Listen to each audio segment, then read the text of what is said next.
Chapter 31. The attendant's cunning snake had mentioned soon appeared. Two attendants appeared at the end of carriage 19. Both wore white masks, purple-red uniforms, identical microphones, and held what looked like ticket machines. Outwardly, they looked practically identical. They spoke. Anyone want to upgrade their carriage? From third class to second class, it's 10,000 train coins. Their voices, speed, and intonation were remarkably identical, creating a strange illusion that made one suspect identical puppets beneath their skins. Jiangqi narrowed her eyes slightly. In her previous life, she had seen these attendants several times before, and she had always assumed they were puppets or machines, given their relative lack of popularity. But now, even without activating her conductor skill, she still had the discerning eye of a conductor. She could tell at a glance that these two attendants were players. She glanced around. Were there one or two players missing from this car? They must have gone to other cars to act as train attendants. Interesting, a player donning the skin of a train attendant. She shed the skin and transformed back into a player, blending into the crowd, constantly keeping an eye on the players for Sly Snake. So Sly Snake wasn't actually monitoring the players herself? That's right. Even with Sly Snake's formidable abilities, keeping an eye on so many people would tire. For her, this was both a bad and a good thing. The bad was that these people would always be among the players, but the good was that they were much easier to deal with than Sly Snake himself. Then she thought, wondering if these spies in Spring City had been activated, and whether Sly Snake would discover something from any of them. Cunning Snake. I have to find a way to get rid of it. No one wanted to upgrade their car, so two attendants walked back and forth and announced through their headsets, third class car 19, 51 empty seats. After some unsaid conversation, the two attendants announced that since car 17 had 73 empty seats, the most of any nearby car, the passengers would be reassigned to other cars.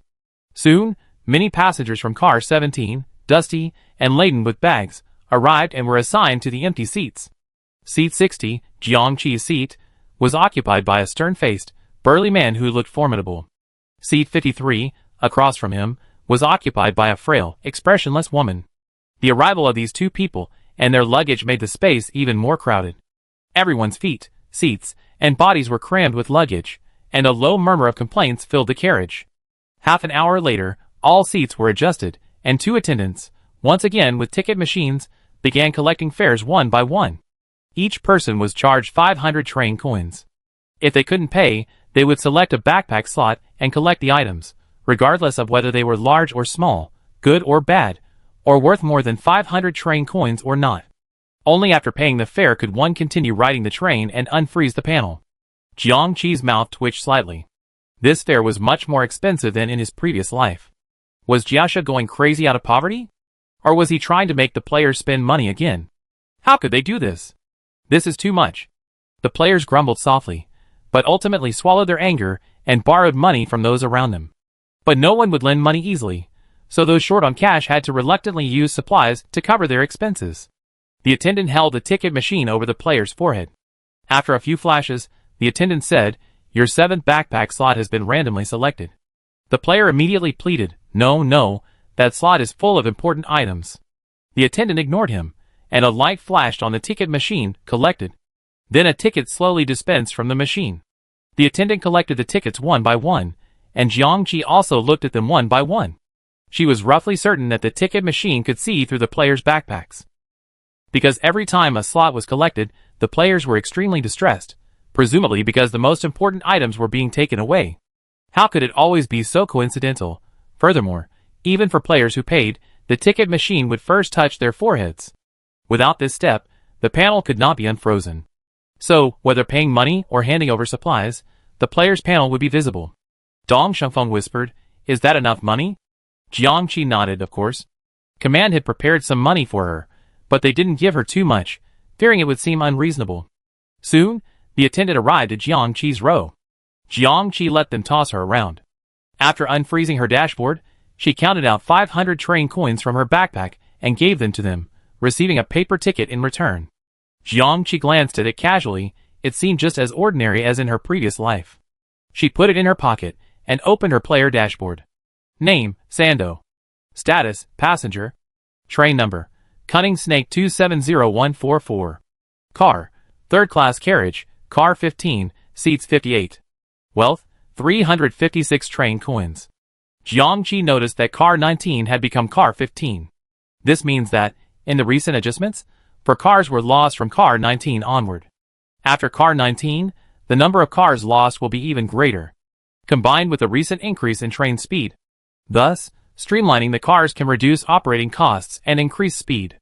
Jiangqi had reason to suspect that leaving behind 10,000 people was also intended to expedite the journey.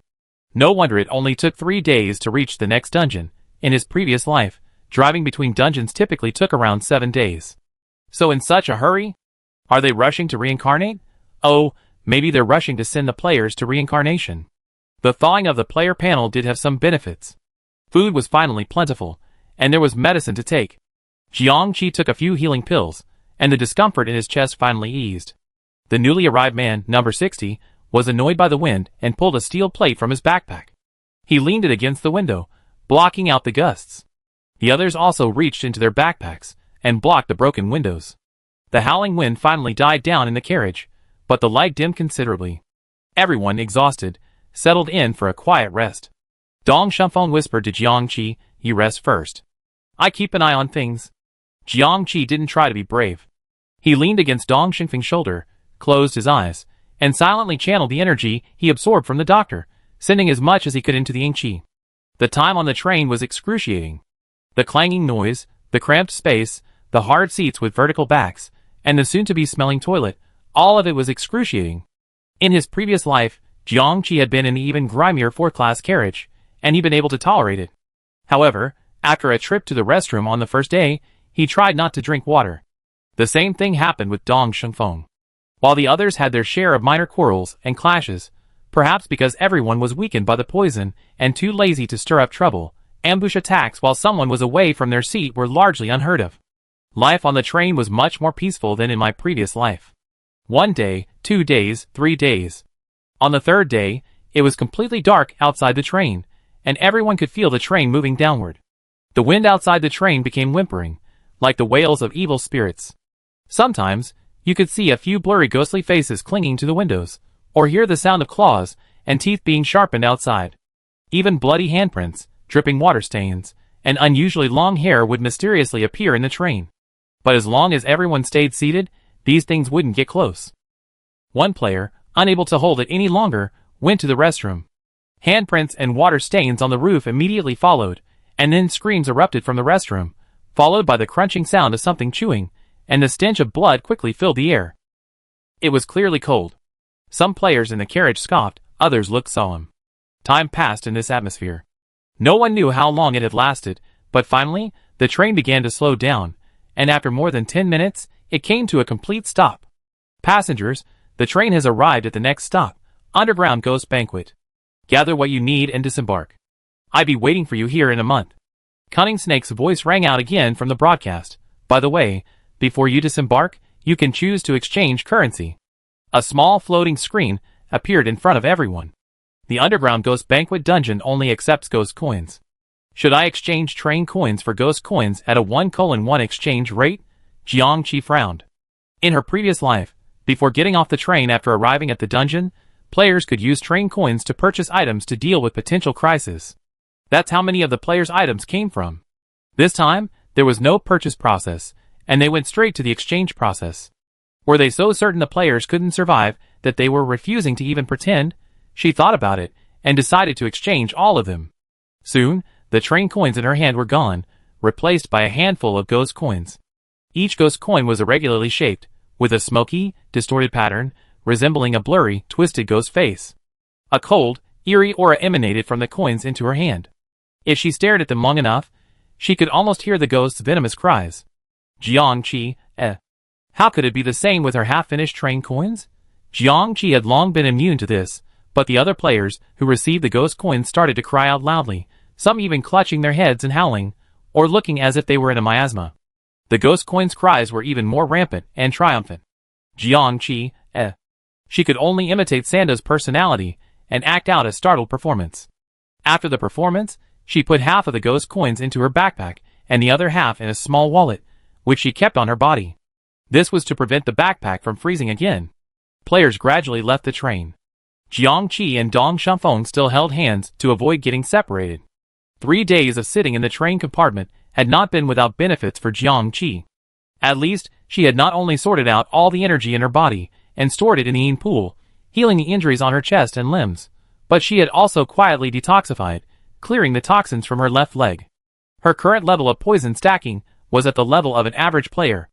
Of course, this was a very dire state. Her muscles and joints were stiff, her body temperature was low, her metabolism was extremely low, and her senses, taste, and smell were gradually disappearing. When she looked in the mirror, she felt as if her face had been painted green, with a sallow tint beneath the green. Her dark circles were prominent, and her nails were black. It was simply unbearable to look at. God knows how horrible it was to be surrounded by such horrible faces these past 3 days. It felt like I was on a train carrying corpses. After exiting the train, the platform was dark, a pale light shone down, but looking up, she could not see the sky or the moon.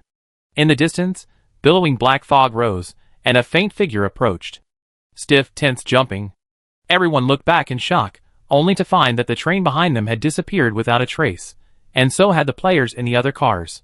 The surrounding environment had transformed from the platform into a desolate wilderness. In such a vast place, only 179 people remained in carriage 19 of the third-class train. There should have been 180, but one was left standing in the restroom. What's going on? Shouldn't we just drop into the dungeon like we did the last 2 times? It seems everyone in a carriage will be grouped together this time. Stop talking. Someone's coming. The black fog dissipated ahead, revealing 3 figures. Tattered clothing, bluish-gray skin, withered faces, and 2 fangs protruding from either side of their mouths. Jiang Qi's pupils narrowed slightly. Zombies, yes, a ghost banquet, of course, isn't just about ghosts. Zombies are also a type of ghost. Of the 3 zombies, 2 could only walk stiffly, while the third, though also stiff, could hop. 2 walking zombies, and 1 jumping zombie? Jiang Qi didn't know much about zombies, but he knew that jumping zombies seemed to be an evolution of black-haired zombies that had absorbed further resentment. They were fast, intelligent, and quite powerful and threatening. Walking zombies, on the other hand, were just ordinary zombies, slow, with low intelligence and average combat effectiveness. 3 zombies approached the player, staring intently at them. The jumping zombie even danced around them. None of the players dared to move. The jumping zombie came back after a round of jumping and said in a somewhat stiff, yet still cheerful voice, "This is a good batch. They must have died not long ago. Their faces are so green, they must have absorbed a lot of resentment." Jiang Qi, Players, How presumptuous, but zombies can talk, is that reasonable? Another walking zombie, which couldn't jump, stretched out its arm and poked a player's face with its long black nails. It said dryly, "It's elastic, and its eyeballs move. Ah, it's staring at me." The jumping zombie was even more delighted. It can move before training. Its aptitude is indeed quite good. Everyone, Just as the cunning snake said, low-level ghosts can't tell they're still alive. One player couldn't help but gasp, a little heavily. Walking zombie, still breathing. The jumping zombie jumped over and looked. "No, don't worry. No living person can reach us. Even if they're still alive, we can just kill them again." The player being stared at by 3 zombies, shock. Holding his breath, he dared not move. The zombie, ha! He's scared. He's still alive. With that, he thrust his 5 fingers into the player's chest. Like tofu, they pierced through his back. The player screamed and collapsed. Soon, a wisp of ghostly spirit floated up from the corpse, translucent. Its face was still vivid, filled with astonishment. Its mouth opened and closed, but no words could be heard. Then, as if summoned from afar, it drifted away uncontrollably. The players who witnessed this, died so hastily. Even if the player's body wasn't particularly strong, it wouldn't have crumbled with just 1 poke, right? Were the zombies' hands made of steel? And, is there really a soul after death? 2 lives. But where would his soul go? The zombie poked the corpse on the ground, produced a yellow slip of paper resembling a talisman, and taped it to the zombie's forehead. Then, he produced a golden bell, and shook it twice over the corpse's face. Amidst the tinkling of bells, the corpse suddenly opened its eyes, and stood up again. But everyone could see how hollow those eyes looked now. This was a completely dead corpse, a true zombie. The other players gasped in shock, their backs aching. Jiang Qi's thoughts were a bit distorted. So, was that jumping zombie now acting as a Taoist priest, applying talismans to zombies, ringing bells to control them, and so on? Isn't that what a Taoist priest does? She only knew that high-level zombies could control lower-level zombies, but she hadn't imagined this method of control. So many complaints. But it was understandable that the rules of the dungeon differed from her understanding. The jumping zombie said, "Let's go, take them all back." He continued to ring the bell, turned, and hopped back in the direction they come from. The sound of the bell was eerie in the dark wilderness, but when it reached the players, they were more confused. Was this zombie using the bell to lead them along? The question was, should they hop, or take small steps? Or should they place their hands on the shoulders of the person in front of them, and tiptoe? Seeing the other two zombies watching intently, everyone was sweating. Fortunately, the former colleague, the freshly minted zombie, moved first. It took a step. Stiff, straight, its eyes staring straight ahead, its joints unbending, its body swaying with each step. Thanks to the former colleague for setting the example, the other players quickly followed suit. Jiang Qi and Dong Shanfeng, mingling with the group, also walked in this same, straight-legged manner. The two walking zombies, one guarding the left and one guarding the right of the group, followed suit. Zombies moved slowly, and after walking for a full hour, we finally arrived at a dark, eerie town. Entering the town, everything was in ruins, as if it had once been prosperous but had been desolate for decades. The doors of the dilapidated houses lining the street were wide open, often housing a few rotting coffins. Old, faded white sails fluttered at the doorways of some. White paper resembling paper money on the ground rustled in the wind. A piece of paper money blew into a player's face, causing him to sneeze. Then, he was pierced through the chest by a zombie. Bang! Another player fell to the ground, his soul floating up and drifting away. The other players were completely numb, their steps perfectly steady. Over 20 players had already been killed along the way. All of them had accidentally revealed a flaw and were stabbed to death. Each one was a hasty and easy death, demonstrating clearly that these three zombies' hands were truly like steel. They could kill anyone they stabbed. Number 52, the one Jiang Qi had intended to eliminate, also collapsed on the road. Because he was missing a leg, the zombies disdained him, and left his body on the road. The zombie in front heard the noise, and leaped back again in dissatisfaction, his stiff voice filled with exasperation. "What's going on? What's going on? Another living person?" The zombie that killed the player replied honestly, "Yes, zombies don't sneeze." The zombie's sinister eyes glared at the other players, bearing its exposed fangs. As soon as the bell in its hand stopped ringing, the players all stopped in unison, standing still, pretending to be corpses. The jumping zombie approached and looked at each one. How did so many living people get mixed up in this shipment? Are there any still alive among the remaining ones? From the smell, there shouldn't be any. Damn it! If the smell was accurate, we would have discovered so many living people from the start.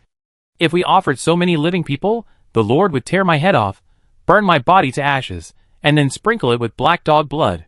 Jiang Qi listened to this and thought to himself, it's said that the ultimate solution to zombies is decapitation, dismemberment, and incineration. This jumping zombie mentioned two of these, so it seems the zombies here are indeed afraid of these things, and it should also be afraid of black dog blood. Very good, let's talk about some basic rules here. Then, she saw this zombie pull out a peachwood sword from somewhere. Ah, it must be made of peachwood, anyway, it was very typical, and stabbed at a player. Let's kill them all again. Jiang Qi, aren't zombies supposed to be afraid of peachwood swords? How could they just stab around with a peachwood sword? Where are the basic rules? This zombie is really a Taoist priest. The peachwood sword pierced a player's stomach, and the player couldn't help but scream. The zombie shouted, "Look, there's still someone alive." Then he stabbed them twice more, sending them to the afterlife. Another player fell to the ground, and another soul floated up, separated from the team, heading for some distant organization. The zombie jumped twice. Sure enough, killing them all again is the right thing to do. Then he raised the peachwood sword and stabbed the players one by one. Some lost control, screamed or fled, and were killed in minutes.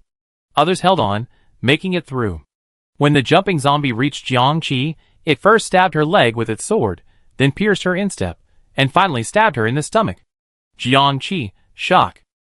Jiang Qi, I bear it. Thankfully, I barely felt any pain now, otherwise it would have been unbearable.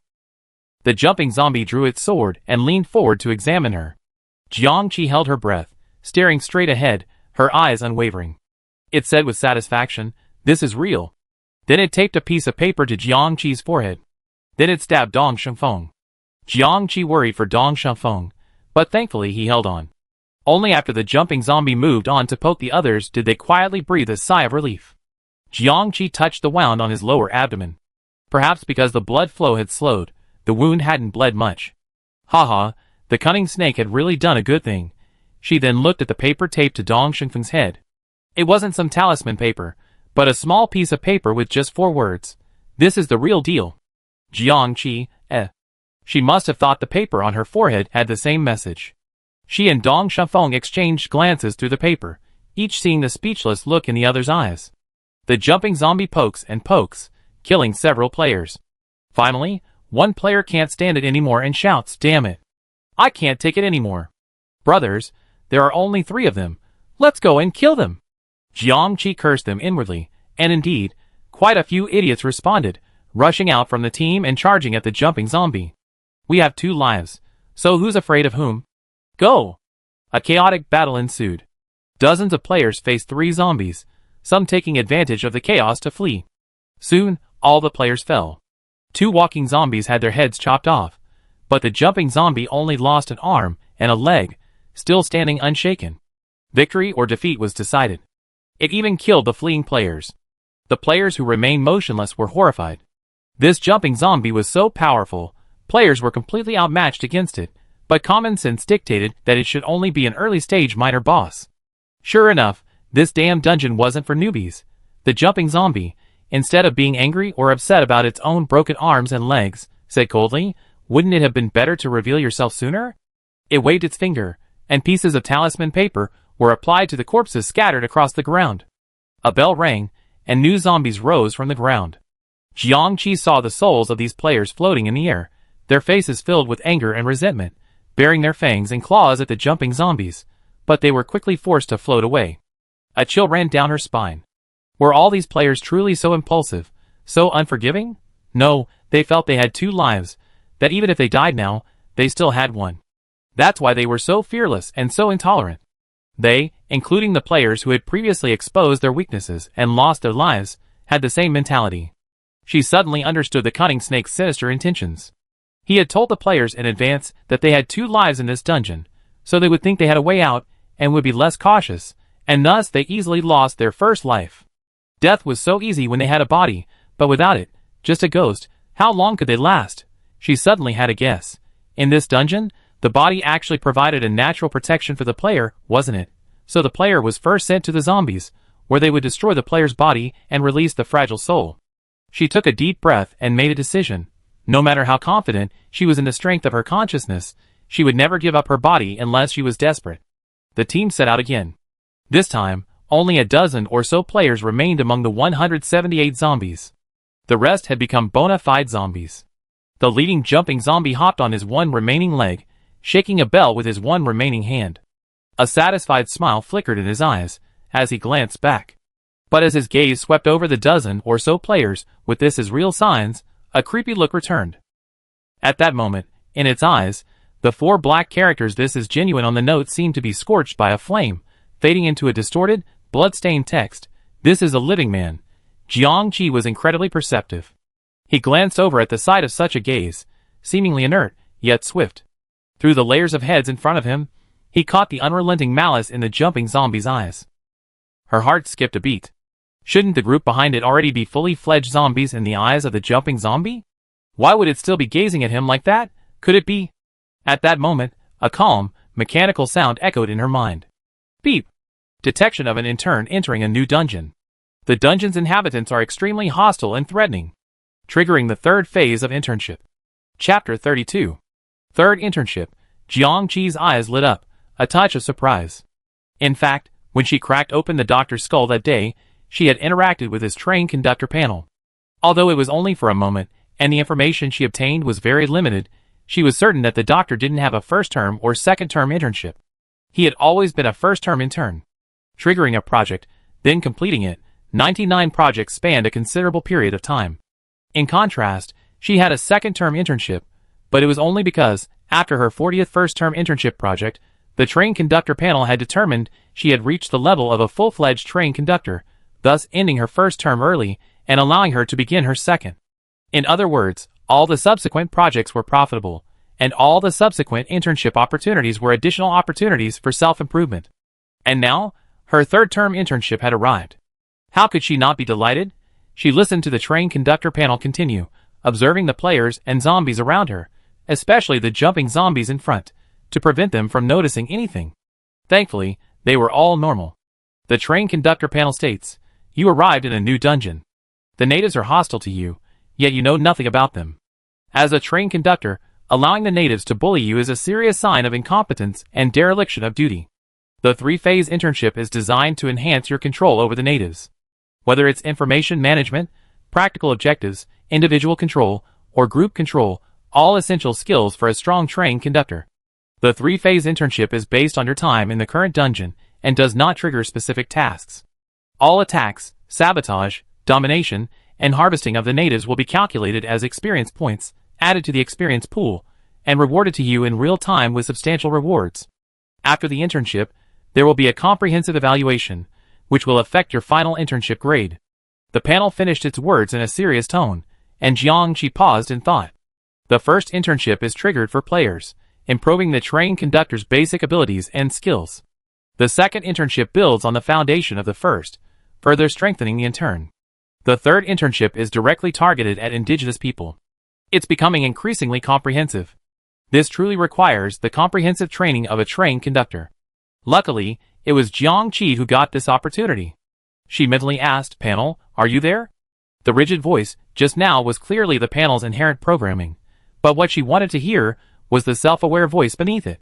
The panel didn't respond. Jiangqi said again, "You know who I'm asking? Can you speak up and answer me?" After a while a voice said yes. It was the same cold voice, but Jiangqi could clearly distinguish the difference between the two. She breathed a sigh of relief, walking stiffly, eyes and ears alert, mentally asking, "Were you truly weak earlier?" The voice was silent for a moment before it said, "Yes." "Because of that tug?" The panel didn't hide it, replying calmly, "I'm a support tool. I can't take any action." Oh, I see. Then don't take any action anymore. I can handle it myself. If you're gone, I'm finished." The panel replied, "The panel's built-in program will always be there. It's intelligent and flexible, and will adjust the training instructions based on the actual situation. All its functions are within it." Jiangqi thought, how could that be the same? No matter how intelligent it was, it wouldn't chat with her, wouldn't mock her coldly, and certainly wouldn't be driven to isolation by her. She asked, "Besides weakness, do you have any other injuries? How long will the weakness last? What can I do for you?" The panel read, "You talk too much. Focus on the present." Then, there was silence. Jiangqi called out a few more times, but the other party genuinely ignored her, so she gave up. Knowing the panel was fine was enough. She returned her thoughts to the present. The instructions for the third internship were clear. She was required to attack, destroy, and dominate the natives and gain something from the process. Most importantly, with these instructions, she inexplicably felt like she was being ordered to do something, and her courage suddenly grew. Even if the ghosts didn't attack her, she would still attack them. But the situation was that this was probably just a small boss, a jumping zombie, but it was incredibly powerful. Dozens of players attacking it together could only break an arm or a leg, and it didn't seem to have suffered any substantial damage from its disability, looking relaxed. And judging from its malicious gaze just now, it probably knew that the players were alive. It might be restricted by certain rules, though, so it could only attack players who revealed their true identity. Could it actually be a high-level ghost? Not sure, let's wait and see. Her gaze fell back to the note on her forehead. Since the zombie already knew the player was alive, what did this note mean? Just then, a gust of wind blew, and she took the opportunity to blow on the note. It flew up, but didn't fall. She quietly reached out and tugged at the paper, but couldn't move it. It was as if it were stuck to her forehead. What the hell? Dong Shunfeng glanced at her and tried to tug at his own note, but couldn't move it either. Both of them suddenly had a bad feeling. After walking for a while longer, they finally arrived at their destination. A spooky cemetery. Looking around, all they saw were dilapidated tombstones. Many graves had been dug up. Some contained rotting coffins, others were just pits, some empty, and some still held skeletons. In the center of the cemetery stood a raised platform, surrounded by a neatly arranged circle of dug-up graves. Each contained a coffin that looked reasonably good, wrapped in red string. Unidentified black birds, emitting a black aura, perched on the coffins, emitting strange, cawing cries. adding a touch of eerie grimness to the scene. Swish. A shadow suddenly whizzed overhead. Jiangqi restrained himself from looking, but one player couldn't help but look up. Strangely, the zombie attack didn't kill the creature this time.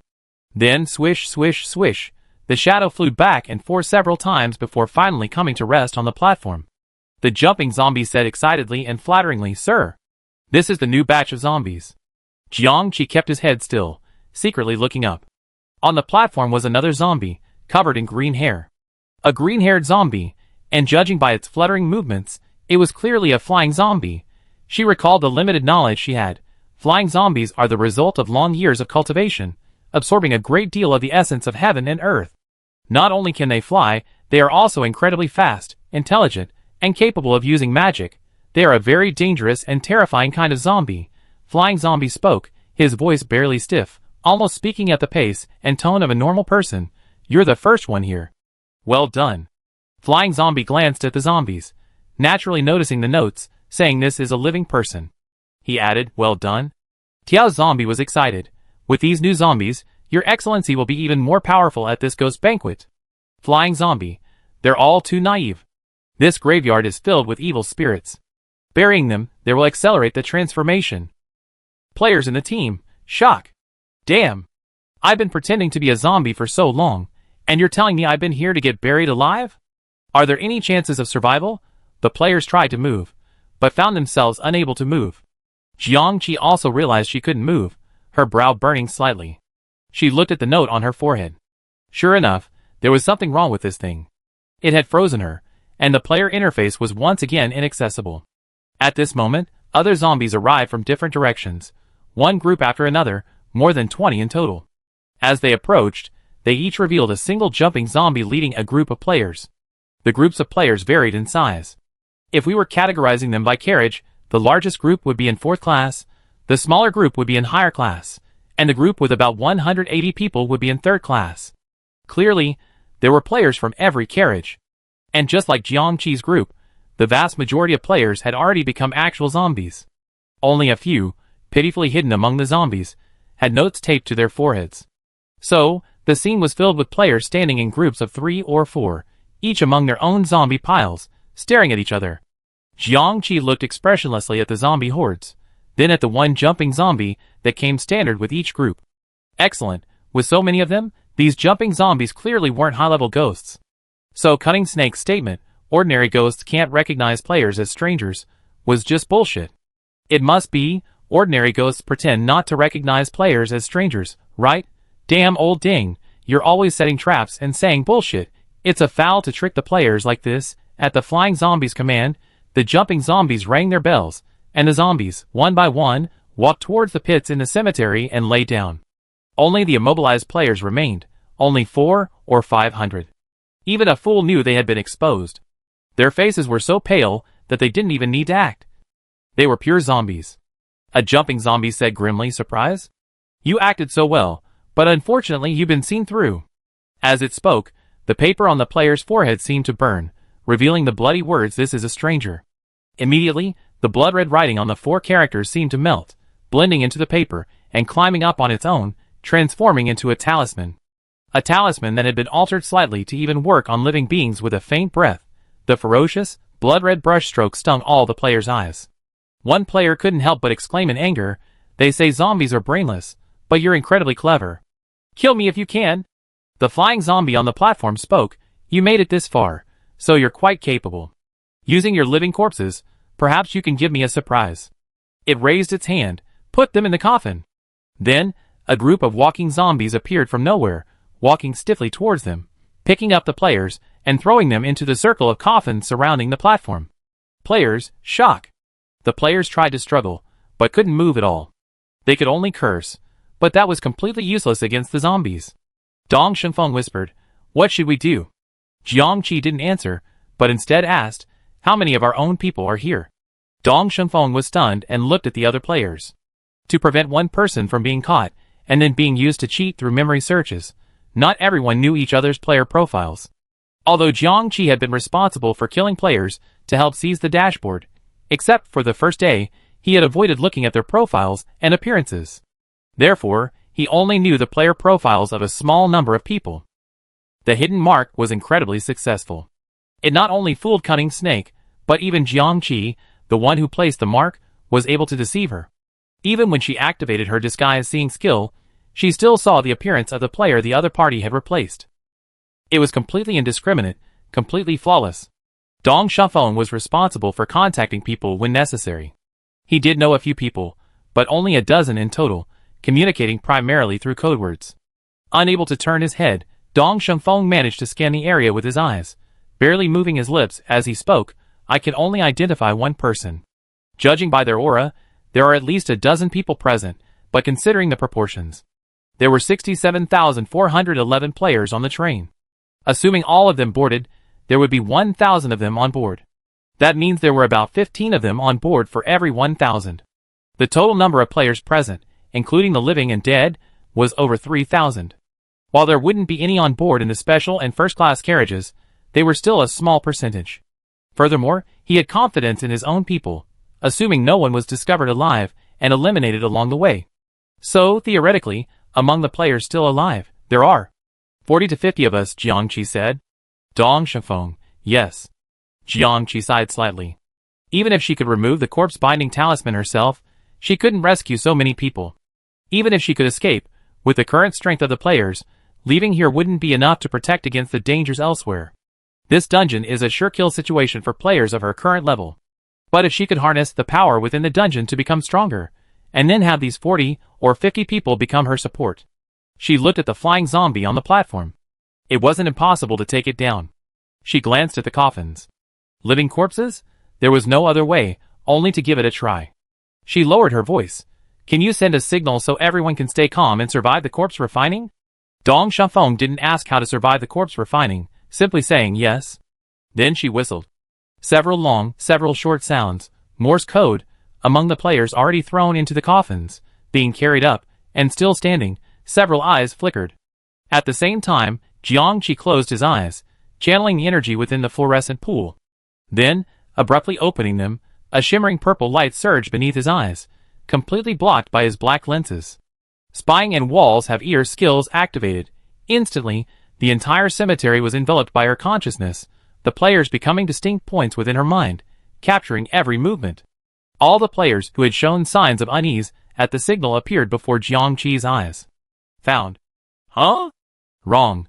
The number of people and their performance didn't match. There was one player Jiangqi clearly identified as one of her own, but they showed no reaction at all. Jiangqi? ? She suddenly understood something, then her face turned black. Did all her colleagues graduate from the 1-2-3 Wooden Man training camp?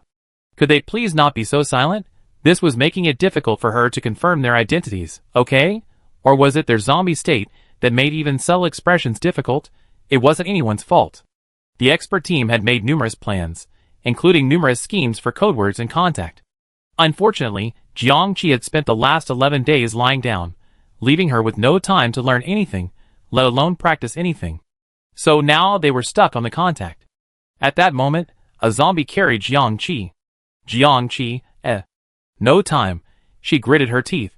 Since she couldn't tell which of her own people were which, she had to kill them all. She activated her skill again. Player offering. In an instant, countless purple threads emanated from her sea of consciousness, connecting to the nearly 500 players present, sensing their belongings. One thing is certain, their people always carry one or more player items on them, allowing them to activate this skill. Well, those without player items can be ruled out. The player offering skill is very useful. First, as a basic skill, it's easy to activate and can target multiple targets simultaneously. Second, the action itself can be used to transmit information and perform certain actions. At this moment, her consciousness reached out to the player's items and confiscated them. In the process, she controlled the items to fly, passing over the player's face, and the corpse-binding talisman on their forehead. Wow! Snap! Swoosh! Some items pierced through the corpse-binding talisman, damaging it slightly. Some sliced through the player's skin, sending blood splattering onto the talisman, staining the incantation on the paper. After each item had completed its mission, Jiangqi immediately severed its connection with them, and they fell to the ground. The scene was too dim to see clearly, and the players' curses drowned out the subtle sounds. The zombies carrying the players were ordinary, rigid and unintelligent, and didn't notice the slightest movement at all. And both the jumping and flying zombies were merely native to the dungeon, not incredibly powerful. This meant they couldn't consciously detect the train conductor's subtle movements. Thanks to all these factors, Jiangqi's action was a success. Then, her muscles tensed, and the 3 wounds inflicted by the jumping zombies opened, and the blood was forced out by her consciousness. She enveloped the blood with her consciousness, dividing it into over 400 portions, and then sent them to the player, each tiny blood bead immersing itself between their brows. Marking. This was a mark that stabilized consciousness, something she had devised over the past 3 days on the train. Since she knew she would be facing ghosts this time, she had been thinking about how to improve her ability to fight them, and she came up with this soul-fixing mark, though it was still relatively crude. Each blood bead contained a trace of essence marrow. Although the amount was extremely small, the soul-fixing mark would have some effect. Of course, the blood bead she gave to Dong Shengfeng was the largest. She thought to herself, it seemed she needed to find a way to extract some essence marrow on a regular basis, otherwise she would have to bleed herself out every time, which would be inefficient. With a thud, she was slammed into the coffin, nearly fracturing her bones. She remained in the position she had fallen, half-lying, unable to move. The zombie stood beside the coffin, sticking like a pillar. Thud, thud, thud. One by one, players were thrown into the coffin, followed by the sound of a flying zombie. Close the coffin. The heavy lid automatically flew up, closing tightly on the coffin with a bang. The coffin was plunged into complete darkness. In the darkness, red lines lit up, sealing the coffin securely. They were the red lines wrapped around the coffin's exterior. Then, lines resembling incantations lit up, emitting a faint glow. Outside, the sound of shoveling dirt could be heard. The zombie was burying the coffin. Jiangqi closed her eyes, silently resisting the corpse-binding talisman on her forehead. The talisman had also been contaminated by her earlier. She could sense that the contaminated talisman paper was much less effective. When the filling of earth outside stopped and the coffin grew drenched, she finally stirred, reaching up to remove the corpse-fixing talisman. She had finally gotten rid of it. The coffin wasn't big enough for her to sit up fully, so she bent over and felt the incantations on the inner wall, discovering that these incomprehensible spells covered the entire coffin. It is said that the main causes of zombie formation include poor burial site feng shui, excessive yin and evil spirits, heavy resentment before death, and the influence of talismans and spells. This was a cemetery, with corpses scattered everywhere. Naturally, the feng shui was poor, the yin and evil spirits were deep, and the resentment from living people refining corpses was even more intense. And then, there was the talisman on the coffin. All the factors were present. It seemed that the flying zombie really wanted to accelerate the transformation. At that moment, wisps of black energy emanated from beneath the coffin, penetrating Jiangqi's body and trapping her firmly against the base. Jiangqi was forced to lie back down, frowning. Was this the evil energy of Yin? An inexplicable chill surged through her, freezing her already icy frame even more completely. Soon, an indescribable sensation spread throughout her body, a mixture of pain and itching, a prickling, a melting, distorted sensation. Her fingers itched, her nails lengthened, her teeth sharpened, her canine fangs in particular aching and itching, slowly transforming into fangs. Her body trembled uncontrollably, a urge to bite something surging within her. The increasingly scarce air in the coffin made her consciousness blur. The feeling of suffocation intensified, her sanity thinning, as if she were slowly losing herself. In a trance, she seemed to see the incantations on the coffin float out one by one, each one inflicted upon her body. Each inflicted more pain, the changes in her body more drastic.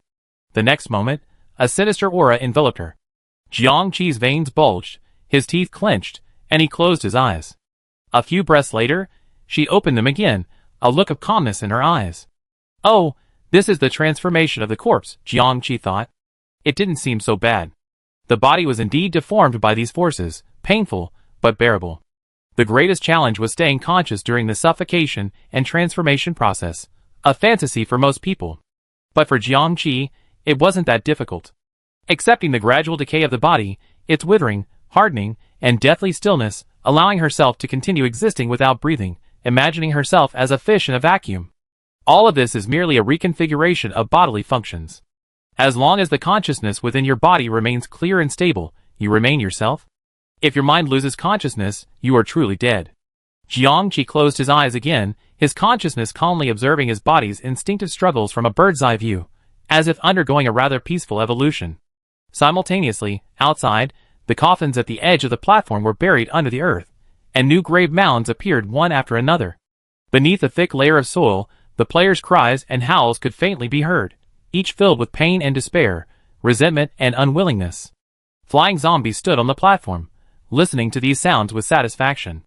Call, cry, the louder you cry, the more painful it is, the greater your resentment grows, and the more likely you are to become a powerful zombie.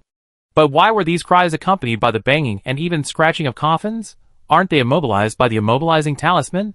Could it be that the intense pain had unleashed a surge of strength? Then, Fei Jiang noticed that some of the mounds seemed especially quiet, no one crying or shouting. He wanted to see what was going on, but soon, each mound fell silent. Perhaps they couldn't breathe, and had finally died. He stopped caring. Souls flew out of the mounds, staring at Fei Jiang with resentment before being forced to drift away. But no souls rose from the mounds that had been relatively quiet from the start. 1 day, 2 days, 3 days. Under the combined influence of these elements, the people in the coffins underwent rapid transformation. Zombies that would normally take years to grow gradually took shape in just a few days. Fei Jiang could sense that the zombies in the coffins were growing stronger.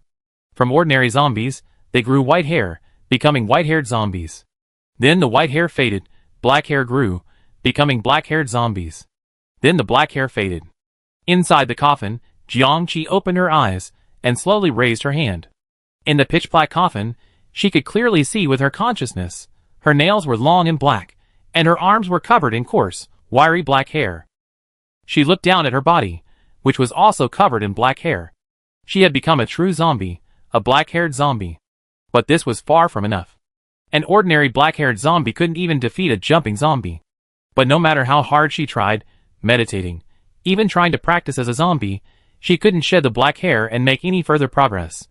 Is this her limit? She could sense that some of the zombies in the coffins around her had reached the stage of jumping zombies. Why couldn't she? She thought carefully. One reason might be that she was too calm and didn't harbor much resentment. Another reason might be that her physical foundation was not strong enough. The impact of the termination of Phase 2 had finally reached this point. A flash of thought flashed across her zombie eyes as she opened the conductor's backpack and pulled out the post-God bloodline Easter egg. Would this bloodline conflict with her zombie body? But then she thought of the flying zombies outside and her Phase 3 internship. She hadn't risked entering the coffin to become a black-haired zombie. She opened the Easter egg, and a ball of light, gray and blood red, appeared before her. She reached out and grasped it, and the ball of light quickly sank into her palm. Jiangqi shuddered.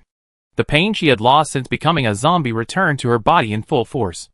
Unbearable pain suddenly pounded through her body, as if thousands of lightning bolts were shattering her to pieces. The body shattered, then reassembled, shattered again, then reassembled again, inch by inch, piece by piece, over and over again.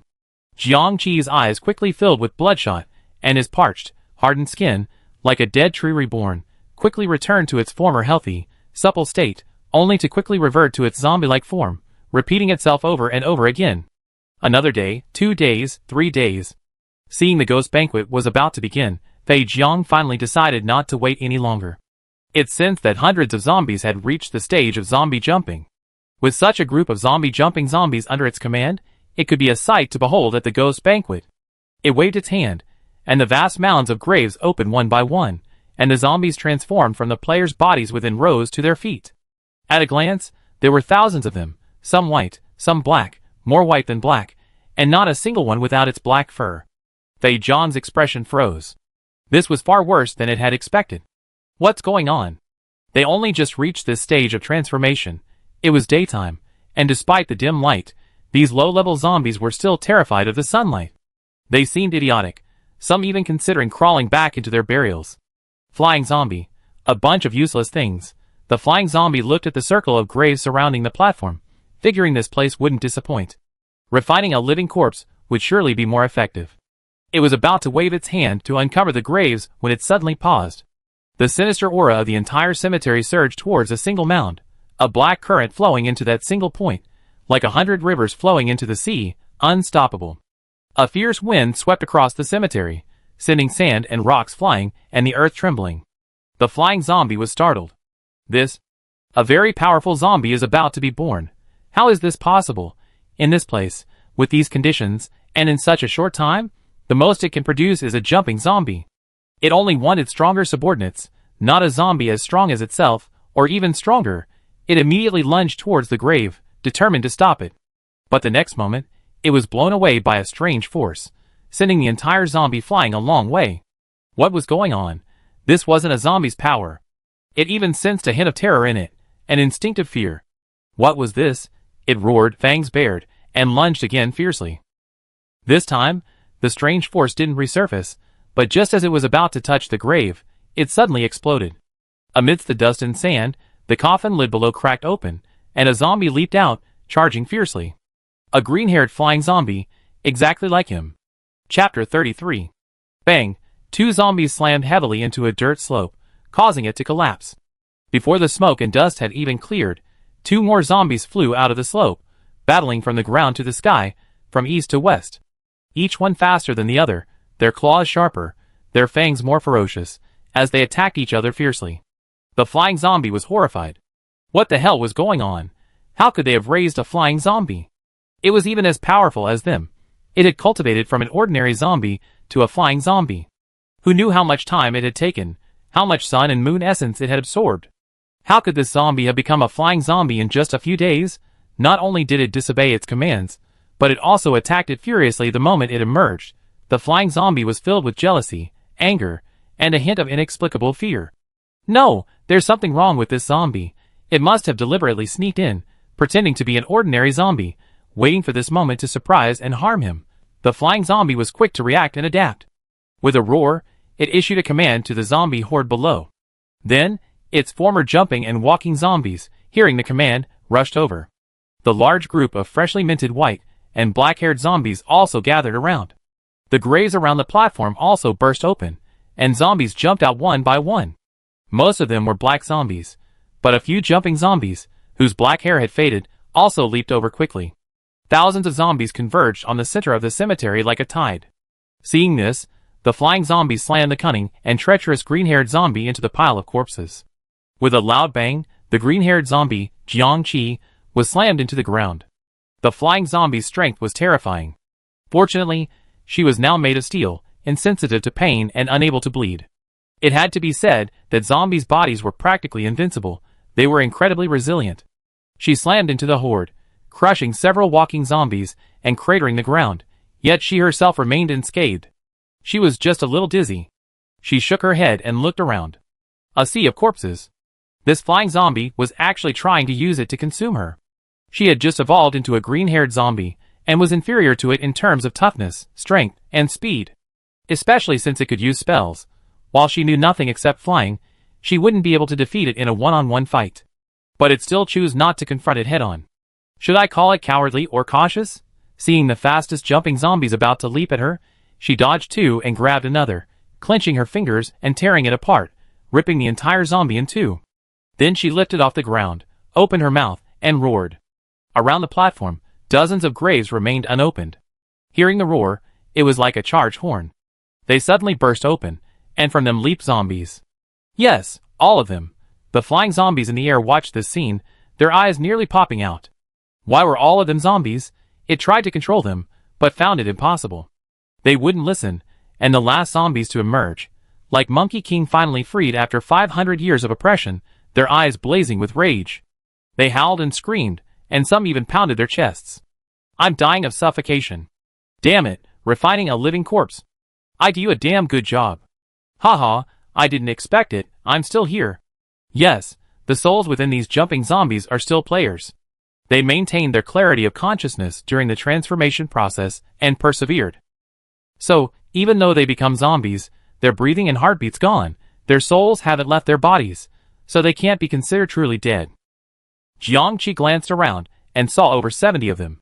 Clearly, they weren't all his own, some were real players. But now, because of the zombies' level, they all had to obey Jiangqi. Yes, Jiangqi, not the flying zombie. Jiangqi grinned at the flying zombie in the air. You're not the only one with minions, she roared, kill! Over 70 player jumping zombies charged at the zombie horde. The flying zombie in the air watched with bloodshot eyes. Damn it, these guys are trying to rebel. It swooped down, pouncing on the 70+ jumping zombies. Jiangqi wouldn't let it succeed. She flew up, blocking its path midair, Your opponent is me. The flying zombie glared at her fiercely. You deserve to die. The two flying zombies exchanged blows in the air again. Below, over 70 jumping zombies charged into the sea of corpses. Relying on their sturdiness, they slammed into the slower walking zombies like tanks. Only when facing a fellow jumping zombie did they require more effort. However, even if they were both jumping zombies, one was a real zombie, and their intelligence was limited. The other was a player, as cunning as they could be. So, the jumping zombies howled and leaped forward to attack, and the player feinted a shot. The jumping zombies howled and leaped forward to attack again, and the players lured the enemy deeper. Feinting to the east and attacking in the west, surrounding Wei to save Zhao, ambushing from all sides, coordinating forces. Even using combat techniques and guns. Finally, the jumping zombies were defeated, each one more tragic than the last. After the jumping zombies were dead, the remaining ordinary zombies continued to go crazy. The players looked at each other. Are you still going to kill them? If we don't kill them, they drown us. Although most of the zombies in this area were created by players, their souls had drifted away, and these were just corpses, nothing to be afraid of. So, players picked up the peachwood swords and other items dropped by the dead jumping zombies, and fought their way into the sea of corpses. Then they fought their way out. In and out, they fought their way back. Zombies fell one by one, until the last one fell. In the sky, Jiangqi led the flying zombies to attack from a distance, waiting until the players had cleared the battlefield before luring them back. Seeing Jiangqi losing ground, Dong Shafeng dropped his broken peachwood sword and grabbed a good one. He then grabbed a stack of corpse-fixing talismans and other miscellaneous talismans he'd taken from the jumping zombies, and shouted, "Come help." Then he leaped several meters toward the two flying zombies. The other players followed closely. Jiangqi, observing this, pinned the flying zombies down from the air. So, the flying zombies were the ones caught in the siege. Strings of corpse-fixing talismans were flung at the flying zombies, and swords slashed at them. Even though they were invulnerable, the sheer volume of peachwood swords still managed to inflict some damage. A few players cleverly pulled flame guns from their backpacks, and unleashed a barrage of true fire on the flying zombies. Some pulled out heavy machine guns, bombarding a single joint with indiscriminate fire. Ants in numbers can kill an elephant. And with Jiangqi as the primary damage dealer, a group of players spent 2 hours grinding away, finally wiping out the last drop of the flying zombie's health bar. The flying zombie let out a final, unwilling roar. No! It shouldn't be like this. You're the ones who deserve to die. Then it collapsed heavily.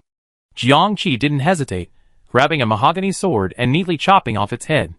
The flying zombie's head rolled out, staring at Jiangqi with its eyes wide open, its mouth wide open, as if ready to fly over and bite her again. Jiangqi gasped for breath from exhaustion.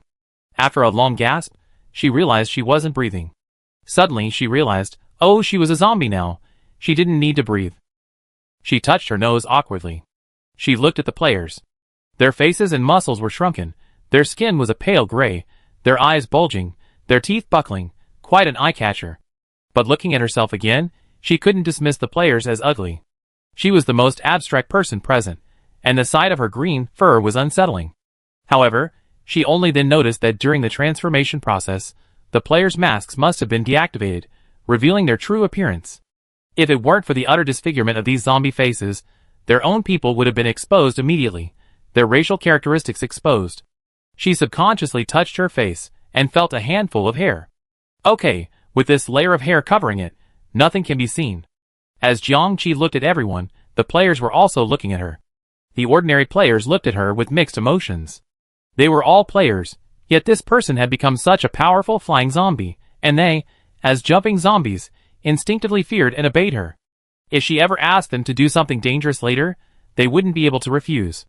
But the players on their side looked at Jiangqi differently.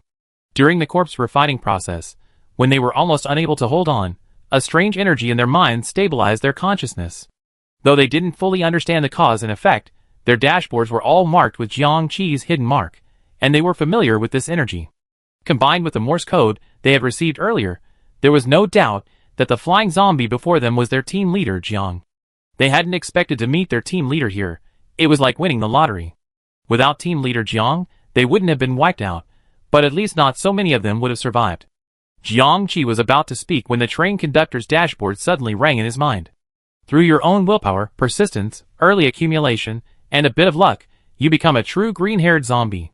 You clearly have a deep understanding of this indigenous species. Congratulations, you earned 1 point of internship experience. You killed a green-haired zombie, the strongest zombie in this dungeon, and you also destroyed a zombie nest. You begun to develop the ability to slay powerful natives. Congratulations, you earned 1 internship experience point. In summary, you reached the top of the zombie category in this dungeon, and you received your internship reward, the Zombie Encyclopedia. Studying this encyclopedia will help you gain more knowledge about zombies, and further your journey in the world of zombies. Jiangqi listened silently, so the reward was 2 experience points and a book. Not bad. Then, a virtual book appeared before her, visible only to her. The cover was made of wood, with a carved and painted zombie head, looking eerie. The words Zombie Encyclopedia were inscribed on it. She tried to use her consciousness to turn a page. The first page read, "After killing zombies, remember to burn them all to ash to prevent them from re-emerging. Only zombies reduced to ash are truly obedient." She looked at the corpses scattered across the ground. "Just burn them all. Dong Shangfeng, just burn them like this. Don't we need special firewood?" "What special firewood?" A player said. "In the movies, they usually use peachwood or lychee branches to burn them, which has a stronger effect in exorcising evil spirits." Jiangqi glanced at the player. It was obvious that this was one of her own. She glanced at the illustrated guide. It didn't specify what to burn with, so she said, "Then let's see if we can find any peach or lychee trees nearby. If not, just burn them like this." The players went about their business, some looking for firewood, others moving the corpses together. Jiangqi naturally didn't need to do any of this. She was about to fly to the platform to study the illustrated guide, when she suddenly glanced at the flying zombie's head. Speaking of which, she could turn the indigenous people she killed into train coins. Flying zombie equals indigenous people equals killed by her own hands equals train coins. So, she picked up the flying zombie's head with one hand, and its body with the other, and flew to the platform. A moment later, the flying zombie's body disappeared from the platform, replaced by a pile of train coins. Yes, a pile, hundreds of train coins, each with a 100 yuan denomination. That's tens of thousands of yuan. Jiangqi nodded with satisfaction. As expected of a flying zombie, it has so much energy. It's a pity that the other zombies weren't killed by her, so they couldn't be turned into train coins. The pile of train coins before her emitted a ghostly cry, vaguely recognizable as that of a flying zombie. Jiangqi's head throbbed from the noise. Shaking his head, he observed them carefully for a moment, confirming that these train coins, like the semi-finished train coins before, could do nothing more than roar. He then placed them in the compartment in his backpack. Then, she reached out and touched the illustrated book in front of her. The virtual book suddenly became physical, landing heavily in her hand. She opened it and read carefully. The book described zombie cultivation methods and spells, as well as their levels. Flying zombies, if further cultivated, became unrotten bones, the highest level of zombie in the secular sense. Their corpses remained incorruptible, their strength and defense peaked, and they possessed almost no weaknesses, making them extremely difficult to destroy. And behind these unrotten bones was the Ba, yes, the legendary drought-causing Ba, the one that caused droughts.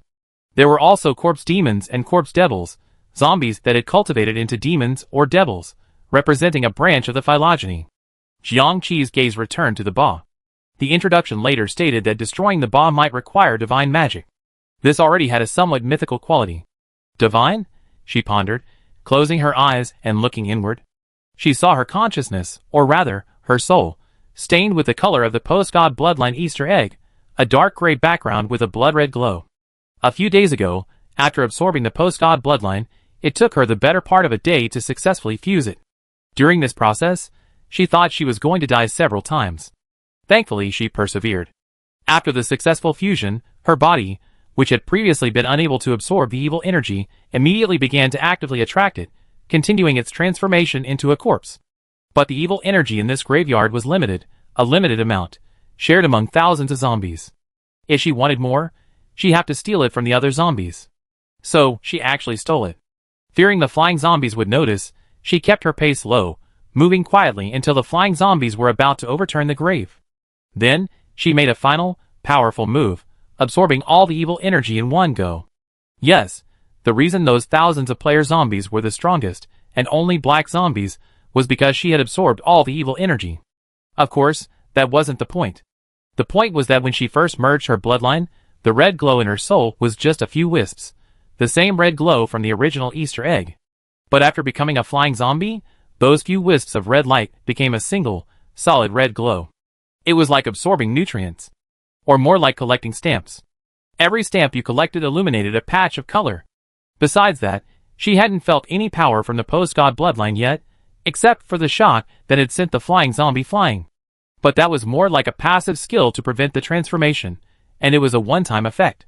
Jiangqi opened his eyes, and a bold guess emerged in his mind. This post-god bloodline wasn't actually a skill, but a qualification. The so-called post-god refers to all creatures below the gods, infinitely close to being gods. Every time she collected a near-god creature, her bloodline would light up a little.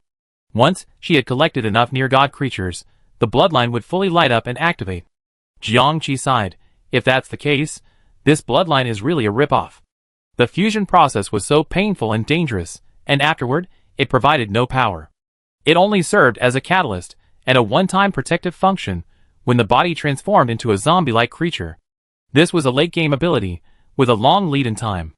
Most people wouldn't even make it to the activation of their bloodline. She looked at the illustrated book and hissed, "You're not really asking me to cultivate into a ba, are you? That's too difficult. Even cultivating to the point of not disintegrating into bones would be a stretch. No, forget about not disintegrating into bones." Right now, she just wanted to take one step forward and shed this unsightly green fur. Even that seemed too difficult to her. She touched her sharp fangs inside, hoping against hope that if she could just become a zombie, she'd be done with her stamp collection. Of course, all of this was just Jiangqi's speculation. She'd have to find another ghost to confirm her guess. She continued flipping through the pages. The back of the illustrated book detailed methods for crafting magical instruments and spells, essentially used to control and subdue zombies. For example, there were methods for crafting a peach-with sword, a corpse-fixing talisman, and a corpse-driving talisman. Her eyes lit up. This was quite useful. She decided to copy the illustrated book and bring it back to Blue Star. If zombieology were developed on Blue Star, then even if a city was invaded by zombie-like dungeons, they wouldn't have to fear it. Whether someone would learn it and commit evil deeds was none of her business. She flipped back to the front of the illustrated book and tried the cultivation methods described there. The players quickly set the zombie corpses ablaze. The flame shot up into the sky, and they stood back, feeling somewhat overwhelmed. As jumping zombies, they weren't particularly afraid of sunlight and fire, but they couldn't completely ignore them. After enduring countless life-or-death trials, and even recently fighting together, the players now felt a special affinity for each other. They squatted together, chatting in stiff, stuttering voices. "You're saying, are we all going to be zombies from now on? Will we be like this even after we get back on the train? Then we won't have to eat, drink, poop, urinate, or sleep anymore. Wouldn't that be good? A perpetual motion machine. What good would that do? It'd take away a lot of the fun. And it's so ugly, stiff and inflexible. Or you could kill your body, leaving your soul, and then rebuild your body, and see if you can get rid of the zombie body. Bullshit. This dungeon is obviously a trap. You die faster without a body. Besides, why shouldn't I want the zombie body I worked so hard to build? But you know what? This zombie body is so tough, invulnerable, and painless. It's really impressive. Being afraid of light and fire is one problem. Why are we all jumping zombies, and that guy is a flying zombie? Who knows? He's just awesome. I just instinctively follow his orders, completely unable to resist. It's amazing. I wonder if I can break this connection." As he was speaking, a white paper bird suddenly flew in. "Mr. Flying Zombie number 1 of Zombie Town, your letter. Mr. Flying Zombie number 1 of Zombie Town, your letter." The paper bird whistled as it circled in the air, seemingly searching for the recipient. Jiangqi, perched on the platform, opened his eyes and looked at the paper bird. "Mr. Flying Zombie number 1? Is he referring to the flying zombie that had been killed and reduced to a pile of train coins? Could there be flying zombies number 2 and 3 elsewhere?" She reached out to the paper bird. The paper bird sensed the presence of the flying zombie, but it didn't seem to be the intended recipient. Although it descended a bit, it continued to spin in confusion. Jiangqi flew up and snatched it up. The paper bird landed in Jiangqi's hands and automatically transformed into a dark invitation. "Dear Mr. Flying Zombie number 1, the ghost banquet will begin in 3 days. Please bring your men to 100 Monster City for the feast. 100 Monster City, Qinshui Little Demon. 3 days from now. So urgent? Jiang Qi frowned. Who was this Qingshui little demon? A monster? The organizer of the ghost banquet? While she didn't know what the ghost banquet was, she knew many ghosts would gather, and any surviving players would surely go there, so Jiang Qi had to make the trip. But how did she get to 100 Monster City? There wasn't a map on the invitation. She pondered for a moment, then jumped down from the platform and approached the players. The players immediately stood up, acting obediently. Jiang Qi said, "The letter just now said the ghost banquet is about to begin, and the zombies are being sent to Monster City for the feast. I plan to go. If any of you don't want to go, you can leave now, and I release my control over you. If you want to go, come with me, but you must remain under my control." The players looked at each other, but no one spoke rashly. It was Dong Shanfeng who asked, "Are you going to the banquet in disguise?" Jiang Qi's response was to don a player mask. So, she transformed into the original flying zombie. Well, from one flying zombie to another, they all had green hair, green faces, and fangs. Someone with face blindness couldn't tell the difference. At most, they were a little taller and had a bigger frame. A strange thought suddenly occurred to Jiang Qi. Was this actually a form of retaking the identity of an indigenous person? She opened her mouth, and the same zombie voice came out. "From this moment on, I am the #1 flying zombie in this zombie town. If you stay, you will follow me as my subordinates." Everyone was still wavering, and one player asked, "Are we going to use someone else as a zombie? Are we going to pretend to be those jumping zombies from before?" Jiang Qi, "Only I will be the one using someone else, and you will be the jumping zombies refined by the players. There's no need to pretend to be anyone. It's one less step, and it'd be easier for you. However, you must disguise yourself as ordinary jumping zombies, not zombies with player consciousness." It was a bit awkward, but those who had made it this far were no fools, and they understood it immediately.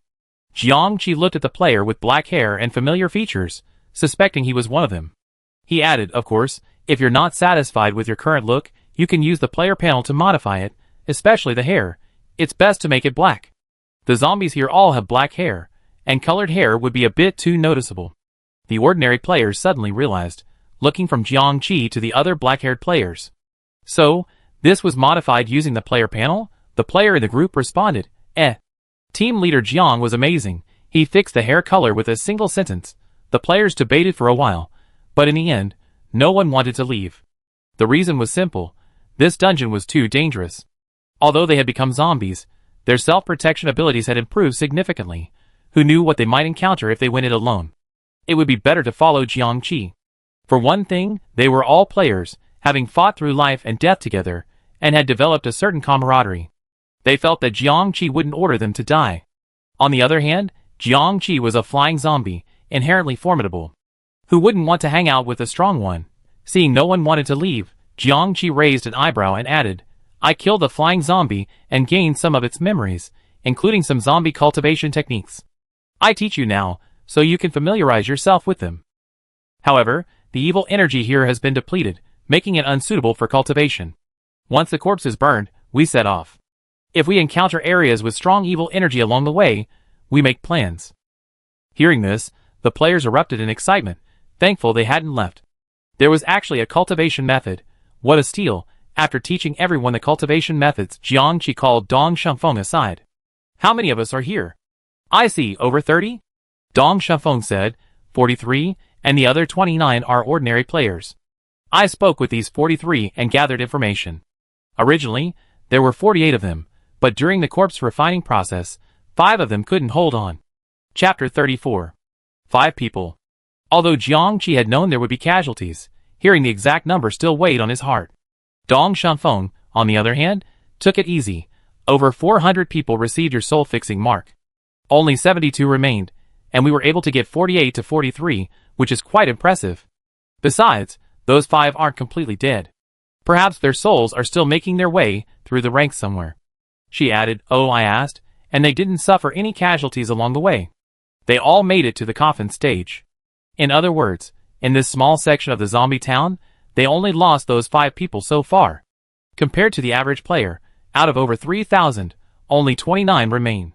This is truly remarkable, and it directly demonstrates that their own players are countless times stronger than the average player. Jiang Qi nodded. "Tell me who these 43 people are, and have them nominate a representative to speak to me privately." Dong Shanfeng distributed the zombie talismans, and other items she had collected to the players. When distributing them to her own people, she always used her left hand. Jiangqi knew they were her own people. She exchanged glances with them from a distance and nodded slightly. Thus, the connection was finally established. Jiangqi had confirmed the identities of her own people and had a clear understanding of their situation. She didn't know what had become of the others, but these 43 people were by her side. If they encountered any danger in the future, she would definitely protect them. In return, she could completely trust them. The elected representative was the player who had mentioned the peachwood and lychee trees. He approached Jiangqi under the pretext of asking for advice on cultivation. After a few tentative words, Jiangqi said, "It's okay. No one here can overhear our conversation." The man's expression straightened, and he whispered, "Team leader, Duanming reports to you." "Jiangqi, you're Duanming." She knew Duanming. Back then, Zhang Jingtian had summoned Dong Shengfeng and Cui He and asked her to choose one of them as her inseparable companion. If she chose neither, there would naturally be other candidates for her to choose from. Duanming was the top male candidate. In other words, in terms of overall rating, he was only a hair's breadth behind Cui He. However, she and Duanming had never met alone. "Jiangqi, what's your player name?" "Shan He." "Okay, Shan He, we already spent 6 days in this dungeon, and there are 24 more days left. Our mission is, 1. Survive these 24 days, and verify the authenticity of the messages broadcast by Cunning Snake. 2. Keep an eye out for our people and offer assistance whenever possible. 3. I need to challenge some ghosts. There may be some tough battles ahead. You should strive to improve yourselves. Those 29 ordinary players will be our helpers from now on. Duanming, however, there's no guarantee that there won't be Cunning Snake members among those 29, such as the flight attendants." Jiangqi wasn't surprised to discover that the flight attendants were Cunning Snake's spies. She glanced at the players over there. "I can't say for sure, but they're all under my control. I'd be the first to know if anything unusual happens. Besides, we're short on manpower right now. Do we have to eliminate all 29 people just to protect 1 or 2 potential spies? We keep them for now. So, you still need to keep your identities secret and be careful not to leave your own people alone with them." "I understand. I'd be wary of them, but I also get along with them." "Smart." Jiangqi patted his shoulder and raised his voice. "Shan He, right? You're great. Join Ya Di and be my right-hand man." The players in the distance immediately cast jealous glances at Duanming. This guy is so cunning. Asking for training methods? He's just trying to curry favor with someone else. Sigh. Why didn't they think of that? Dong Shengfeng was a little surprised that she called out her player name directly. She and Jiangqi exchanged a glance, and they understood. Jiangqi was going to change her character. She didn't want to play the crazy, jumpy Sando anymore. She wanted to use this dungeon as an opportunity to make Sando a powerful figure, someone who brought players together and gave orders. But Dong Shengfeng hadn't actually guessed Jiangqi's true intentions. Cunning Snake made no secret of his malicious intent and various illegal operations, clearly intending no players to survive. Even if a player managed to return to the train alive, he would surely silence them. Thus, Jiangqi knew that after this dungeon concluded, a battle between her and Cunning Snake was inevitable. Therefore, there was no point in carefully following the character's instructions. The zombie corpses quickly turned to ash. After Jiangqi confirmed that no one was left behind, he led Dong Shengfeng and the 72 players out of this zombie town. After exiting the city gate, he looked back. This dilapidated town, once home to zombies, was now devoid of even the zombies. The dead silence was as if abandoned by the world. Who knows if another story will unfold here in the distant future? Jiangqi retracted her gaze and continued on her way. To attend the ghost banquet, one must first know how to get to the city of monsters. Jiangqi then handed the team over to Dong Shengfeng and Duanming, and took off, hoping to find another team also heading to the city of monsters. This underground world also has day and night. Now it was daytime, and while the light wasn't very bright, the view was still relatively wide while flying. After a while, she didn't see any other team, but she did discover a place with a strong evil aura. It was a very dilapidated and remote village. Jiangqi walked around inside and found some rotting corpses there, lying in the ground for a long time, transforming into zombies. It seemed this place was teeming with zombies. She didn't see any danger, and after estimating the amount of evil aura here, she figured a few dozen people could digest it in half a day, so she decided to test their strength first. So she brought the players here, letting them cultivate using the evil energy there, and she sat down to cultivate as well. In less than half a day, just an hour later, the evil energy in the village was completely drained. The players looked at Jiang Qi in bewilderment. How could her cultivation be like a water pump, draining away the evil energy so effortlessly?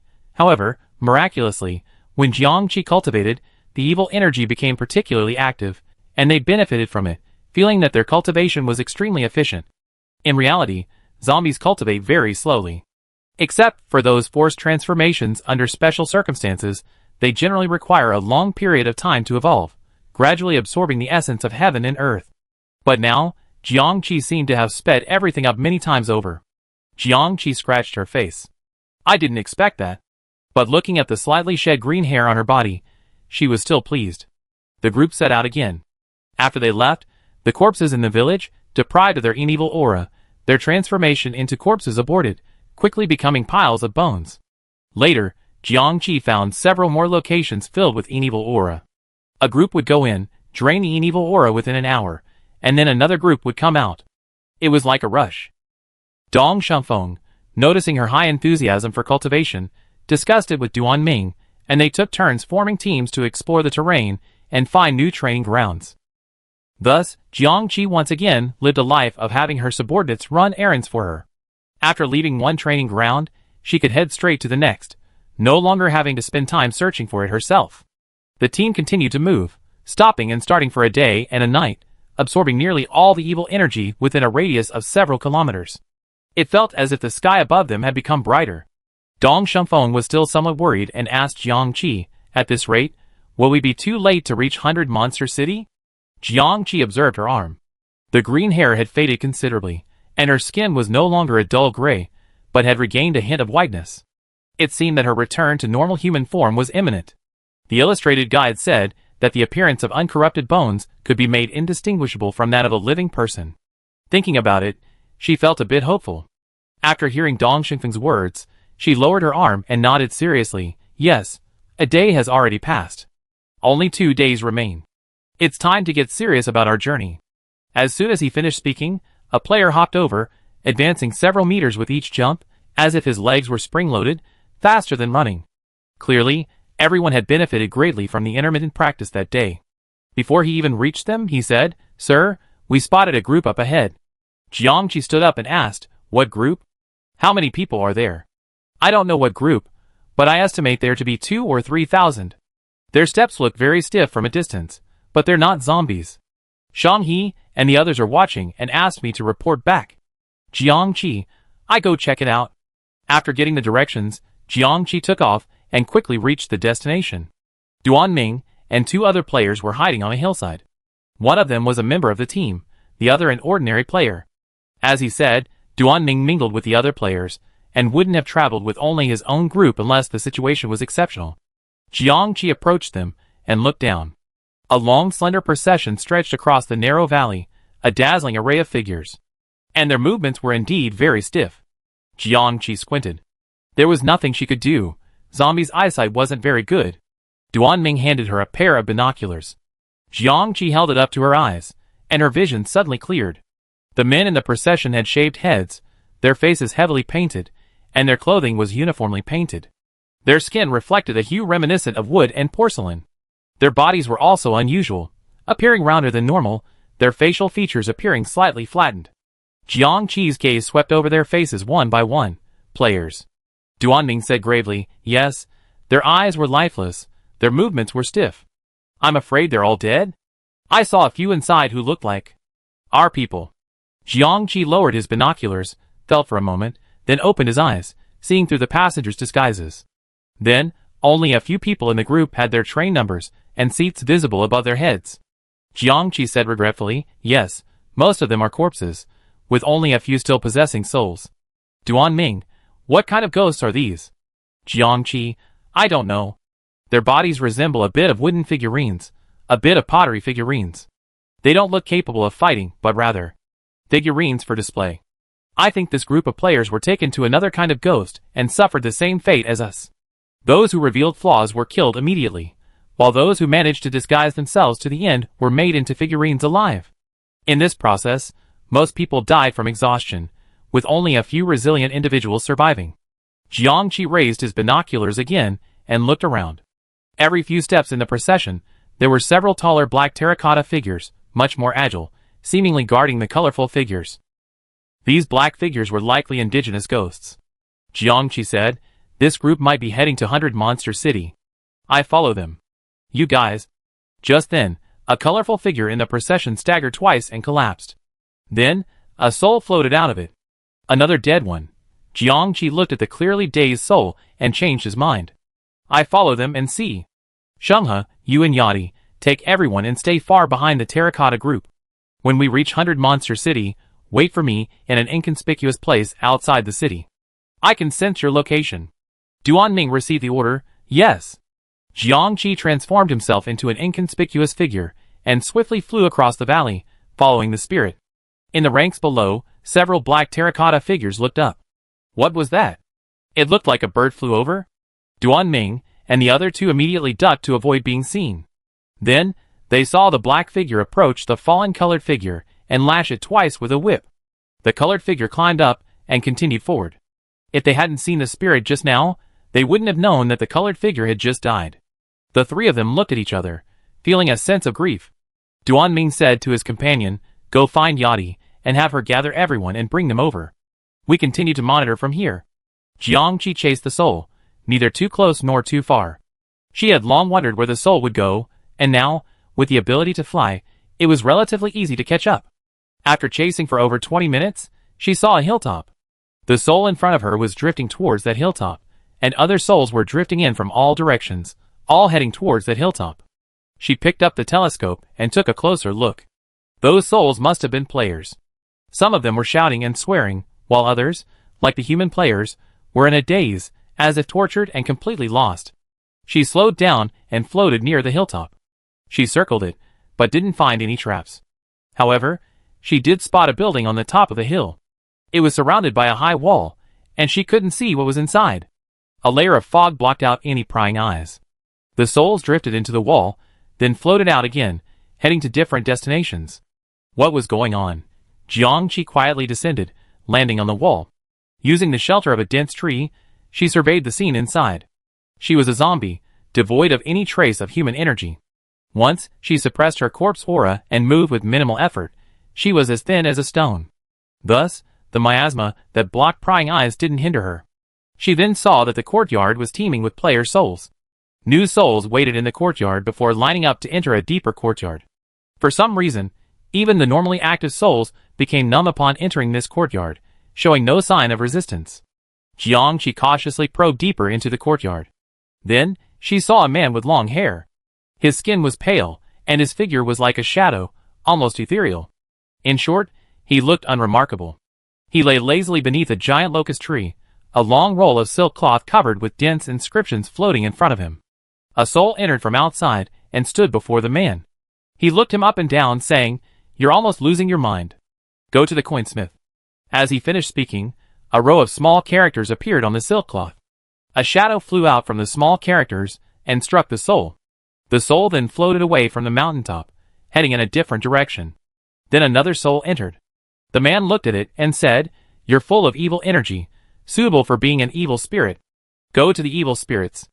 Another row of small characters appeared on the silk cloth, and the characters struck the second soul. Then, this soul also floated up, drifting in a different direction from the previous one. Jiangqi suddenly realized. After leaving their bodies, all player souls first arrive at this place, where this unknown man decides their destination. So, this is where souls are assigned their destinations. As Jiangqi pondered, a third soul entered. Although its expression was numb, its eyes still shone with stubbornness and sharpness. The man piqued his interest. "This one's not bad. Keep it for ghost cultivation." The soul remained aside, not floating away. Could this be the territory of ghost cultivators? Was this man actually a male ghost? Jiangqi looked carefully, and saw that there were 7 other souls remaining in the courtyard. At least 4 of them had facial features reminiscent of people from China. She patiently continued to watch. One after another, souls entered, some assigned to the undead, some to various weapon spirits, and some to various evil spirits. Jiangqi finally understood. The ghosts and monsters in this dungeon needed fresh blood, and so, the cunning snake had sent the players here. Players' bodies belong to ghosts and monsters that need bodies, like zombies and figurines, while their souls belong to ghosts and monsters that need spirits, like ghost cultivators and the undead. They say players have 2 lives in this dungeon. 2 lives is true. 2 for 1, 2 for 2. 67,000 players in this dungeon can fill a pit of 34,000. Is it a good deal? Is it a good deal? Jiangqi pursed his lips, anger boiling within him. If this was just directed at the players, it would be fine. Jiangqi would just say it's a dog-eat-dog situation. Neither side is a good thing anyway. But among those 67,000 persecuted players, there was also herself and her 1,000 comrades. If you asked her how she felt right now, she just wanted to kick the man in front of her, this arrogant man who was deciding the fate of souls like merchandise. And then, kill this damn dungeon and that damned cunning snake. After waiting a moment longer, the male ghost finally gathered 10 souls to keep for ghost cultivation. He sighed. Sure enough, the later the souls arrive, the higher their quality. This was natural. Those who could hold on to the end were more unique, whether in wisdom, perseverance, or combat prowess. They were definitely stronger than those who were eliminated at the beginning. At this point, the male ghost said, Lai Rong, take these 10 people away and teach them a lesson. Jiangqi was stunned. Lai Rong? Wasn't that the name of the player that the 1A guy had replaced? Because it was the first successful example of someone stealing a player's identity, she remembered it vividly. Then a man emerged, his form like a phantom, a mist, and he said respectfully yes. And his appearance was unmistakably that of Mr. 1A himself. But compared to his earlier, somewhat naive look, his expression was now calm and unperturbed. Jiangqi narrowed her eyes.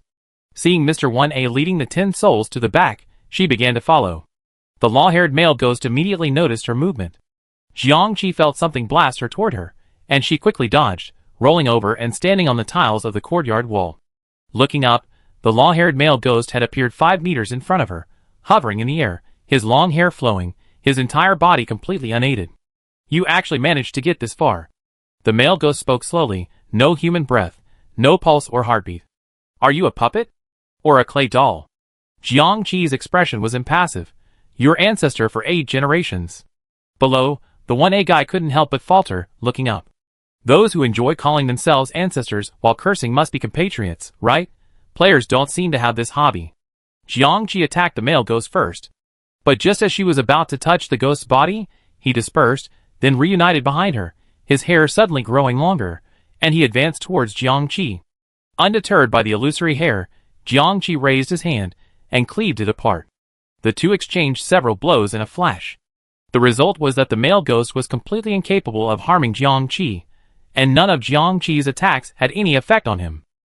A zombie, practically indestructible, while a ghost cultivator, lacking a body, was simply a spirit. They were completely different systems, and neither could defeat the other.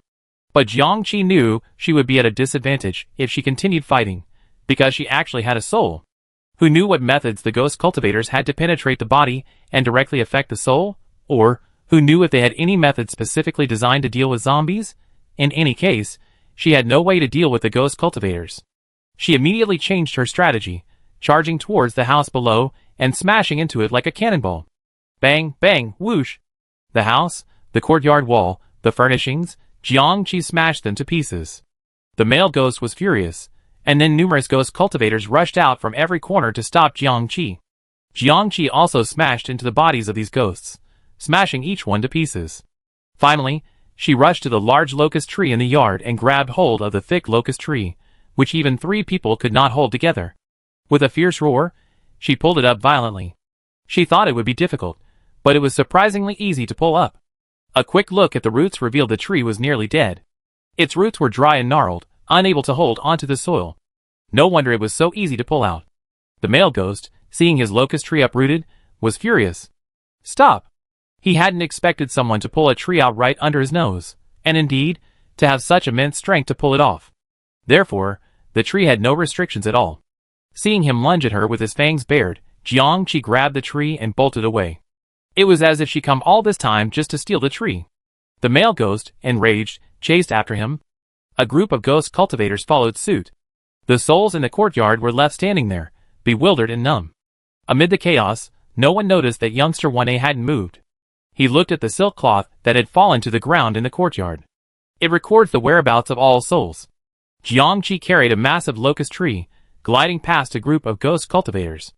The zombies' immense strength was fully utilized at this moment. But the zombies' flying speed was ultimately no match for a group of ghosts. Seeing they were about to be caught, Jiangqi looked down and spotted what looked like a temple on a certain mountain, gleaming with golden light, like a pearl in the darkness. Jiangqi? ? There's actually a temple in a den of ghosts? Could this be a group of demonic monks? But the Buddha's light shining through doesn't seem to be the case. Regardless, she swooped down towards it. The long-haired male ghost behind her shouted angrily, "Stop her!" The ghost cultivators transformed into streams of light, forming a substantial net that blocked Jiangqi's path. Seeing her path blocked and the long-haired ghost about to catch up, Jiangqi, helpless, opened her mouth wide in anger, baring her fangs, and bit down on the locust tree, unleashing her zombie toxins. The long-haired male ghost stumbled in midair and unexpectedly fell. Jiangqi, holy crap, it actually worked. Why didn't you say so earlier? She then transformed herself into a beaver, gnawing furiously at the tree. Taking advantage of the other ghost cultivator's distraction, she circumvented the net and sprinted towards the temple below. She slammed the locust tree's roots downward into the ground in front of the shimmering golden temple. Then she turned and ran. She felt the Buddha's light here was also hindering her health. This place was unlucky for her. So, when the monks emerged from the temple, they saw a gnawed locust tree. The ghost energy within the tree was still hissing and steaming, swirling in a dark mist, a truly miserable sight. Before they could react, a group of ghost cultivators had already appeared above the temple. The long-haired ghost cultivator in the lead had an unnatural dark blue hue on his face, as if poisoned. He glared at the monks with gritted teeth, but didn't dare to come down rashly. Suppressing his anger, he said, "Everyone, please return my tree to me." Chapter 35. Seeing the ghost cultivators and monks clashing from afar, Jiangqi chuckled and hurried back to the ghost cultivator hilltop. On the way, she heard a notification on the control panel. You challenged a group of ghost cultivators, including the Ghost King, the strongest of the ghost cultivators in this dungeon. You toyed with him, demonstrating the authority and ability of a trained conductor. You earned 0.1 internship experience. Jiangqi, only 0.1. So stingy. She risked her life to play with him. But that male ghost turned out to be the Ghost King. Are Ghost Kings really that weak? Come to think of it, the strongest zombie here is Flying Zombie number 1, and she's already reached the level of Flying Zombie number 1, so it's not surprising that she could fight the Ghost King back and forth. It can only be said that while this dungeon has a wide variety of ghosts, the ceiling isn't very high. Jiangqi returned to the courtyard. Because the ghost cultivators were all out, she had no trouble getting in this time. She ran into the 1A guy head-on. Jiangqi didn't know the man's name, so he blurted out, "Brother 1A." Brother 1A was relieved. "It's you, Captain Jiang. I knew you come back." Jiangqi said, "You're conscious too. Great. I lured those ghosts away. Take our people and follow me." Brother 1A waved his hand, and 24 souls floated over. He handed Jiangqi a tattered book. "Captain Jiang, you take them away. I can't leave. I'm a fully fledged ghost cultivator, and the Ghost King can tell where I am." Jiangqi frowned. As a flying zombie, she could also sense the location of her zombies, and she knew how deadly this could be. But if you stay, they'd be angry with you when they come back. 1A thought. 2 days ago, 9 players became ghost cultivators and were dispatched to 100 Monster City by the Ghost King. I should go there too. That's perfect. We already have some people headed there. Jiangqi looked at the 20 or so souls. Are these our own? Yes. After leaving this courtyard, they gradually regain consciousness. Then let's get out first. Jiangqi glanced at the numb souls of ordinary players in the courtyard. How can we let these people go? Having them wandering around will help cover our tracks. Then, team leader, smash the plaque on the gate. I lead them out. Jiangqi reached the outermost gate and looked up. Sure enough, there was a plaque with the words Ghost Sect written on it. Jiangqi, Ghost Sect? With such a small, shabby courtyard, they have the nerve to call themselves a sect. Just like that Ghost King, they don't have much power, but they've given themselves a prestigious name. She flew up and kicked the plaque. It was quite strong. Bang, bang, bang. She kicked several times, finally breaking it. Dang, you destroyed a ghost cultivator's lair. The Ghost Sect and the Ghost King hold a preeminent position in this dungeon, and therefore have the authority to allocate the fate of player souls. You destroyed the Ghost Sect plaque, effectively destroying their authority, and thus losing their ability to attract player souls. This is a significant feat, adding to your record and earning 0.5 internship experience points. Jiangqi was satisfied. This was a decent number. As the plaque shattered, the invisible restraints in the courtyard dissipated. Then, Brother 1A guided the players' souls into the air. Still dazed, they drifted with the wind, gradually dispersing from the mountaintop. Guy 1A flew out with 20 or so of his own souls. Hurry, the Ghost King will soon know something's wrong here. Jiangqi led the way, with Guy 1A following behind with a string of souls. When they passed halfway up the mountain, they all breathed a sigh of relief before they saw the Ghost King waiting for the ghosts to return. Jiangqi looked at him. Not bad, this ghost cultivation is quite good. When did the body die? Guy 1A was a little embarrassed. The day before. Jiangqi, Guy 1A, Lierong has a lot of enemies. When a player was exposed, he dragged me into it. And then we were both killed by the ghosts. Jiangqi, Lierong is a perverted nymphomaniac, so it's understandable that he has so many enemies. She asked, are there any of our own among those 9 ghost cultivators you mentioned? Brother 1A paused for a moment. 6. Jiangqi was pleasantly surprised. That's great. He paused, feeling that it was inappropriate to say so. After all, anyone who had reached this point had already died once, and it wasn't something to be happy about. She then asked, why didn't you come along? We thought someone should stay here. I was the first to arrive, and the most familiar with this place, so I stayed. I see. It was a deliberate arrangement. Jiangqi couldn't help but sigh. So, they were truly amazing. Even if their bodies died, their souls could still make their way out, and they still had the energy to leave someone behind to defend the place. And so, she had finally arrived. Brother 1A opened his mouth, but swallowed the rest of his words. He didn't mention that the Ghost King's cultivation method was extremely draconian, requiring them to devour each other's souls to strengthen themselves, because the Ghost King only wanted the 10 strongest ones left. That group, a total of 500 player souls, were trapped in a small area, engaged in a bloodthirsty war. There were only 11 of them, and in soul form, their former physical strengths were no longer fully utilized, and their player backpacks couldn't be opened. In the end, 4 of them sacrificed themselves protecting their companions. Death in soul form meant complete death. He couldn't help but clench his fists. He glanced at Jiangqi, not wanting her to worry. He simply said, Team Leader, the book I gave you contains a relatively gentle method for ghost cultivation. You can have everyone practice according to it.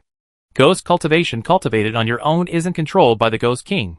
Or if there's a method for cultivating the undead, you can try that too. A common soul wouldn't survive in this dungeon. Jiangqi glanced at the dozen or so souls behind him. As they moved away from the courtyard, their expressions gradually grew more vivid. Okay.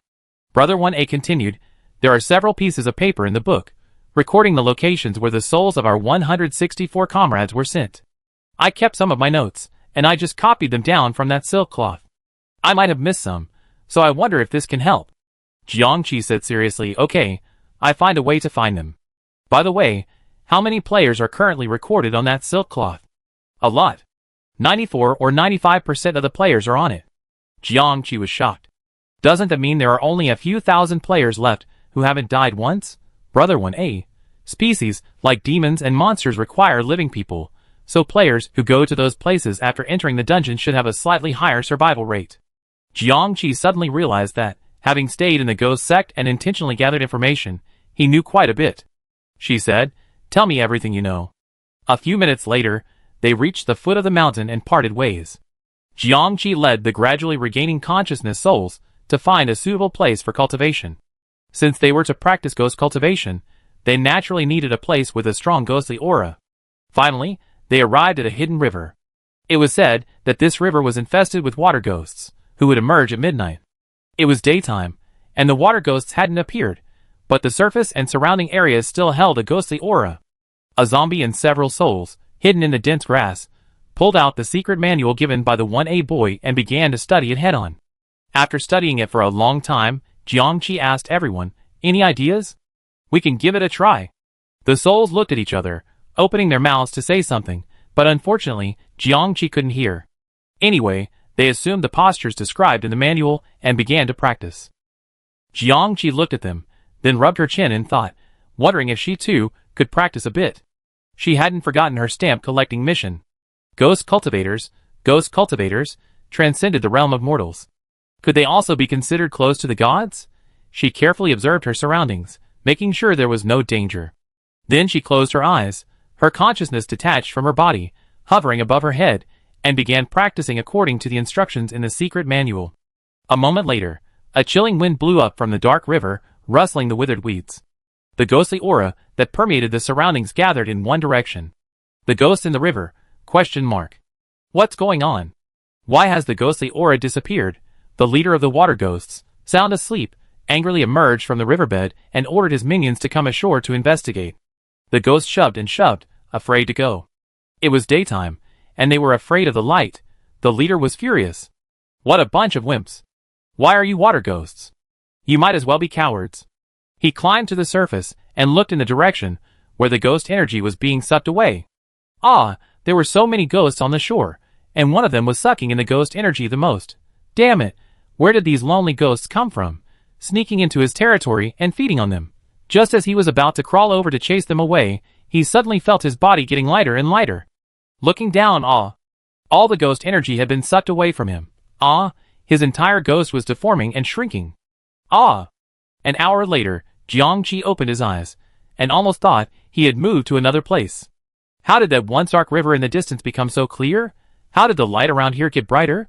Where did the ghost energy go? Seeing everyone was still there, she felt relieved. Hey, their figures had solidified. No longer the translucent, spirit-like form that seemed to dissipate at the slightest breeze. Is this a sign of successful cultivation? She looked down at her soul form again. It had completely transformed into that ethereal, misty appearance. Had she become a ghost cultivator? Is it that easy? Ding, you become a true ghost cultivator, albeit a weak one. You gained a deeper understanding of another ghost species, earning 0.5 internship experience points. Received internship reward, Ghost Cultivator's Guide. Ding, you destroyed a water ghost lair and purified a group of them, earning 0.1 experience points. No, when had she destroyed the water ghost's lair? She looked at the clear river. Had she destroyed the water ghost's home because she had absorbed all the ghost energy? She looked at the virtual ghost cultivation guide in front of her. It looked similar to the zombie guide, except the cover featured a ghost with long hair whose face was indistinct. She reached out, and the book fell into her hand, instantly materializing. Opening it, the first sentence read, "After killing a ghost cultivator, especially a powerful one, remember to find and scatter their ashes.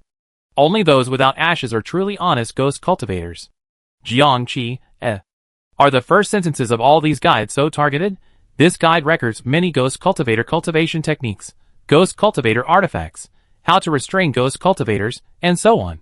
After reading it, Jiangqi had a single thought. Ghost cultivation studies could be developed on Blue Star. She closed her eyes and looked inward, discovering that the red glow of her post-god bloodline had grown even larger. As expected, collecting a near-god creature would brighten her bloodline a bit.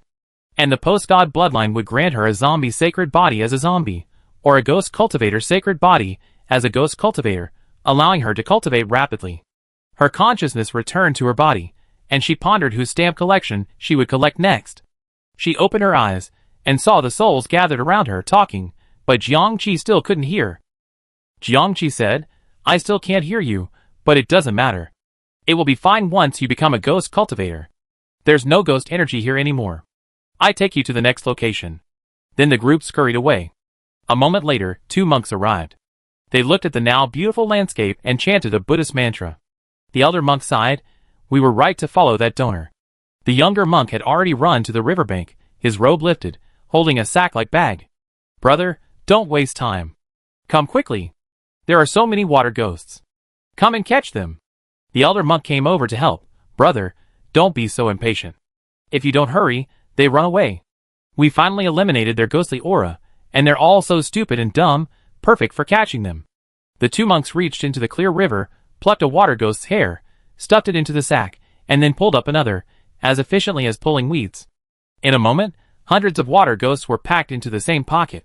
Finally, the young monk pulled out a tiny one and asked, "Why is this one so small?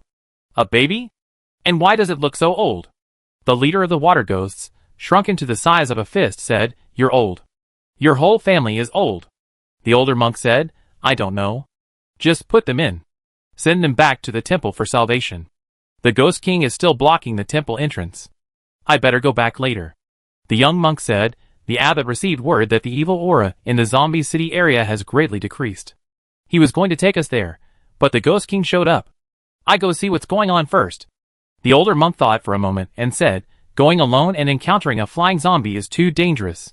If you don't want to return to the temple, help me set up a formation to return this area to the mortal world so we can quickly catch up with the donor. Jiang Qi, along with a group of souls, began his banditry, snatching ghost energy from here and there.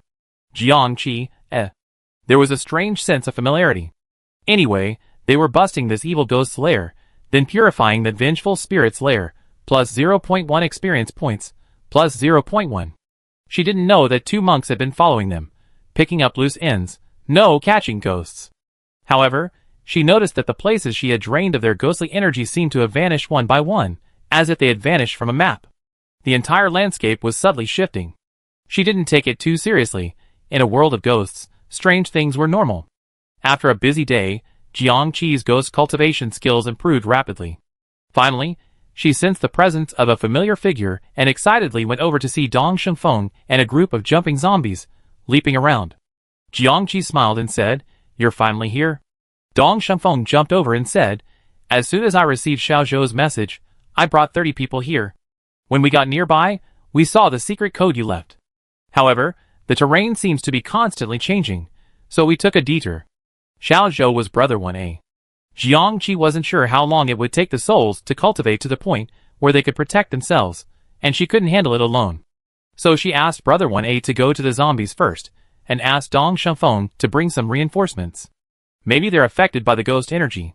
But why are there so many of you? Duanming only has 13 people left to face those players? Those players are very obedient. Duanming said he can handle them. They already followed the terracotta warriors to the 100 Monster City.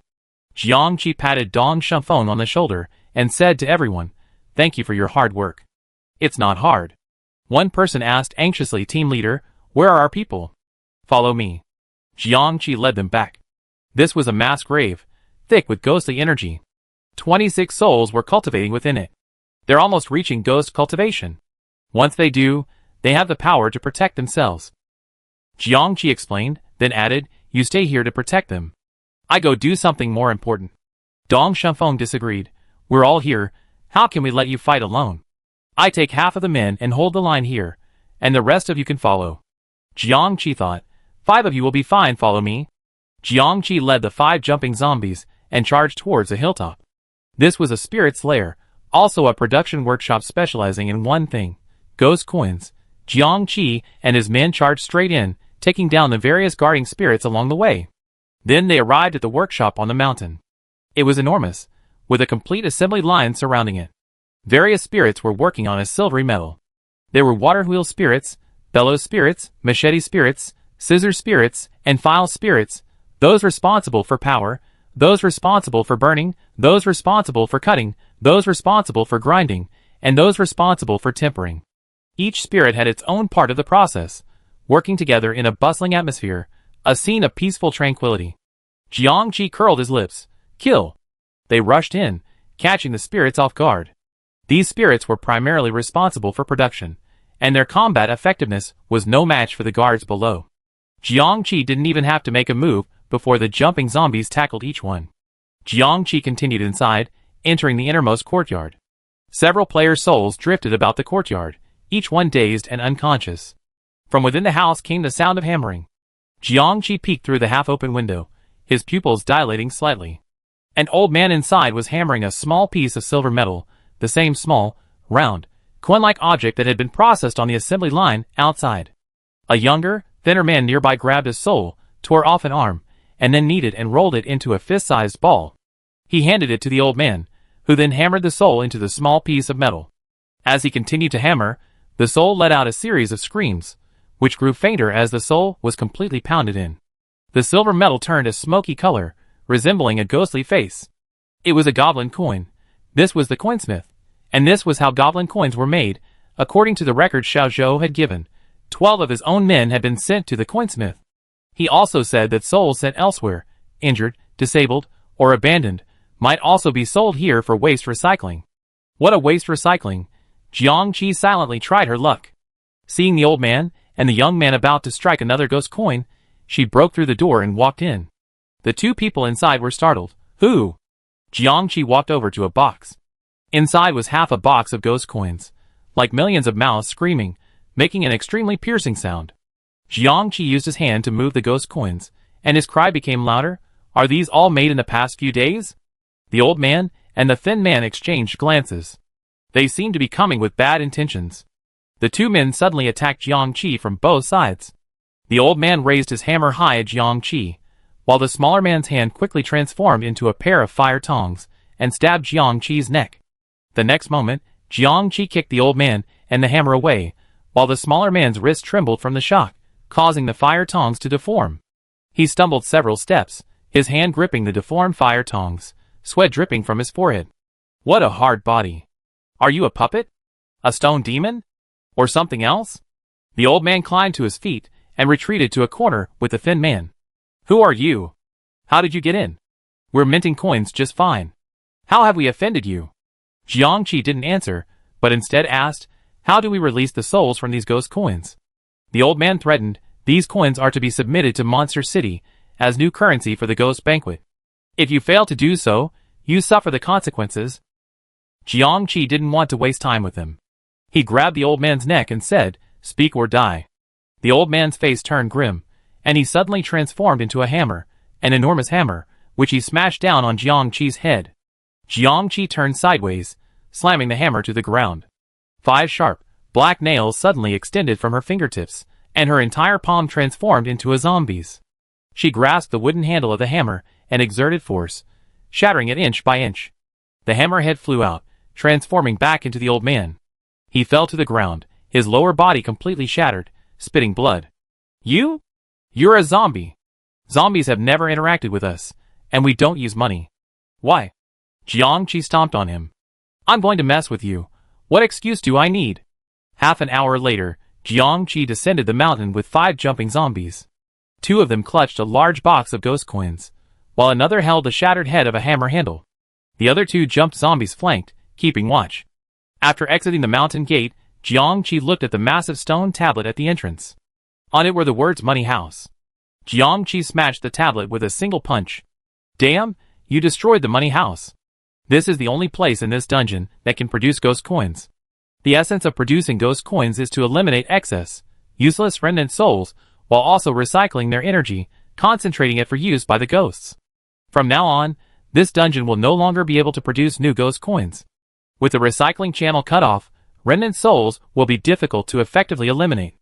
This will significantly impact the dungeon's order and harm the interests of the upper-level ghosts. This is another great feat. Congratulations. You earned 1 internship experience point and the internship reward, coin minting. Jiangqi flipped open the book and glanced through it. It mentioned how to release the energy and souls within coins, as well as how to nourish them. She was overjoyed and put the book away. Now that we're here, let's go to the next location. A long time after they left, 2 monks arrived, panting. Looking at the shattered stone tablet, they exchanged a look of joy and worry. The joy was that such a cancer had finally been eradicated, but the worry was that the remaining souls would increase in number, and who knew how enraged the higher-ups would be. The young monk quickly came to terms with it. The more remaining souls there are, the more chaotic this place becomes. If it weren't for the sheer variety and diversity of the ghosts and monsters here, a giant monster would have already emerged.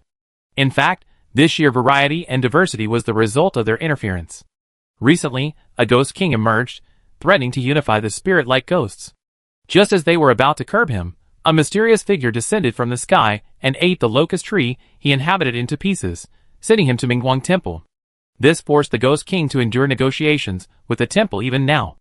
It is precisely because each ghost leader lacks overwhelming power, and the different ghosts operate independently, that Mingguang Temple has been able to survive in this tight spot. The older monk said, however, that Donor truly hates this place and possesses considerable military prowess. Perhaps we should talk to her and express our gratitude. The younger monk said, brother, if we want to talk to her, we must first catch up with her. The younger monk said, brother, I should go back to the temple and call more fellow monks. The main entrance is blocked, so can we use the back door? Excellent. Chapter 36. It was already late at night when Jiangqi and the others returned to the mass grave. Each person was carrying large and small boxes, and even more bags. If it weren't for the zombies' strength and power, they would have been crushed to the ground. Jiangqi, the flying zombie, even acted as a porter, flying back and forth several times, bringing back the heaviest and most space-consuming items first. When they returned with the 5 of them for the last time, they were surprised to see someone else here in such a short time. Dong Shunfeng immediately came forward. Jiang, team leader, this is Zhuangyu. She is now a bird demon. Zhuangyu. Oh. Jiang Qi also remembered this name. She was of the same status as Duan Ming, and the first female candidate. She looked at the young woman approaching quickly. Zombies and spirits dislike fire, so everyone only had a few flashlights for illumination, and the light was very dim. Jiang Qi squinted, and saw that the person looked neither like a C-Nation nor a player. His hair was a dazzling array of colors, adorned with a few black feathers. His face also had a few dark lines that didn't look painted on, but rather like they were natural.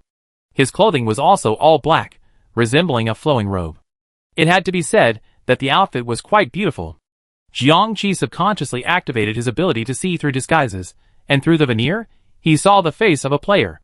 Clearly, the true face was also obscured by hidden markings. Dong Shunfeng had already confirmed the identity. There was no doubt he was right. The person stepped forward and saluted crisply. Team leader, Zhuangyu reports in. Jiang Qi shook her hand. Hello, how did you find me here? He looked at the feathers on her head again. Are you a bird demon now? Zhuangyu responded by performing a transformation. The next moment, she transformed into a crow, flew through the air twice, and then transformed back into a human. Zhuangyu said, I am now a crow demon. Our group, a total of 10 carriages, were taken away by bird demons as soon as we entered the dungeon.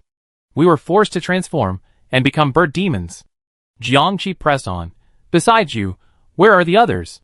Zhuangyu smiled. Don't worry, team leader. Besides me, there are 16 other comrades in that group. All of them have achieved it.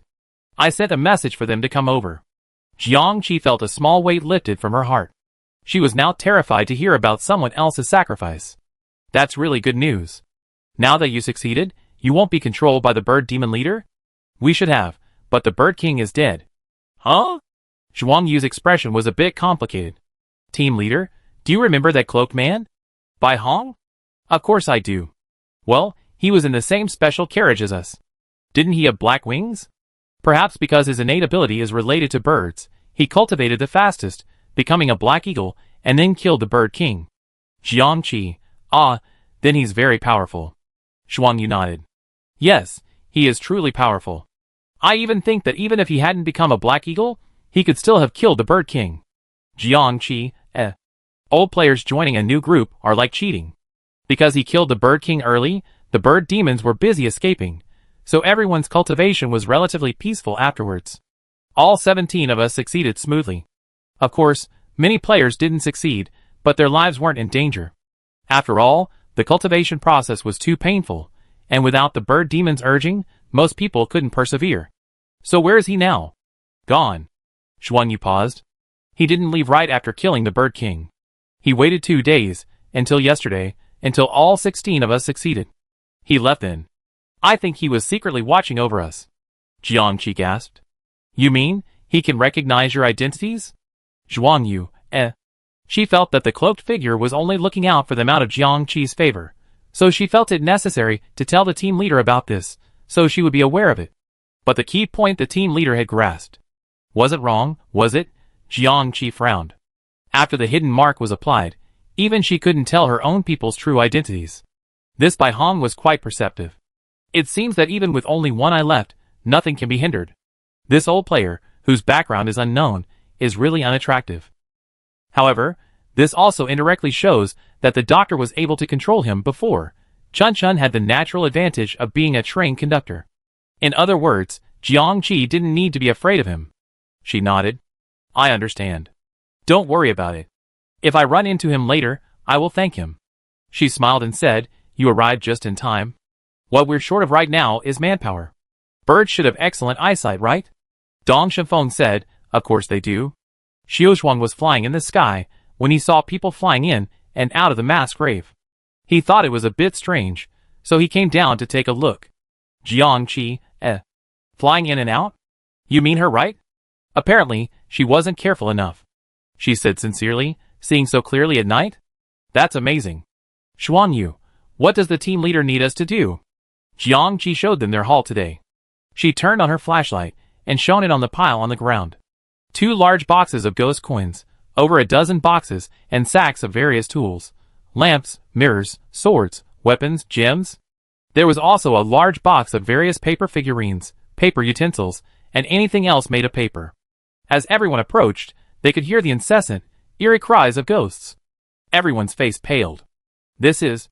Jiangqi's voice dropped slightly. These all contain souls. She pointed at the ghost coins. Ghost coins are made by tearing a whole soul into several pieces and casting them into the coins. These mirrors, weapons, and so on, are made by injecting individual souls into them. Then, placed in a specific environment, they transform the souls into weapon spirits. As for these paper objects, they were taken from a paper demon's lair. Each one also contains a soul. The paper demon uses this method to imbue these paper objects with intelligence, making them more powerful and easier to control. Dong Shifeng, Xuanyu, and the others all looked grim. Dong Shifeng reacted faster. So these all contain? Jiangqi nodded. They all contain the souls of our people. According to Xiao Zhou's records, there are 12 people in the ghost coins, but they were torn apart when they were cast into the coins. So, we might be looking for dozens or even hundreds of soul fragments. After finding them, we piece them back together. The weapon spirits here are complete souls, but they need to be shattered before they can be released, so be careful during this process. The weapon spirits should have around 20 of them, and the paper demons around 10, but I'm still unsure how to release the souls trapped in the paper. In short, we need to find our people among the vast number of souls. So someone with good eyesight is needed. Jiangqi waved and pulled out 2 thick books, one titled Coin Minting, and the other Weapon Spirit Illustrated Guide. Yes, she also received the Weapon Spirit Illustrated Guide, as a reward for leveling the ruined mountaintop called the Sacred Weapon Sect. That place, in other words, produces weapon spirits, and the ghosts and monsters within are not very powerful, otherwise it would be difficult to defeat them. As for the paper figures and artifacts, after she lured the paper demon away, the other 5 went in to retrieve them. That paper demon was extremely lethal and quite strange, and Jiangqi couldn't confront it head-on. She handed each of the 2 books, saying, "Take a look first, so you have an idea. Once everyone's gathered, we release the souls. The sooner, the better. The sooner, the greater the chance of recovery." The 2 hurriedly flipped through the books, while Jiangqi looked at the 26 souls in the field. Ah, is this almost successful? It felt like just one final push was needed. The ghost energy in the mass grave wasn't very strong anymore, and I was worried it might be a bit weak. Jiangqi figured it would be helpful to have 26 more pairs of eyes watching over it. So she opened the Ghost Cultivation Guide to the page on releasing ghost energy. After reading it several times, she began to do as instructed. She raised her hand, palm facing forward, and closed her eyes in meditation. After a moment, perfectly smooth, wisps of black energy emanated from her palm. These wisps of ghostly energy drifted forward, entangling each soul and channeling their energy. Xuangyu's eyes widened slightly at this sight. This. She lowered her voice. Zombie aura? Would this be compatible with the ghost cultivation system? Dong Shifeng stroked his chin and said calmly, "It should be ghost energy. Our team leader practices dual cultivation of corpse and ghost." Xuangyu, a godlike dual cultivation of corpse and ghost. She sighed. Being with her, there are surprises every day. Of course not.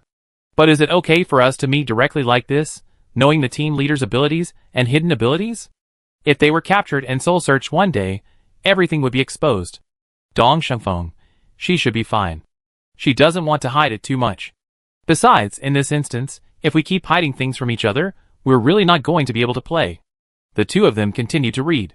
As for the ghost coins, finished ghost coins can no longer release souls. However, semi-finished ghost coins can release souls by killing the coinsmith. Where's the coinsmith? A zombie jumped over and said, "Sister, it's here." The 2 looked over and saw that he was holding a hammer head. Okay, it's damn reasonable that the coinsmith is a hammer spirit. The 2 continued to read, weapon spirits. Smashing artifacts releases weapon spirits, but be extremely careful when shattering the artifact, otherwise you might shatter the weapon spirit along with it. Over an hour later, the bird demons arrived one after another. They were a dazzling array of creatures, large and small, magpies, parrots, doves, vultures, falcons, eagles, and some that Jiangqi couldn't even name, like owls. There were all kinds of birds, anyway. It was said that for a human to transform into a bird demon, The blood of that particular bird must first be injected into the person, a dangerous and painful process. The specific bloodline to be received was arbitrarily designated by the Bird King. Looking at the few magpies, parrots, and pigeons that were barely capable of fighting, Jiangqi knew they truly owed their survival to Bai Hong. The bird demons landed as humans, and were thrilled to see their comrades. Meanwhile, on Jiangqi's side, 26 souls had also broken through the final barrier, becoming ghost cultivators, and opened their eyes. Team leader, Sister Dong, Xiao Shuang. Everyone flew down from the sky, hugging each other and punching each other, all delighted. Jiangqi waited until they were done celebrating, then said, "Well, now that everyone's here, let's begin. Weak souls can't withstand the sunlight, so let's fight quickly before daybreak." And so, in the dim mass grave, numerous flashlights were turned on, stuck high and low on tree branches and rock walls, barely illuminating the mass grave. 29 zombies, 24 ghost cultivators, and 15 harpies formed a large circle. 2 zombies patrolled, 2 ghost cultivators wandered, and 2 harpies flew overhead, keeping watch. Jiangqi stood in the center of the circle, surrounded by a pile of ghost coins, clutching the hammer head. Seeing everyone was ready, she crushed the hammer head with a fierce crush. The hammer head emitted the old coinsmith's final scream, then shattered to the ground. At the same time, the pile of ghost coins began to boil, and pieces of residual souls floated out from the coins one after another, gradually returning to their original shape from a clumping shape. Heads, arms, legs, stomachs, chests. Tens of thousands of soul fragments instantly obscured the sky and moon, swirling above the mass grave. Finding even 12 people here was incredibly difficult. But no matter how difficult it was, we had to try. Jiangqi, start from the beginning. 26 ghost cultivators immediately soared into the air, their souls spreading out like strands of flying silk, darting through the soul fragments. The bird demons also transformed into bird forms, circling the soul fragments. They couldn't fly directly inside, so they could only search from the periphery. And the zombies. The zombies below were jumping up and down, their eyes nearly popping out. It was a shame their eyesight was so poor.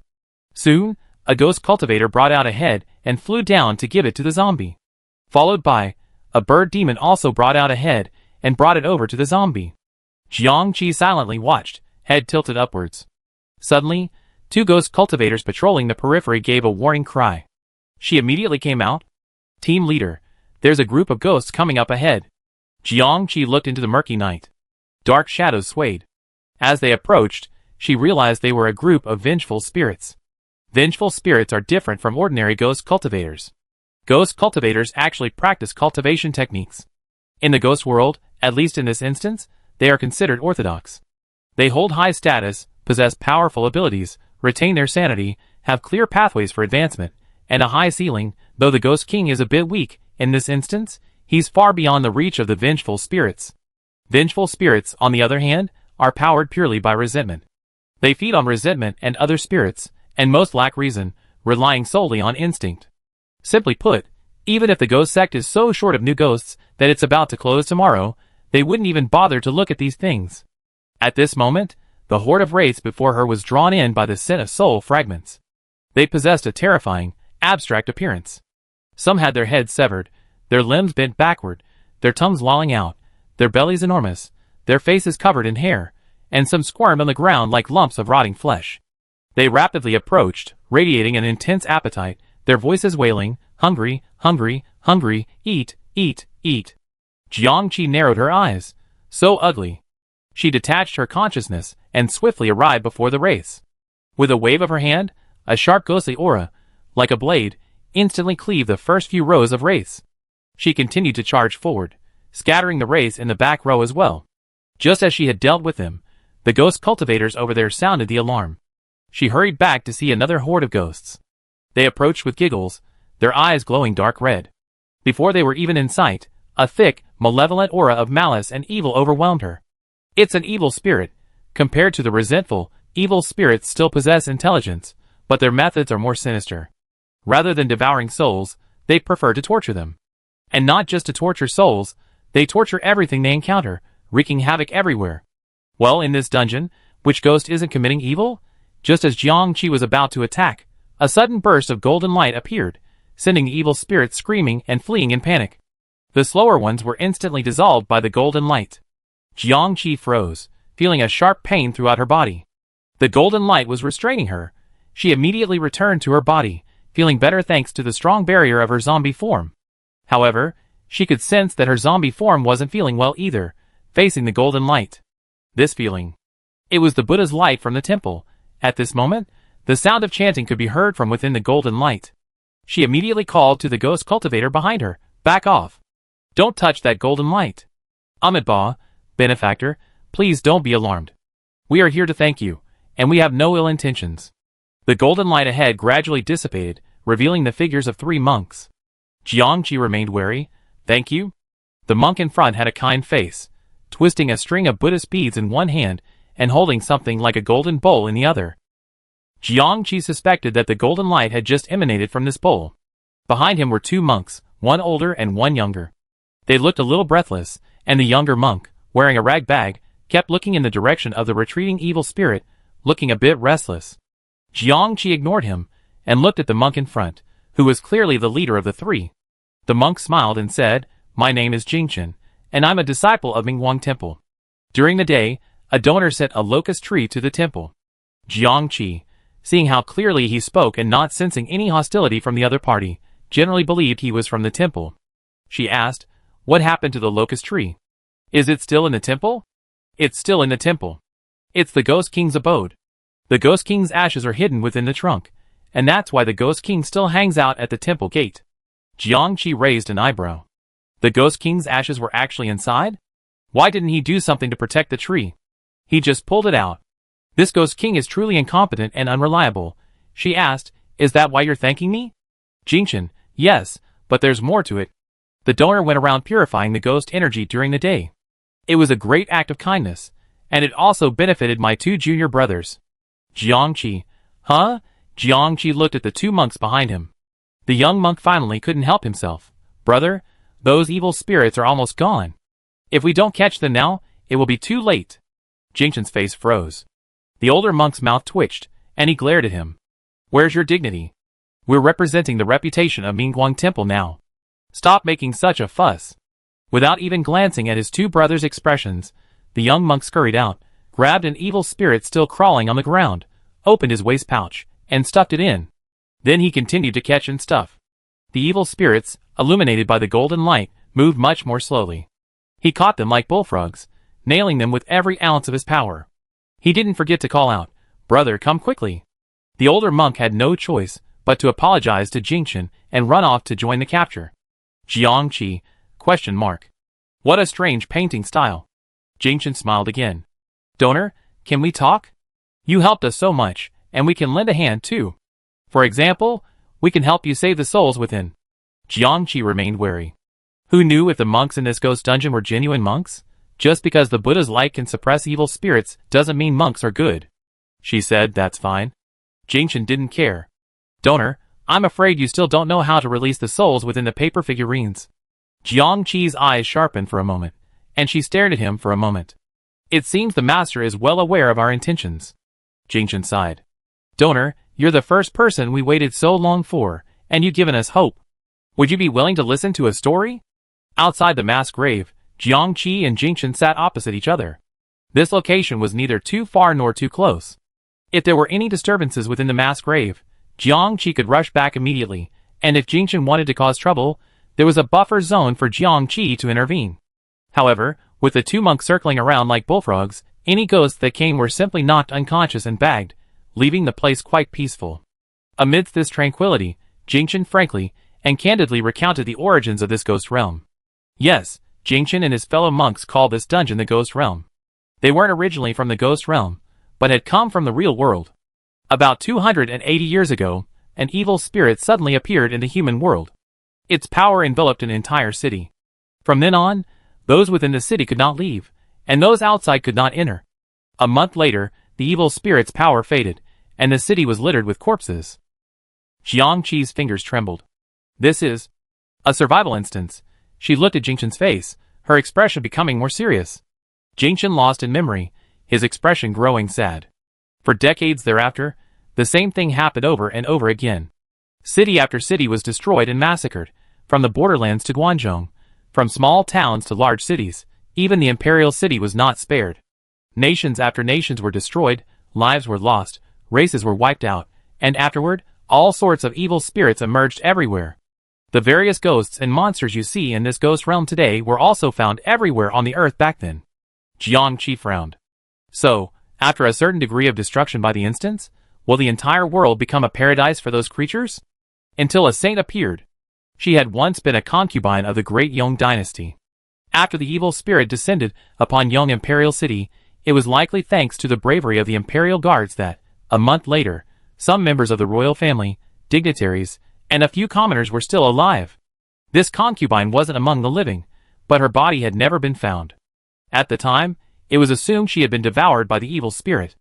Unexpectedly, 30 years later, she returned, seemingly having traveled to the source of the evil spirit and acquired a unique skill. Upon her return, she gathered talented individuals from the Buddhist, Taoist, and witchcraft sects, as well as some renowned folk exorcists. After so many years of being plagued by the evil spirit, some capable of combating it finally emerged. They also gathered a vast collection of rare treasures. It's unclear whether they had set up some kind of formation or performed some kind of ritual. In short, for 3 consecutive days, black smoke obscured the sky, as if the world had been destroyed. After 3 days, all the evil spirits vanished, along with some mountains, rivers, and cities. Jiangqi said, they didn't disappear, they were moved underground. Jingchen nodded. Yes, the evil spirits were suppressed underground from then on, forming this ghost realm. Mingwang Temple came down with it at that time, but it wasn't a fall, it was a part of the sage's long-planned plan. From then on, Mingwang Temple became the only pure land in the ghost realm. We in the temple must constantly monitor the development of the ghost realm and promptly eliminate overly powerful ghosts to prevent them from unifying the ghost realm, breaking through the underground, and wreaking havoc on the human world again. Jiangqi frowned. Can they return to the human world? Jingchen nodded. The sage said that if the ghost realm remains silent, the ghosts within will eventually be exhausted. But if someone continuously sends new people in, the future is uncertain. Jiangqi was silent for a moment. The new people are those of us who are sent in batches. Chapter 37. Jiangqi felt a lump of anger build up in his chest. Do the players want to come to this place? Old players don't know, but new players certainly don't want to come. To be honest, these 60,000 plus players are also victims in this dungeon, yet they become accomplices. I can only blame the cunning snake for sending them here, for turning them into fuel to keep this ghostly domain going. Cunning Snake is truly a bad guy, but who, above Cunning Snake, is driving all this? If this dungeon is completely closed, even if the train conductor has his own ideas, he won't be able to drive the train here, right? In the future, when she becomes an official train conductor, if she receives a similar travel order, she too will become one of the executioners. Just how strong must one be, how high must one rise to escape this predicament? Jingchen's face was bitter. It said that for the first decade or so after the ghost domain was formed, it was truly a closed space. Ghosts and monsters slaughtered each other, becoming increasingly rare, and the remaining ones went mad and destroyed themselves day by day. Just when they were about to be exhausted here, suddenly one day, a group of strangers arrived. The ghosts and monsters fought like crazy to seize them, turning them into new ghosts. The ghost domain continued to exist, even growing stronger. In recent years, cities and territories in the real world have successively fallen. Although the cities that fell are all empty, this is undoubtedly a very dangerous sign. Furthermore, the expansion of the ghost domain has given ghosts and monsters more space to survive. If this continues, they will sooner or later return to the human world to wreak havoc. He looked at Jiangqi gratefully. Today, the donor has purified many places, giving us an opportunity. My 2 junior brothers took the opportunity to return those purified places to the real world. It's just a drop in the bucket, but it's a significant change. Jiangqi suddenly realized. No wonder the terrain keeps changing. She was a little confused. But you can do something like this yourself, right? Jingchen sighed. Yes, but only quietly, and not too much. He said helplessly, if we carry out a large-scale purge, or attack a particular group of ghosts, it will irritate the others. If they unite, there's no chance of Mingwang Temple being saved. They allow Mingwang Temple to continue existing simply because they need such an enemy to constrain and intimidate their opponents. So, what Mingwang Temple can do is seize this opportunity, secretly instigate them to fight each other, or guide their opponents to eliminate a powerful ghost before it becomes powerful. But you, benefactor, are different. Jingchen looked at Jiangqi. You are an outsider. You can do anything. You have the ability to do so. Just like how you dealt with the Ghost King in broad daylight, not only weakening him, but also forcing him to negotiate with Mingguang Temple. So, Mingguang Temple sincerely hopes to cooperate with you. Jiangqi was silent. Cooperation? Although the other party was very sincere and the story was true, but if there was a lie mixed in, or if their intentions were dishonest from the beginning. She asked, how many years has the Ghost Realm been established? Almost 200 years. Then you have also lived here with Mingguang Temple for 200 years? Jingshan understood her concerns, and patiently explained, not really. We can't survive in the Ghost Realm for long. In the present world, a new Mingguang Temple has been built where Mingguang Temple once stood. Any monk who has practiced there for 20 years, imbued with the Buddha's light, and passed away in meditation within the temple can come here. This relay has been going on for 200 years. Jiangqi immediately grasped the key point. So you died once? You're also in spirit form. Yes. Jingshan smiled. In this demonic realm, filled with foul energy, we spend a lot of time practicing daily to maintain the stability of our spirits. We also have our own methods for nourishing the spirits. So when I said earlier that I could save those souls for you, nurture them, and help them regain consciousness, it wasn't a lie. But you also said that you won't live long here. Is this soul nourishing method really that effective? There won't be any side effects, will there? Yes, but that's because we can't leave. Opening the Ghost Realm, as long as you escape it, and are no longer corroded by the evil aura, you be fine. You be leaving soon, won't you? That makes some sense. If that's the case, then it's worth a try. It would be best if you could learn the method for nourishing the soul. Besides, Jiangqi also coveted their ability to repel evil spirits with a single ray of Buddha's light. Being a ghost cultivator allows one to better understand these ghosts and monsters, and to fight violence with violence, but learning this Buddhist teaching is like wielding a sword to slay demons and monsters, with far greater and wider applications. Jiangqi asked, how do you release that Buddha's light? Can I learn it? Jingshan laughed. You need to have sufficient cultivation and the aid of Buddhist instruments. Since you're both a zombie and a ghost cultivator, I'm afraid you can't learn it. A white body can, however. Jiangqi nodded. Oh, a white body refers to a pure soul that hasn't yet embarked on any path, right? Rescued souls are also acceptable, but you should only stay for a month. That's too short a time to learn. What if I absolutely must learn? Just the basics, not deep dives. Give her a stamp collection. Maybe she can publish a Dharma illustrated guide or something. Wouldn't that be another subject? Zombieology and ghost cultivation are too dangerous and unconventional. Buddhism is truly open to everyone, with no taboos and no harm. Jingshan was troubled. If you insist, it's not impossible, but it will be detrimental to you, and you may not succeed. Jiangqi nodded. He understood. The Buddha's light overcomes her. It's fine if she can learn. Whether she succeeds or not will be another question. She then asked him some more questions.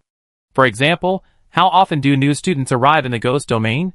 Jingshan, sometimes every few months, sometimes several times a month, and occasionally every few years.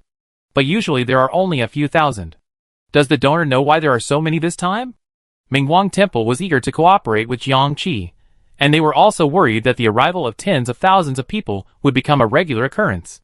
Jiangqi didn't answer the question immediately, but instead asked, is the saint you're talking about still alive?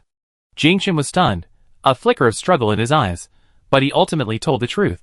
When the demons were suppressed, most of the participants died instantly, with only a few individuals with advanced skills surviving for a few more days. The saint did survive for a month or two, overseeing the construction of Mingguang Temple, rallying the surviving people, and founding the Daxing Kingdom. Then she passed away. But when she was buried, her coffin was found empty. Therefore, the people firmly believed she had attained immortality, or had returned to the source of the evil. Jiangqi was a little surprised. Was she dead or not? She speculated that this saint, born a concubine, had also taken on a player's identity and, after the dungeon ended, was taken to a train. She spent 30 years building a reputation and acquiring skills, then returned home to save the world. It was obvious that she must have paid a heavy price. Her sacrifice wasn't surprising. But the missing body was peculiar. If she wasn't dead, why was there such a deliberate attempt to confuse her? If she was dead, was the body stolen? Could it be that it was taken by a survival game? But one thing was certain. The other party hadn't revealed anything about the survival game, otherwise Jingshan wouldn't have known only about the origin of the evil spirit. So, she couldn't reveal too much. And from Jingshan's words, Jiang Qi was almost certain he wasn't lying. Otherwise, he would have said the saint had retired, had achieved his mission, and was simply unable to return. This would also give them a strong backer, deterring Jiang Qi from any ill intentions. If they don't lie about things like this, then what they said before is most likely true. Jiang Qi finally felt relieved. She pondered this for a moment. The large crowd this time must have been an accident. We, tens of thousands of people, have been tricked. Common sense suggests that we should first seek out less challenging places to practice survival, rather than coming here so early and being wiped out. Jingchen seemed to understand something. After a moment, he sighed, clasped his hands together, and closed his eyes. Amidba, all living beings suffer. Jiang Qi was silent. Aside from those born vicious, who hasn't suffered their share of hardship, even the ghosts here, who knows if they were once innocent and kind. But does that mean we should sympathize with them or understand them? In this game, it's either you kill me or I kill you. Everyone is fighting tooth and nail for the things they want to protect and their own goals. Jiang Qi began discussing cooperation with Jingchen. Mingguang Temple's requirements were 1. During her time in the ghost realm, Jiang Qi should absorb as much foul energy as possible, whether it's yin energy, resentment, or ghost energy. Ideally, she should absorb it from a location designated by Mingguang Temple. After absorbing it, Mingguang Temple would immediately return that location to the human world. This would, on the one hand, reduce the ghost's resources, and on the other hand, shrink the ghost realm's geographical area, squeezing out the ghost's living space. 2. Jiang Qi should weaken the leading ghosts as much as possible, or even eliminate them, as she had already done by killing Flying Zombie number 1 and uprooting the Ghost King's tree. 3. Jiang Qi was to destroy as many ghost lairs as possible. She had already done quite a bit, such as wiping out Fei Jiang number 1's lair and all his men, and destroying the ghost sect and the bank, 2 significant strongholds. But she should avoid utterly annihilating any particular type of ghost, and strive to preserve its diversity. Finally, point 4. Attend the ghost banquet and assist Mingguang Temple with its activities. These 4 requests wouldn't actually cause Jiang Qi much trouble. They even overlapped with what she was already doing and about to do. In fact, with Mingguang Temple's help, her work would be much easier. Jiang Qi thought this in her mind, but didn't show it on her face. Then she laid out her own conditions. 1. She hoped Mingguang Temple would help retrieve the souls of her people, those who had been dispersed to various ghost lairs, whose current circumstances were unknown. 2. Jiang Qi requested that Mingguang Temple help nurture any of her people whose souls were injured, and restore them as best as possible before they left the dungeon. 3. If any of these souls were suitable for practicing Buddhism, she hoped Mingguang Temple would be willing to offer guidance. 4. She hoped that the Ghost King would release his control over Xiao Zhou and the other 7 ghost cultivators. 5. She wanted soul nurturing techniques and Buddhist cultivation manuals, in case she couldn't obtain the relevant illustrations, as well as some Buddhist instruments, yes, the kind that could emit Buddha's light. 6. She hoped that Mingguang Temple could delay the start of the ghost banquet as long as possible. Jiang Qi's requests seemed numerous, but they weren't difficult for Mingguang Temple, and Jingchen readily agreed. However, he then added, I hope this partnership will remain confidential. Jiang Qi understood that even if she left in 20 days, Mingguang Temple would still have to stay and deal with the remaining ghosts. Such collusion with foreign enemies must be kept secret. After their discussion, the search for fragments in the mass grave was almost complete. Jiang Qi went in to take a look. Above the mass grave, countless soul fragments were still flying, while below, 39 souls were barely pieced together. Jiang Qi was surprised. So many? Dong Shifeng said, we don't know how the other 27 ended up here, but they are definitely our people, and they are the most seriously injured. Yes, Xiao Zhou said that if the souls in other destinations were injured, disabled, or abandoned, they might be sold to money houses. She looked at the 39 people. Not only were the cracks obvious, but their facial features and fingers were also slightly worn away. Some of their limbs were even missing. Jiang Qi, I understand. Thank you for your hard work. You should go away first. After everyone had cleared the mass grave, Jiang Qi invited Jingchen in. Jingchen observed the scene and chanted a Buddhist mantra. Jiang Qi, Master, can they be saved? Both the Ghost Cultivation Guide and the coin-minting books mention nurturing souls. Jiang Qi could try, but if Mingguang Temple had a better method, that would be even better. Jingchen squatted down to examine the souls. Yes. Jiang Qi, can they be healed within 20 days? Jingchen paused. They can regain their ability to walk and regain their consciousness. If they practice on their own, they will recover even faster. Jiangqi was relieved. If she had come alone, she wouldn't have had such assurance. Jiangqi, then I lead them to Mingguang Temple. Jingchen, my 2 junior brothers, please help me. Jingchen reached out and dragged the 2 monks, bundled up like dumplings, in. 2 monks who had just captured a group of evil spirits and vengeful ghosts. Jiangqi, There's no need to act so convincingly. She and Jingchen agreed to announce publicly that Jiangqi had captured 2 monks from Mingguang Temple to threaten the temple. The temple had no choice but to go door to door and demand the souls of Jiangqi's people from the ghosts. Next, Jingchen helped Jiangqi release the souls from the artifacts and the paper figurines, searching for their own people. There were 34 of them in total. They were all in a state of confusion. As for the remaining ordinary player souls, Jiangqi waved his hand and dispersed them. Whether they would be eaten by the undead or dissipate in the coming sunlight was of no concern to her. Jingchen sighed.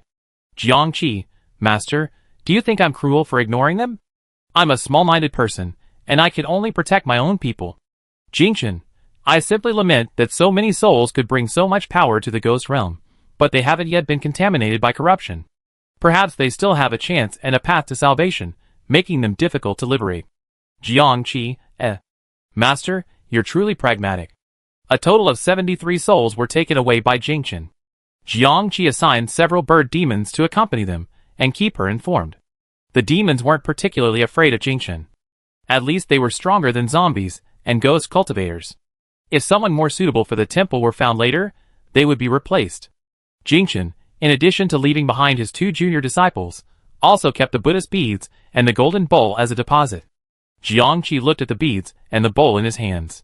After holding them for a moment, his hands began to smoke and turn black. Even her flying zombie hands couldn't touch these 2 items, so they were clearly not ordinary items. Jiangqi was very satisfied with the deposit, and quickly cleared a compartment in his backpack to put the 2 items in. They're both likely Buddhist instruments, so they can be placed in the same box. Jiangqi gathered the remaining people and said, leave the rescue to Mingguang Temple. Tomorrow is the ghost banquet, and we should head to 100 Monster City. No one objected. Jiangqi added, the ghost banquet doesn't start until tomorrow evening. If Mingguang Temple can stall, it will be even later, so we should practice while advancing. First, absorb all the ghost energy from the mass graves, then find some places with dense evil energy to replenish our zombies' energy. He then asked Shuangyu, what do you demons need? Demonic energy? Does that mean we need to find a place with dense demonic energy? Dong Shifeng, He knew it would be like this. She truly has a deep obsession with cultivation and growing stronger. Following a leader like this, there's no need to worry about not getting enough to eat or becoming stronger, because they practically chase you around and feed you, taking a moment to give you a bite even when they have a little time. Shuangyu was stunned for a moment. Ah yes, but places with dense demonic energy are under the control of demons. Jiangqi turned to the 2 monks, still properly bound, and asked, do you know where the demonic energy is dense? Which areas are least well defended? The 2 monks, suddenly switching to navigation and Baidu. The older monk, most of the demons should be heading to 100 Monster City, so their defenses should be weak. The younger monk's eyes lit up, and he excitedly leaned over and said, I know the closest areas along the way to 100 Monster City. I know all the places with densine, ghost, and demonic energy. You go absorb them, and we recover them later. Jiangqi smiled. That's just what I want, but please keep a safe distance. You too, the ghoul slayers. Jiangqi and his companion set out before dawn, and soon arrived at their new location, where they began to cultivate without a second thought. The 2 monks, along with several others who had heard the news, continued to process the purified land, returning it to the mortal realm. Jingchen, on his way to Mingguang Temple, heard of Jiangqi's dedication and, moved, decided to help her nurture these souls. He climbed through the temple's back door, and recounted the negotiation process in detail to the abbot and the others.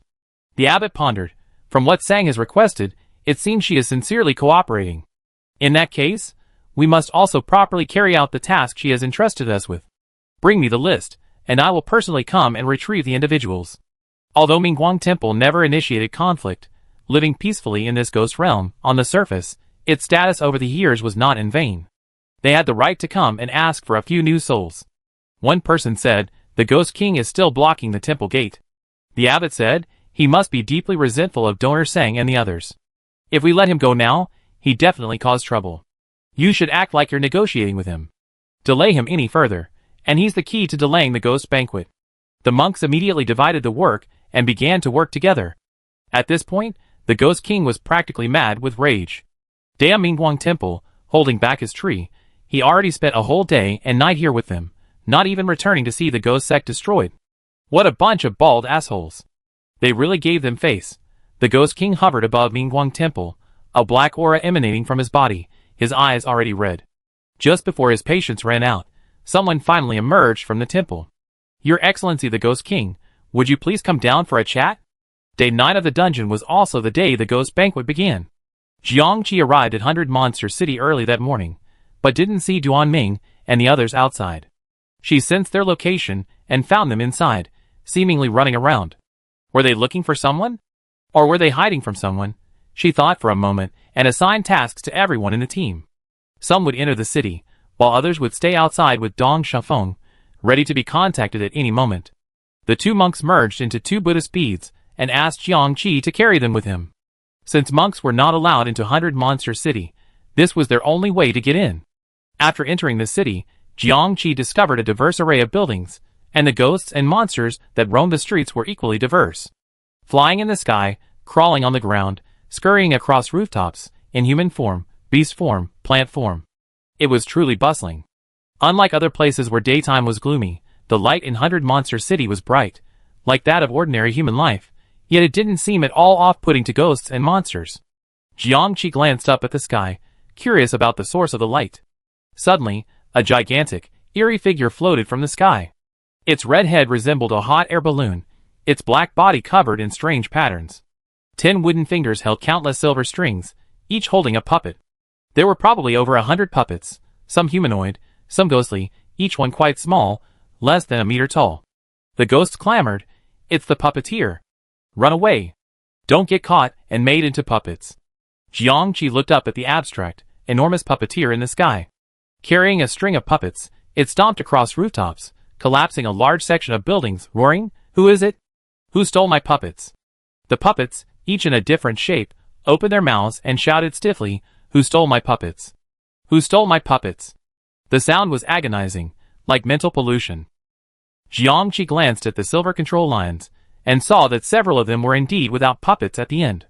She looked away, and continued walking forward, then saw something familiar. Several black figurines had set up a large stall, selling colorful figurines. Human figurines for sale! Human figurines for sale! Fresh and beautiful, 10 ghost coins each. They can hold a lot of soul fragments, you can sleep inside them, they're huge, and they keep you out of the elements. 10 ghost coins for a bargain. Jiangqi, She paused for a moment, then continued walking. Looking up, she saw several pale skeletons running, seemingly searching for someone. She couldn't help but stare a few more times, curious as to why these bare bones wouldn't fall apart. One of the skeletons suddenly turned, its eyes dancing with red soul fire, and it snarled, "What are you looking at? Is it you? Did you steal our lich?" Jiangqi raised his hand. No, I just arrived in the city." The skeleton lich glanced Jiangqi up and down and snorted, "You filthy zombie. Get out of here." Jiangqi looked down at herself. She was now in her normal human form, yet she could tell at once that she was a zombie. As expected of a lich, an undead creature possessing immense intelligence and powerful magical powers. These liches vanished like the wind. The ghost whispered, "Have the liches been robbed too? It seems several new liches have been lost. It's strange. Why have things been stolen so often in 100 Monster City these past few days? Which thief is so ruthless that he's managed to steal from a puppeteer and a lich? Not just that. The snake demons had several eggs and baby snakes stolen by the lizard spirits, the flower demons had several buckets of fertilizer stolen, and the spider demons had several hatching nests stolen." Jiangqi continued walking, listening to these conversations. After a while, a crow flew over from the front and landed on Jiangqi's shoulder. It spoke Shuang Yu's voice. "According to the direction you gave, we found Duan Ming and his men. They're indeed hiding from people, from the liches." Jiangqi: "So, they were the ones who stole the lich?" "Yes. Oh, they also bought a bunch of human figurines, all with souls still inside them. We just don't know how to release them." Jiangqi nodded. "I'd be right there." But then a ghost cultivator came running back excitedly saying, "Boss, you told me to go find Xiao Zhou and the others, and guess what? They stole several puppets without anyone noticing, and they're all our own. Not really. A moment later, a bird demon flew back. Hey, hey, I found Captain Chui. He and a few others transformed into lizard spirits and killed the leader. Then they deliberately provoked the snake spirits and stole the snake eggs and several baby snake spirits. Those eggs and baby snake spirits were all transformed from our own people. Now I don't know whether to continue incubating the eggs. Ah, lizard spirits. That's a perfect match for Chui-He's expertise. A moment later, another ghost cultivator returned. I saw a comrade. He's now a tree demon, quite high up among the demons. He's been encouraging the demons to steal the flower demon's fertilizer, because it's made from our own people. But the demons are trying to eat it too, and we can't stop them. He desperately needs reinforcements. Jiangqi rubbed his forehead. While she was out there, everyone else was busy too. Well done. Chapter 38. In the city of monsters, somewhere in a dark forest, Chui-He walked quickly, clutching 3 small snakes and 4 snake eggs in his arms, his face solemn. One of the snakes hissed twice and rode on his arm with its tail. I feel the energy in the eggs is getting weaker. This snake was none other than Chui-He's team member Xiaofang. After entering the city of monsters, it recognized him and immediately wagged its tail in a signal. Chui-He then challenged the snake demon, not only taking Xiaofang with him, but also the snakes and eggs. Xiaofang claimed that the snakes and eggs were transformed from one of their people. Unfortunately, the eggs couldn't move at all, and the 2 snakes were dazed and hadn't regained consciousness. Xiaofang was awake, but he couldn't speak and could only write with his tail. Now, Xiaofang had delivered another piece of bad news. Chui-He frowned and shared the bad news with his companions. Beside Chui-He, a lizard spirit crawled, worried. What should we do? Is it because we left the snake demon? We can't just send them back. This lizard spirit was naturally one of us, only its head was human, its body entirely lizard, and it had to crawl on the ground. Should we hatch the eggs? Asked another female lizard spirit. This one was also very strange. Her lower body had transformed into 2 legs, while her upper body remained a lizard. So while she could walk on 2 legs, her upper body was hunched forward, with a large lizard head sticking out and 2 front paws curled up, making her feel very creepy. Do snake eggs need to be hatched? Aren't they cold-blooded? Why not try to crack the eggs? Suggested a lizard spirit hopping around in a tree. This one was half human, half lizard, so her walking posture was particularly strange. She chose to hop around in the trees, which made walking less strange. Finally, there was one who had barely retained his human form, but his hands and feet still had lizard claws, and his back was covered in lizard spines. She said, "Let's meet up with the team leader first. She might have a solution." Suddenly, Chui-He stopped and looked ahead warily. The others also stopped. Up ahead, 3 bats hung upside down from the branches of a large tree. They seemed to have spotted us. Ah, do these reptiles have such keen senses? Hee, the king set us out to find out who's causing trouble in the city. Capturing them will give us our due. 3 bats flew down from the tree, transforming into 3 cloaked figures with scarlet eyes, pale skin, and 2 pointed fangs. Chui-He, vampires. Ah, how rude. Please call us noble vampires. Before a vampire could finish his words, he swooped down in front of Chui-He and his group at an astonishing speed. Chui-He reacted quickly, transforming into a giant lizard and swiping forward with his tail. The vampire was sent flying, its stomach shattered. He looked down. The vampire's powerful healing ability quickly healed the wound, but his eyes darkened, filled with murderous intent. It's been ages since anyone has been able to hurt me. I changed my mind. I'm going to kill you all. He was about to charge again when, with a sudden thud, the tip of a vampire's wing pierced his heart. He froze, looking back in disbelief. One of his 2 companions had been decapitated and lay on the ground, dead beyond death. The other, meanwhile, was piercing his heart with the sharp tip of its wing. Why? The wing tip twisted, and his heart completely ruptured. He collapsed, eyes wide open. The murderous vampire shook the blood from his wings, retracted his wings and fangs, and looked gleefully at Chui-He and the others before him. Seeing they looked ready to pounce, he quickly raised his hands. Hey! Hold on, we're one of us. Old Chui, is that you? Chui-He paused, looking the other man up and down. Although he didn't recognize his face, the tone. The other man then uttered another signal. Chui-He's expression relaxed, and he returned his human form, returning the signal. Old Chui. Old Bull.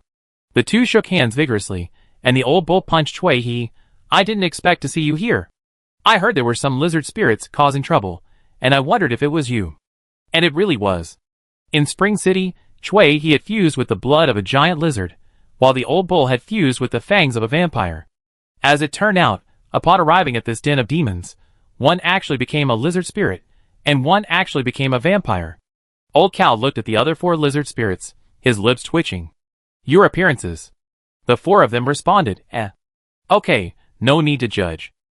Old Cow then looked down at the small snake and its eggs, wrapped in a cloth in Chui He's arms. These are our brothers, right? Ah, and quite adorable. He teased the most energetic Xiao Fang, only to be poked in the tail. Old Cow said sternly, there have been a lot of thieves and robbers in the city these past couple of days. I'm guessing quite a few of them are our people. I already contacted 2 of their colleagues. They're relatively safe now. If you have nowhere else to go. Chui he said, we contacted the team leader. Lao Nyo's eyes lit up. The team leader's here. Where is he? At that moment, a peregrine falcon flew into the woods, hovering in a distance, staring at Lao Nyo. Chui he waved at her. Xiao Su, we're one of us. It's okay. The peregrine falcon flew over and landed as a girl. Although her face was a mask, her heroic eyes and familiar aura made her recognize her as one of their own. She glanced at Lao Nyo again and saluted Chui He. The team leader wants you to disguise yourself as zombies immediately and go to the zombie hotel in East City. Someone there will arrange for you to leave the city. Chui He, but isn't it allowed to enter but not leave until the ghost banquet is over? If they hadn't been unable to leave, they wouldn't have needed to hide so much. Xiao Su simply said, it's not that we're not giving it to you. Anyway, the team leader will have a solution. Lao Nyo said, I go with you. Xiao Su stared at him sharply. What's your code name? What's your current identity? What's your situation? How many people are around you? Are you controlled by some ghost? Are there anyone who needs to be escorted out of the city? Lao Nyo, unfazed by these questions, remained composed and answered each question with the seriousness of a work report. Xiao Su noted everything down, his expression softening slightly. If you're sure no one can track you down, you can go to the zombie inn. I send the information back first. Please also get anyone who needs to be escorted out of the city to the hotel as soon as possible. They make all the necessary arrangements. With that, he transformed himself into a peregrine falcon again, flapped his wings, and soared away at breakneck speed. Lao Nyo and Chui he exchanged a glance. Lao Nyo said, player masks only disguise your face. You're the only one of the 5 of you who can dress as a zombie. Why don't you wait for me? I notify the other 2 groups of colleagues, and then we go together. Okay. At the same time, the others, having received the news, also dressed as zombies and rushed to the zombie hotel. 100 Monster City, East City. Zombie Hotel. As the name suggests, this hotel is designed for zombies. The entire hotel is underground, with rooms resembling tombs and beds resembling coffins. The overall atmosphere is very ethereal, yet at the same time, very private. Jiang Qi, using her identity as Flying Zombie No. 1, secured the entire hotel with an invitation to the ghost banquet and a large sum of ghost coins. The hotel, large enough to accommodate thousands of zombies, became her exclusive domain. Even the ghosts working there were temporarily dismissed. As for the other zombies already residing in the hotel, bang! A green-haired flying zombie was kicked hard out of the hotel, followed by several zombies being thrown out one after another, startling the surrounding ghosts, who were watching the excitement and causing them to retreat. At the gate, Jiang Qi strode out. Her green hair, slate-gray complexion, and ferocious fangs were unmistakably Flying Zombie No. 1. She looked at her defeated subordinate on the ground with a mixture of arrogance and disdain. Useless creature. You're also a flying zombie, but you're a disgrace to us zombies. Flying Zombie No. 3 angrily climbed up from the ground and uttered a timid, just wait. Jiang Qi snorted coldly. Of course I'm waiting, I'm just afraid you won't dare come. To Flying Zombie No. 3's men, she said, if you figured it out, abandon this loser and join me. If you have the talent, I can make every one of you a flying zombie. Oh, and send a message to Flying Zombie No. 2 too. Anyone who's a zombie can serve under me. It's better than following 2 worthless people.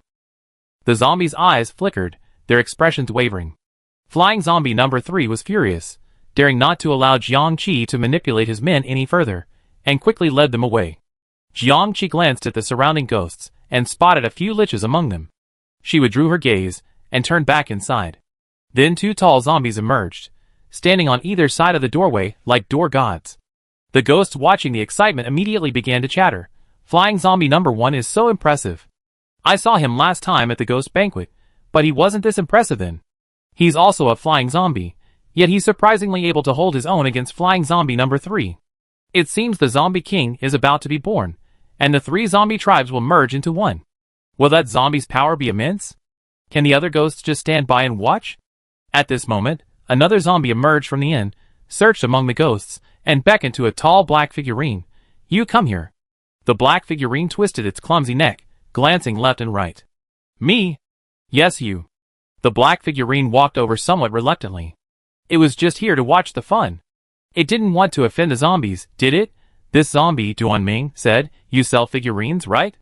We bought a few from you earlier, and the adults really liked them. Bring us a bunch more. This hotel is so dusty everywhere, we need a lot of figurines to decorate it.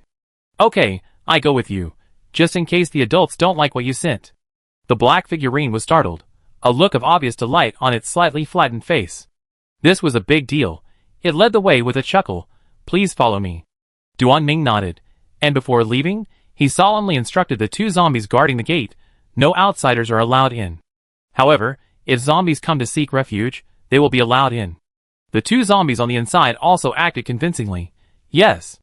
Inside the hotel, Jiangqi walked downstairs. The hotel's facade was above ground, but the interior was below. She passed through room after room until she arrived at a secluded and spacious area. Besides the zombies, there were 12 colorful figurines and 7 skeleton liches, all purchased and stolen by Duanming and his team. The colorful figurines all had souls within them, but their consciousness had been clouded by torture.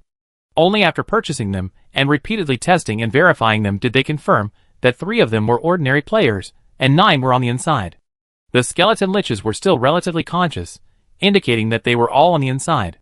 Seeing Jiangqi enter, everyone stood up. Jiangqi waved his hand. How's it going? Have you confirmed everything inside the hotel? A zombie replied, we checked every corner. All the ghosts have left. We're the only ones in the hotel now. Jiangqi looked at him. This zombie was an ordinary player. She said gently, well done. There are many ghosts in 100 Monster City. All we can do is do our best to rescue some players. In this dungeon, the players are too weak. We must unite all our forces. Besides, if we're lucky enough to survive to the next dungeon, we need our own team even more. Now is undoubtedly a good time to form a team. She spoke righteously, justifying the act of saving people. Since these 29 ordinary players had been brought in due to a shortage of manpower, they naturally had to be fooled. She continued, if you have anyone you want to rescue, bring them here, and we arrange for them to leave the city later. With so many ghosts gathering inside, it's actually much safer outside. The player zombies looked at each other. Anyone they wanted to rescue? Apparently none. Family, friends, and those they trusted were either dead or had never existed. On the contrary, this whole process of going to great lengths to rescue other players was truly unfamiliar to them.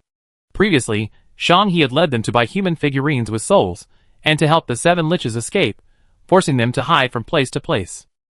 Inwardly, they were deeply resistant, feeling it was pointless and suicidal. If they hadn't been controlled by Sando, fearing the consequences of escaping, they would have quit long ago. But now, this big boss, Sando, had arrived. He not only approved of Duanming's actions, but had even boldly launched a larger, more comprehensive plan. And now, he offered such inspiring words. They suddenly felt, I truly joined a truly reliable group. What they're doing is sacred and noble. They're all working together for a greater good. How can I put it? It was quite exhilarating. Jiangqi saw the excitement on the faces of the zombies, and realized she had fooled them. She said, if you need to find someone, go out and find them. Otherwise, patrol the inn and make sure no ghosts take advantage of you. Jiangqi dismissed the player zombies. She approached the 7 liches and whispered, there's a lich outside the inn. I don't know if it's just there to watch the fun, or if it sensed your presence and tracked you down. A lich hurriedly said, then let's leave now. We can't implicate anyone. Liches lack vocal cords, so the skull's mouth barely moved, yet the sounds emanated automatically. This was actually a form of vocal magic. Jiangqi shook his head. Liches are skilled in magic, and are also very good at tracking the presence of magic. But that's precisely why you must leave the city. If you stay, you'll be captured sooner or later. From now on, don't speak or use any magic. If you want to communicate, right? As for leaving, forget it. You must stay alive. Right now, only the 7 of you are pursuing a path of magic. Whether our country can develop necromancy in the future depends on you. Jiang Qi approached the figurine again, placing his hand on it, sensing the faint vibrations of its soul. She whispered to Xuang Yu, who was also disguised as a zombie, remember, after we get out, ask the monks to help release their souls, and send them to Mingguang Temple for recuperation. You don't need to make these figurines. Even if we need to maintain diversity, we don't need this one. Xuang Yu agreed and reminded, there are only a little over 6 hours until the 4 p.m. banquet, and there's no news of any postponement yet. The ghost banquet begins after sunset in the city, but there will be a small banquet before that. Everyone invited must attend. Jiangqi nodded. I understand. We need to hurry. Just then, they heard the sound of hurried footsteps approaching. They turned to see 4 zombies carrying 2 coffins, panting and grumbling in. Sir, we are willing to follow you. Jiangqi could tell at a glance that 2 of them were real zombies, and the other 2 were impersonators. She nodded and said, come, follow me. She randomly chose a room and entered. In the center was an oversized coffin. It was a deluxe single room. As the door closed, 2 of the zombies transformed into 2 humans with leaves growing from their heads. They were indeed tree demons. Excited, they opened the coffin they had carried in and said, Team leader, take a quick look. What should we do? The lid opened, revealing chunks of flesh and intestines. The stench of blood and decay was overwhelming, but upon closer inspection, the blood clots were still wriggling. They were still alive. A tree demon's eyes flashed red. There are 6 people here. The flower demons cut them alive, then somehow prevented them from dying. They buried them underground to absorb them as fertilizer. We managed to snatch them away, but we don't know how to save them. Jiangqi suppressed her discomfort and bent over to examine the contents of the coffin, her brow furrowed. She could hear shrill screams, indeed, 6 distinct voices. Oh no! If we delay any longer, they become vengeful spirits. She stood up and said to the 4, you guys get out first. But, it's okay, get out. After the 4 of them left, Jiangqi produced 2 Buddhist beads and released the 2 monks inside. When the 2 emerged, they saw the rotting flesh in the coffin, their expressions changed, and they chanted the Buddha's name with compassion. Jiangqi said directly, I know you 2 have other things to do, and I shouldn't have asked you to come out at this time, but the situation is urgent. Please, masters, extract their souls. She pulled Jingchen's Buddhist beads and golden bowl from her backpack. These 2 magical instruments are for your protection.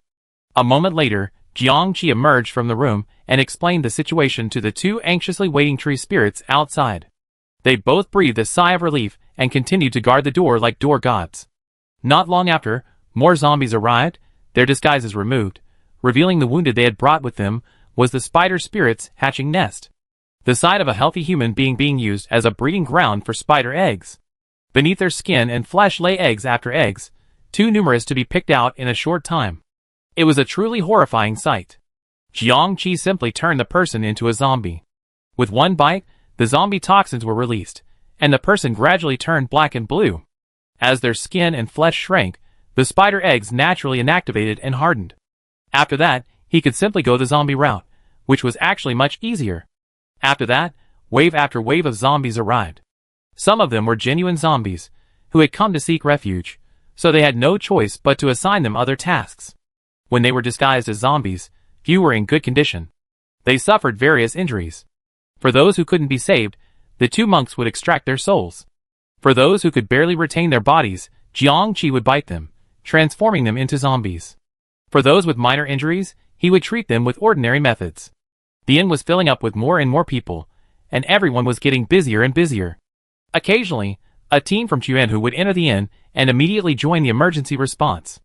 Xiao Zhou and several other ghost cultivators also arrived with their stolen puppets, realizing that the Ghost King's control over them had been lifted, otherwise, they wouldn't have dared come here.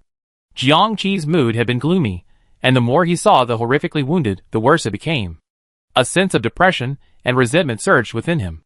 It wasn't until Chui and the others arrived, also carrying a few coffins pretending to be gifts, and 4 bizarrely shaped lizard spirits crawled out of the coffins, that she nearly choked on her saliva. Ah, you guys.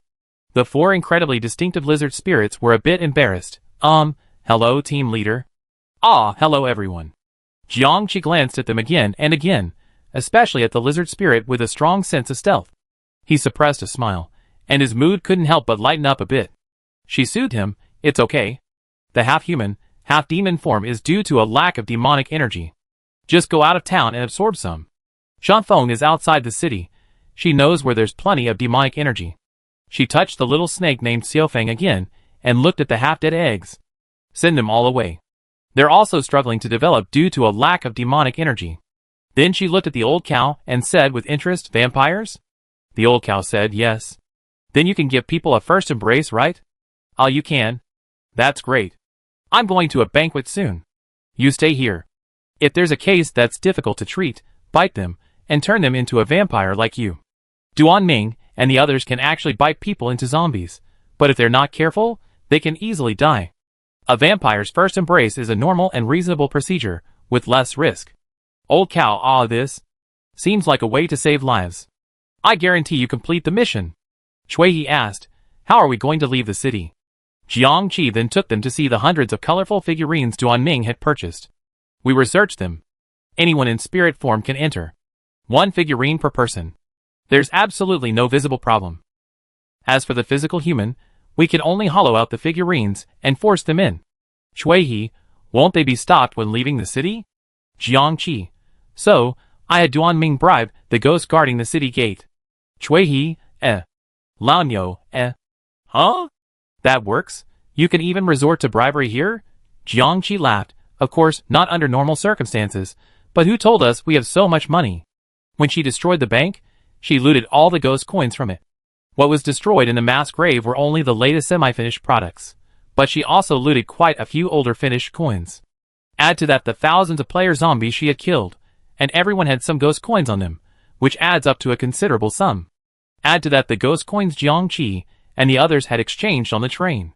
So, Jiang Qi was truly wealthy. However, between booking hotels, buying figurines, and bribing, there wasn't much left. Jiang Qi turned serious again. Actually, it all comes down to this. The gates of 100 Monster City are part of the same faction, and they're competing with each other.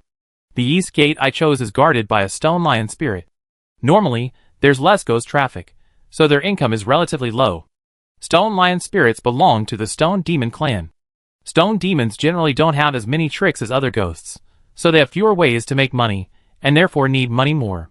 These were all told to her by the monks at Mingguang Temple. They taught her a lot. She checked the time and estimated, the invitation to the small banquet is coming soon. I have to leave soon.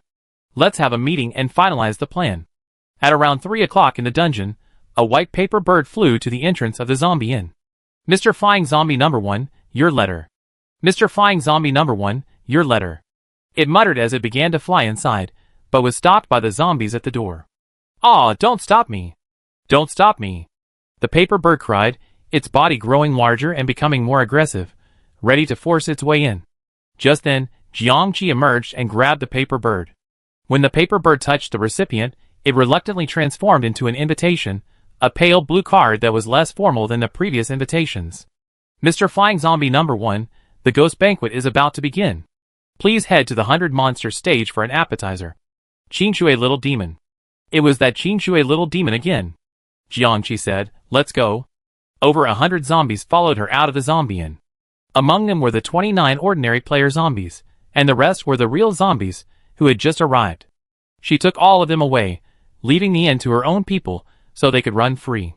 She scanned the area around the inn and spotted 2 liches. She flew over and grabbed them, sternly saying, you again. How long have you been lurking here, spying on me? I'm going to ask your leader how my zombies have offended you liches. With that, she grabbed the 2 liches and stormed forward. As Jiang Qi headed towards the 100 Weird Terrace, people inside the inn were stuffing souls and humans into the terracotta figures. As Jiang Qi neared the 100 Weird Terrace, the terracotta group set out from the inn. When Jiang Qi arrived at the 100 Weird Terrace and saw the many invited ghost leaders, the group had already reached the East City Gate. Most of the ghosts had gone to the 100 Weird Terrace to watch the excitement, leaving the East City Gate quite deserted. The stone lion spirits guarding the gate had already been dealt with. They gave them a few polite glances and let them pass. The zombies were just buying some figurines to decorate their lair. There was no need to make a fuss. At most, they would mutter, zombies have strange hobbies. A dozen zombies, carrying over 300 figurines, left the city peacefully and smoothly. Outside the city, Dong Shengfeng and her men had been waiting for most of the day. Finally, they saw this group of figurines. Seeing Duanming leading them, they knew it was Jiang Qi's arrangement. She immediately went to meet them. Duanming said, "Let's talk about it once we're further away." Chapter 39.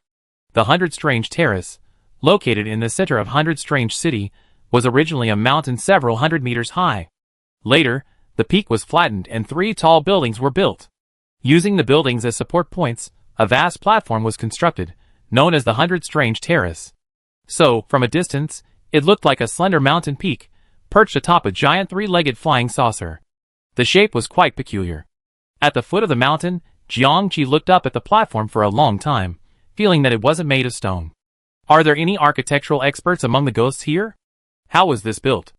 Mr. Flying Zombie Number 1, please come on stage. A lifelike paper figurine guarding the platform addressed Jiang Qi, its lips curling in a slightly exaggerated arc. The service staff on and off the Hundred Strange Terrace were all made of these same paper figurines.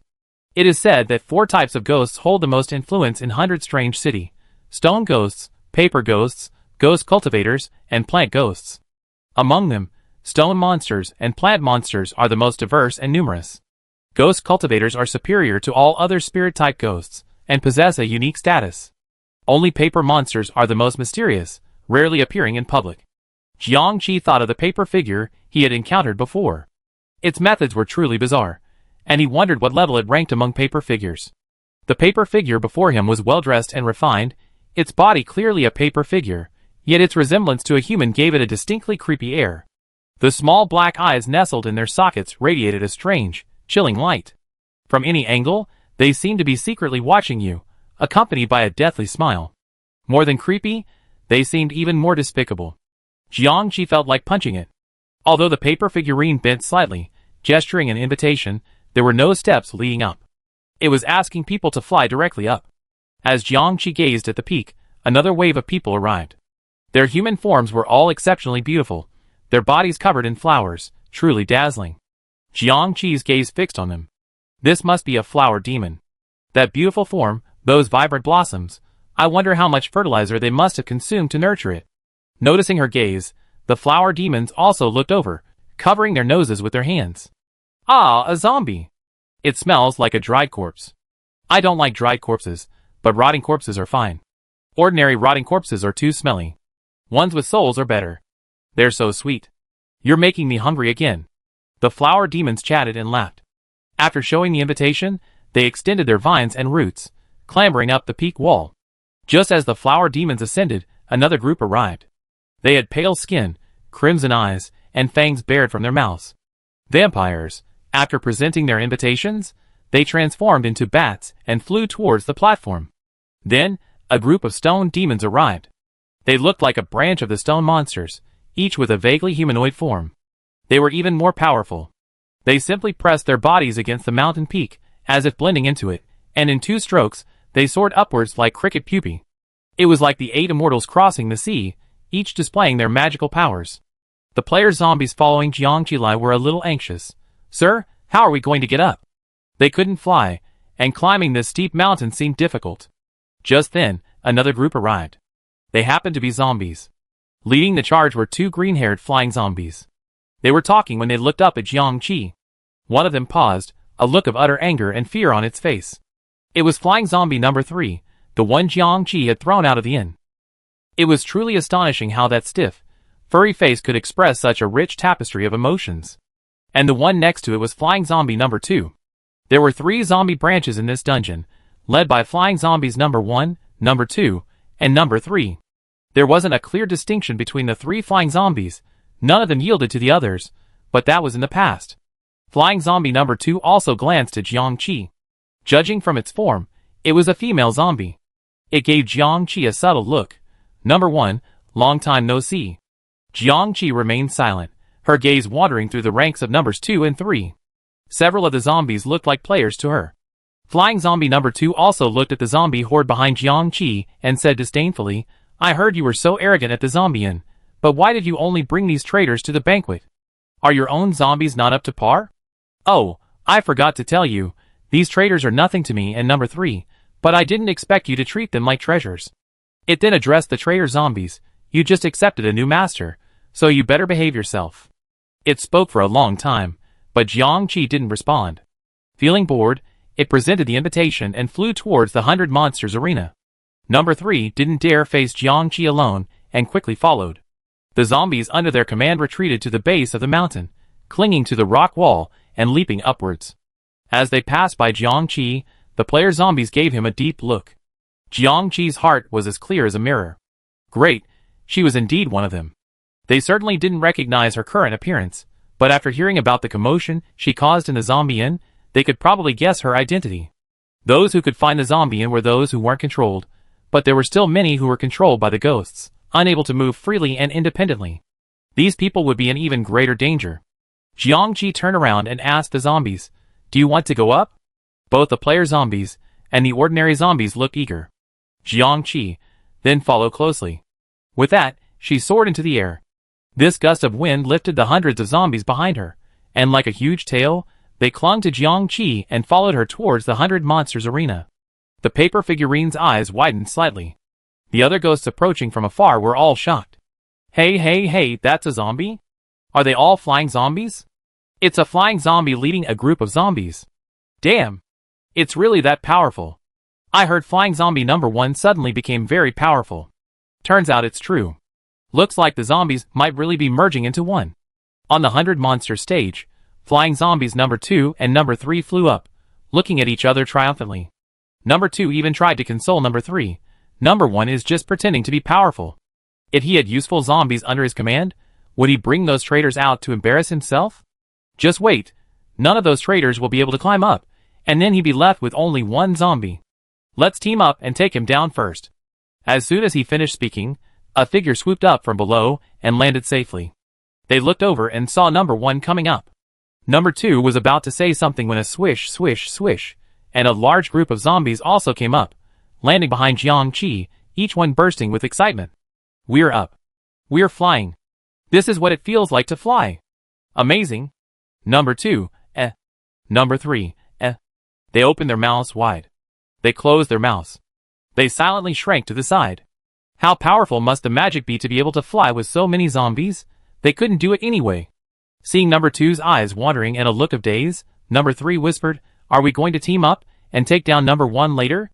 Number 2 replied dryly, "You mean we'd be taken down by number 1 if we team up?" Number 3, Number 2 righteously declared, "Flower demons can have their flower kings, ghost cultivators can have their ghost kings, liches can have their lich kings, so why can't we zombies have our own zombie king? It makes us seem so inferior. When do you think we should invite number 1 to ascend the throne?" Number 3, Sister, you're changing so fast. Won't you stop struggling? Jiangqi ignored the 2 whispering in his ear and looked at the other ghosts, who had already arrived on the platform. Snake demons, puppets, liches, vine demons, evil spirits, ghost cultivators, vampires, wolves, various insect monsters, mushroom monsters, and even small-scale spirits like the bizarrely shaped broom spirits. Some resembled normal humans, while others bore distinct racial characteristics. Some arrived alone, while others were surrounded by a throng of subordinates. They stood in groups of 3 or 4, chatting, all looking towards the platform, waiting for other demons to arrive and commenting on them. When the flower demons came up, they said, "They're beautiful, but they don't have any special abilities, and eating them wouldn't do them much good." When the vampires came up, they just smiled and greeted them. Everyone knew that vampires were often powerful, and they didn't want to provoke them. When the stone monsters came up, they were also polite. The stone demons were numerous and powerful, and while they had few tricks, they were difficult to kill, and they didn't want to cause trouble either. When the zombies came up, their eyes lit up with greed. Zombies weren't too strong, nor too weak, making them ideal prey. In previous years, zombies had often served as food at the ghost banquet.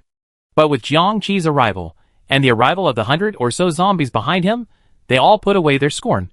Their expressions varied, and they were quite wary. Is this flying zombie number 1? It does look a little different. Then this zombie might be a tough nut to crack this time. What a pity. The zombies Jiangqi had brought up were excited, but after seeing these looks, they felt an inexplicable sense of danger, and hid behind Jiangqi. Jiangqi casually said, "It's okay. The banquet hasn't started yet. They can't touch you yet." The player zombies, A player asked tremblingly, "Is it possible?" Once the banquet starts, they can. Jiangqi said in a tone of don't you know this? Don't you know what a goblin banquet is? What is it? A banquet, of course, is all about eating and drinking. The weak are eaten, and the strong eat others. During the goblin banquet, if you eat other goblins, a certain amount of their power can be directly transferred to your own. She smiled and said, but don't worry too much. This is the appetizer banquet, and each ghost can only challenge one opponent. For example, if I'm challenged and lose, I have two choices. I become their food, or I'm eaten half, and my subordinates take the other half. Take the other half? You be eaten in my place. The original flying zombie number 1 survived Ghost Banquet after Ghost Banquet using this method.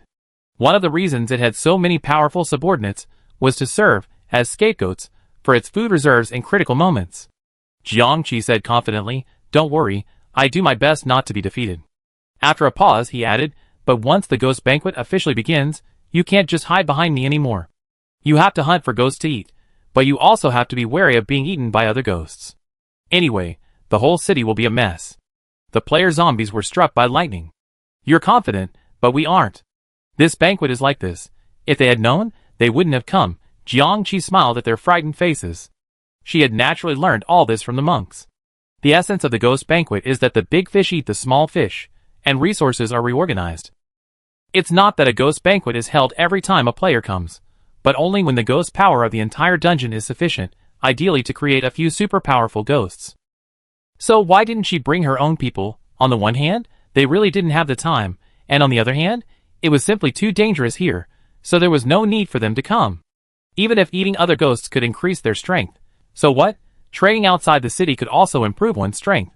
She even had most people leave the city, leaving only a few of the stronger ones in the zombie and to wait for their colleagues to come and continue escorting them out of the city. Their mission in this dungeon was different from hers. They simply needed to gather as much knowledge and bloodline as possible.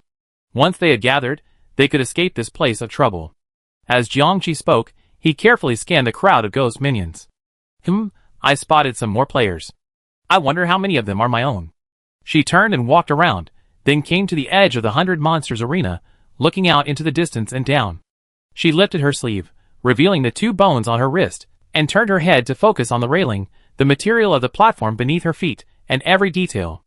Inside the beads, 2 monks solemnly observed the scene before them, not missing a single detail. Monks were barred from entering the city of monsters, and the Terrace of Monsters was a forbidden area for them. This was their first opportunity to investigate the scene, hoping to find the key to suppressing the ghosts. As waves of ghosts arrived, the vast platform grew crowded. It was 4 o'clock, but the banquet hadn't begun. The ghosts were agitated. A paper figurine appeared and said, "Please be patient. Some guests haven't arrived yet. The appetizer banquet will be delayed. Please take your seats and wait." As they spoke, the paper figurines came one by one and arranged for everyone to take their seats. Everyone was discussing, who hasn't arrived yet? If not, then don't come. What's the point of waiting? It seems the Ghost Sect's ghost cultivators haven't arrived yet. If the Ghost King hasn't arrived, then we have to wait. Haha, that Ghost King title is just a nice one. I heard the Ghost Sect was destroyed, so how could he be a Ghost King? Jiangqi was assigned a spacious seat, with over 100 zombies standing behind her. To her left were flying zombies number 2 and 3, and to her right was a vampire. Perhaps because zombies and vampires share some similarities, they were placed together. She looked to her right, and nodded to the Vampire King. Then, looking to her left, flying zombie number 2 approached with a bashful face. Brother number 1. Jiangqi, Jiangqi, I don't deserve that name. Of course I do. Flying zombie number 2 was incredibly flexible. We zombies are one family. If anyone dares to challenge me, we can't just stand by and watch. Jiangqi, oh, you're going to take the fight for me? Number 2, ha ha ha, brother, you're joking. I'm no match for you. I'm rooting for you. Jiangqi, he. The sky gradually darkened, and night fell in Monster City as expected. Suddenly, lanterns lit up one after another around the monster stage. The lanterns were shaped like people, complete with hair, arms, and legs. Their faces were facing the arena, their eyes wide open, their expressions terrified. Flames began to burn from their heads. It was as terrifying as it could be. At first, Jiangqi thought it was just a corpse, but upon closer inspection, he saw train seat numbers emerging from the heads of these lanterns. They were all first-class seats, Jiangqi. Then, the lanterns let out a mournful wail. Jiangqi silently clenched his fists. The 29-player zombies behind him looked extremely grim, forcing themselves to control themselves. Many ghosts in the field sniffed it with ecstasy. Ah, what a fragrance! This person's soul, burning, smells so good. Is this an appetizer? I love it. Some ghosts liked it, and naturally some didn't. The vampires grumbled, how long have we been waiting? Isn't the banquet going to end until the Ghost King arrives? If not, we just leave. The Lich responded coldly, what appetizer? We just find it noisy. Although we Liches have long lives, that's no reason to waste it here with you. A mushroom spirit swayed lazily. Mushrooms don't like fire, they don't like noise, they want to sleep. If you keep making so much noise, they leave. A pitch-black ghost sneered. I like to devour souls raw, burning them and smelling them. Are the organizers that broke? Jiangqi, seeing so many ghosts speaking, leaned back and spoke softly. Do the organizers have some misunderstanding about the zombie diet? We do like resentment, but not this stinky rough kind. Flying zombie number 2 quickly chimed in. Yes, it stinks, so stinky. My big brother number 1 is right. Jiangqi silently glanced at her, only to receive a fawning smile in return. Then several of the stone demon offshoots also spoke up. After all, they didn't feed on souls or resentment.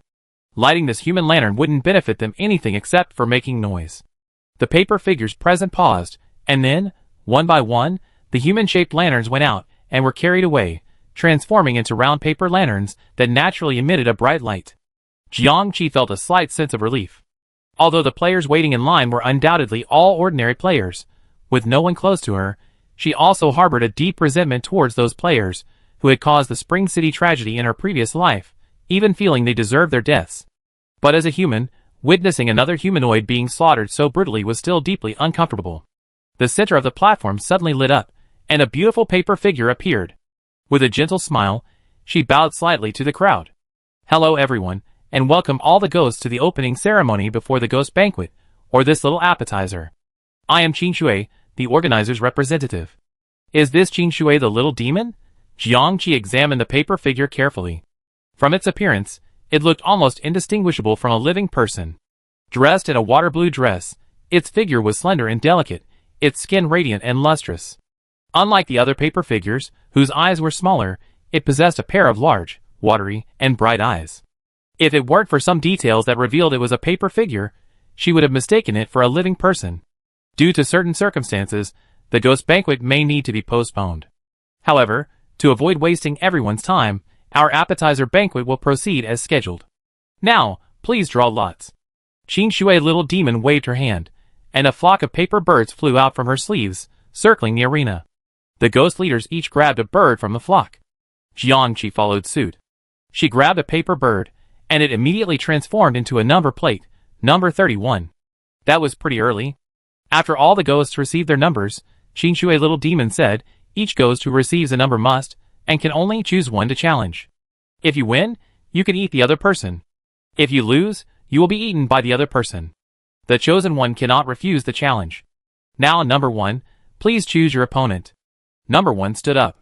It was a fire monster, a spirit of flames, a small-scale monster within the ghost realm. The crimson fire monster, radiating intense heat, glanced around and pointed at the flower demon. I choose the flower demon. It knew it was a small-scale monster, lacking any support and possessing limited abilities. It couldn't defeat most of the ghosts present, so it randomly chose a safer opponent. Flowers are so delicate, they're most afraid of fire, and their fighting power is low. The flower demon's faces suddenly changed. But the flower demons couldn't refuse. The flower king pleaded pitifully for help from the plant demons in the arena. However, the demons it spotted all averted their gazes. The flower king had no choice but to face the challenge. A moment later, as expected, the flower king was knocked to the ground, petals and leaves falling to the ground, its vibrant red flower charred. Ah, my flower! My flower! It wailed, then sobbed as it chose to be eaten half, leaving the other flower demons to take the other half. The fire monster contentedly swallowed the flower king in one gulp, spat out the remaining half of the flower branch, and then, with its bloody mouth wide open, devoured the other flower demons, who begged for mercy. The fire monster burped, and returned to its seat contentedly. The flower king, having returned to human form, dragged its broken body back to its seat, sobbing uncontrollably. Jiangqi stared at the Flower King for a moment. Just now, the Flower King had indeed lost half of its energy, and the other flower demons were indeed all dead, but the energy the fire monster had taken was probably less than 1/10 of that. The remaining energy. She glanced down at her feet. It had all been absorbed by the platform. It turns out this banquet wasn't just about redistributing resources, but also about lining one's own pockets and running a shady operation. So, no matter who ate whom at this banquet, the biggest winner behind the scenes was the paper demon. Isn't this too dark? Were there no ghosts resisting? Or were they all being kept in the dark?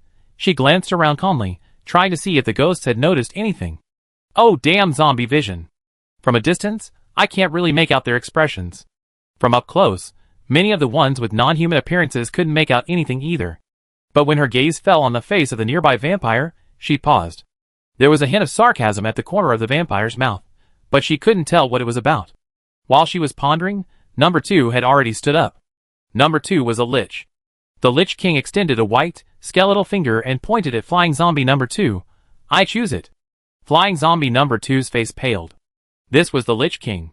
How could it possibly defeat him? The Lich's magic was so powerful. What if it killed itself? It looked at Jiangqi for help. Jiangqi frowned. Flying Zombie number 2's defeat didn't matter, but Flying Zombie number 2 had its own people on its team, and they couldn't let the Lich eat them. The Lich King continued, I heard the zombies captured my Lich. What's the grudge? Let's settle it here. Jiangqi, captured a Lich?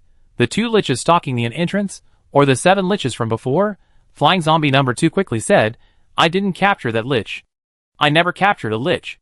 It suddenly had an idea. I give up my position as zombie leader. I voluntarily joined Flying Zombie number 1's team and serve him as my leader. It then prostrated itself toward Jiangqi. My lord. From now on, you will be the king of our zombie clan. My lord, speak. Jiangqi, Chapter 40. Speak up. What the hell are you talking about? Jiangqi was so angry he laughed. What's with the zombies in this dungeon? Aren't zombies supposed to be brainless? The previous wave of zombies from Flying Zombie number 1 had already shocked her a bit, and now this number 2 was even more formidable, truly cunning. Look at how quickly it slid to its knees. Look at how shameless it was. What a talent. But I have to admit, this guy really posed a big challenge for me. If I didn't agree to it, it would definitely be defeated by the Lich King, but it definitely wouldn't choose to die. Instead, it would sacrifice its zombie horde, and then its own people would be in danger. But if I agreed to it, and became this damn zombie king, the Lich King's challenge would fall on me. She looked at the Lich King. They all looked like skeletons, but this one was taller than the others, and the 2 balls of soul fire in his eye sockets were even more intense. The word powerful was literally written on every bone. No matter how confident Jiangqi was, or how she might have the zombie body, she only been a zombie for a few days at most. She silently lowered her eyes, and summoned the zombie illustrated book. The book appeared before her, and her mind controlled her to flip through the pages. When she reached the spell section, she quickly searched for any method to counter the Lich. To the other ghosts, she simply sat there with her eyes downcast, neither agreeing nor refusing Flying Zombie number 2, seemingly contemplating something. Flying Zombie number 2 looked up at her. Because the light was dim, it couldn't see Jiangqi's expression, and of course, zombies don't have obvious expressions. It was a little anxious. Should it agree or not? If it didn't agree, it gritted its teeth. At worst, it would just exchange a few blows with the Lich and then surrender, letting half of itself be eaten. It would then return to its coffin for a few years, becoming a zombie again.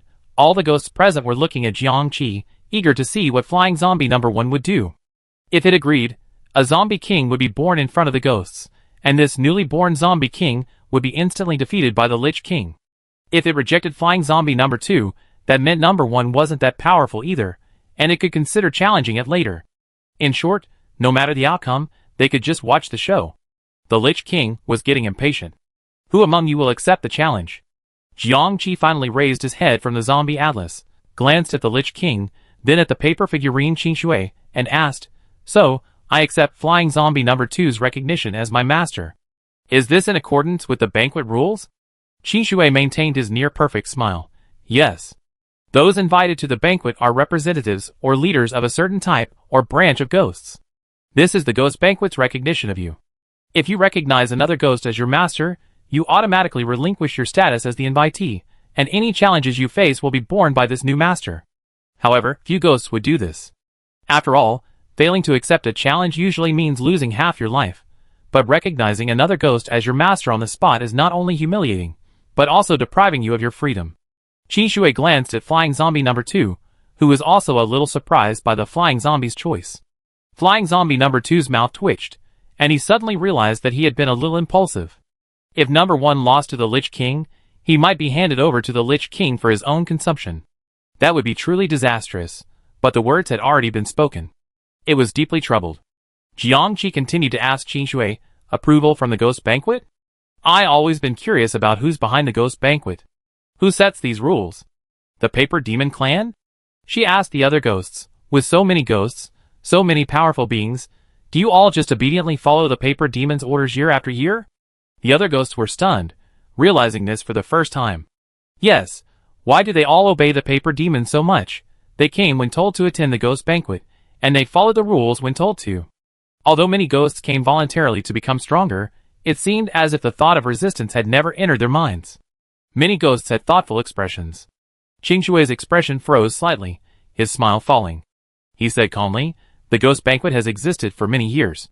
Attending it is a discipline ingrained in every ghost. It's meant to make us ghosts restless, to strive harder, to become stronger, so we can quickly break through the ghost realm and return to the human world. At the words return to the human world, the ghosts stirred. The ghosts who had existed since the ghost realm's inception looked eager. They'd been trapped here for so long, they almost forgotten what the human world was like. They longed to escape, to recreate their former glory, to wreak havoc in the human world, to go crazy, to subvert, to destroy. Some new ghosts were also filled with yearning. They didn't know what the human world really was, but they longed to reach a wider world, to gain more bodies, souls, resources, and freedom. Seeing the ghost's attention diverted by Qin Shui's words, Jiangqi continued, undeterred, asking, so, absorbing 9/10 of their energy into the 100-monster platform is also for the purpose of returning to the human world. Qin Shui's gaze suddenly grew sharp. The other ghosts also snapped out of their reverie, their faces filled with confusion. Jiangqi said calmly, the fire monster consumed only 1/10 of the flower demon's energy just now. The vast majority was automatically absorbed by the 100-monster platform beneath us. Is this also a banquet rule? After a small appetizer, about half of the ghosts will be consumed, and most of their energy will be absorbed by the platform. And the winning ghosts, having risked their lives, will only receive a fraction of their energy. Is this something everyone agrees on? As she spoke, she glanced at the ghosts present one by one. Those with faces changed their expressions, and those without faces' auras fluctuated, clearly unsettled. What? Most of the energy was absorbed by the platform. One ghost exclaimed in disbelief. So the winner only gets a fraction? Another ghost asked in surprise. I know that at the Ghost Banquet, eating a ghost only grants a small portion of its power, but I thought this was normal attrition. Fighting back and forth, exhausting ourselves, only to gain a small profit. Some ghosts can just sit still and reap the greatest benefits. This platform can actually absorb energy? With so many Ghost Banquets, how much energy must it have absorbed? The ghosts were furious. Something they had never considered, never known, was suddenly revealed before them. They all felt they had suffered a huge loss. Seeing everyone about to get mad, Qin Shui looked at Jiangqi coldly. I don't understand what Mr. Flying Zombie number 1 is talking about. I'm just the host. Jiangqi, you just said you were the organizer's representative. How come you're just a hired hand hosting the banquet? There's no term for employee here, but the empathy translation function automatically conveyed the meaning of the word to the ghosts, and all of them understood the sarcasm in Jiangqi's words without a doubt. Furthermore, this hired hand is not only responsible for writing the invitations, but also for signing them personally and hosting every banquet. Have you ever seen an hired hand with so much power? If you didn't know, you think you were the organizer yourself. The ghosts all looked at Qin Shui with suspicion. Qin Shui's flawless face grew even more rigid, even revealing a few wrinkles like the paper. Its gaze on Jiangqi grew increasingly gloomy. It simply said, I was born for the Ghost Banquet. It's my duty, my mission, to make it a success. So, I'm both the organizer's representative and a tool in the arm of the banquet. As for the claim that the 100 Monsters platform can absorb ghost energy, I don't know, and neither do we. May I ask, Mr. Flying Zombie number 1, how did you know that? You seem to know a lot, and you seem different from before. It pressed the issue with solid reasoning, and the ghost's suspicious gazes fell on Jiangqi again. Jiangqi remained unfazed, smiling. Ah, so that's how it is. So Qingshui, the little demon, was born for the ghost banquet. I misunderstood you. Her light-hearted remark about misunderstanding actually made Qingshui startled, as if he had kicked cotton. Jiangqi let out a mock sigh. Perhaps many things are inexplicable, like how we're destined to serve at this ghost banquet over and over again. We come here, get injured, offer our men, return to recover, and return again, over and over again. And you, Qingshui little demon, with the simple phrase born for the ghost banquet, you can preside over this banquet with such superiority. You don't need to risk your life, you don't need to get hurt. All you need to do is smile, and say a few polite words, then calmly watch us fight to the death. She sighed more deeply. Everyone has their own mission. You're the host, and we're the sacrificers. We each do our part, and that's fine. But I wonder, after all these ghost banquets, who will finally break free and return to the human world? Slowly, lightly, and with a sarcastic tone, her words struck the ghosts' hearts like a hammer, one hammer after another. Yes, why should they risk their lives just for this paper demon to sit on the throne, continuously getting hurt, sacrificing, getting hurt again, sacrificing again? Is it worth it? Even if they could finally return to the human world, would they really have a share? Perhaps they'd be eaten at some ghost feast. Each ghost has its own role, so aren't they just making things easier for others? As Flying Zombie #1 said, they're the ones being sacrificed. What good can a sacrifice have? Many ghosts suddenly came to their senses. They wanted to return to the human world, and naturally, they didn't value their lives very much. They were inherently violent, ruthless, cruel, and emotionless, but that didn't mean they truly cared nothing. Being sucked of their blood, taken advantage of, and trampled upon like fools, this was something they couldn't tolerate. Seeing the ghosts all looking at them with hostile eyes, Qingshui knew things were about to get out of hand. It had intended to use the phrase born for the ghost banquet to give its identity and position an impeccable aura, to silence all suspicion. But it had unexpectedly given that very phrase a chance to be exploited by that damn zombie. It was too late to retort now. Jiangqi saw it mute and curled his lips. Yes, you're the only one born noble, and the other ghosts are born lowly, right?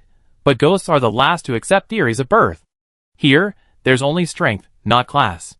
If you're not strong enough, even the Ghost King will be ridiculed. Suddenly, a ghost stood up and said, "This is such a lousy banquet. I'm not attending. I don't even care about returning to the human world." And he was about to leave. The other ghosts also stood up. Go, go, go! Boring. How much stronger will I get by beating up a few ghosts? It would be more practical to find a good place to practice in peace. Boring. I might as well go back to sleep. You didn't even think about me when you were picking fruit, but you couldn't forget me when you talked about dedication. TSK, TSK, TSK. Seeing the ghosts about to leave, Qingshui's paper figurine narrowed its eyes. Strings of white paper money suddenly erupted from a circle around the platform, like fireworks exploding, bouncing the departing ghosts back and scattering them into a heap. What the hell? Jiangqi frowned as he stared at the paper money. After taking flight, it didn't land, but instead hovered in the air, forming a barrier that enveloped the entire platform. As expected, the ghosts climbed up and tried to rush out, but were repelled. Now even the calm ghosts couldn't sit still. Qingshui dropped her perfect smile and said coldly, "No one can leave until the party's over." Suddenly, her eyes lost their beautiful, radiant brilliance and charm, transforming into a pair of genuine paper figures. She even took on the distinct appearance of a paper figure. Behind her, countless paper figures appeared, surrounding all the ghosts, staring intently at them with their tiny eyes. The entire 100 monsters arena fell silent. Even the most arrogant and clueless ghosts felt threatened by these paper figures. One ghost quietly asked the stone demon, the ghost cultivator, and the plant demon, "Aren't you managing 100 monster city alongside the paper demons? Didn't you realize they were hiding so well?" The ghosts were devastated. "We know nothing. Compared to these paper demons, they looked like fools." The leader of the pillar monsters suddenly erupted in anger, "You damn paper figures." It charged at the paper figures, shattering one. The instant it was knocked aside, the figure exploded into a pile of new paper money, which covered the stone monster. In the blink of an eye, the massive stone pillar was covered in a blanket of snow white. Then, the next moment, it too exploded, also into a pile of new paper money. The paper money once again condensed into the same paper figure, and the pillar monster was no longer there, only a cloud of flying stone dust. Silence. The entire place was silent. All the ghosts and monsters stared at this scene in a daze.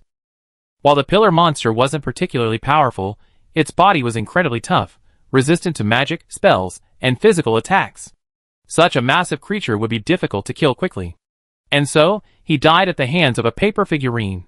Died at the hands of an ordinary paper figurine, and there were so many paper figurines present. The paper demon was so powerful. Jiang Qi's gaze slowly swept over the paper figurines, finally landing on Qin Shui. The 2 Buddhist beads on her wrists trembled slightly, and the 2 monks inside were clearly shocked as well. Qin Shui curled her bright red lips, and stared directly at Jiang Qi. Number 2 has chosen its challenger. Now, please accept the challenge, ghost. All the ghost's eyes fell on Jiang Qi again. Jiang Qi was silent. She hadn't been saying so much hoping to ruin the party with a few words, but mainly to buy time. She had been busy reading the zombie illustrated manual, then the ghost cultivation illustrated manual, trying to find a way to defeat the Lich. But in this situation, it seemed like defeating the Lich wasn't the only solution. Bad news. It seemed she had unleashed the big boss. Good news. She and Mingguang Temple's mission to explore the secrets of 100 Monsters City was largely complete. The problem now was how to get the message out, and how to break the impasse. With so many ghosts present, if they all fought together, they might be able to fight their way out, but could they possibly be so united? Jiang Qi sighed. Seeing her hesitation, Qin Shui said coldly, Lich King number 2, what are you waiting for? The Lich King fell silent. It was no fool. It knew that in this situation, further fighting would only weaken its own strength and serve no purpose. Had it known earlier, it would have chosen a weaker ghost to challenge. Its 2 skeletal eyes glared at Flying Zombie number 2. Then, compared to Flying Zombie number 1, this one was clearly easier to deal with. Flying Zombie number 2 ducked behind Jiang Qi. My lord. Help. This banquet had become something it couldn't understand. It couldn't handle it any longer. Please protect me. Please help me. Jiang Qi was nearly knocked off balance by it. She turned to look at Flying Zombie number 2. Are you serious? Flying Zombie number 2 was practically smacking his head. Seriously. Flying Zombie number 2 is willing to acknowledge you as my master and king. Number 1 knew so many secrets, yet he dared to confront Qin Shui head-on. He seemed quite formidable. It was a bet. Flying Zombie number 3 also hurried over, his face no longer showing any resentment. I also acknowledge you as my master and king. All right. Jiang Qi stood up, grasping each of their shoulders with one hand, his sharp nails piercing theirs, as his zombie toxins were released. The 2 flying zombies stiffened for a moment, but soon, their gazes towards Jiang Qi became much gentler. Jiang Qi could sense they had completely accepted her as their master, and she could control them. Somehow, a new power seemed to surge within her. At this moment, she became the recognized zombie king of this ghost realm. Jiang Qi, is becoming a king so easy? She looked down at herself. The green hair on her body had faded and become sparse. The current fur was a facade created by the conductor's mask, but she could sense that the remaining green hair was gradually fading. She simply removed the mask's illusion of green hair. And so, in the eyes of the ghosts, her green hair gradually faded, revealing her grayish-white skin. The 2 flying zombies watched this scene and knelt down in unison. Your Majesty. The zombies behind them also knelt. Your Majesty. The ghosts. Damn, a zombie king has truly appeared.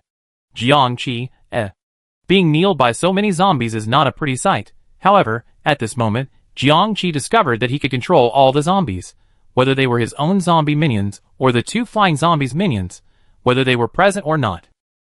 Oh, is the power of control so strong after becoming a king?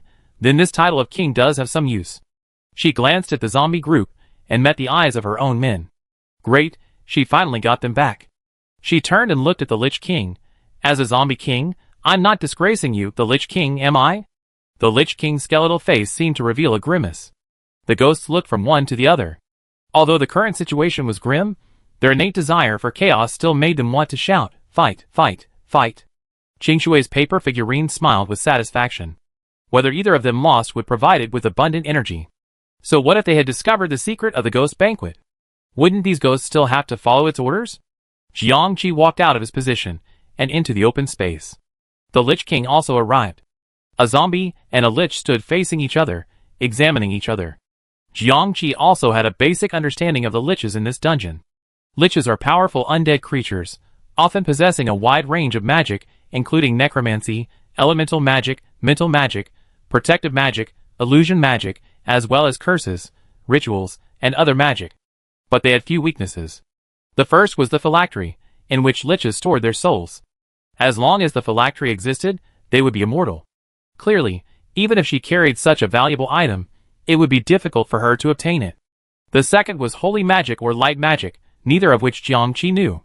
The two monks had returned the Buddhist beads and golden bowl to her, which would certainly be able to counter the lich, but if she took them out, her alliance with the Mingguang temple would be exposed. After much deliberation, she could only focus on attacking the body. Luckily, the skeleton lich was only one type of lich. Liches could also have intact flesh bodies or exist in ghostly, mechanical, or energy forms. Jiangqi believed that the skeleton lich was the easier to deal with. First, connecting these unattached bones required magical support, so the skeleton was actually a very inefficient form. Secondly, according to the monks, these skeleton liches desperately wanted to transform, but they simply couldn't. The energy intensity of the ghost realm wasn't strong enough to support their development to a higher level. So, Jiangqi's strategy for dealing with the skeletons was to violently attack their skeletons. After recalling the violent attack methods in the two illustrated books, and confirming the sufficient energy in the glowing pool, she had a plan. The Lich King was also considering a strategy. Liches knew many magics, but zombies, as other dark creatures, were naturally immune to many of the Lich's magic. So, the Lich King decided, violent attack. Zombies' eyes met the soul fire in the Lich's eye sockets, as if each could see through the other's thoughts. Then, they simultaneously launched attacks. The Lich King chanted incantations, unleashing a barrage of spells. Triple Wind increases speed, attacks with wind blades, and protects with a whirlwind. Triple Fire, flame jets, fireballs, and flaming spikes. Finally, he opened his mouth and declared, corrosion. Corrodes the enemy's body, dealing continuous damage. Jiangqi also unleashed a spell. Wind Escape harnesses the power of wind to move swiftly, even to the point of invisibility. Resentful Slash. Black resentment blankets the enemy like a shockwave, impacting all sides. The resentment suddenly condenses into a broadsword, slashing at the enemy's weak points. Corrupted Breath. A breath of corpse poison sprays onto the enemy's body, lingering for a long time, penetrating every pore and corrupting the body. Everyone watched as the two ghosts violently collided, and then wind, fire, and thick black resentment erupted in succession, like an explosion, sending the powerful shockwaves sending all the surrounding ghosts flying. The ghosts and monsters, shock. This is the intensity right from the start. Are they really going all out? The next moment, the zombie and the lich separated, staring intently at each other. Each body was stained with the other's corrosive aura. Jiangqi looked at his corroded palms. What a powerful corrosive force. The Lich King looked at his rapidly blackening shoulder bones. Damn, this zombie's poison is so potent. The two locked eyes and attacked each other again. With each collision, they unleashed a series of combos. The Lich King, Arrow of Terror. Dark energy condensed into arrows, piercing the enemy's head and filling it with fear. Jiangqi, Yin Yang Chaos Technique. Yin energy affects the enemy's mental strength, causing fear, confusion, and demoralization. Lich King, Curse of Weakness. Curse magic, inflicting a weakness debuff on the enemy, weakening their strength. Jiangqi, 5 element sealing magic. Using energy to seal the enemy, restricting their movements. The original game used the power of the 5 elements, but Jiangqi hasn't mastered that yet. The two of them were simply comparing their stock, casting spells one after another without hesitation. The most interesting thing was that, because zombies and liches are both undead creatures and share some similarities, their techniques, despite their different origins, had similar effects. Ghosts gaped open one after another, as they watched the liches attack from here to there, then from there to here, avoiding them wherever they passed. The weaker ghosts were stunned, feeling that if they attacked them themselves, they would be wiped out in a single round. The more powerful ghosts stared intently, imagining themselves replacing one of them. Feeling immensely pressured. Should we say they were worthy of being the Lich King and the Zombie King? They were definitely the pinnacle of the ghost realm. Qin Shui watched with growing satisfaction. Fight, the more intense the better. But the next moment, his smile faltered. Because the two had struck the paper figurines. With a swish, a spell tore through several paper figurines. Another swipe, another spell destroyed several more. Qin Shui suspected they were doing it on purpose, but had no proof. Go fight in the middle, she shouted. The two ignored him. In such a frenzy, how could they possibly control such minor details? Then, with a whoosh, whoosh, whoosh, more paper figures were caught in the crossfire. Qin Shui leaped with rage. Go fight in the middle. Swish. Lich King, Flamestorm. The flames splashed onto the paper figures, and a large group of them burst into flames. Phew. Jiangqi, the wind whistles 1,000 miles. The wind howled, fanning the flames, and even more paper figures were set ablaze, burning with even greater gusto. Qin Shui was nearly mad with rage. Stop! Stop! Ah! Stop! The two, locked in a fierce fight, finally stopped, both covered in dust and tatters. One's body was covered in the lich's corrosion, the other's bones were stained with zombie poison. Jiangqi looked at Qin Shui with a look of lingering satisfaction. Ah? Stop? We haven't even decided the winner yet. The lich stood coldly silent. Qin Shui glared at them, her teeth gnashing. You did it on purpose. Jiangqi, the wind's too strong. What are you talking about? Ah, it's a draw? Can it even be a draw? Qin Shui laughed in anger. They were threatening her. If it wasn't a draw, they would continue fighting, continuing to destroy the paper figures. Unfortunately, the paper figures couldn't retaliate against the accidental injuries caused during the fight. They found a loophole. They did it on purpose. They were deliberately testing the paper figures' abilities. Qin Shui was furious and alarmed. These two were too formidable. If they continued fighting, they'd probably find more loopholes. Furthermore, their combined destructive power was too great. Many paper figures wouldn't be able to withstand such a burn. Damn it, Qin Shui's voice seemed to be forced through gritted teeth. Yes, it's a draw. There's no winner or loser. Jiangqi, well, if it's a tie, do we still need to eat each other? Or how about we each take a bite of the other, just for show? What a show, Qin Shui wanted to say, bite them, preferably to death, but she was worried they'd just keep fighting. Qin Shui's face puffed up with anger. No! No! Jiangqi was finally satisfied. Is that so? Fine then. She said to the Lich King, thank you, thank you. No, it should be, let's celebrate together. The Lich King looked at her silently, still saying nothing, and walked towards the Lich's seat. Jiangqi wasn't annoyed. A Lich needs magic to speak after all. It consumes so much magic, so she understood why it was being conserved right now. In fact, her power as a zombie was almost exhausted. If Qin Shui didn't call a halt, the Lich King would have to use his ultimate move, and she'd probably have to use her ghost cultivation abilities. Luckily, it was Qin Shui who lost her patience. She also walked back to her position, her body swaying slightly. Even though she felt no pain, she couldn't help but hiss. Her body felt like it was falling apart, and her bones were probably cracked.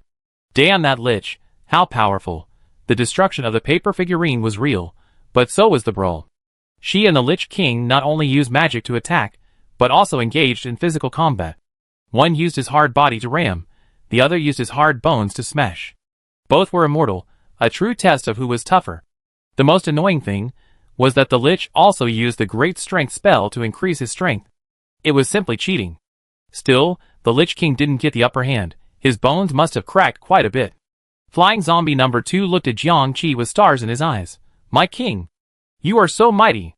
Seeing her stagger, he quickly stepped forward to support her. But a zombie was faster than him, and whizzed out to support Jiangqi. Team King, are you alright? Jiangqi glanced at the zombie. I'm fine. It was more of an act, actually. Help me sit down. The zombie helped her to her seat, then stayed beside her, refusing to budge. Even more infuriatingly, several other zombies also gathered around, crowding around Jiangqi like a personal guard. Keep out of the way attitude. Flying Zombie number 2's eyes widened, staring in disbelief at these men who had only recently been his and number 3's subordinates. They seemed like newly created zombies. Damn zombies. How dare they compete for its favor? Chapter 41. After Jiangqi and the Lich King returned to their seats, Qin Shui eagerly asked number 3 to come out and choose his challenger. Number 3 was a hang ghost, and its subordinates were also a group of ghosts with strange and bizarre appearances. They weren't mindless vengeful spirits, nor were they evil spirits with a domineering and evil spirits, nor were they respectable ghost cultivators. They were just ordinary undead. At this banquet, they were completely underdogs. By now, the undead were already trembling in fear, each one huddled behind their leader, the hang ghost. The hang ghost, looking at the number plate with 3 on it, had a look of despair on his face, as if he wanted to hang himself with his long tongue once again. It looked around, not daring to set its sights on the powerful ghosts. It circled again, and when Qin Shui impatiently urged it again, it chose the mushroom spirit. It seemed that the mushroom spirit was the easiest to deal with. The mushroom spirit's representative, a child with a small mushroom with a red umbrella and a white stem on his head, emerged. Jiangqi, oh wow! Looks quite venomous. Neither dared to test the paper spirits like Jiangqi and the lich monster had done, so they could only engage in a serious duel. Jiangqi confirmed that there were no players on either the undead or mushroom spirit teams, then withdrew his gaze and looked down at his left hand, which had been corroded by the lich's dark energy. Many parts of her body were corroded, but her left hand was the worst affected, corroded to the point where the bone was visible. If she weren't a zombie, if her zombie body wasn't strong enough, she would have been reduced to a skeleton. And then, under the control of the Lich King, she would become a new lich. The zombie beside him half knelt, also looking at her hand, and whispered, "What do you need us to do?" Jiangqi looked at his clothes and said, "Take off your coat and give it to me." The zombie took off his coat without hesitation. The clothes he had worn before were naturally the ones he had brought from Spring City, but after becoming a zombie, to prevent them from directly revealing his player identity, he changed them. They were the same kind of shrouds worn by ordinary zombies. They were wrinkled. Jiangqi didn't mind, taking the clothes and wrapping them around his left hand. Seeing this, Flying Zombie number 2 finally found his opportunity. He pushed the zombie aside with his butt, unfolded a green cloak, and draped it around Jiangqi. "My king, you little brat are so clumsy. Let me serve you." Jiangqi looked at it with a strange look. "No, where did you get this cloak? And with your flattering and skillful appearance, you must have been a treacherous minister in your previous life, the kind who hadn't even drunk mangpa soup before reincarnation." Her clothes were tattered from corrosion, so the cloak was just the right size. Jiangqi gathered her cloak and said to it, "Number 2. Flying Zombie number 2's eyes lit up. "Your Majesty, please." Jiangqi pointed at the 2 fighting monsters and said earnestly, "Go forward and observe how the other monsters fight. This is a great opportunity to learn. You are the second corpse of the zombie clan. You represent the face of our zombie clan." She patted number 2's shoulder. "You have a heavy burden." Flying Zombie number 2, like a young man who had been recognized by his superior, said excitedly, "I understand. I will definitely live up to your Majesty's trust." Then, excitedly, she ran to the front to watch the fight. Flying Zombie number 3 looked around, and then ran over to Flying Zombie number 2 to join them. Jiangqi breathed a sigh of relief. It wasn't a good thing for her subordinates to be too enthusiastic. She told the zombies, "Help me block it. If one of our people gets involved, alert me." And so, the zombies surrounded her tightly once again. Jiangqi sat behind the wall of people, closed her eyes, and felt the thick, dark energy of the lich emanating from her. Yes, she had deliberately allowed this lich energy to strike her. At this moment, she completely let go of her defenses, allowing this energy to corrode her body and seep into her bones. Particularly her left hand, which was gradually completely infested by the lich energy, transformed and reversed. It had taken her 3 days to become a zombie, and another 3 days to transform from an ordinary zombie into a flying zombie. It had taken only an hour to become a ghost cultivator. But both transformations were accomplished within a rich aura of sinister and ghostly energy. Now, with her lich power scarce, how long would it take her to become a lich? No, she didn't need to become a full lich, she just needed to ignite a small portion of her post-god bloodline. She immersed herself in consciousness, paying close attention to the changes in her body. Many ghosts were secretly observing Jiangqi. Seeing her surrounded by zombies, unable to see clearly, they secretly speculated that she was truly injured. Some ghosts began to think, should I challenge her later? I felt I had a chance of defeating her. A zombie king, 2 flying zombies, and such a large group of zombies, this was a piece of juicy meat. Gaining power was paramount. As for the conspiracy behind this ghost banquet, were the paper demons stealing energy? As long as they could get off this stage alive, what did it matter to them? Rather than confronting the obviously powerful paper demons, they preferred a safer and more cautious approach. So some ghosts set their sights on the Lich King. The zombie king was seriously injured, and the Lich King, who was her equal, must have been badly wounded as well. The Lich King, observing the cover created by the zombies, recalled how, during their first encounter, the zombie king had used the magical light to camouflage him and persuaded him to cooperate with her in testing the paper figures. He didn't want to take any risks, but his pride as a Lich King made him unwilling to be led by the paper demons. So, after the zombie king tore through several paper figures without being attacked or punished, he feigned mistakes and damaged a few more. After that, they let go and accidentally injured the paper figures. They discovered a clear loophole. If accidentally injured a paper figure during a duel, the figure would be unable to retaliate or react in any way. If the other ghosts could exploit this loophole and continue to reduce the number of paper figures. Suddenly sensing the dark, hostile glances from the surrounding ghosts, the Lich King sneered inwardly. He had hoped too much from these creatures. He gave his orders to the liches. Then, one of his liches cast an illusion spell, completely shrouding the Lich King in a thick veil of illusion, blocking any prying eyes. The Lich King sat behind the illusion, allowing the liches to repair his body with repair magic. Suddenly, the Lich King's goblins disappeared. ? So how badly were they injured? Why are these two hiding themselves? The hanged ghost and the mushroom spirit decided the outcome. The hanged ghost, poisoned by the mushroom spirit, was paralyzed and unable to move. He lost. The mushroom spirit hesitated, glanced at Qingshui, and saw a warning in its eyes. Still, he didn't dare disobey. He asked the hanged ghost, "Are you prepared to be eaten by me, or?" The hanged ghost said with difficulty, "Half, half." The mushroom spirit then released numerous strands of hyphae, entangling the hanged ghost and the other undead he had brought with him. A moment later, all the undead were devoured by the mushroom spirit, while the hanged ghost, reduced in size by half, crawled awkwardly back to his seat. Next, it was number 4's turn. Number 4 was also a weak insect monster, not seeking merit, but avoiding mistakes. So, he chose an equally weak insect monster from another branch. The two insect monsters fought, and the winner got a feast. Then came number 5, number 6, number 7. No ghost dared to cause trouble. They all fought and devoured obediently, not daring to challenge the rules, even after Jiang Qi and the Lich King had set a perfect example. The ghosts in the field were disappointed, some sighed, and some understood. A look of satisfaction returned to Qingshui's face. See, not everyone dared to resist. Even with all the answers before them, most people would still choose the path they believed was the safest. Then, a hint of disdain flashed in its paper-like eyes. Such incompetent and cowardly ghosts, serving as their own food, wasn't it natural? Unnoticed by the ghosts. While the battles had drawn everyone's attention, some ghosts within the arena exchanged glances and signals. Soon, the warriors from Spring City confirmed each other's identities. Now it was number 8's turn to take the stage. Number 8 was the Wisteria demon. The ghosts immediately wore strange expressions. Many, confused by the complexities, inquired of the older ghosts. Perhaps because they shared a common enemy, the more powerful ghosts were in good spirits today, patiently explaining the younger ghosts' questions. It turned out that this Wisteria demon was a species of purple vine unique to the ghost realm. The bark of the vine could be made into paper, a crucial raw material for crafting paper demons and paperware.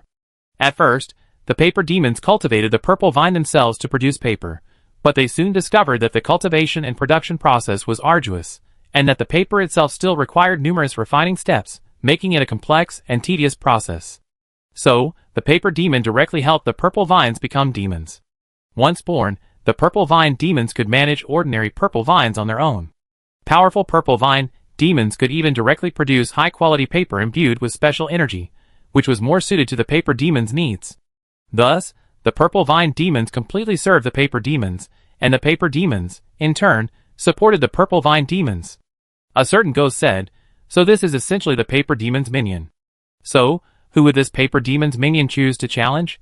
An answer emerged in the ghosts' minds, and they all looked in the direction of the zombies and liches. The leader of the purple vine demons, who had emerged, looked at Qingshui, received a command from him, and immediately declared, "I want to challenge the zombie king." Sure enough. I guessed right. It's the zombie king. Why not the Lich King? Are you stupid? The zombie king is the one who's provoked Qingshui the most. Besides, the Lich King has been king for years, so the zombie king is obviously weaker. The key point is that on the Lich side, every Lich has repair magic, and is definitely doing their best to heal the Lich King. But on the zombie side, except for the two flying zombies, none of the other zombies can cast spells, and the two flying zombies are just watching the fun. In other words, no zombies are healing the zombie king. The ghosts and monsters chatted, and everyone understood. They were picking on the weak, but was that really the weak one? The people of Chuncheng present were getting anxious, but there was nothing they could do. Watching the purple vine demon approach, the zombies blocked Jiang Qi's path. Wisteria demon, huh? What? Your king is failing? But if you want to fight on its behalf, you have to make it recognize you as its master first. Amidst the zombies, Jiang Qi frowned and reluctantly opened her eyes. She stared at her left hand, wrapped in her clothes. Almost there, just a little bit more. Through the gaps between the zombies in front of her, she watched the approaching wisteria demon. She stood up expressionlessly, pushing aside the zombies in front of her. Challenge me? Huh? Come on. The wisteria demon's hair, arms, and legs were vines, with only its torso and head remaining human. Unfortunately, those vines resembled purple snakes, distorting the entire image. The wisteria demon looked Jiangqi up and down. The Lich King couldn't kill you, but I. Jiangqi slashed forward with a gust of wind. Shut up. The purple vine monster swung its arms wide, blocking the blow. You. Jiangqi had already appeared behind it, shoving the 5 fingers of his right hand into its head. With a rip, he tore off a whole section of skin from its back. He bit down again. Swish, swish, swish. Amidst the purple vine monster's screams, vine bark, and sawdust flew everywhere. In the blink of an eye, the purple vine monster was torn to pieces, leaving only its core. Stop it! Stop it! I surrender! I surrender! The ghosts and monsters roared with laughter. Just like that. Just like that, it was dealt with. So what was so arrogant about that? Qingshui's face turned as dark as the bottom of a pot. It was truly humiliating. The purple vine monster said it only wanted Jiangqi to devour half of it, and his minions would take over the rest. Jiangqi looked towards the purple vine monster. There was a player inside, and she wondered if it was. She met the player's eyes. After a glance, they confirmed it was one of their own. She said, okay. She grabbed the purple vine monster, and felt a force of rules pushing her, allowing her to naturally absorb about 1/20th of the purple vine monster's power. The purple vine monster's core shrank to half its original size. So, eating wasn't actually eating with the mouth, but simply a process of absorbing energy. Then, she looked at the trembling purple vine monsters and said, come here. The purple vine monsters, as if out of control, walked towards them step by step, despite their extreme fear. Jiangqi led them towards the zombies. Qingshui suddenly appeared in front of Jiangqi and shouted, you must eat them now. Jiangqi, can't I save them for later? Qingshui, those are the rules. Rules? Your dad. Jiangqi retorted in annoyance. The rules say each invited guest must challenge a goblin. The rules say no goblin challenge can refuse. And the rules say the winning goblin eats the losing goblin. But the rules say it has to be eaten right then and there, right now. Can't I just keep them for a snack? She glared at Qingshui. Qingshui's face wrinkled even more with anger. Jiangqi took 2 steps toward it, provoking it. Are you angry? Come on. Send your men to get me again. Or do it yourself. Qingshui stared at her with an angry and strange gaze, as if she were mad. After a moment, he said firmly, you are not flying zombie number 1. Jiangqi refused to fall for its words. I am now the zombie king.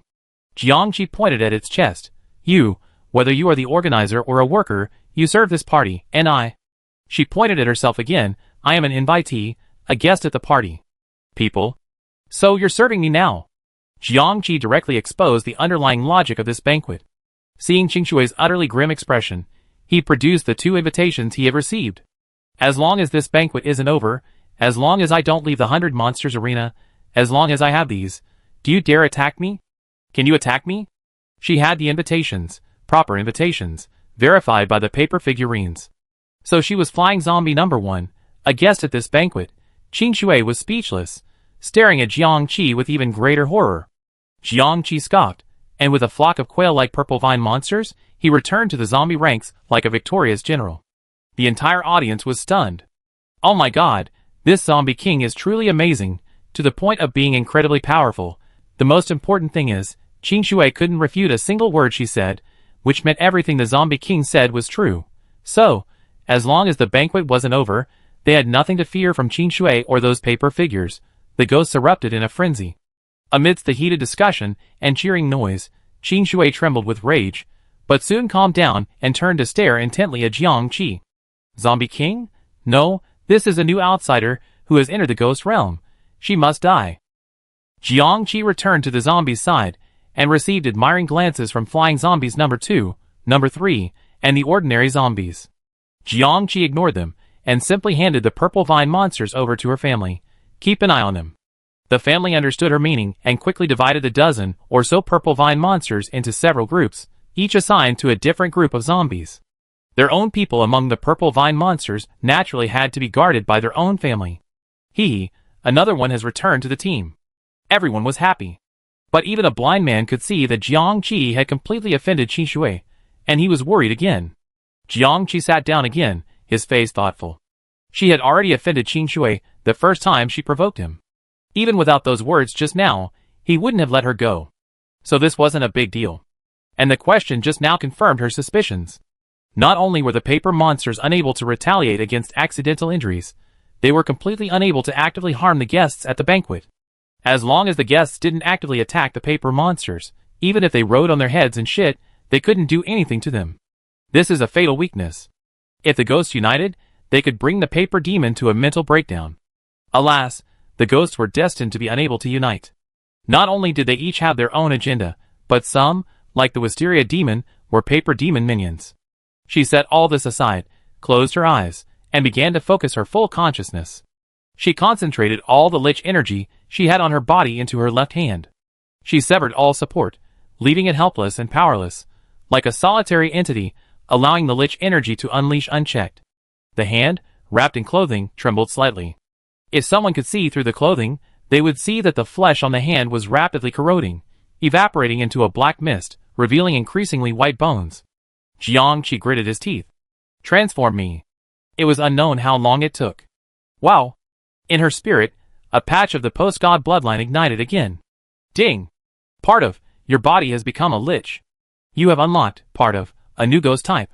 You have gained 0.5 internship experience. Jiang Qi waited a moment. This time, she didn't obtain the lich encyclopedia, likely because she hadn't fully transformed into a lich. But igniting the post-god bloodline was enough. That had been her primary goal. She opened her eyes and pulled her left hand from her clothes. The once stiff, veiny zombie hand had transformed into a white, bony hand. She clenched her fist, and the bony hand tightened into a fist, becoming slightly clumsy. She used the conductor's mask to transform the bony hand back into a normal zombie hand. Then she lowered her eyes and looked inward. The red portion of the post-god bloodline had now occupied approximately 3/10 of her entire spirit body. The zombies, ghost cultivators, and liches each had 1/10 of their energy activated. In other words, if they collected 7 more bloodlines, totaling 10, they should be able to fully activate the post-god bloodline. She felt the energy she had just absorbed, belonging to the vine demon. Can vine demons activate post-god bloodlines? Probably not. Zombies, ghost cultivators, and liches are all undead creatures, more or less close to godhood. In comparison, vine demons are quite inferior. Still, she focused her attention on taming the energy she had just absorbed. After a moment, some of this energy flowed into the Yin pool, while some was used by Jiang Qi to repair the zombies' bodies. Not one of the arms or legs had reverted to the vine demon's form. The vine demon's power was indeed too weak to cause any changes in her current body. She sighed and began to watch the battle unfold. Because of Jiang Qi's words, the ghosts had become emboldened. Their fear of Qin Shui had diminished considerably, and they no longer panicked when their names were called.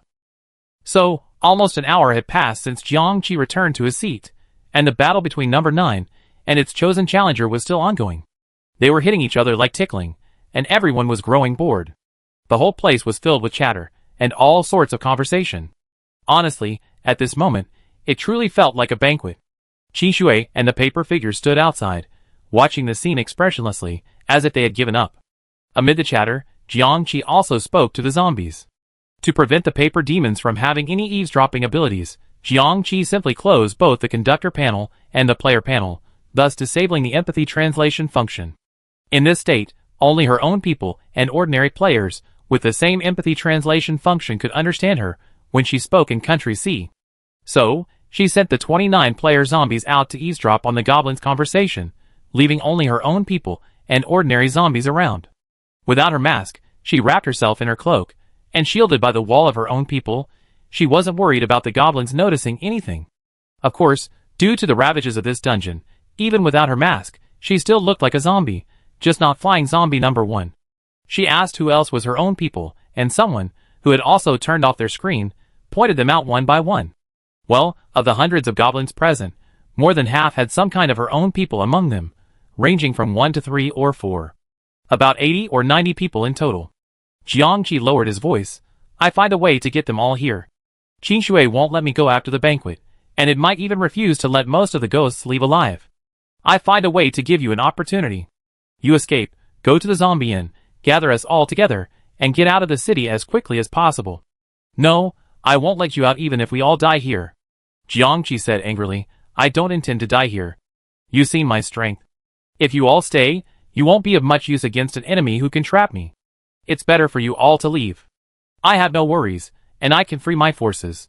But, don't say buts. I have an advantage against the natives, but you don't. Jiangqi was a trainee train conductor, a level 2 higher than a plateau dweller. She dared to challenge Qin Shui for this very reason. Even if Qin Shui lost his temper, she was confident he wouldn't be killed on the spot. Well, as long as she didn't die instantly, she could recover. Besides being a train conductor, she also possessed a post-god bloodline. She felt that once she fully activated her post-god bloodline, she wouldn't have to fear these ghosts. But the problem was, she was still 7 points short of activation, and there was no telling if she could gather enough at this banquet. Jiangqi added, whether or not they were possessed by ghosts, everyone you can notify and take away, get out of the city. Leave no one behind. Go find Sheng Feng. She knows everything I've been up to outside the city, and she tell you what to do next. Just in case, she didn't mention Mingguang Temple. She believed that as long as Mingguang Temple existed, even in the most dire of circumstances, it would be able to protect those who had left the city. No matter how powerful that paper demon is, it's impossible for her to reach every corner of the ghost realm and hunt down and kill everyone connected to her, right? Even if she were that powerful, she couldn't be so absurdly strong everywhere, right?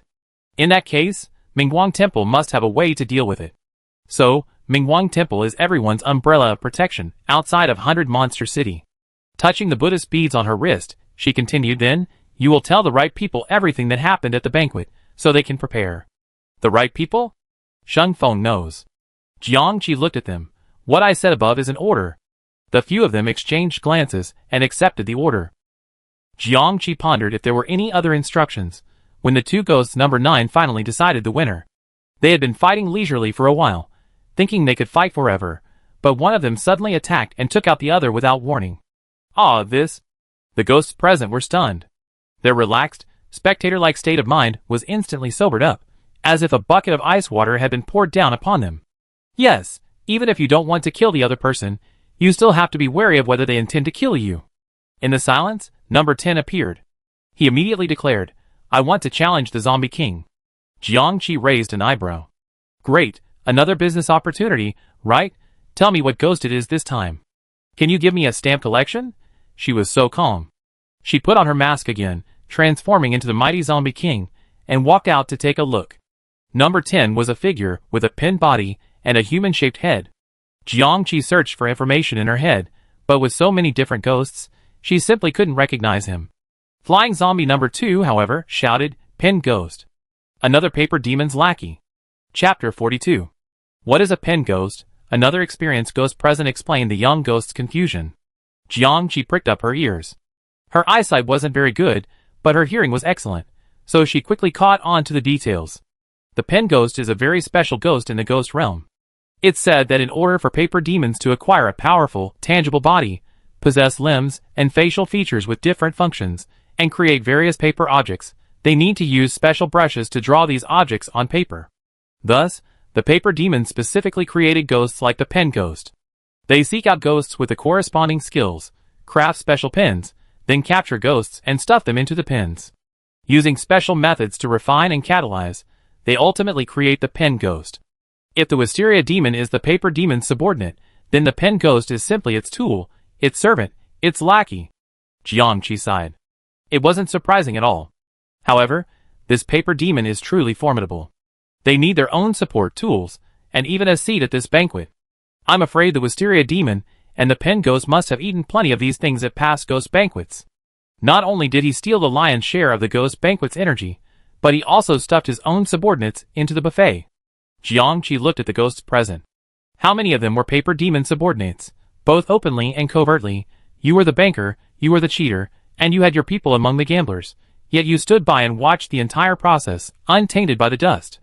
Even after being exposed, you still held up the banner of justice, striving to return to the human world.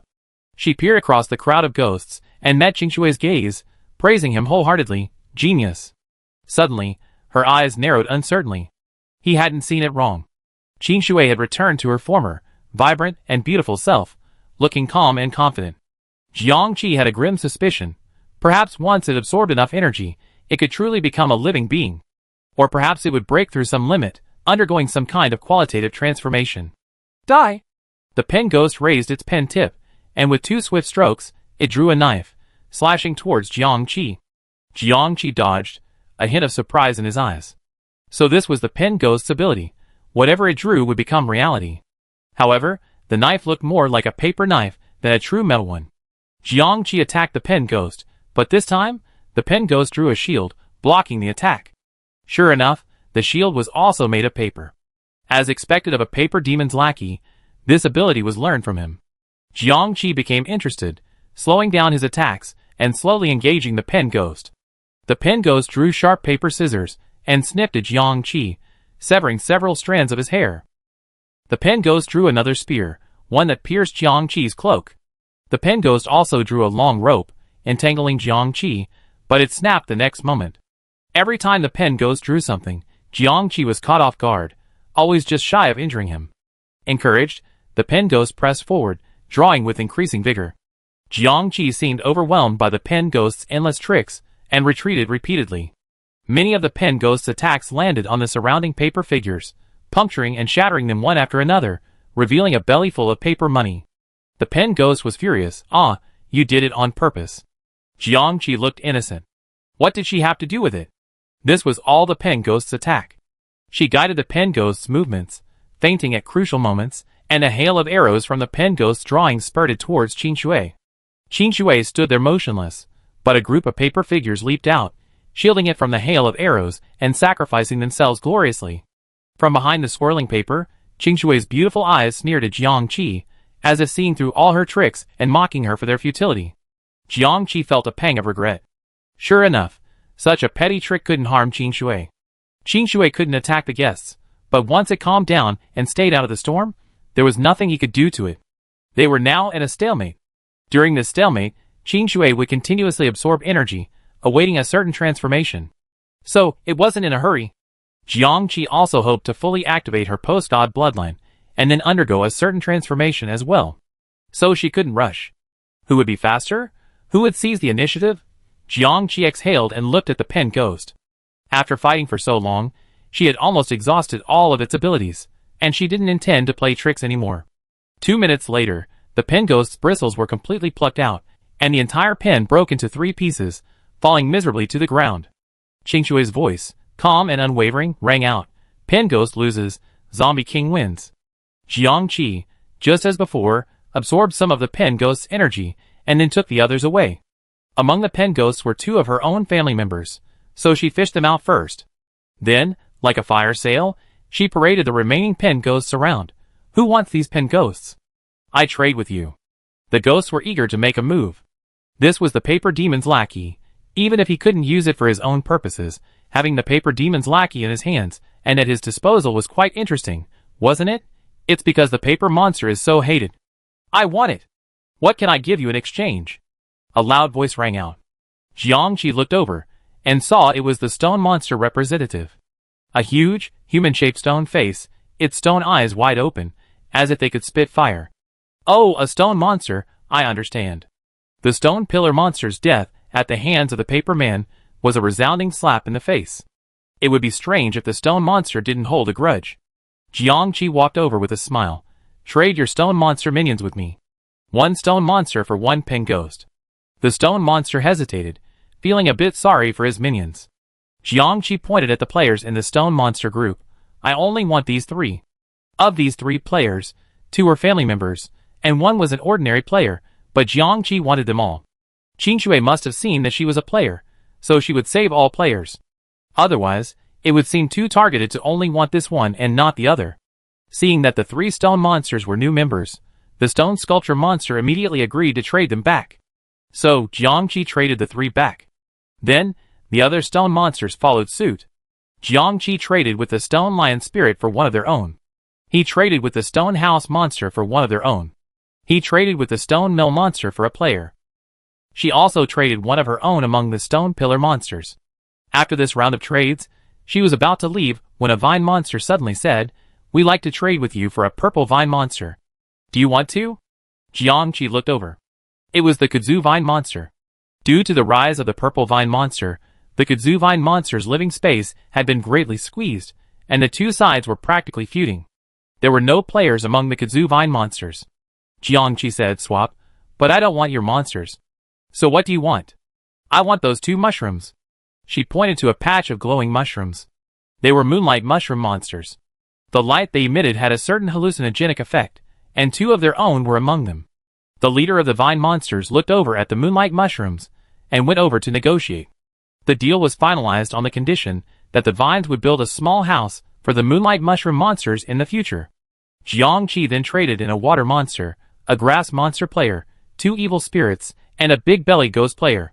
Some were 1-for-1, while others required 2 or 3 pen ghosts to exchange for one. In the end, after Jiangqi had nearly eliminated all the pen ghosts and purple vine monsters, he returned with over 20 people. These people were now free from the control of the ghosts, and regained their freedom, allowing them to leave without any problems. Qing Shui didn't try to stop him the entire time, as if Jiangqi was just making a futile, desperate effort. Jiangqi was pleased with his thinking. The 29 zombie players were deeply moved. Boss Sando truly remained true to his original aspirations, still striving to save the players even at this moment. They couldn't help but admire him. The rescued players also felt relieved, no longer worried about being eaten at any moment. They excitedly declared, "From now on, we follow Boss Sando."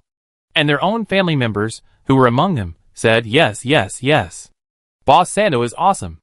Jiangqi sat down to absorb the pen ghost's energy. The pen ghost's ability to make anything it drew come to life was quite remarkable. She wanted to see if she could ignite the post-god bloodline. She tried for a while. Failed. The post-god bloodline wouldn't appreciate this. Jiangqi sighed.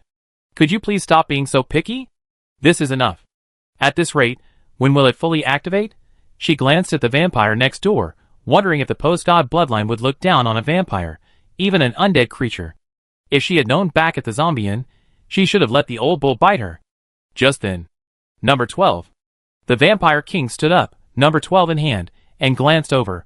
"I choose to challenge the zombie king." Jiangqi's eyes fixed. The ghosts gasped. "Wow! What's going on?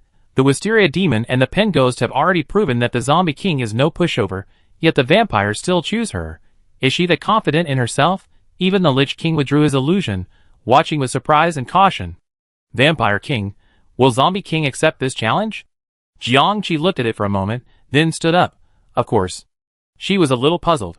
Based on the Vampire King's previous behavior, it should have known that the 100 Monsters platform could absorb energy, which meant it should have known about the Paper Demon's scheme.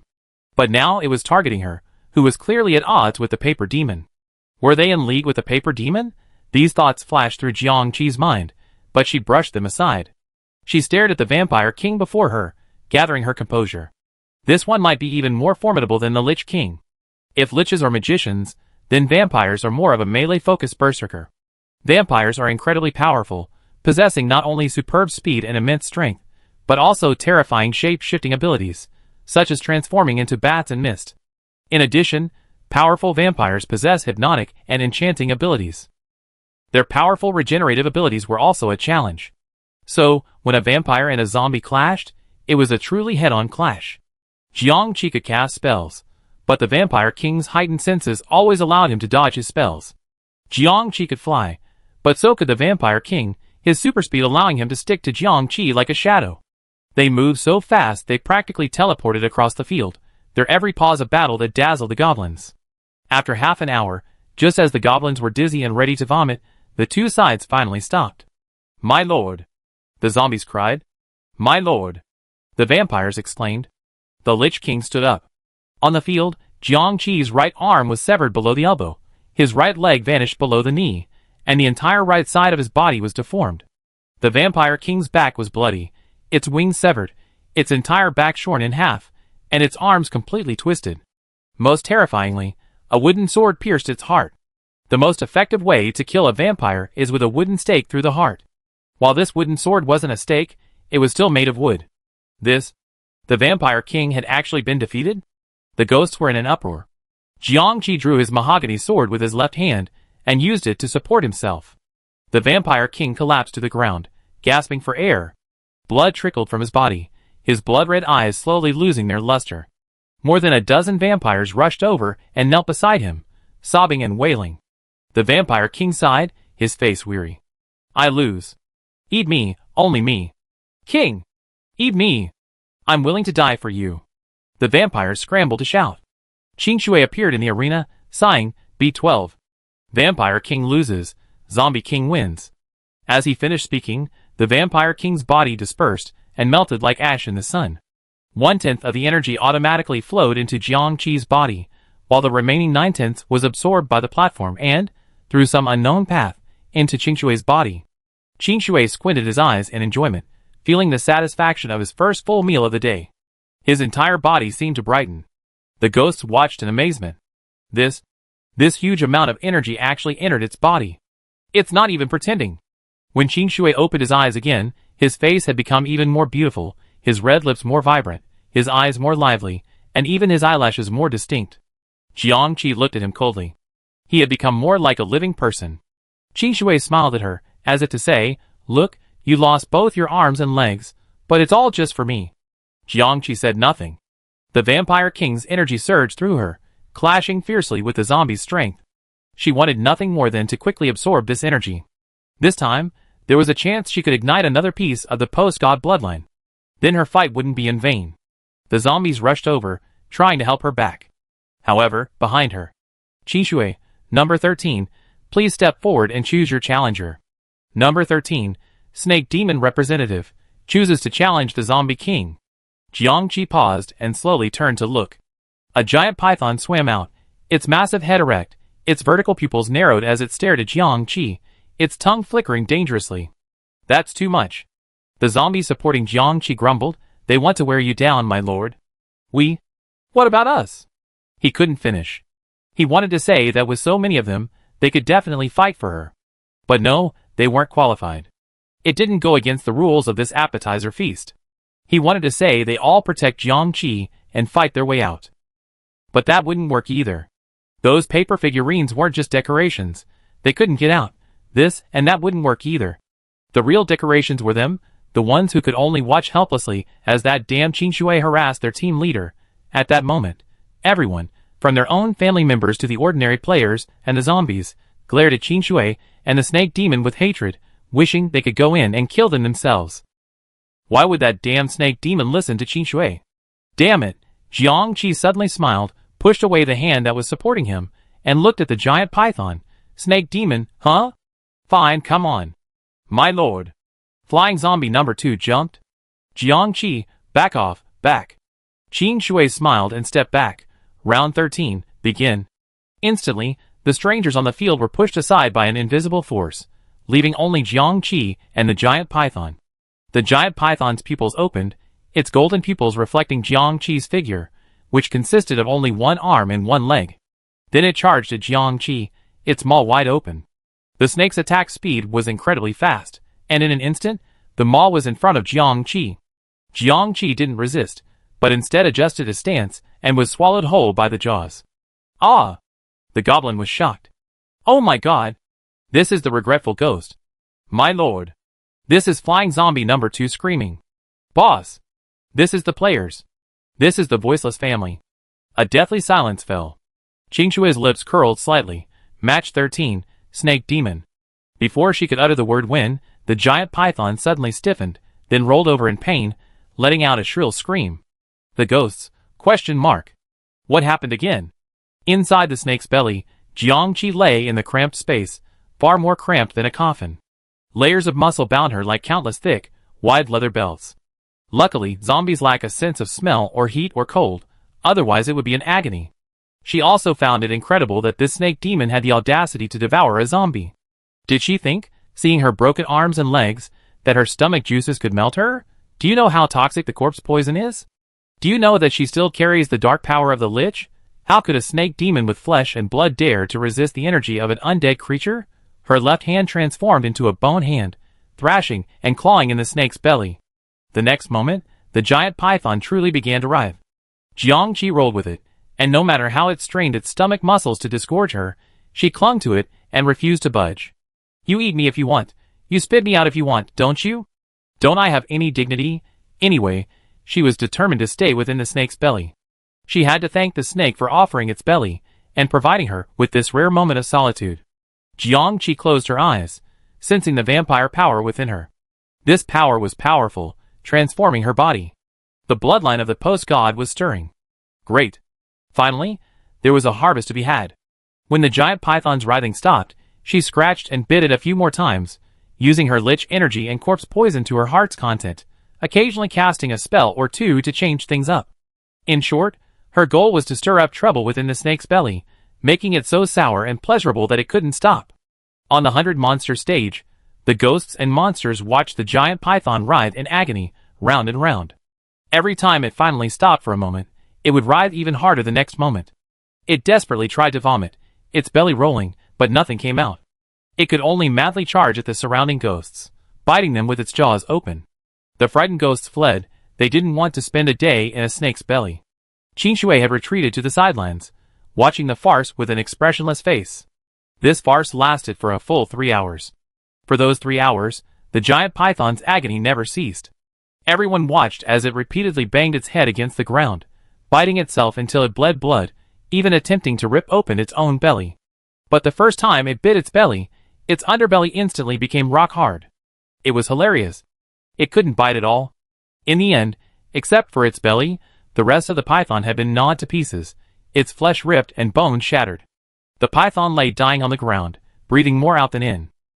Meanwhile, inside the snake's belly, Jiangqi finally heard the announcement on the control panel. Beep! Part of, your body has become a vampire, you unlocked, part of, a new ghost type, and you gained 0.5 internship experience. Jiangqi felt a sense of relief. He had finally succeeded. The post-god bloodline had finally been illuminated to 4/10. It wasn't easy. Looking at her empty right arm, her vampire regenerative ability activated, and a new limb gradually grew out. The calf, missing below the knee, also slowly grew back. The deformed right side of her body also reshaped back into its normal form. At this point, her right side had become a vampire. The left side was still a zombie. Not really, the left hand was a lich hand. Jiangqi assembled version, back online. Jiangqi sighed. Although this assembled body wasn't pretty, the quality was still very impressive. I'm afraid it would be difficult to modify it further. But the post-god bloodline was still missing 6/10. She murmured, post-god bloodline, let's make do. Don't be so picky. Just make do. I know the strength of the 10 ghostly bloodlines I collected will definitely impact the quality of the post-god bloodline once it's activated. But this isn't an emergency. Let's fully activate it first, and then slowly figure out a way to develop it again later, okay? The post-god bloodline wasn't artificial intelligence, nor did it have self-awareness, so it certainly wouldn't answer her. She sighed again, suddenly gazing at the dark, crimson snake belly. A sudden thought struck her. Could she collect this snake demon bloodline? Try. Her consciousness spread out, merging with the snake demon's body, seeping into its flesh and bones, spreading inch by inch as if through a lens. The giant python, which had been lying motionless for a long time, suddenly convulsed again. This time, its roar was particularly devastating, shaking the spirits and ghosts to their core. It was truly terrifying. The screams continued for over 2 hours. The sky gradually brightened, and a new day dawned in the city of monsters. At the moment the first rays of morning light shone, the giant python let out its final scream and exploded. At the same moment, in Jiangqi's ears, ding! Part of your body has transformed into a snake demon. You have unlocked, part of, a new ghost species. You gain 0.5 internship experience. A patch of the Hoshin bloodline in his spirit body ignited again. As the snake's belly exploded, Jiangqi leaped out. Because her clothes had been completely corroded by the giant python's gastric juices, she simply pulled a loose-fitting outfit from her player backpack and pulled it on, covering the iridescent scales that she couldn't hide for the time being. As the blood mist gradually settled, the ghosts opened their eyes wide and saw a figure standing within it. With both arms and legs intact, he stood tall and straight. In the morning light, he looked like a hero returning from a bloodbath. Ah! It's the king! Flying zombie number 2 screamed, rushing out first. Jiangqi was embraced by it. She blinked, her vertical pupils disappearing, returning to the round, black pupils of a zombie. Then, more zombies surrounded her, cheering with delight. My lord! My lord, you're alright. My lord, how did you do it? My lord, you're amazing. Jiangqi, adorned with the spotlight, casually waved her hand, It's just a snake demon, no big deal. She turned and met Qingshui's scowl from the outside. Jiangqi smiled. You may be able to absorb most of my energy, but I'm not at a disadvantage either. Qingshui's mouth twitched at her triumphant smile, and a wave of anger welled up inside him. The snake demon hadn't even been left with a single body, its entire energy completely drained by the zombie king, leaving him with no sip of soup. It felt as if it had been slapped in the face from the air. The pride it had felt when it had received the vampire king's energy seemed a joke. But was this a violation of the zombie king's rules? No, because she had completely exhausted the snake demon during their duel. He had intended to exhaust her, but she had exhausted him instead.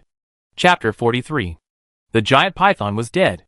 As the defeated party, its horde of snake demons naturally became Jiangqi's spoils. Carrying these snakes, large and small, red and green, Jiangqi once again went about the arena, retrieving people. I'd taken a fancy to this clay figurine. How about trading it for this colorful snake? I want this little cat demon. I trade it for this little snake demon. I want this evil spirit. There was no more shouting or polite negotiation. It was just a matter of a word. And who among the ghost representatives dared not trade with her when she called out their names? Even the vampire king had been defeated by her. She could even torture the giant python to death with only one arm and one leg left, and even regenerate her own severed limbs. In the eyes of the ghosts, she was the most ghostly of ghosts, the most devilish of devils. Who dared to displease her? Jiangqi retrieved every player on the field, and the process was incredibly smooth. When she returned to her seat, the team behind her was composed of 2 flying zombies, over 100 ordinary zombies, 6 fellow zombies, 29 zombie players, over 80 various ghosts, and over 20 various ghost players. It was quite a mixed bag. Now that everyone needed to be rescued had been retrieved, Jiangqi felt a sense of relief, a slight sense of relief. While watching the ghosts and monsters fight, she silently managed the various energies within her body.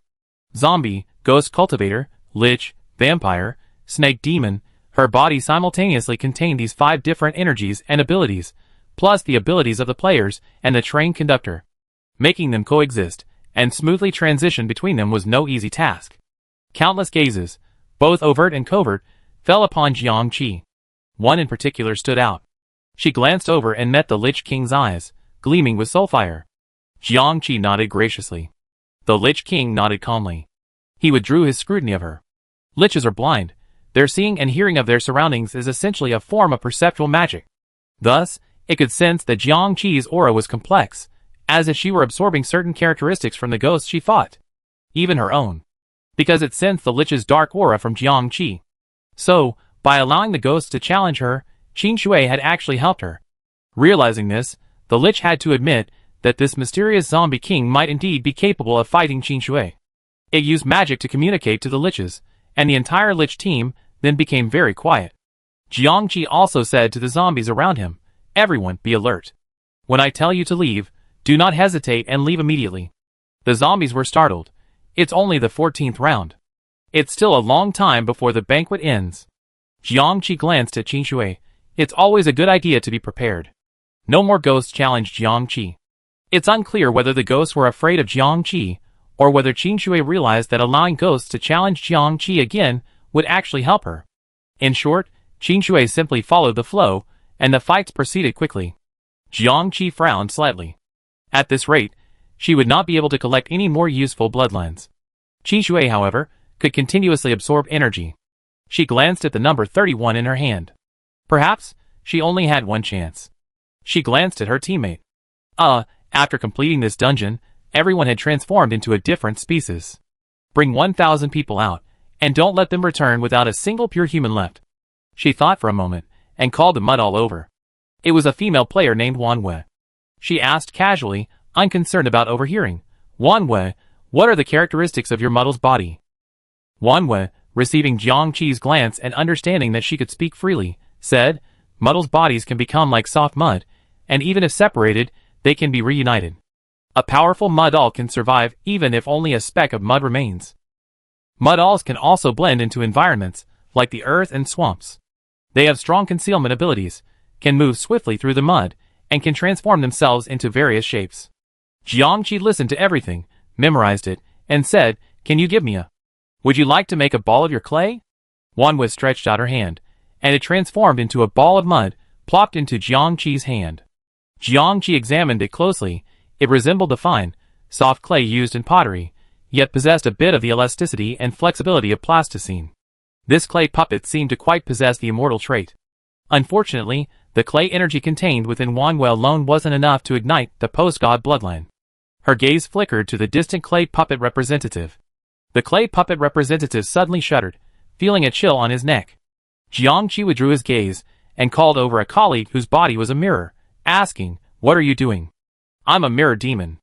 My power is to pull people into a mirrored world. Everything in that mirrored world is created by the demon, equivalent to an alternate dimension. It's said that extremely powerful mirror demons can even create a vast virtual mirrored world." After hearing this, Jiang Qi asked the person to give her a piece of broken mirror and called the next person in for questioning. Bouts continued on the field, while Jiang Qi collected information on each ghost off the field. Finally, over an hour later, Qishui, number 31. Jiang Qi stood up, and all the ghosts' eyes fixed on her, anxiously waiting for her to choose a challenger. "Don't choose me, don't choose me. I don't want to die, I don't want to die." The ghosts hunched their necks and buried their heads, wishing they could disappear right then and there. Jiang Qi looked around and said, "I choose to challenge the puppet master." "Wow! The puppet master!" Everyone rejoiced, their eyes darting towards the puppet master. The puppeteer sat alone in a corner. His figure wasn't as large as he seen upon entering the city, but still stood 3 or 4 meters tall. With his hands, he controlled over 20 puppets with silver strings. However, the puppets had become even smaller, resembling dolls. The puppeteer's head, a red, hot air balloon-like shape, sneered in a hollow, buzzing voice. "Little zombie, I'm not some idiot like bats, stinking snakes, or anything like that. You're courting death." The puppets under his command cried out in unison, "Couldn't you die? Couldn't you die?" The ghosts felt a chill. No ghosts dared approach the puppeteer to begin with, and now they kept even further away. This puppeteer enjoyed scouting for ghosts. If he found one he liked, he would capture it and make a puppet of it. This was why his puppets included a wide variety of ghosts. The more puppets it controls, the stronger it becomes. The stronger it becomes, the more powerful ghosts it can capture and make puppets of. It's practically a bug-like existence, a demon-harvesting lunatic. Jiang Qi, however, remained unfazed. Let's see who wins in the end. The puppeteer laughed 3 times, stood up, and walked towards Jiang Qi, his body growing larger with each step. By the time it reached Jiang Qi, its body had become immense, and the puppets under its silver line lined up in front of Jiang Qi, each one almost as large as Jiang Qi. Jiang Qi looked at the puppets. 3 of them were on her stamp collection list. 3, plus the puppeteer, that makes 4. Qingshui stood in the distance, silently watching this scene, her eyes narrowing. The puppeteer looked down at the overconfident zombie with a sinister glare, his words akin to a gift. "Once I made you into a puppet, I make you their leader.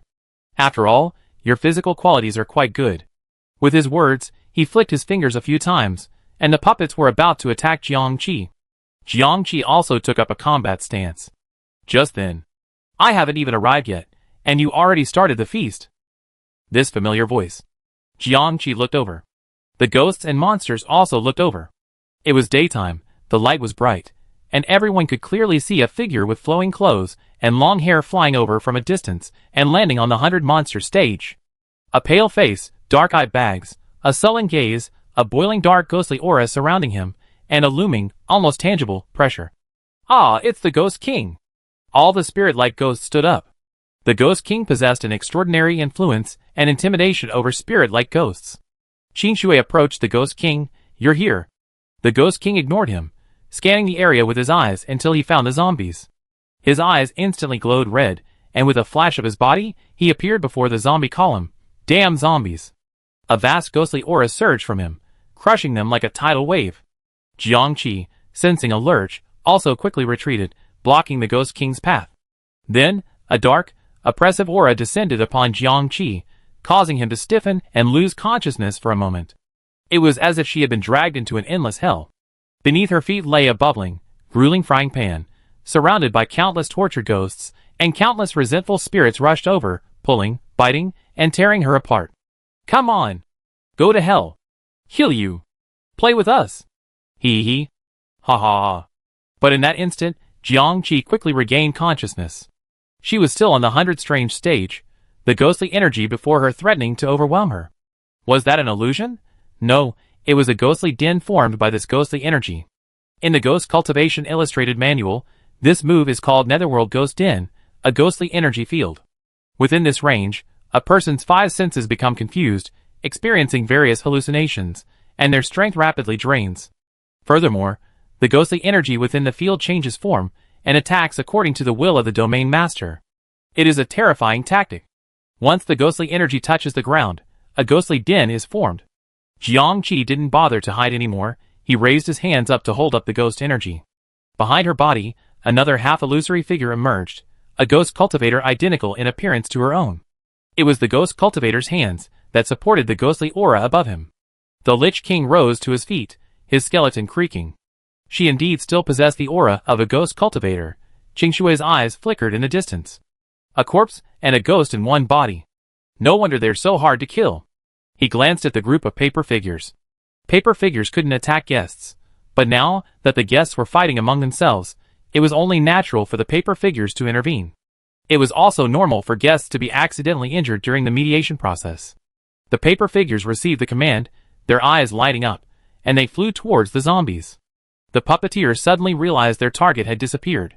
Turning his head, he locked onto Jiangqi, who was battling the ghostly aura. "Little zombie, where are you running?" Jiangqi saw the paper figures on his right charging towards him, and the puppeteer on his left also approaching. In front of her, the Ghost King glared at her, his eyes bloodshot. "It's you? You're the one who uprooted my tree and destroyed my ghost sect." The Ghost King's face twisted in rage, and he unleashed a frenzied ghost energy that nearly covered half of the 100 monster stage in black, pressing relentlessly towards Jiangqi. Jiangqi gritted his teeth and held on, shouting behind him, "Get out of the way!" The zombie horde obediently dodged. With nothing behind him, Jiangqi retreated repeatedly, as if being forced back by the ghost energy. Suddenly, he swerved, heading towards the group of charging paper figures. Then, with a powerful push of his hands, he activated his wind escape technique and instantly lifted himself off the ground. The dark cloud of ghost energy, unstoppable, immediately spread towards the paper figures. Instantly, the paper figures and nearby ghosts were trapped in a ghostly den. Unbeknownst to them, they began howling and slashing at the air, even engaging in a violent fight. The Ghost King, enraged, turned and chased Jiangqi. The two of them pursued each other, one in front and one behind, the Ghost King unleashing a frenzied ghostly energy upon Jiangqi. Jiangqi dodged just in time, but the other ghosts were in trouble. Ghosts struck by the ghostly energy were either instantly shattered or plunged into a fantasy. The paper figures struck by the ghostly energy instantly turned black, attacking everything frantically. Even the 100 monster stage was corroded by the ghostly energy, pitted and cracked. Jiangqi watched in shock. My goodness! She retracted her earlier disdain for the Ghost King. His destructive power was still formidable. With the Ghost King's destructive actions at the forefront, the other ghosts also went berserk. The stone monsters charged at the paper figures. Those with personal grudges also engaged in a brawl.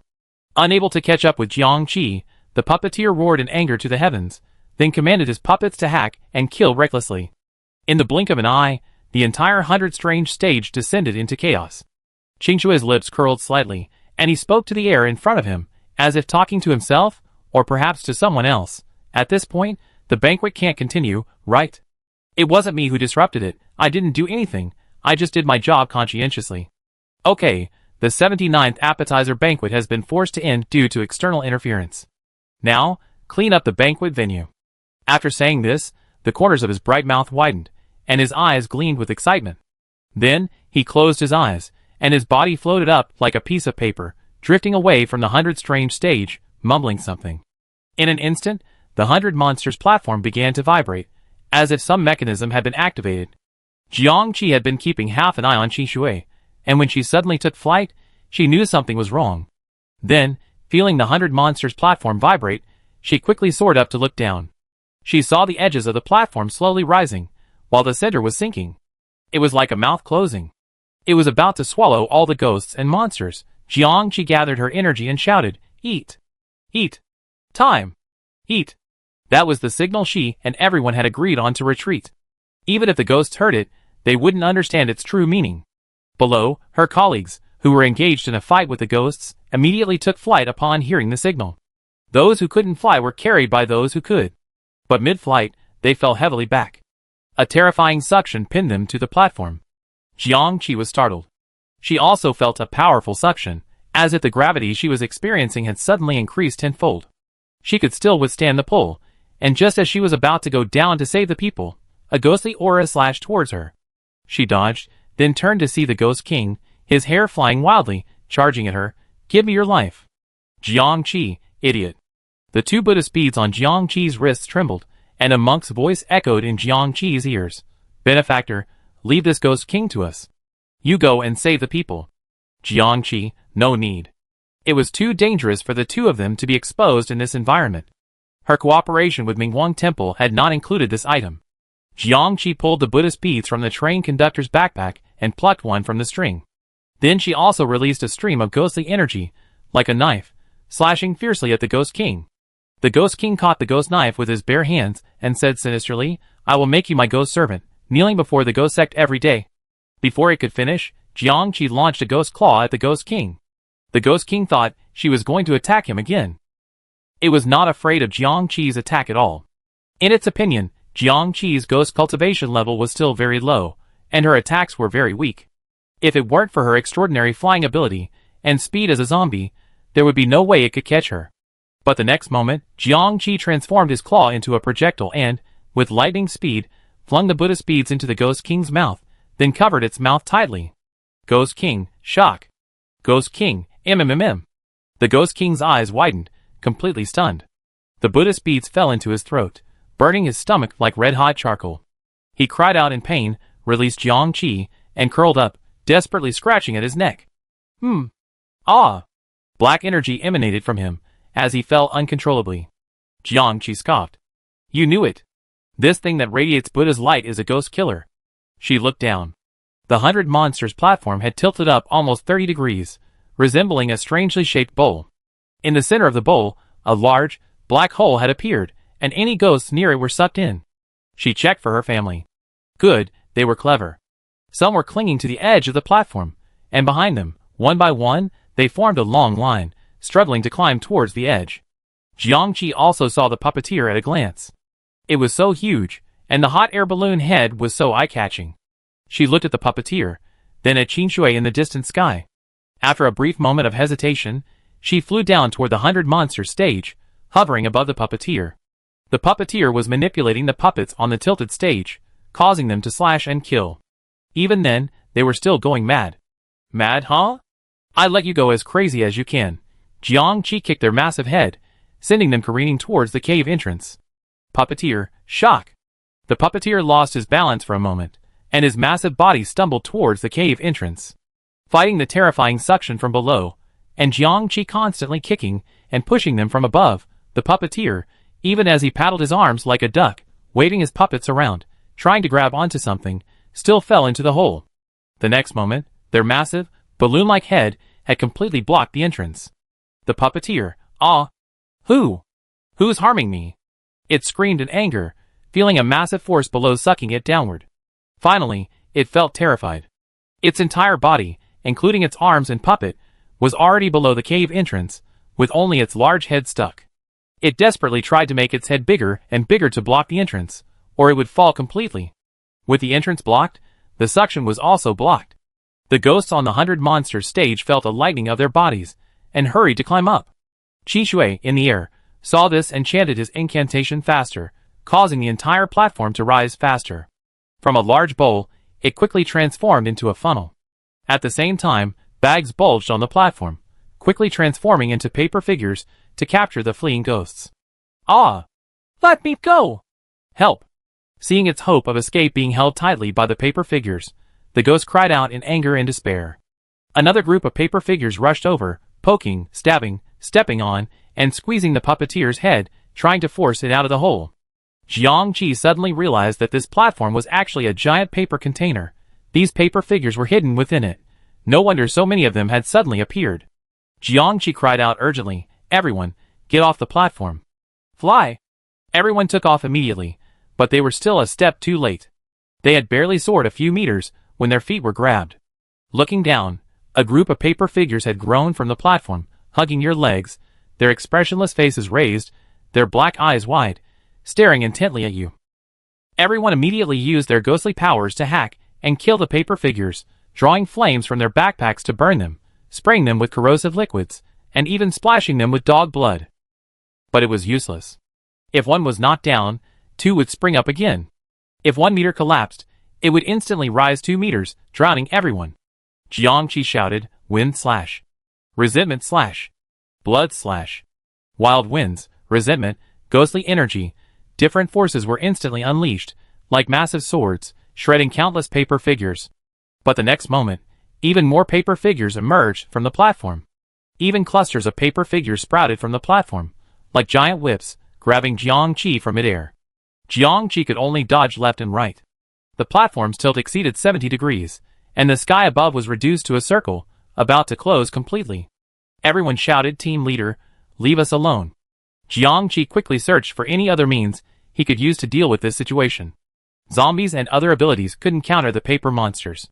Use the Buddhist beads and golden bowl, not to mention whether that would work against the paper monsters. Their own people were now ghosts. He was worried that before these paper figures could be harmed, they would be liberated by the Buddha's light. Various player items, physical weapons, everyone had already tried them, to no avail. The only option left was to use the train conductor's Dharma realm and crush them directly. Jiangqi took flight, flying out of the 100 Monsters arena. From the air, the entire 100 Monsters arena resembled a paper flower about to close, with ghosts clinging to it, like prey the paper flower would latch onto. Jiangqi stared at the flower, and also at the Qinshui on its edge. He activated his consciousness, channeling the energy within the ancient pool. The train conductor's primordial power surged within him, and his eyes flickered faintly with purple light. At that moment, Qinshui suddenly convulsed, her incantation pausing. The 100 Monsters stage froze, no longer closing. Jiangqi was stunned. Qinshui raised her head, her beautiful face twisted into a ball, a faint glimpse of another face. Pale face, crimson eyes, 2 sharp fangs bared at the corners of her mouth. Jiangqi was stunned. It was the Vampire King. The Vampire King said with difficulty, "I suppress it." "You, save it quickly." Then, the figure, whom she couldn't tell if she was Qinshui or the Vampire King, fell heavily to the ground. Jiangqi was stunned. This turn of events had never occurred to her. Just then, a large flock of things approached from a distance. She squinted. Giant birds, winged flying wolves, flying kites, and all sorts of other flying things. What's all this? Ah, that person standing on the back of a giant bird looks like Chui He? Is it really Chui He? There seem to be a few of our people standing on the backs of other birds too. Jiangqi frowned, then relaxed. Never mind. Although I don't know why they're here just in time. Let's save them first. Chapter 44. This Air Force was indeed a combination of family members and ordinary players. Upon their arrival, Jiangqi didn't have time to say anything more, immediately ordering them to rescue the people. She herself flew back to the platform to rescue the people. Thankfully, by then, the large platform had already stopped moving, seemingly closing completely. The paper figures inside had frozen, though many were buried beneath the pile. Everyone dug their companions out from the pile and flew them out, claiming their rescue was a success. Family members rescued family members, players rescued players, and even ghosts rushed to rescue their own. The narrow platform was a scene of endless chaos. Seeing that most of her people had left, Jiangqi shifted her gaze and, taking advantage of the chaos, activated wind escape. As if invisible, she circled the platform at breakneck speed. Unnoticed by any of the ghosts, she had killed several. They were all ghost representatives from the list she had previously written down. Clay puppet representatives. The mirror demon's representative. The fog demon's representative. And the puppet master. She flew towards the puppet master, who was blocking the hole in the center of the platform. The puppet master was now in a state of panic, its balloon-like head straining to lift, and it cried out with difficulty, "Help me! Come and save me!" It tried to struggle free, but was trapped too tightly, and it dared not shrink hastily for fear of falling. Jiangqi flew to its head and whispered, "I save you. Quick! Get me out!" The puppet master was overjoyed, but the next moment, a wind blade pierced its massive skull. The puppet master was powerful, but its strength lay in the puppets it controlled. Now, its hands were trapped, and the puppets were all below the hole. Without his puppet, the puppeteer was nothing but a fat, fragile creature. Jiangqi didn't even need to use any advanced magic to kill it. "You? Ahu? Kill!" The puppeteer couldn't even utter a cry of resentment, He died so easily. Once the puppeteer was dead, its head and body rapidly shrank, and it seemed on the verge of falling out of the cave. Jiangqi took out the golden bowl Jingshan had given it, and shone it on the puppeteer's corpse. The corpse was collected. The bowl also contained the bodies of the clay puppet monster, the mirror monster, and others.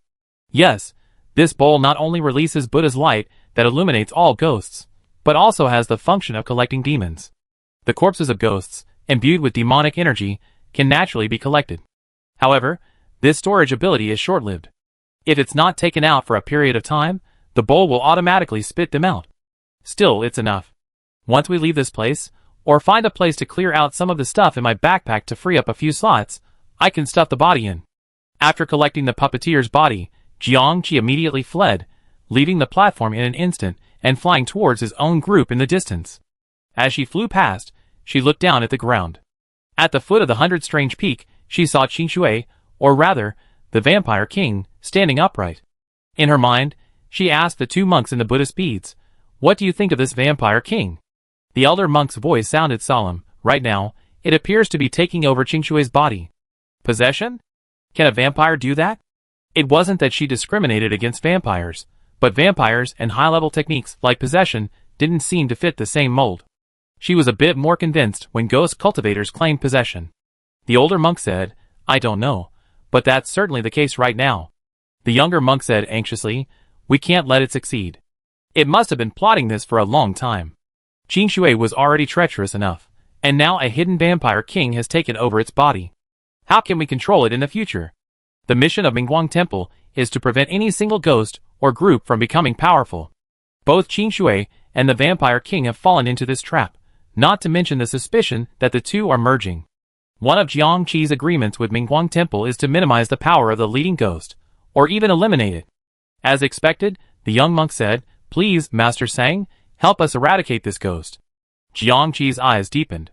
The Vampire King had just suppressed Qingshui, giving her time to rescue him. While she could use the Dharma Realm to directly destroy the 100 Monsters arena, it was her ultimate trump card, so it was best not to expose it. So, whatever the Vampire King's plan, he had at least helped her. And then she turned around and tried to kill him. That was a bit unsightly. It didn't align with Jiangqi's values.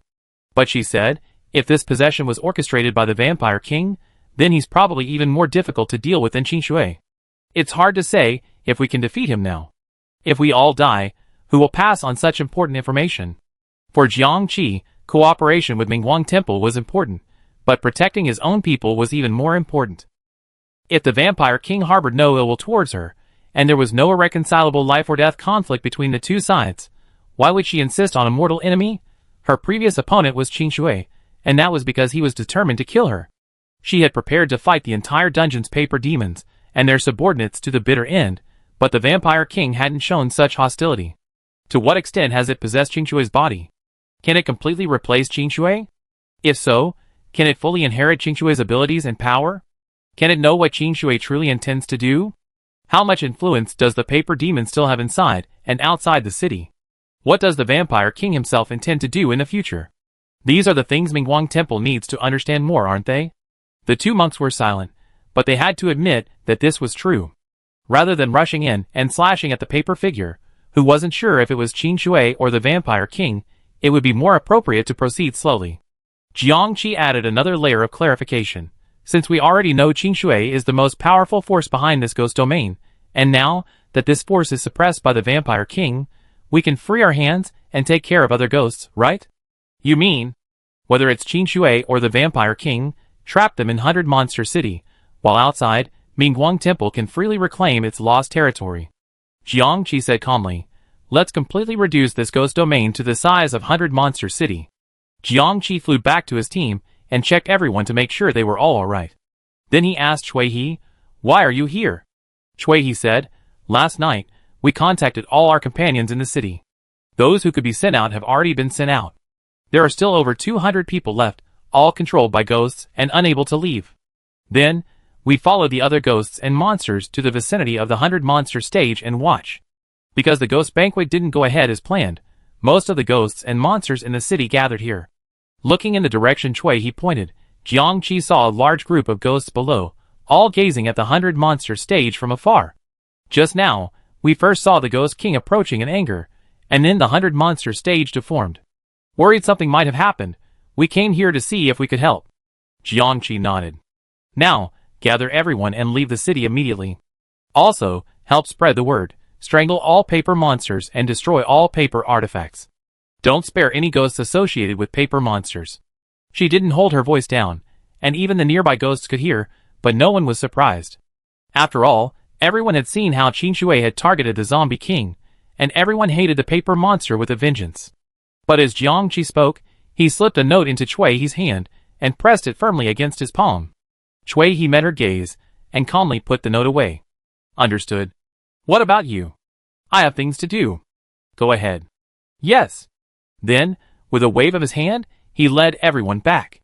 At his movement, the ordinary players in the team looked at each other and naturally followed suit. Flying Zombie number 2 was a little confused. My lord, are we leaving too? Jiangqi looked at it. You and number 3 stay. I have something for you to do. Flying Zombies number 2 and number 3 were delighted, their faces beaming with joy. Jiangqi was silent for a moment, feeling a bit guilty for bullying 2 fools.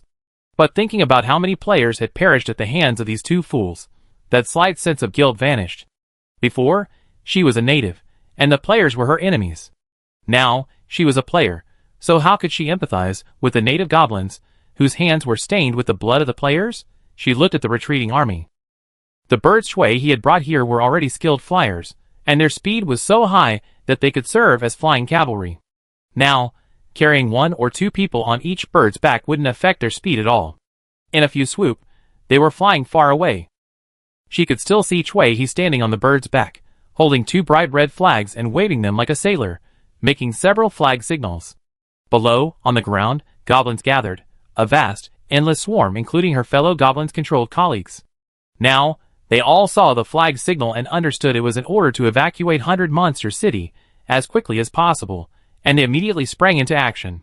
After watching everyone leave, Jiangqi made up a random excuse and sent Flying Zombies number 2 and number 3 off to their work. She glanced back at the 100 Monster stage, where ghosts and monsters continued to crawl out. She landed on the ground, found a spot not far from the Vampire King, and quietly sat cross-legged.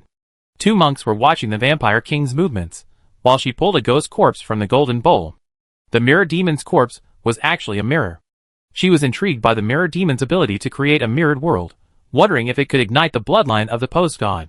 She picked up the large mirror and looked at her own face reflected in it. It was slightly distorted and unreal, and looking at it for too long would make her feel dazed. She calmly immersed her consciousness in the mirror. Elsewhere, Cui He and his companions left the city of monsters. After emerging, Cui He unfolded the note Jiangqi had given him. After reading its contents, his pupil shrank, and he immediately went to find Dong Shunfeng. Dong Shunfeng had spent the entire day and night arranging the colleagues, who had emerged from the city of monsters, assigning them to various locations for training based on their abilities. Those locations were naturally chosen by the monks of Mingguang Temple. They were all rich in ghostly aura, truly perfect for training. After they had absorbed all the ghostly aura, the monks would return the area to the mortal world. Everyone was busy. Dong Shunfeng was primarily responsible for communicating with the monks, confirming the status and progress of each group of her companions.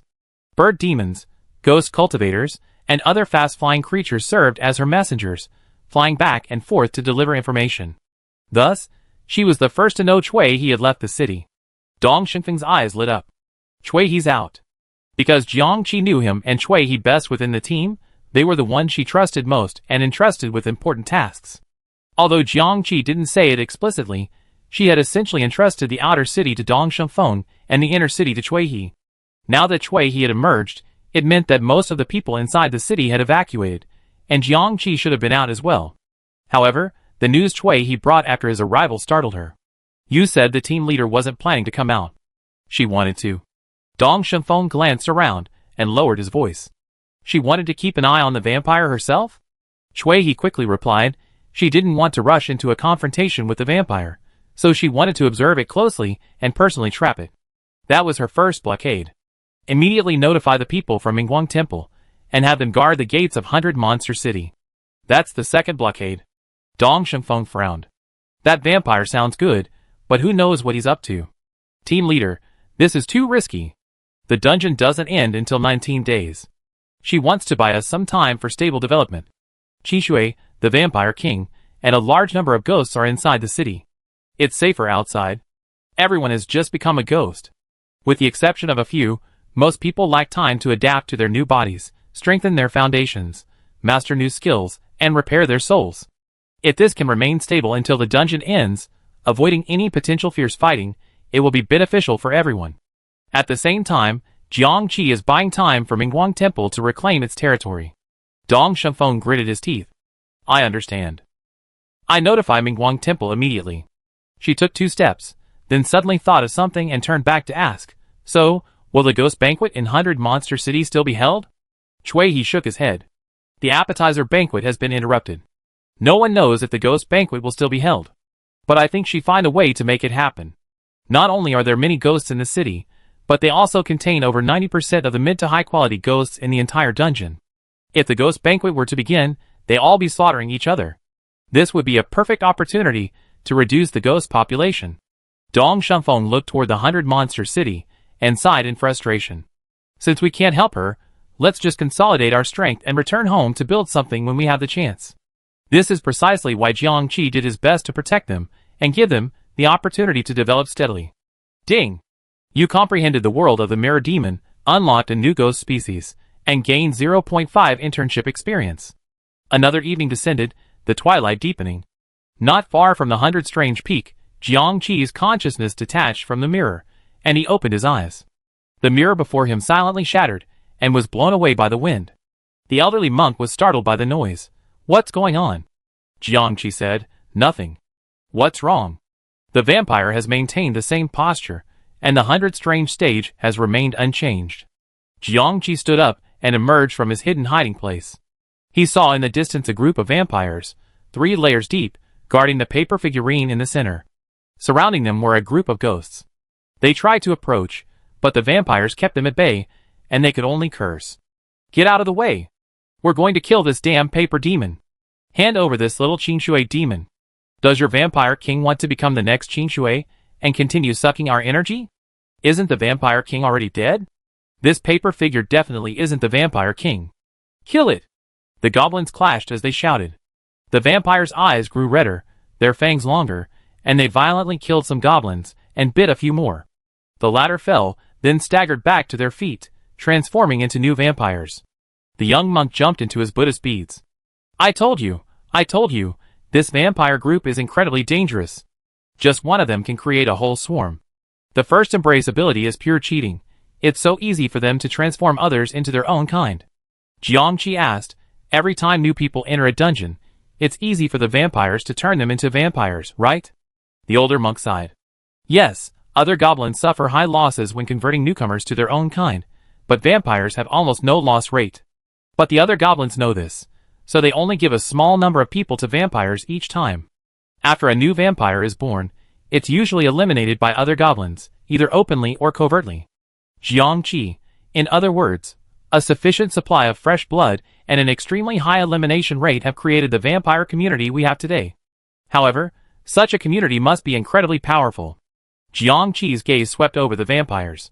No seats appeared above their heads, nor did they reveal the appearance of players.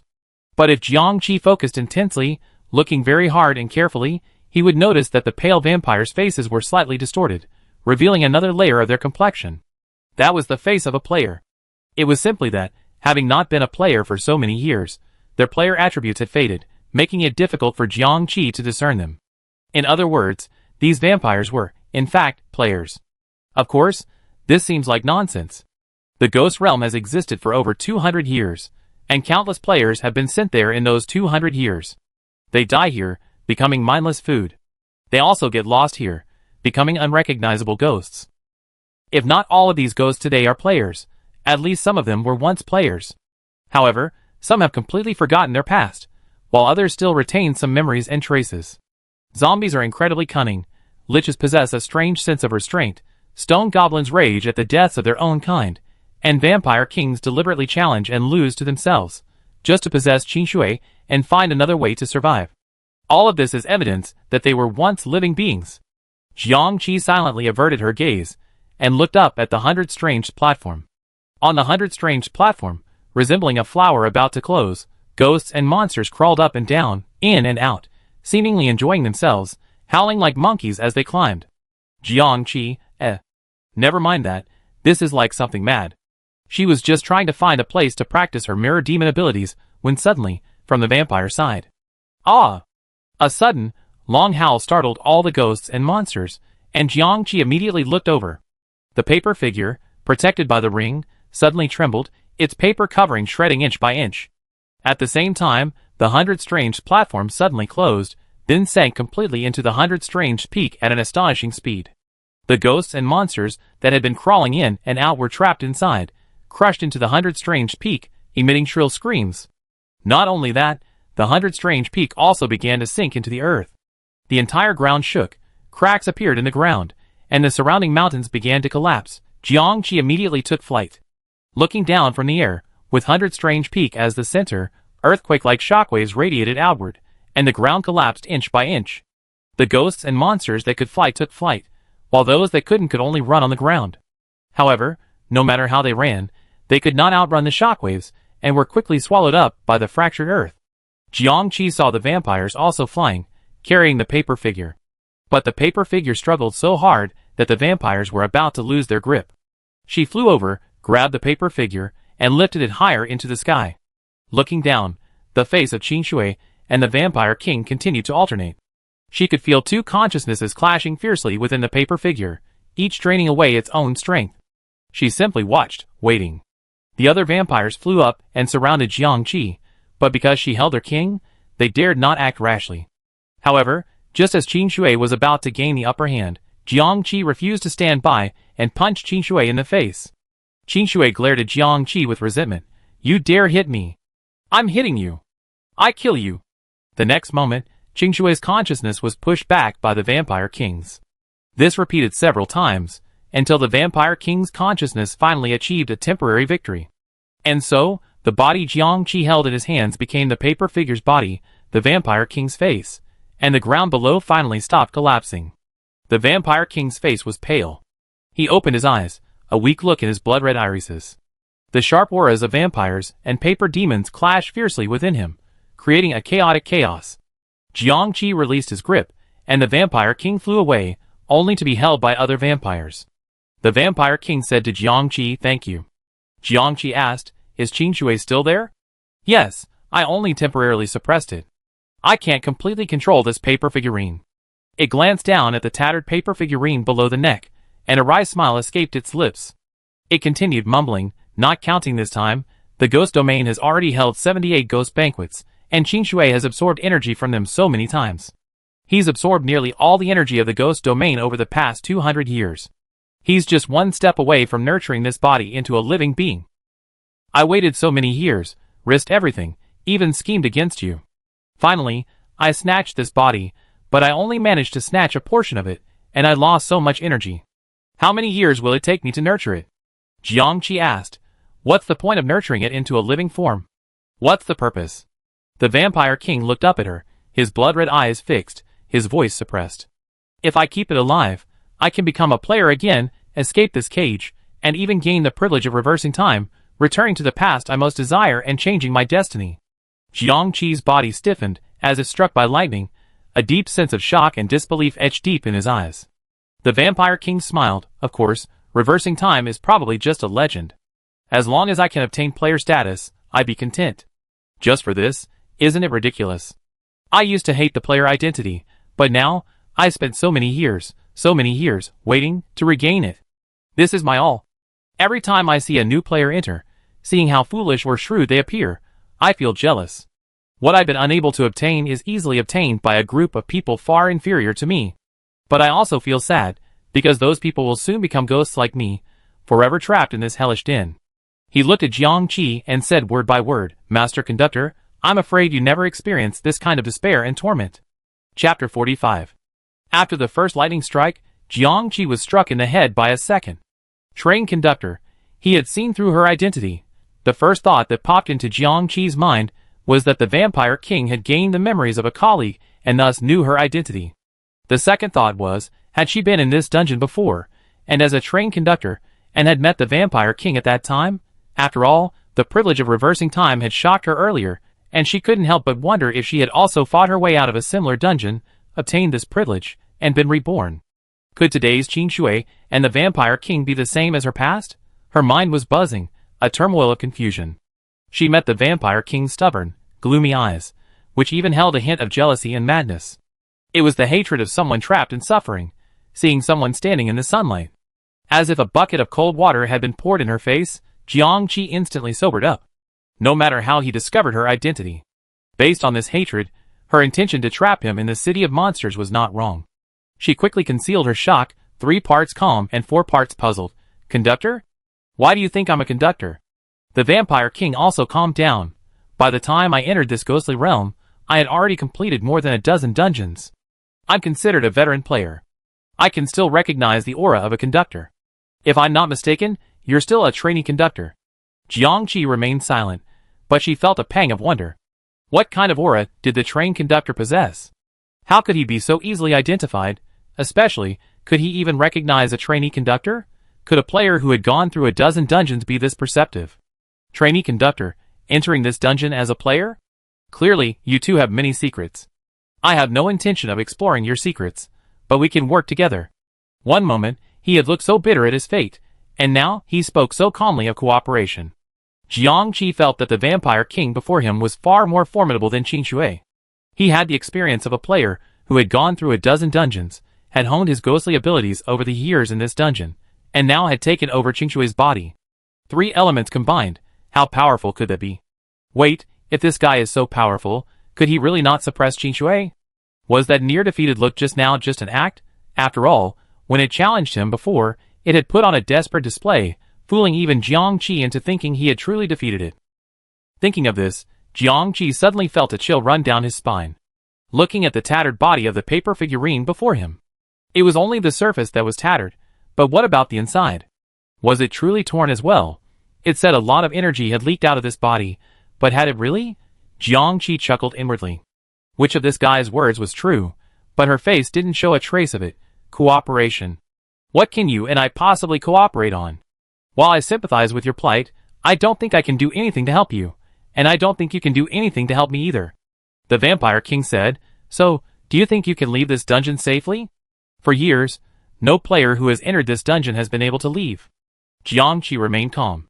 Just because others can't, doesn't mean I can't. Even if I can't, what can you do? You can't even get out of here yourself. She pointed deliberately at his paper figurine. Given the condition of this paper figurine, it'd take at least a few decades to repair, right? She stared at the vampire's expression, but the sadness and regret on its face were unmistakable. Yes, we can't leave this dungeon now, but what about a step back? A step back? If we can't escape this dungeon, we won't leave here. Instead, we retreat to a buffer zone and then escape from there. Jiang Qi paused, beginning to understand what he was saying. She pretended to be lost in thought, clasping her hands behind her back and preemptively grasping the Buddhist beads in her right hand with her left. You mean? She gestured toward the darkening sky above, then looked at him questioningly. The Vampire King smiled and said, indeed, returning to the human world is a good move, isn't it? It looked at the ghosts retreating in the distance and said, with the city's ghosts as a sacrifice, you and I, working together, will surely break through this ghost realm and return to the world above ground. The 2 monks in the Buddhist beads, shock. The older monk, it actually has such an idea. The younger monk, we can't agree to it. Kill it.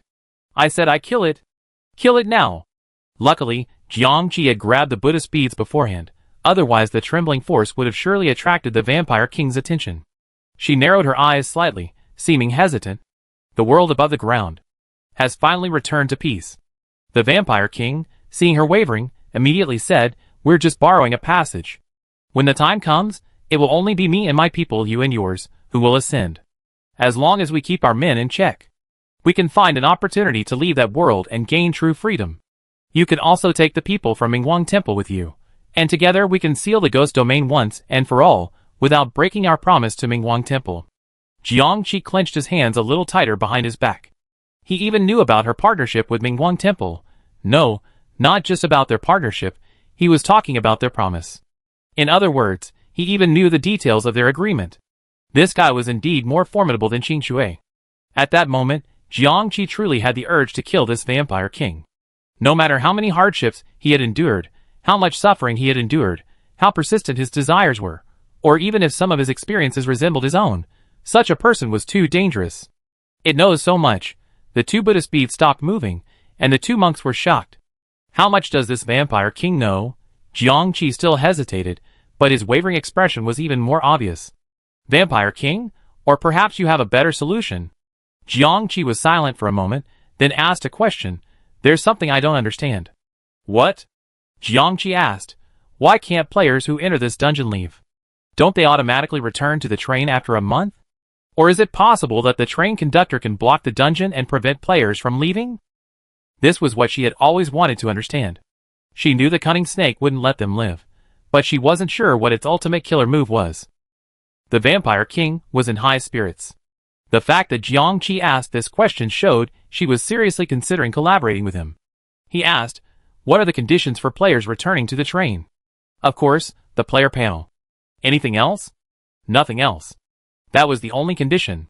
Survival games only recognize the panel, not the person. Even if the panel was stolen and changed hands, it would still carry the new owner back to the train. Jiangqi had confirmed that the player panels of all the surviving members of her team and players, whether they had bodies or only spirits, and no matter what kind of ghost they had become, were still there. She envisioned that after the dungeon was over, they would still be able to return to the train platform safely, but the cunning snake would have set a deadly trap there. So, she hoped everyone would improve their combat effectiveness as much as possible, and even rescued some players. After all, their increased strength would be a helpful asset. At the very least, they could still secure a spot as cannon fodder. So, theoretically, as long as they had their player panel, they could return to the train. Without it, they were dead. But the existence of ghosts like the Vampire King contradicted this. They were still alive, yet they had lost their player identities. She couldn't understand why. Furthermore, they hadn't even attempted to seize the player panel and disguise themselves as players to leave. It would be fine if they didn't want to leave the ghost domain, but Qingshui and the Vampire King were clearly desperate to leave. But she only asked, are there any other conditions? The Vampire King slowly uttered two words, identity. Identity? Jiangqi frowned. You should know this dungeon has a prefix, right? Prefix? Jiangqi thought for a moment, then suddenly froze, his face darkening. After a long pause, he spoke word by word. Scenic spot, dungeon. Yes, on the train, Cunning Snake had introduced this underground ghost banquet as a long-standing tourist attraction dungeon. The Vampire King smiled strangely, as if gloating over Jiangqi's expression, yet also resentful. It taunted him. Since it's a tourist attraction dungeon, those who can enter are naturally tourists, and those who can leave are naturally tourists too. And now, what have you become? Jiangqi's mouth twitched. They had become ghosts. Ghosts were the natives of this attraction, NPCs to be visited, an integral part of the attraction. Tourists had become the attraction. Naturally, you can't leave. So, returning to life is like going from a tourist attraction back to a tourist. Jiangqi suddenly felt like swearing. What a sick setup. After entering this dungeon, players are taken to various ghost layers and forced to transform. When you're about to leave, you're told, sorry, your race has changed, so you can't leave. You have to stay and become a mobile tourist attraction. Isn't this a dead end? So, what Cunning Snake said back then, that even if the body dies, the soul can return to the train and reshape itself, was it really just bullshit? Jiangqi closed his eyes, and on the list of people he wanted to kill, Cunning Snake's name was bolded and blackened for the umpteenth time. Seeing her expression twisted, the Vampire King chuckled in amusement, completely unaware that he, too, was on Jiangqi's list. So, are you cooperating? Jiangqi silently gritted his teeth, gathered his strength, and endured for a long moment before regaining his composure. You said you wanted to sacrifice all the ghosts in the city. How do you do that? The Vampire King. Start a ghost banquet, and harness their energy for our benefit. How about that? The ghost banquet of 100 Monster City finally began. After a day's delay, in the evening, the city bells rang out, a full 500 rings, each one spreading outward, alerting the ghosts that the banquet was about to begin. The ghosts who had left the city, frightened by the events at the 100 Monsters Arena, hesitated and returned upon hearing the banquet bells. Some ghosts within the city wanted to leave, but it was too late. After the bell rang, the city of monsters was closed to entry. Outside the city, the Lich King gazed at the gates. His Lich asked, King, Are we going in again? The Lich King shook his head. No, we talk about it next time. If there was a next time. Several groups of mushroom spirits also skipped off. Let's go. Haven't we learned our lesson yet? This isn't something we can get involved in. We might as well go back and get some sleep. Some clever ghosts had already left the city and didn't want to get involved, but many more were eager to enter, eager to get a piece of the action. At the city gates, monks from Mingguang Temple, dressed as ghosts, were secretly guarding the gates. Seeing the ghosts pouring into the city, they exchanged glances. From this moment on, entry to the City of Monsters is restricted, but exit is prohibited. For now, there's no need to worry about the Vampire King emerging. But after the Ghost Banquet is over, no one knows what will happen to the city, or what the Vampire King will become if he emerges again. Clay doll creature Wanwe was also guarding the city gates. A zombie came over with a message.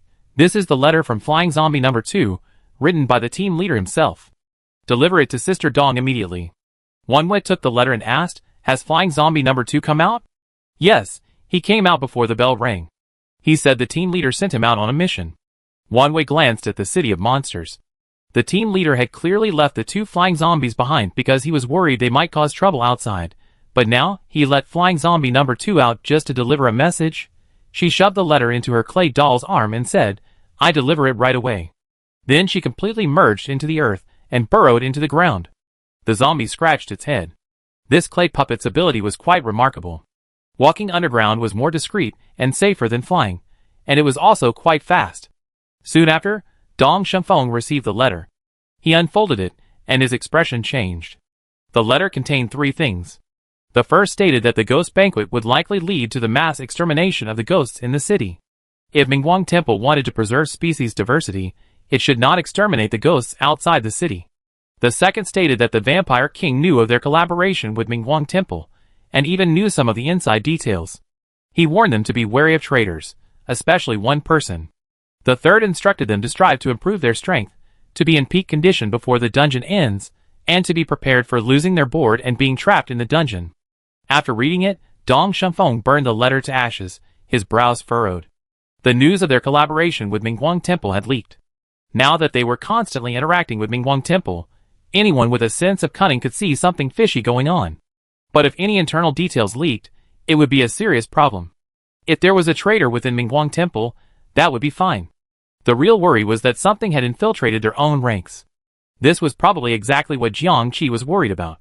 So, she directly pointed out the person she suspected. Old Neo, this old colleague who had escaped from the vampire den. He had left the city last night.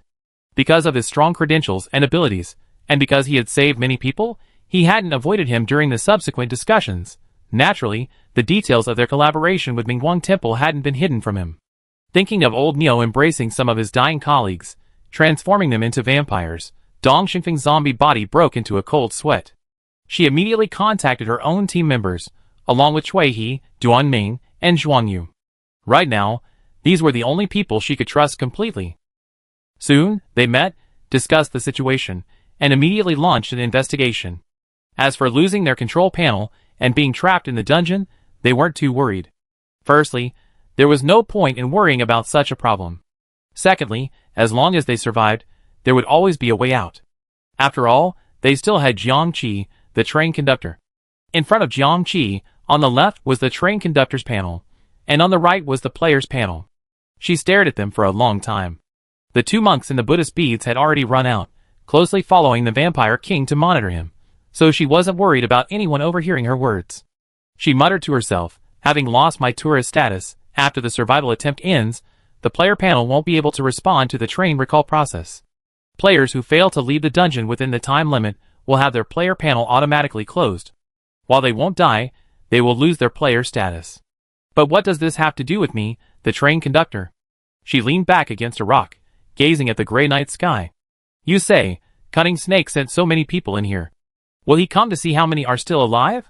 Or maybe, like Chun Chung, he go into the dungeon after it's over and reap his spoils. He come anyway, right?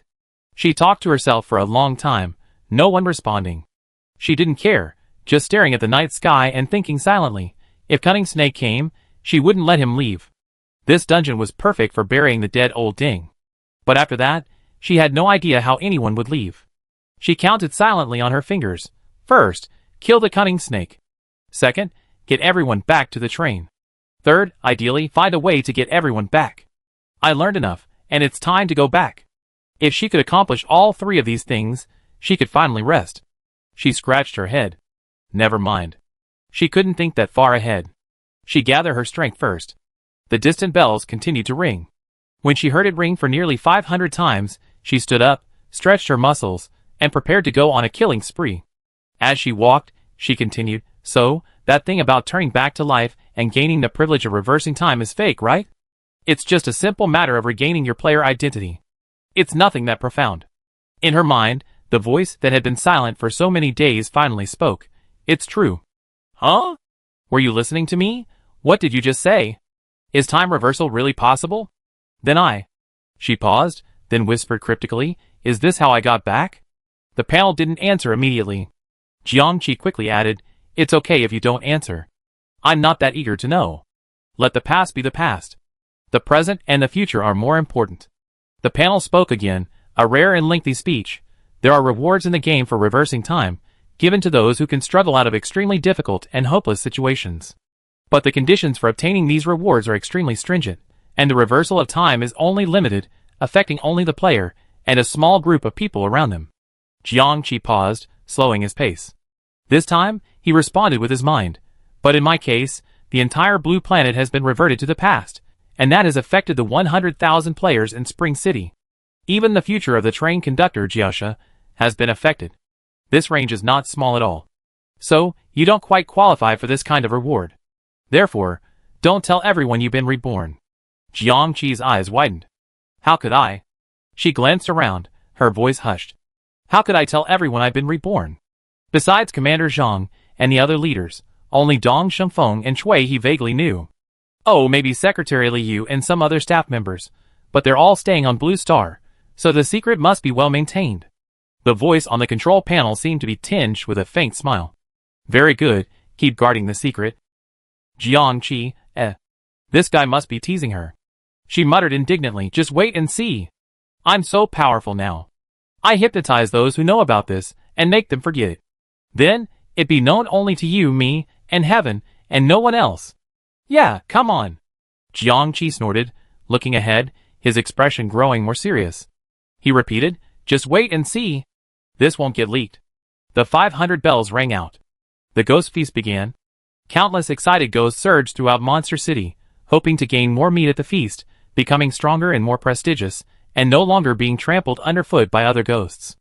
Unbeknownst to them, 2 harvesters were hidden within the city, waiting to harness their energy to accomplish their own ends. Jiangqi looked at the ghosts fighting below with a calm expression. She seemed to be able to see that these ghosts were once players who had entered the dungeon with great ambition, and who had also imagined continuing their glorious journey after reaping the rewards of this dungeon, or perhaps returning home one day. Alas, they were buried here forever. And today, completely buried by her own hands. She swooped down towards them. The ghost banquet lasted for 3 days and 3 nights. The 100 Monsters City, initially bustling, gradually quieted down, and finally became a dead silence. Except for a few who had escaped by hiding, all the ghosts were dead. As for the smaller fish and shrimp, neither Jiangqi nor the Vampire King bothered to look for them. They returned to the 100 Monsters Terrace. The entire 100 Monsters Terrace and 100 Monsters Peak had sunk into the earth, where 90% of the energy from the Ghost Banquet still lay.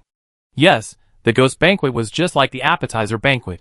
Those who killed a ghost would only receive 1/10 of its energy, with the remaining 90% flowing underground and into the 100 Monsters platform.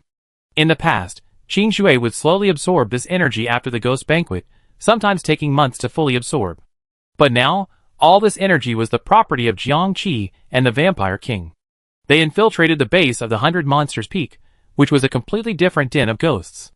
Energy of various attributes, so dense it was almost tangible, practically transformed into ghostly spirits, howling and wandering throughout the area. Sensing a ghost approaching, they swarmed in, attacking frantically. If this energy wasn't digested, it wouldn't be long before new ghosts would breed here. Jiangqi and the Vampire King each began absorbing this energy in their own way. This absorption lasted for over 10 days. On the 29th day of the dungeon, Jiangqi and the Vampire King stopped absorbing it. At this point, Jiangqi's zombie appearance hadn't changed much, except for his paler skin, making him look more like a normal person. The Vampire King's paper figurine's entire upper body had been recreated to resemble him, with only the legs remaining paper. They each sized up the other, and the Vampire King smiled. It seems you learned a lot. Jiangqi, same here. Then let's break through this ghost realm. Jiangqi readily agreed. They flew into the air. The sky above the 100-monster city looked high, but it was actually quite low, only about 200 or 300 meters in height. Soon they reached the top, and reaching upward, they could feel a resilient barrier. This was the border of the ghost realm. The Vampire King said, if we work together and break through this barrier, we can. With a whoosh, a wooden sword pierced his heart. He abruptly lowered his head, staring at the blade's tip protruding from his chest, his eyes filled with disbelief.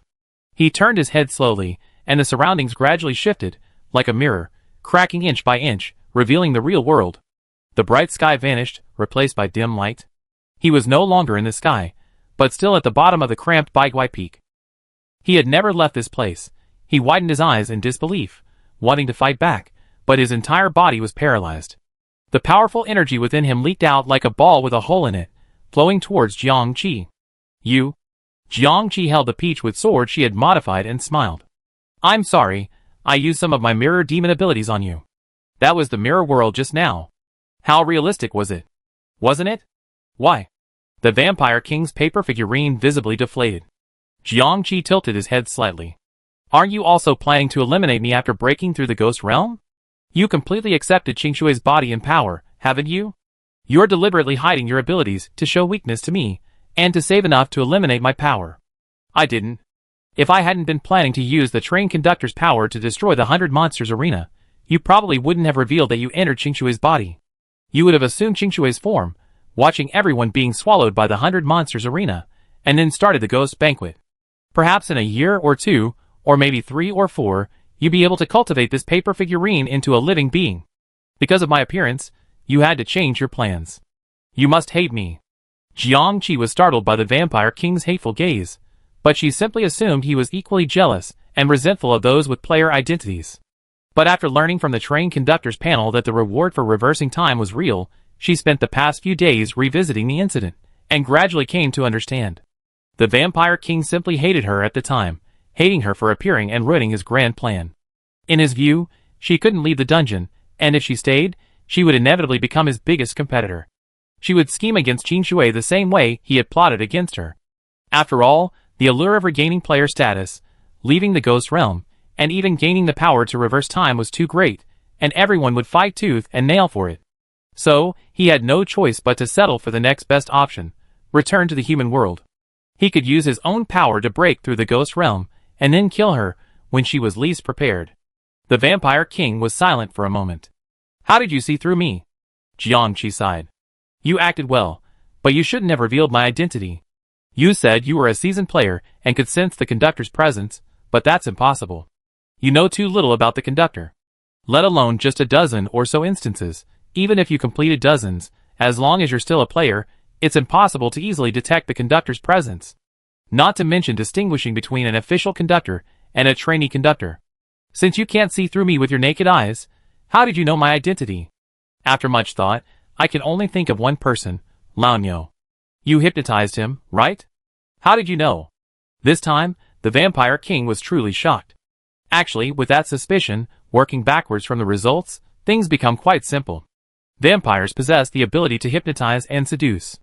It's hard for most people to resist using these abilities, especially for someone like you who's been trapped here for so many years and longs for the outside world and freedom. I imagine you use this ability on every new player you meet. You hypnotize the player, extracting information from them to understand changes in the outside world. This time, what you got out of old Neo surprised you greatly. You learned from him that his team leader was actually a trainee conductor. So, you released him and had him come to this team leader. To get immediate feedback, you must have manipulated him. You were probably aware of everything he knew and felt. That's why you knew about my collaboration with Mingguang Temple. See, the loop is closed, isn't it? Jiangqi sighed. So why did you insist on pointing out my identity as the train conductor? Why did you insist on mentioning Mingguang Temple? To show off your power? You're revealing things you shouldn't know. That's a flaw.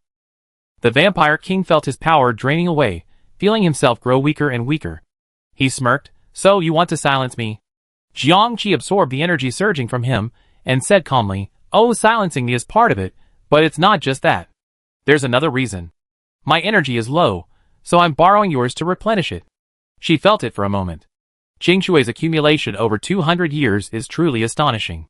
Chapter 46. Jiangqi had attacked the Vampire King from behind, so now that she was standing behind him, he had no choice but to turn around to see her. When the Vampire King wasn't looking, she couldn't help but grin, a slightly contorted expression on her face. A vast amount of energy flowed from the Vampire King's paper figurine, along the peachwood sword, into her body. She felt as if her body was about to burst. If it hadn't been for the previous absorption of various bloodlines, which had significantly strengthened her body, and the considerable energy absorbed over the past 10 days, which had reinforced her entire body, she would have probably exploded. The more this happened, the more she tried to act nonchalant, like the villain who died from talking too much, who had to explain everything clearly before killing her enemy. In reality, she was just using words to distract the Vampire King. After all, although the opponent was currently unable to move or resist, he did have a killer move, self-destruction. Jiangqi didn't want to be blasted, nor did he want his energy to go to waste, so he naturally wanted to buy time as much as possible. And what was the Vampire King thinking? He, of course, wanted to save himself, enduring the rapid drain of power while also trying to buy time. So when Jiangqi said she was short on energy, he naturally sarcastically retorted, "You still don't have enough energy? You sucked it all away." Jiangqi lied, "Breaking through this ghost realm won't be easy. Who knows how many high monks will be waiting to beat me once I get there. Of course, I have to be fully prepared. Aren't you cooperating with Mingwang Temple? I was cooperating with you, but what happened? You actually believe in such a thing as cooperation?" The Vampire King choked. He had thought Jiangqi was a man of his word, but he hadn't expected him to be so unkind.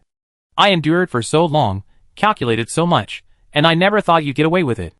Jiangqi's face was filled with guilt. "I remember your kindness." The Vampire King gritted his teeth and turned back to threaten, "If I die, that bull won't survive." Jiangqi fell silent. Seeing hope, the Vampire King began to persuade Jiangqi. He said he wouldn't argue with Jiangqi anymore, and if he could just give him a chance to live, he'd run away. He said he was no longer a threat to Jiangqi. He said he had learned a lot from players from various worlds and trains over the years, and he could tell Jiangqi everything. Jiangqi listened, yet he still tried to argue with him. The two of them went back and forth like this for a long time. Suddenly, the Vampire King stopped, twisting his neck 180 degrees, nearly breaking it. He stared at Jiangqi. Jiangqi looked innocent. "What's wrong? Why aren't you talking? What's wrong?" He had finally realized, of course, that Jiangqi was stalling for time. The Vampire King was furious and tried to move, but found it increasingly difficult to do so. The body of his paper figure had shriveled to half its original size and was tattered. The paper covering it had become old and wrinkled. This was the result of its power being drained. The feet of the paper figure had been filled with yellow mud, and more mud continued to seep out from the cracks in the paper. This was the power of the clay puppet. His arms had been entangled with silver threads, completely uncontrollable. This was the puppeteer's method. His shadow was pinned to the ground. If it didn't move, he couldn't move. This was the power of the shadow ghost. "You?" As he spoke, she wasn't just draining his strength, she was also secretly performing so many subtle moves. Jiangqi smiled. "I'd like to try out my newfound abilities on you. Would you mind?" Before the Vampire King could unleash his curse, she suddenly leaned in, her eyes turning blood red. Those were the eyes of a vampire, as if the blood moon were reflected in hers. Under the blood moon, the night was chilly, and the eerie, chilling wind carried the rustling sounds of nocturnal creatures. A bat was hanging on the branch. It was entangled in a spiderweb, struggling desperately. The wind swayed it, and the rain chilled it to the bone.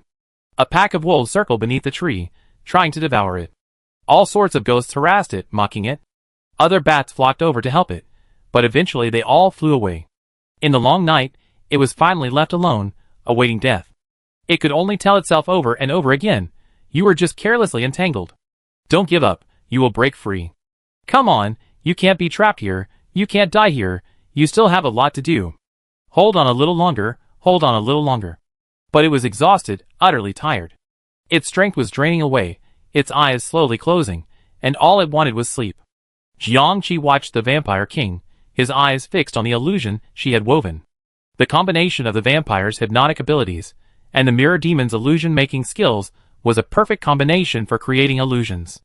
The Vampire King had lost a great deal of energy, his resistance to the illusion greatly reduced. So, time slipped by little, 1 minute, 5 minutes, 20 minutes, an hour. The Vampire King was lost in the illusion, even slowly closing his eyes. The paper figurine's body finally shrank completely, becoming a thin layer of skin. Jiangqi was dizzy from absorbing so much energy, her body feeling heavy, as if it were stuffed with hundreds of lead balls. She grasped the peachwood sword, ready to finish the Vampire King off once and for all. But at that moment, as if sensing his final moments, the Vampire King struggled to wake up. Jiangqi was somewhat surprised. The Vampire King, his face completely flattened, was covered in a sheet of paper skin.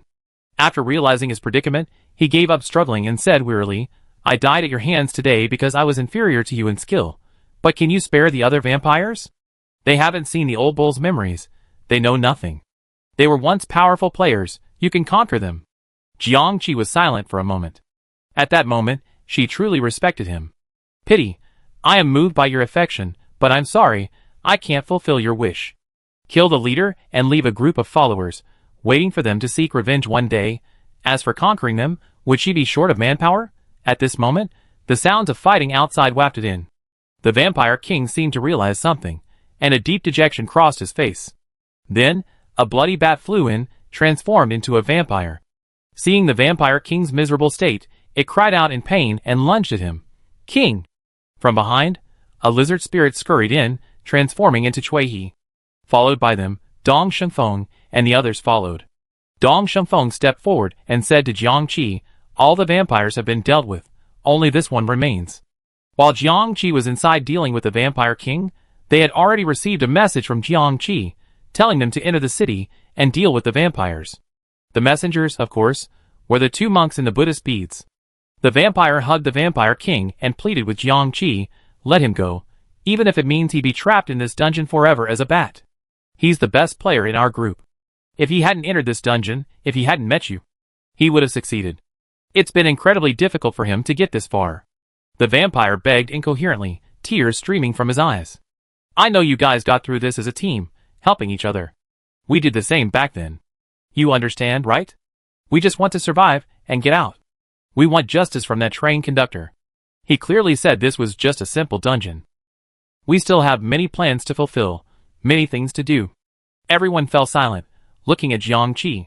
After a moment's silence, Jiangqi said, "The reason you ended up like this is, first, he wasn't strong enough, and second, he wasn't strong enough and cautious enough.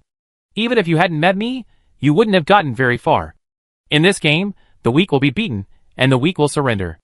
Apart from that, there is no justice, no sympathy, and no understanding between you and me." The vampire raged. "You have such a cold heart. Aren't you afraid that one day, you too will be defeated by someone stronger than you? Someone as ruthless as you are to us now?" Jiangqi said calmly, "Have you ever shown mercy to others?"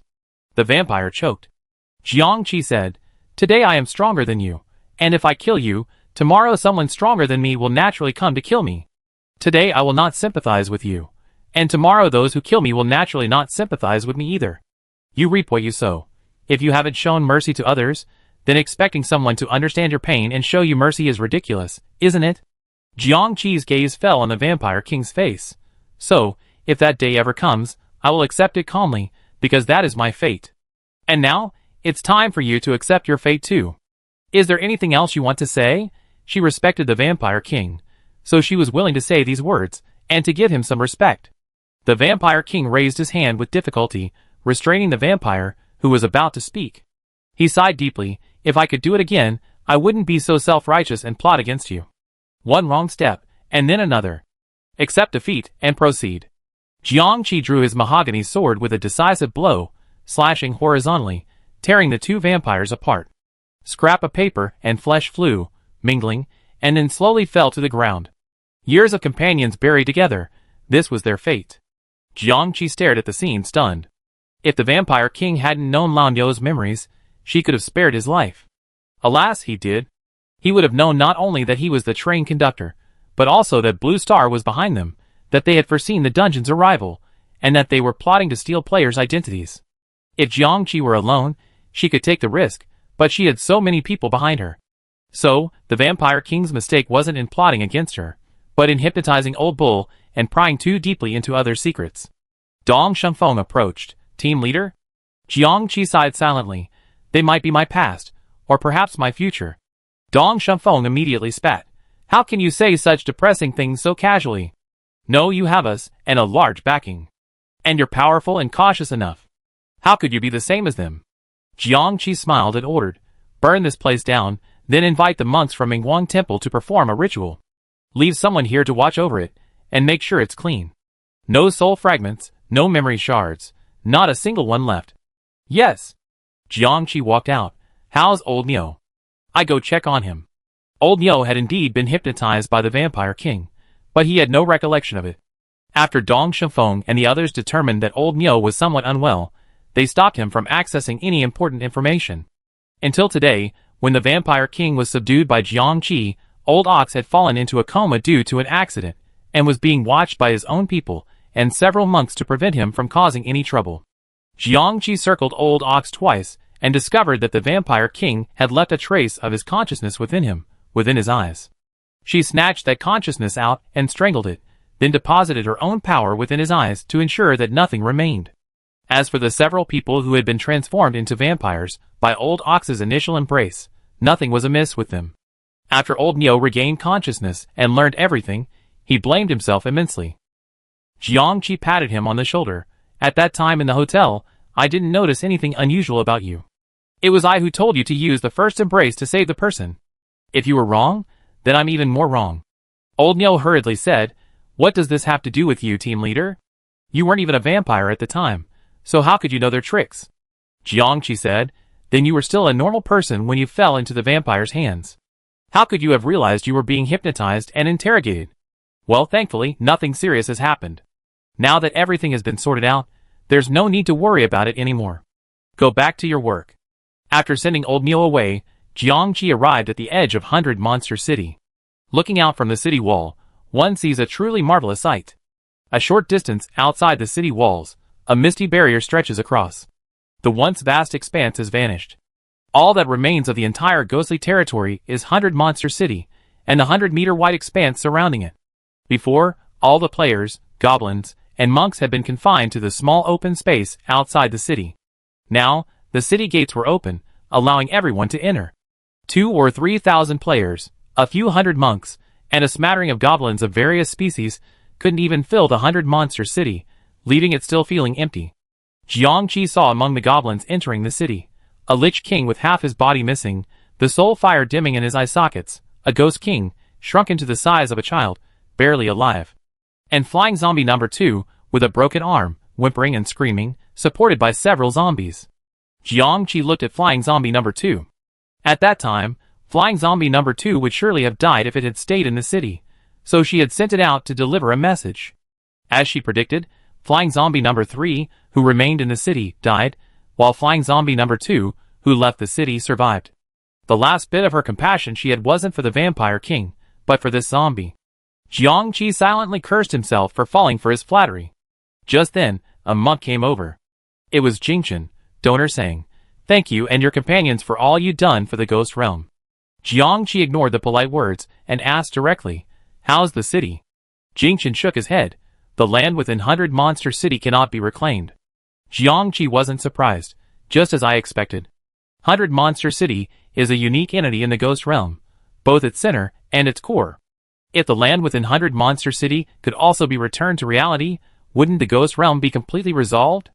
This dungeon would cease to exist. How could the natives possibly accomplish such a thing? What are you going to do next? Jingchen smiled. Although we can't completely eradicate the ghost domain by our own strength, it's now at its smallest size ever. The evil aura has been purged to a minimum, and only a few dozen of each type of ghost remain. Next, we will move Mingguang Temple into the city, and take control of 100 Monster City. All ghosts will slowly develop under our control. We won't let them become too powerful, nor will we let them become too weak. Too weak, if the next wave of players arrives, they'd be completely defeated, which wouldn't be ideal. That's why they left behind some of the more capable ghost leaders, like the Lich King and the Ghost King. Jingchen asked, donor, you said you wanted to cultivate Buddhism. Are you still planning to do so? Jiang Qi shook her head. I thought about it carefully. My ghostly aura conflicts greatly with Buddhist cultivation, so I won't force it. Mainly, she had to wait for the cunning snake tomorrow, and didn't want to do anything that would jeopardize her own strength. So, she had already completed her stamp collection. Next, Jiangqi went to see the souls recuperating in Mingguang Temple. Most of them were nearly finished cultivating. Some cultivated Buddhism, some Taoism, and some sorcery. Yes, it's amazing that Mingguang Temple has both Taoist and sorcery traditions. This all started with the present-day Mingguang Temple. Because the sage's time was running out, he had to hastily set up a formation in Mingguang Temple, allowing the monks, who had cultivated there for at least 20 years, to enter the ghost realm after their death. To ensure a continuous supply of support for Mingguang Temple in the ghost realm, the Daxing Kingdom established a national policy encouraging outstanding talents from all walks of life to cultivate in the temple, especially those from the royal family and the nobility. This mandated that a certain number of children from each generation become monks at the temple. Of course, to ensure the smooth implementation of this policy over many years, these practitioners must volunteer, and most make the decision after reaching adulthood, or even starting a family. Those who decide to become monks not only receive the highest honors, but also their families, spouses, and descendants. Of course, those who regret their decision will be severely punished. On the one hand, the treatment is truly excellent, and on the other, being able to return to the ghost realm after death is like having two lives. Many people are willing to do so. Among them were Taoist disciples, martial arts prodigies, heirs of sorcery, some folk tantric practitioners, and even many women. Though they had been forced to convert to Buddhism, they were still deeply loyal to the Han. Seeing so many ordinary souls eager to learn, they were eager to learn. Each of them dug out decades-old ancestral manuals, determined to further their own unique skills. Jiangqi, upon learning this, said, Enrollment has begun here. That's great. Blue Star can offer more courses. Jiangqi flew to the mountains, found a quiet spot, and absorbed the vast amount of energy he had absorbed. Then he merged the ghostly bloodlines he had collected. Zombies, ghost cultivators, liches, vampires, snake demons, mirror demons, clay doll monsters, puppeteers, shadow ghosts, and paper demons. In the spirit body, the bloodline of the post-god had been fully illuminated, the once gray areas filled with blood-red light. Just a little bit more, almost ready to activate. All she had to do was fuse these 10 bloodlines. It was a difficult task, but Jiangqi had to do it quickly, so she chose a shortcut.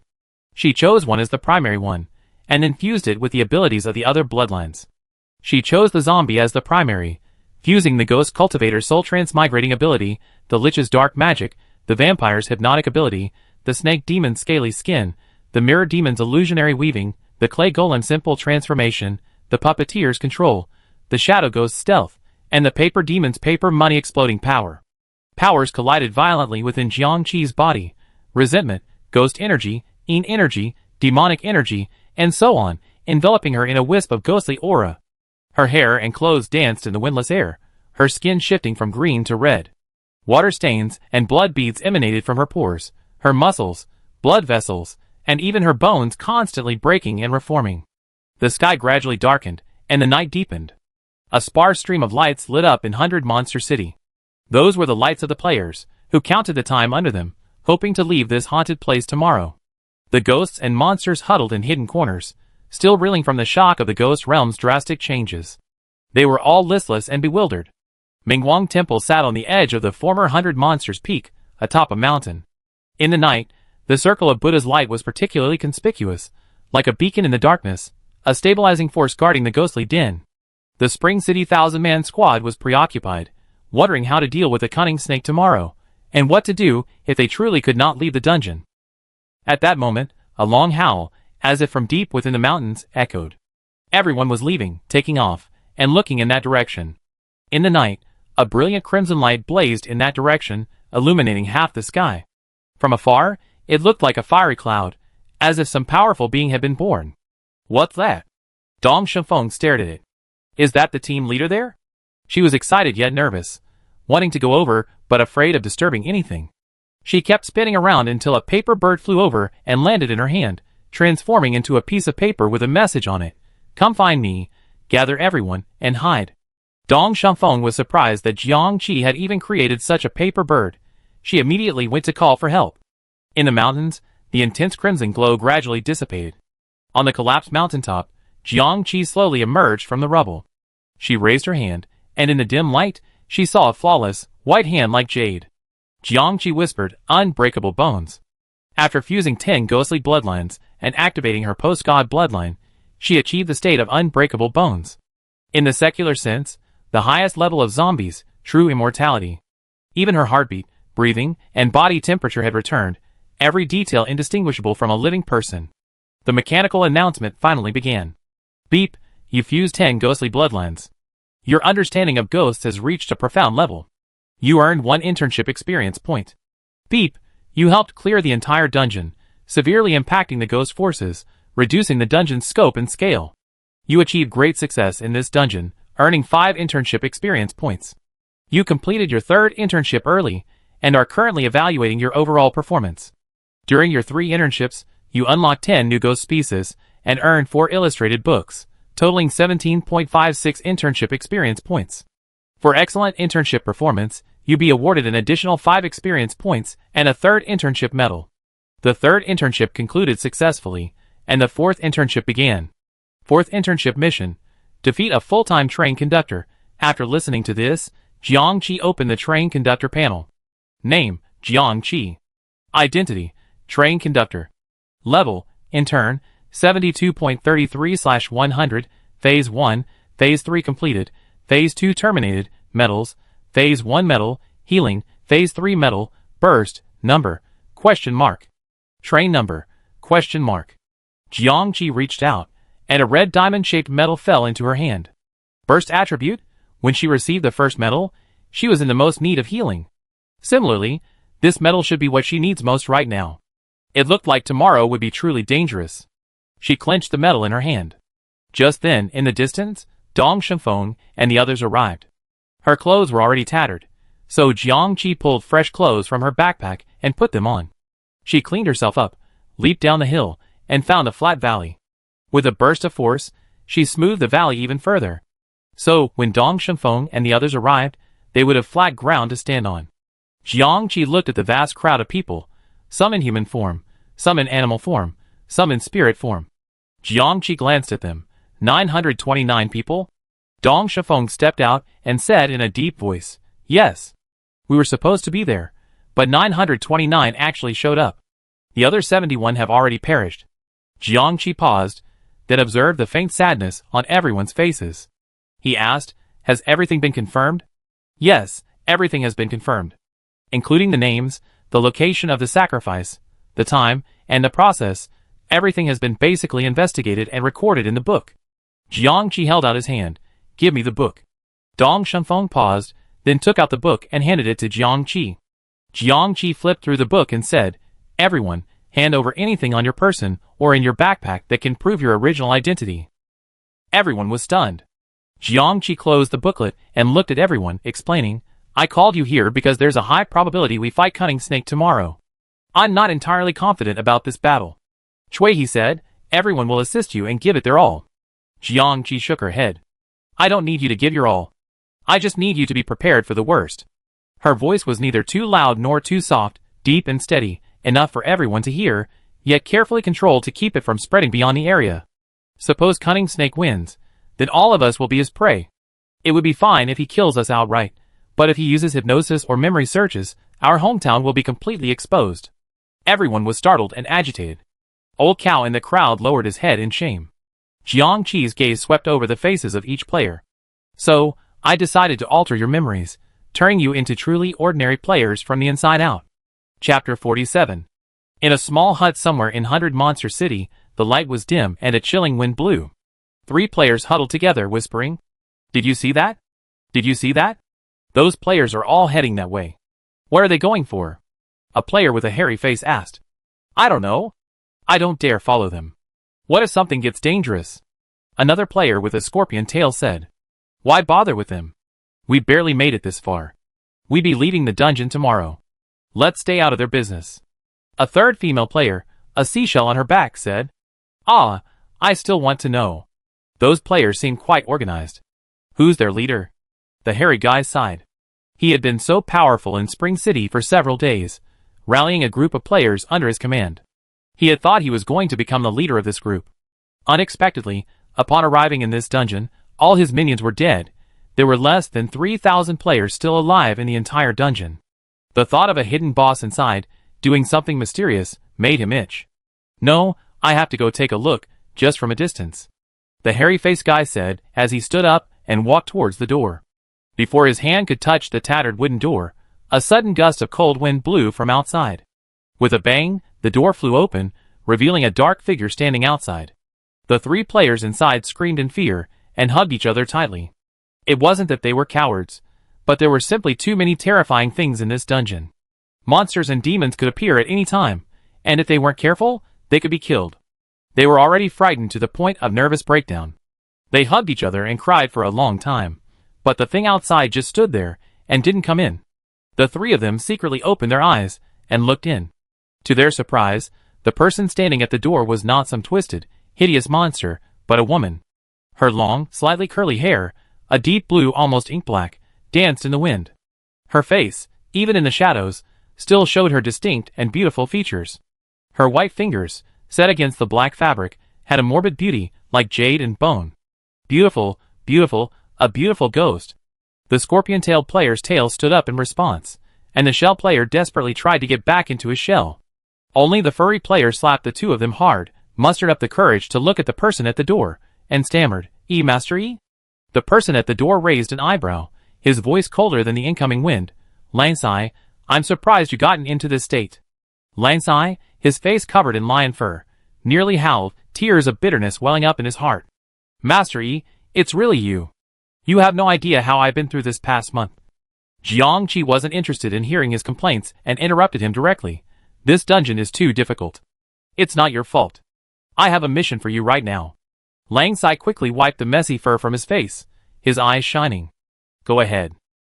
"Jiangqi, tomorrow is the end of the dungeon, but you may not be able to leave it safely." Before Langsai could say anything, the scorpion-tailed brother yelled, "What? Can't leave the dungeon? How come? What should we do?" He didn't say anything else. Jiangqi glanced at him, and he felt as if something was strangling his neck, and he couldn't say a word. Langsai tightly covered his mouth and said to Jiangqi, "Master E, what do you need me to do?" "Tell me." Jiangqi said calmly, "Gather all the surviving players. I want to meet them tomorrow morning in the city square." Langsai, "But the other players won't listen to me." Jiangqi extended her hand, palm downward, and released a rosy crimson light. As her hand gently passed over it, the light transformed into a sharp crimson short blade, which hovered silently in the air. Langsai and the other 2 stared at the short blade, unable to help but shrink back.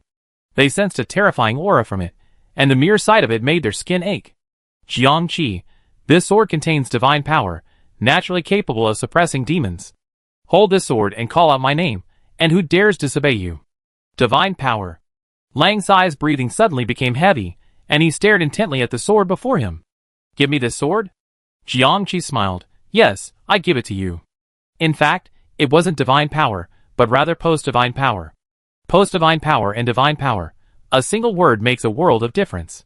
Furthermore, the post-divine power in this sword will dissipate within a few days, and she currently can't make a weapon with a long shelf life. But that didn't stop her from showing off. She stepped forward, placed her right hand on Langsai's forehead, and channeled her demonic energy. Langsai's entire body tensed. Then, the wolf fur he had been unable to retract gradually retracted into his body, and he became a normal human again. Langsai trembled uncontrollably. After he entered this copy, he was assigned to the wolf clan. After experiencing some pain, although he became a wolf demon, the transformation was not complete, resulting in his face and body covered with hair in human form. With just this simple move, Lord E had completely transformed him into a demon, raising his power to a new level. He excitedly wanted to thank Lord E, but he found he had vanished, leaving only the divine sword still floating before him. He swallowed and carefully grasped the sword. It felt cold and heavy, like a piece of solid ice. Furthermore, the divine power within the sword hadn't harmed him. He examined the sword carefully, noticing the character he engraved on the handle. Brother Scorpion Tail and Sister Shell approached cautiously. "Is this really a divine sword?" "Brother Wolf, when did you meet such a powerful person?" "Lord E? Ah, I heard about him in that dungeon before. He's in league with the NPCs. No, the boss who can command them." "So, Brother Wolf, you really do have a connection to this boss." The 2 flattered him. looking at Wolf Sai with envy. Brother, please promote me from now on. Brother, I follow you. Lang Sai, hearing the two men calling him brother, immediately became inflated. The bond between Master Yi and me is so long it could take 3 days and 3 nights to describe. But the most important thing now is to fulfill Master Yi's orders and gather all the players. The last day of the dungeon. As the sky gradually brightened, the deserted city of monsters gradually woke up. In the zombie inn, Yachty, Dong Shumfeng, awoke from his coffin, pushed open the lid, climbed out, and stretched. In other rooms, zombie players also emerged. Good morning. Good morning, I want breakfast. Haha, zombies don't have breakfast. Zombies don't get hungry. Even if I'm not hungry, I'm ravenous after not eating for so many days. I just hope that when I get back to the train, I'm no longer in this zombie body. The zombie players chatted in a relatively relaxed tone. Over in the hall, more than a dozen native zombies had droopy faces, looking as if they'd lost their parents. Their leader, Flying Zombie number 2, who was missing an arm, looked even more hopeless. A zombie native advised, Master 2, you have to cheer up. The Great King and Master 3 are gone, and we zombies can only rely on you to revitalize the world. Flying Zombie 2 sniffed a non-existent sniffle. Woo, Great King. Yachty leaned against the door, his hair styled in an unconventional style, grinding his fangs with a file, muttering to the players around him, You've been mourning all night, haven't you? You're so loyal to the Zombie King. By the way, how did the Zombie King disappear? Shanghe, Duanming, next to him said, he died at the ghost banquet. This ghost banquet was quite a spectacle. Every ghost was wiped out, even many of the big ones. Yachty sighed, stopping grinding his fangs. I can't find Sando. I'm afraid she's... Shanghe patted her shoulder. The loss rate in this dungeon is too high. We're lucky to be alive. Yachty nodded helplessly. Another wave of players arrived down the hallway. 7 vampires. The giant tower, Old Cow, who was walking in front, came over and greeted, Good morning, everyone. Yachty asked, How did you sleep last night? Aren't these coffins nice? Haha, not bad. Thanks for taking me in. Yachty waved his hand. There's plenty of room here anyway, but you vampires are a bit strange. The original inhabitants are all dead, leaving only the 7 of you players. Hey, it's a good thing we weren't at the ghost feast, or we'd be dead too. As they spoke, a group of ghost cultivators floated over from the other side of the corridor. The players, especially the female ones, looked at one of the ghosts with disgust. But when they realized that it was now a ghost and didn't have the tools to commit crimes, they felt a little relieved. Lai Rong, Xiaozhou, with a sullen face, floated over to a coffin in the hall that had been erected as a decoration. He squatted there, his eyelids drooping, and he looked at everyone gloomily. He said nothing, and was quite creepy. Another ghost player said, We went out for a walk early this morning, and heard there's a guy named Lang Sai who's calling on Lord E to gather all the players together. Judah frowned. Lord E? Is that the mysterious guy colluding with the NPCs in Spring City? Yachty scoffed, picking up his file and continuing to grind his teeth. Who cares if she's the master or the second master? We do whatever she wants. Anyway, I'm not going. The wall suddenly moved, and a clay figure emerged from it, gradually transforming into a female player. Lang Sai has a powerful divine sword, capable of suppressing goblins. He even said, we might not be able to leave the dungeon. What? The players were now agitated. Wanwe, are you serious? Of course it's true. Those Buddhist and Taoist players have already left, and so have many goblin players. Yachty bared his fangs. I don't like those Buddhist and Taoist players. Their scent is unpleasant. They're the real goblin killers. Why don't we all just be goblins? They insist on being different. No one paid her any attention. After a brief discussion, the players decided that if Lang Sai held any important information, they had to investigate. So, they all left the zombie inn and headed towards Lang Sai's location. Players trickled in from all directions to the city's main square. Atop the platform, Lang Sai, divine sword in hand, surveyed the players below, a sense of genuine pride welling up in his heart.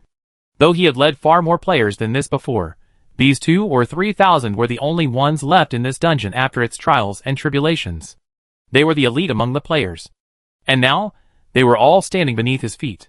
Lang Sai wanted only to laugh out loud. In the crowd, several snake demon players stood together, whispering to each other, Did this guy call us here to wipe us out? Clean us all, just him? But that knife in his hand does have a strange energy. Could it be some kind of divine power? Hey Mingy, what do you think? Mingy, Chui leaned against a nearby pillar, the skin on his hand shifting color as he practiced his lizard-like color-changing abilities. He said flatly, "I don't know." Snake Demon Gao Shu Xiaofang snorted, "Ignore him. He's always acting so cool. Say 2 more words to him, and he'd be dead. I hate people like that who can't even say a word." Mingyi glanced at him coldly, and Gao Shu couldn't help but shrink back. For some reason, under that gaze, he felt the urge to stand at attention and listen. "What the hell? Hey, you called everyone here. What exactly do you want to say?" A burly player asked impatiently. Another player couldn't help but ask, "What exactly do you mean when you say we might not be able to leave the dungeon?" Everyone stared at Lang Sai, demanding he explain everything. Lang Sai suppressed his expression, coughed, and said seriously, "It's not me who wants to say anything. It's Master Yi who wants to see you." Master Yi? Suddenly, everyone looked up. Atop a high pole on the platform, a woman in black had appeared out of nowhere. She seemed to be perched on the pole, yet also to be floating in midair. Her long, slightly curly hair flowed, and her pale complexion made her look like a ghost appearing in broad daylight. The players exclaimed, "That's Master Yi? When did she appear?" Jiang Qi looked down at the players. Over 2,800 players filled the entire square, with over 900 Spring City colleagues scattered among them. From appearance to demeanor, they looked no different from ordinary players, yet they were completely different from their former selves. Dong Shifeng has once again turned into a strange, non-mainstream persona, constantly sharpening her fangs. Who knows what this quirk is? Xiao Shou, as Lai Rong, is portrayed as a sex maniac, but he's not one of those people himself. Perhaps he's experiencing a bit of life doubt and a split personality, which gives him a rather gloomy look. Chui, with a reserved, elite demeanor, suddenly transformed from a cool, pretentious figure to a distant stranger. Xiao Fang, standing next to him, glared at him with clear disdain. I don't know if it's a mismatch between the player characters themselves, or if he was once suffocated by his captain, and now that he's lost his memory, he's letting loose. I wonder if he'd be beaten by his captain once he regains his memory. There were also Duanming, Xuanyu, and Laonyo. Each of them had some similarities to their own personalities, yet also many differences. But the same thing was that the way they looked at her, like the other players, was filled with unfamiliarity, suspicion, and speculation. Jiang Qi smiled slightly. The hypnosis had been quite effective. Today's event was, firstly, to see how effective it was.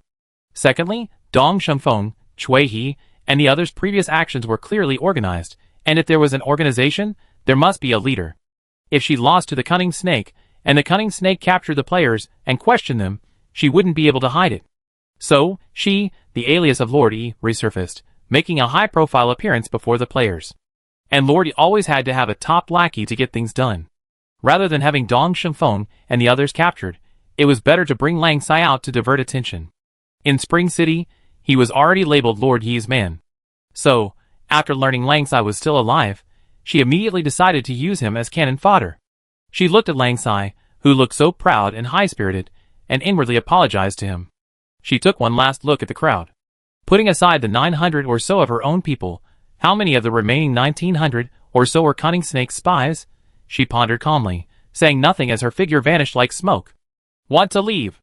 A sharp shout echoed, and something attacked. Jiang Qi raised his hand and grabbed a peregrine falcon. The next second, the peregrine falcon transformed into a girl, who she was holding by the neck. It was Zhuangyu's colleague named Xiao Su. Jiang Qi glanced down and saw that both Zhuangyu and her colleagues looked completely calm, as if nothing had happened to them. The corner of her mouth twitched. Without her memories, she had no worries, but this was truly a lack of unity. Jiang Qi thought for a moment. To prevent a misunderstanding where one of their own would stand by and watch their own die, or even take advantage of their misfortune, she said calmly, there are too few of us. The players, what? Jiang Qi continued, seemingly lamenting, there are too few of you left. The fewer you are, the less likely you are to leave the dungeon. Everyone, shock. Everyone looked at each other in shock. There was such a condition for leaving the dungeon? What? Was there a giant gate that everyone had to push open together to leave the dungeon? It had never been like this before. But considering that this dungeon had been temporarily redesigned, and that it was so strange, with an extremely high mortality rate, everyone was panicking. How many people are needed to get out? Is it over 2,000 enough now? Jiang Qi shook his head and said simply, the more the better, no less. Presumably, with this statement, The players would stop stabbing each other, and instead try to save others whenever possible. She sighed. This was all she could do. She let go of Xiao Su, letting him fly away like a peregrine falcon. Her own figure continued to dissipate, vanishing in the air in an instant. Everyone was in an uproar. What do you mean? So we're still too few, right? Are there any other players still alive? Why don't you just explain it clearly? If I had known then, I would have saved that person. Who knew we'd be short of people in the end? The players, their heads full of questions, could only surround Lang Sai, peppering him with questions. Lang Sai was stunned, he knew nothing, and he was still confused. In short, Jiang Qi's incoherent words had plunged the 2,000 or so players present into a shared dilemma. While they didn't immediately become like family, the hostility between them had certainly lessened considerably, and their gazes shifted to one of, these people will help me leave the dungeon, and no more losses are allowed. But a few players stared intently, as if recording the scene. After Jiang Qi appeared, he found a quiet place to recuperate. The players had entered this dungeon late at night, so their departure time today should also be late at night. After a day of worry and anxiety, the players waited for nightfall, watching the darkness deepen, silently counting the minutes and feeling anxious. Meanwhile, outside the dungeon, in the train cab, Cunning Snake finally awoke from a long sleep. The time's up, so those newbie players should be mostly dead, right? Though they're stupid and useless, their strength lies in their numbers. This should generate a lot of energy for him, and he can then recruit new players later, a win-win deal. He prepared to enter the dungeon to reap the fruits of his victory. But remembering the last time he entered the dungeon, he was faced with a bleak reality of nothing. He decided to take a look at the current situation in the dungeon first, so he could be prepared. He sensed the players and discovered that several of the flight attendants were still alive. He connected his consciousness to their minds and reviewed their memories, focusing on today's. And then? What? All the ghosts and monsters in the dungeon are dead. Not even a body remains. The 100 Monsters platform has sunk into the ground. The paper figurines have been completely destroyed. One piece of bad news after another bombarded Cunning Snake's mind, his face livid. This dungeon. Now the entire dungeon has been cleared, and the dungeon's area has shrunk so much. How could he explain to the others how such a catastrophic change had happened under his watch? He could no longer remain calm. Regardless of the fact that the 30 days hadn't yet expired, he immediately entered the dungeon. In the dungeon, Jiang Qi's consciousness completely overran it. Luckily, the ghost domain had shrunk to the size of a city. For her, covering the entire 100 Monster city in a short period of time wasn't too difficult. She could sense every movement throughout the city.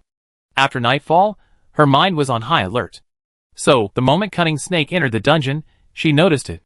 As she expected, Cunning Snake appeared in the center of the dungeon, the center of 100 Monster City, where the 100 Monsters platform had once been. Jiang Qi was waiting for him in this area. There was only one chance to sneak attack a train conductor. So, without hesitation, she activated the Dharma Realm at top speed. Use it right away. The Cunning Snake appeared in the air, surveying the instance with a dark, sharp gaze, his awareness radiating out, intent on grasping every detail immediately. He looked below, all around, ignoring only the sky above. So, by the time he noticed a massive purple fist descending from the sky, imbued with the terrifying power of the train conductor, it was already too late. The massive fist rapidly expanded in his pupils, with the force of thunderbolts. It was as if the entire sky were crashing down. The surrounding space was locked, impossible to escape. Few could withstand the train conductor's Dharma form with their own flesh and blood, and certainly not the Cunning Snake. So, in an instant, an even larger, dark green-tongued snake Dharma form rose from the Cunning Snake's body, its massive head raised high, directly meeting the purple fist. Alas, he was a moment too late. The snake's attack speed and momentum had not yet fully unfolded before the fist slammed heavily into it. The purple and green lights collided violently, and in an instant, the world seemed to be split in two, divided into purple sky and green earth. The violent shockwave flattened all the surrounding mountains. As the being bearing the brunt of this fierce blow, the tiny snake's head shook violently, its tip slightly concave, and the entire serpent's Dharma form fell downward. The Cunning Snake itself was also struck violently, slamming into the ground, creating a massive crater. The purple fist followed up its attack, striking the snake's head with another powerful blow, inflicting a deeper dent. Immediately, the fist transformed into a palm, and with a clench of 5 fingers, it grasped the giant snake's 7-inch point. Its long nails extended from its fingertips, and pierced into it. Roar! The soaring snake Dharma image let out a terrifying roar, twisting wildly in the air, its entire form shimmering with intense light. The next moment, the purple palm, starting from the 7-inch point, slashed downwards. The 5 nails, like blades, sliced the snake apart vertically. Swish! Amidst the terrifying sound of flesh rubbing against bone, the massive dark green soaring snake Dharma image in the air was fiercely split open. It all happened so quickly, so fast the cunning snake couldn't react. Before he could climb from the bottom of the pit, before he could control the soaring snake's Dharma form, the 5 strands of flesh and skin had detached from the central serpent's skeleton, and in an instant, one snake had become 6, the pain of scraping bones and dissecting them pierced deep into his soul. Ah! The cunning snake in the pit let out an unprecedented scream. The purple palm hadn't finished yet. It hammered and pounded the 6 soaring snakes, hacking at their bones and flesh with the intensity of a ling chi, a form of torture. It was as ruthless as it could be, inflicting as much damage as it could, recklessly unleashing its fury without regard for cost or energy. Jiang Qi herself instantly appeared in the pit, where the cunning snake had been. She now took the form of a ceremonial formation, and with both hands, she condensed a giant, radiant axe and slashed fiercely at the cunning snake. She knew that, as the weaker party, she had to seize the initiative and stun, injure, and deplete the opponent's health. If the opponent found an opportunity to counterattack, she would immediately be on the defensive. So, her eyes glowed purple, her divine bloodline fully activated, and the eruption medallion on her neck activated with all its might, sending energy gushing out of the glowing pool. Go to hell! The cunning snake jerked its head up, its eyes flashing, and it seemed as if its form was about to vanish. But suddenly, his mind swam, his vision blurred, as if he had seen something strange. His attention was distracted for a moment, and he couldn't escape, his hands still bound. His eyes widened in disbelief.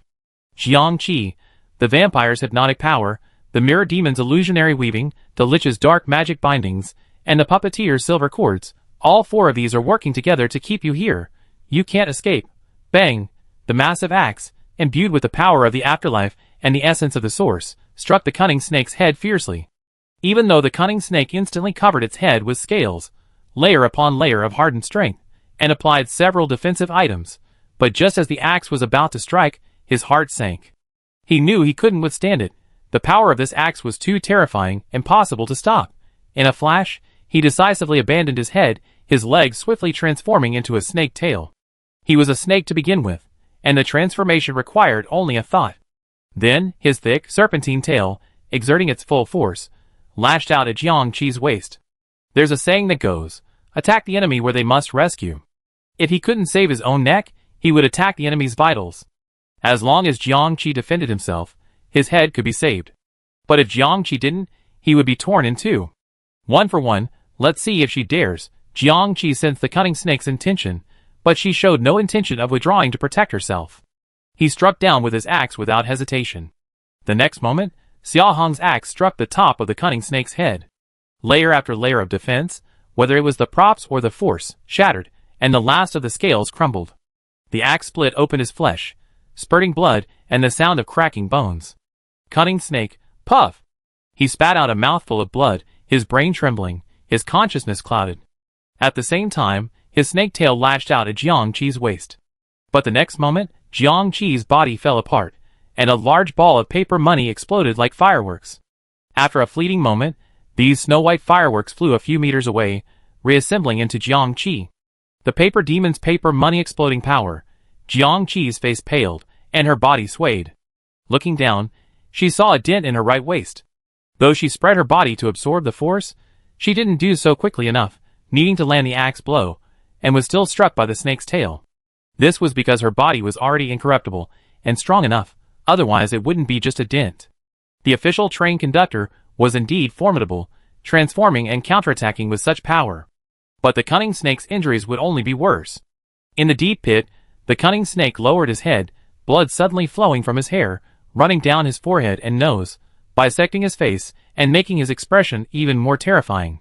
And with a crack, his skull split open, a finger-wide crack right down the middle.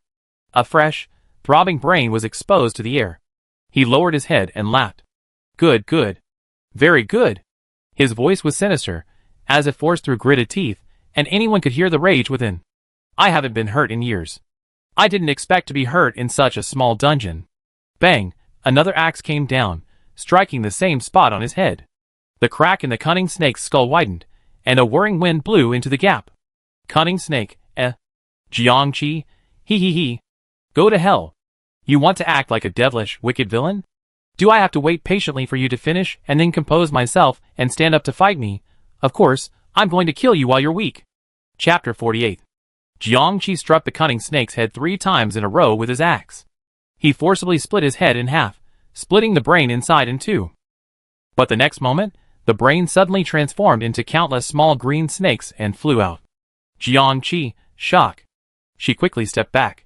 What's wrong with these train conductors' heads? That doctor's head is full of white worms, and this cunning snake's head is completely covered with small snakes. Are there no normal people like him? After chopping all the snakes to death, she looked at the cunning snake again, only to find that he had stood up. He had a snake tail and a human body, with the 2 halves of his head drooping on either side of his neck. The whole scene was quite eerie. He laughed a little, and the sound was very different from before. It sounded like a 500-year-old smoker with a pile of thick phlegm stuck in his throat, making people itch all over. He raised his hands, grabbed the 2 halves of the head, one on each side, and tore them apart with force. The human skin ripped open, revealing a monstrous creature covered in slime. Jiangqi took a step back in shock. What the hell was this thing? It had a body 3 or 4 meters long, resembling a dinosaur, with prominent spines on its back and dense scales covering its body. Its limbs were thick and powerful, but its front claws were particularly sharp, like an eagle's. The head was pointed and long, somewhat like an anteater's, and behind it still dragged that massive serpentine tail, slime dripping from its body. A body that looked like a tangled mess, like a mishmash of various monsters. Jiangqi's eyes twitched. This was even more exaggerated than her previous goblin combo suit. It was incredibly ugly. The monster sneered hoarsely, its voice thick with phlegm. You've broken through my humanoid form, which is quite impressive, but that's all. As soon as he finished speaking, the tiny snake Dharma image, which had been shredded into 6 flowery strands in the air, returned to his body, and Jiangqi immediately retracted his fist Dharma image. She carefully looked at the monster lying on the ground before her, taller than she at the shoulder. This time, she didn't rush to attack. It was clear that her flurry of punches and axes had shattered his exterior, forcing him to reveal his true inner self. But this inner self looked even more formidable. Was all her previous critical hits in vain, failing to knock down a single drop of the enemy's health? 70%. A voice suddenly echoed in her mind. Jiangqi was stunned. What? The calm voice on the conductor's panel continued. If he had a health bar above his head, he would only have 70% left. His humanoid form was not only a disguise, but also his strongest defense. And now, this defense has been broken by you. Your initial brute force attack was the right move. Break down the enemy's defenses with the greatest speed and minimum cost. You already completed the crucial first step. Hearing these words, Jiangqi felt reassured and smiled. That puts me much more at ease. Knowing her attack was effective and the enemy had sustained significant damage, she felt reassured. Don't let your guard down. Understood? Without its defenses, this cunning snake would naturally become more serious. What would a person without armor do? It would definitely be a quick fight, a quick retreat to safety, and a protective suit. Otherwise, he feels so insecure. Jiangqi quickly adjusted his strategy, deciding to fight this cunning snake for the long haul. When he wasn't anxious, I attack him by surprise. When he was anxious, I naturally slowed down. The cunning snake launched a fierce attack on Jiangqi. It lunged at Jiangqi, its anteater-like mouth opening to release an incredibly long tongue. The tip of its tongue branched out into countless strands, forming a web that swung towards Jiangqi. Jiangqi tried to dodge, but suddenly found himself surrounded by these webs, even more so by the cunning snake's monstrous body. It was as if he had instantly created numerous copies of himself. Jiangqi couldn't tell which was real and which was fake, or perhaps all of them were real. On the verge of being caught in the web, she transformed like a clay puppet and burrowed into the ground. Swish, swish, swish. The giant webs lost their target and slammed against each other, tangling the tongues of several monsters. The cunning snake roared, and its several forms coalesced into one. It slammed its claws down on the ground, instantly hardening it and cracking like a spiderweb. If Jiangqi had truly been buried in the earth, he would have been shattered. However, after the cunning snake merged, she immediately emerged from the ground. Her clay doll ability was simple transformation, not earth escape, so she had only been temporarily clinging to the ground. At this moment, she activated her shadow ghost stealth, transforming into a thin shadow, able to hide in any shadow. It happened to be late at night, and the nights in the ghost realm were especially dark, with thick shadows everywhere, making it perfect for her to conceal herself. So what followed was this. She fled, he pursued. She suddenly attacked, he locked onto her in the direction of the attack, and then they collided violently. Then she continued to flee, he pursued, and she deliberately made some noise to lure his attack. On a nearby mountain, tonight, the bright light of the Mingguang temple was absent. A group of monks watched the battle from afar in the pitch-black temple. The ground shook almost incessantly, and from time to time, purple, rosy, and green lights permeated the heavens and earth, accompanied by the occasional roaring and wailing. Even from a distance, they could sense the terrifying pressure and menace. The monks' faces were solemn. In fact, as early as yesterday, the donor Sang had warned them that a fierce battle might be brewing in the heart of 100 Monster City, and had asked them not to locate Mingguang Temple there for the time being. But they did not change Mingguang Temple's location. They had to control the entire 100 Monster City, so they certainly couldn't afford to be isolated in a corner. And when they learned that the other side of the fierce battle was the train conductor, the one who had sent so many players this time, and the same person who had been sending living people into the ghost realm for so many years, and even the one who had been sending those evil spirits into the human world, they couldn't suppress the murderous intent that welled up in their hearts. In the past, they had never encountered such a person, but now, this person would appear before them. They wanted to observe him, study him, and even contribute to his defeat. So, after nightfall tonight, they had been waiting. Finally, the person appeared. They stared at the figure intently, observing it for a long time, and then confirmed one thing. It's a monster. The train conductor is made entirely of monster fragments and exudes a monster aura. That's perfect. We can restrain it. Move. Be careful not to accidentally injure Master Sang. The players were also hiding nearby. How could the players not be aware of such a commotion? Without even consulting each other, they all quietly came this way. Who are those two fighting? The humanoid figure looks like Lady E. She doesn't look as powerful as that monster. That monster is Cunning Snake. Nonsense. How could you tell it was Cunning Snake with such a monstrous face? A player happened to be nearby and watched from the beginning. At first, it was really Cunning Snake, but then the skin was torn off, and it turned into this. Oh my god, it's really Cunning Snake? That old man has done us so much harm. Get him. We go in. Aren't we just asking for trouble? The players were confused. They didn't know Lady Yi's true background, but so far, it seemed like she had no ill will towards the players. But that damn old man, Cunning Snake, everyone hated him to the core. In this situation, if she had to help one side, it would definitely be to help Lordy deal with the Cunning Snake. However, judging by the earth-shattering noises of the fighting, they would just be cannon fodder, right? Yachty crouched behind a rock, watching the two sides dart back and forth in the darkness, her sharp fangs itching fiercely. She longed to take a bite. A voice in her head urged her to hurry up, help Lordy kill that Cunning Snake, even if it meant sacrificing her own life. Yachty was puzzled by the thought of such a reckless act. It completely contradicted her usual self-preservation. But she couldn't resist the impulse. Through reflection, she concluded that she simply hated the Cunning Snake too much. At the same moment, many others shared the same thought. Even though they had lost their memories, even though they believed themselves to be the players themselves, even the thought of unity had vanished. At this moment, watching the fierce battle from afar, they still felt an innate urge to help. Especially when they saw that Lordy was at a disadvantage, even injured by the monster.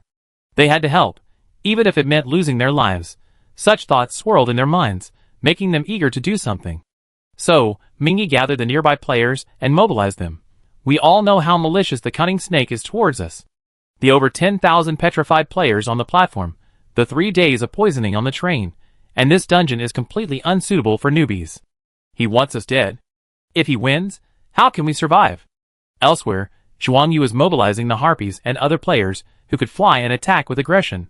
With Lordy distracting the Cunning Snake, we don't need to confront him head-on.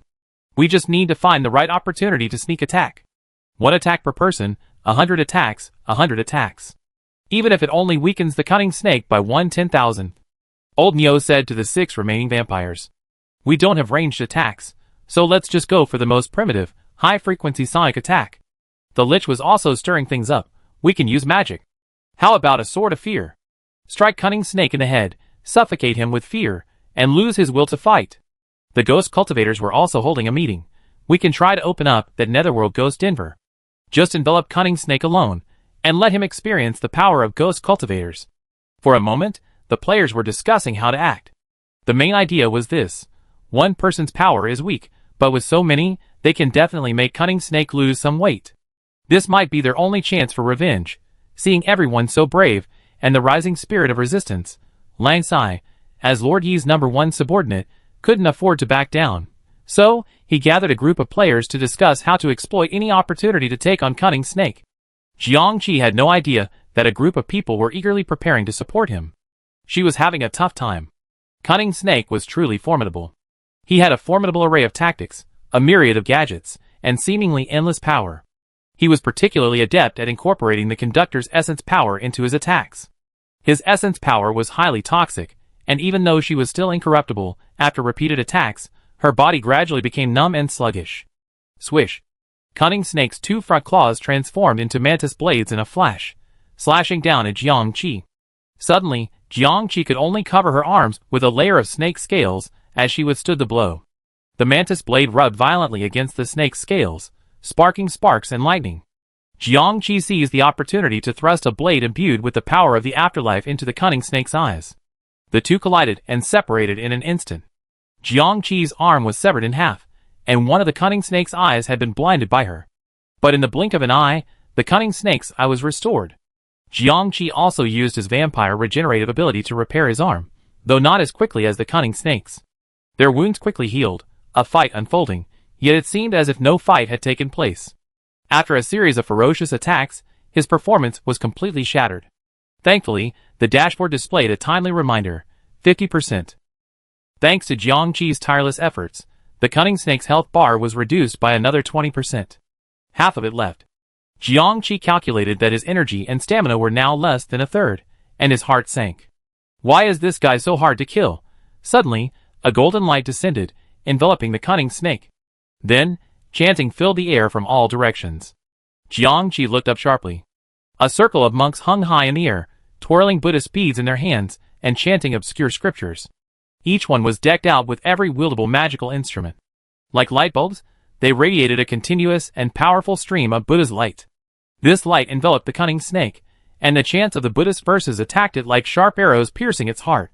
He writhed in the air in agony, uttering strange cries. The light even caused smoke to rise from his body, evidently possessing a powerful restraining power over him. The Cunning Snake was furious. Damn it! You damned aborigines! He charged towards the light, ready to slay all the monks.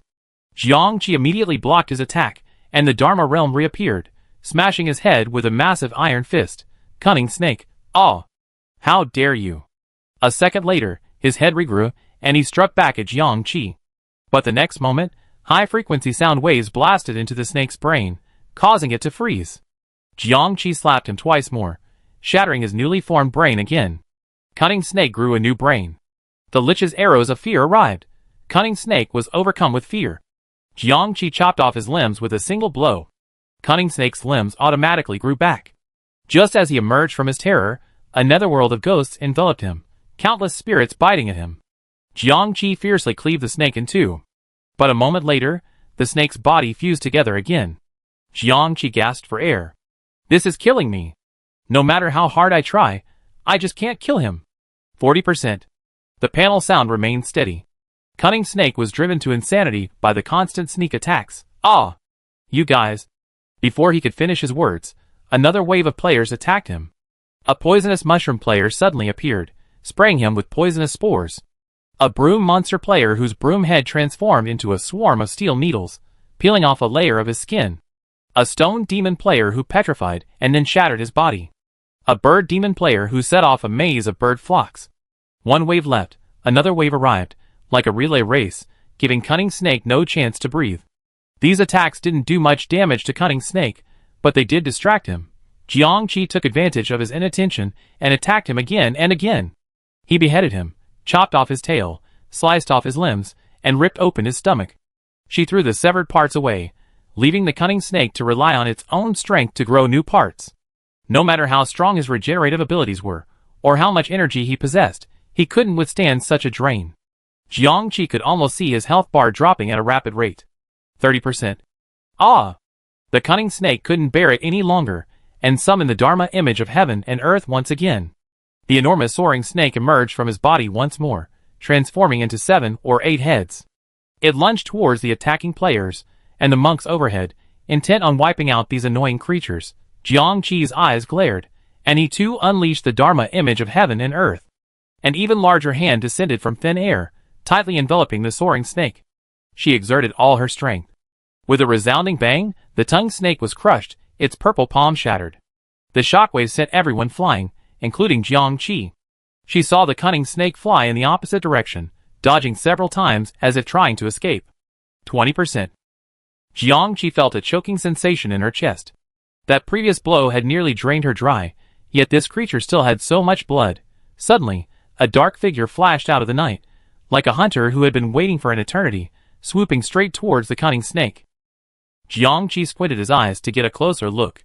Huge, powerful black wings, medium-length silver-gray hair, and the faint appearance of an eye patch covering his left eye. It was Bai Hong. Jiang Qi's eyes suddenly widened. Bai Hong pounced on the cunning snake's back. Using some unknown method, he pinned it in midair. A dazzling stream of white light flashed from his hands. With the deftness and swiftness of a chef, he slit the snake's back open and extracted a glistening white spine. Instantly, he vanished, dragging the bone with him. As if just reacting, the cunning snake let out a piercing scream and plummeted from the sky. Jiang Qi was utterly shocked. That Bai Hong guy had planned this all along. He must have been waiting nearby, waiting for just such a moment to extract the bone. They fought for so long, and he escaped and taken advantage of them. But the cunning snake's spine. No matter how she cut and chopped it, she couldn't damage it. She could sense that the spine was the core of the cunning snake's energy. The cunning snake's ability to easily regenerate a head and limbs was due to that very spine. With such a vital item gone, now is the weakest time for the cunning snake. She stopped her backward momentum and flew towards it. 10%. The panel warned, now is the most dangerous time. I understand. The boss is raging with low health. What should I do now?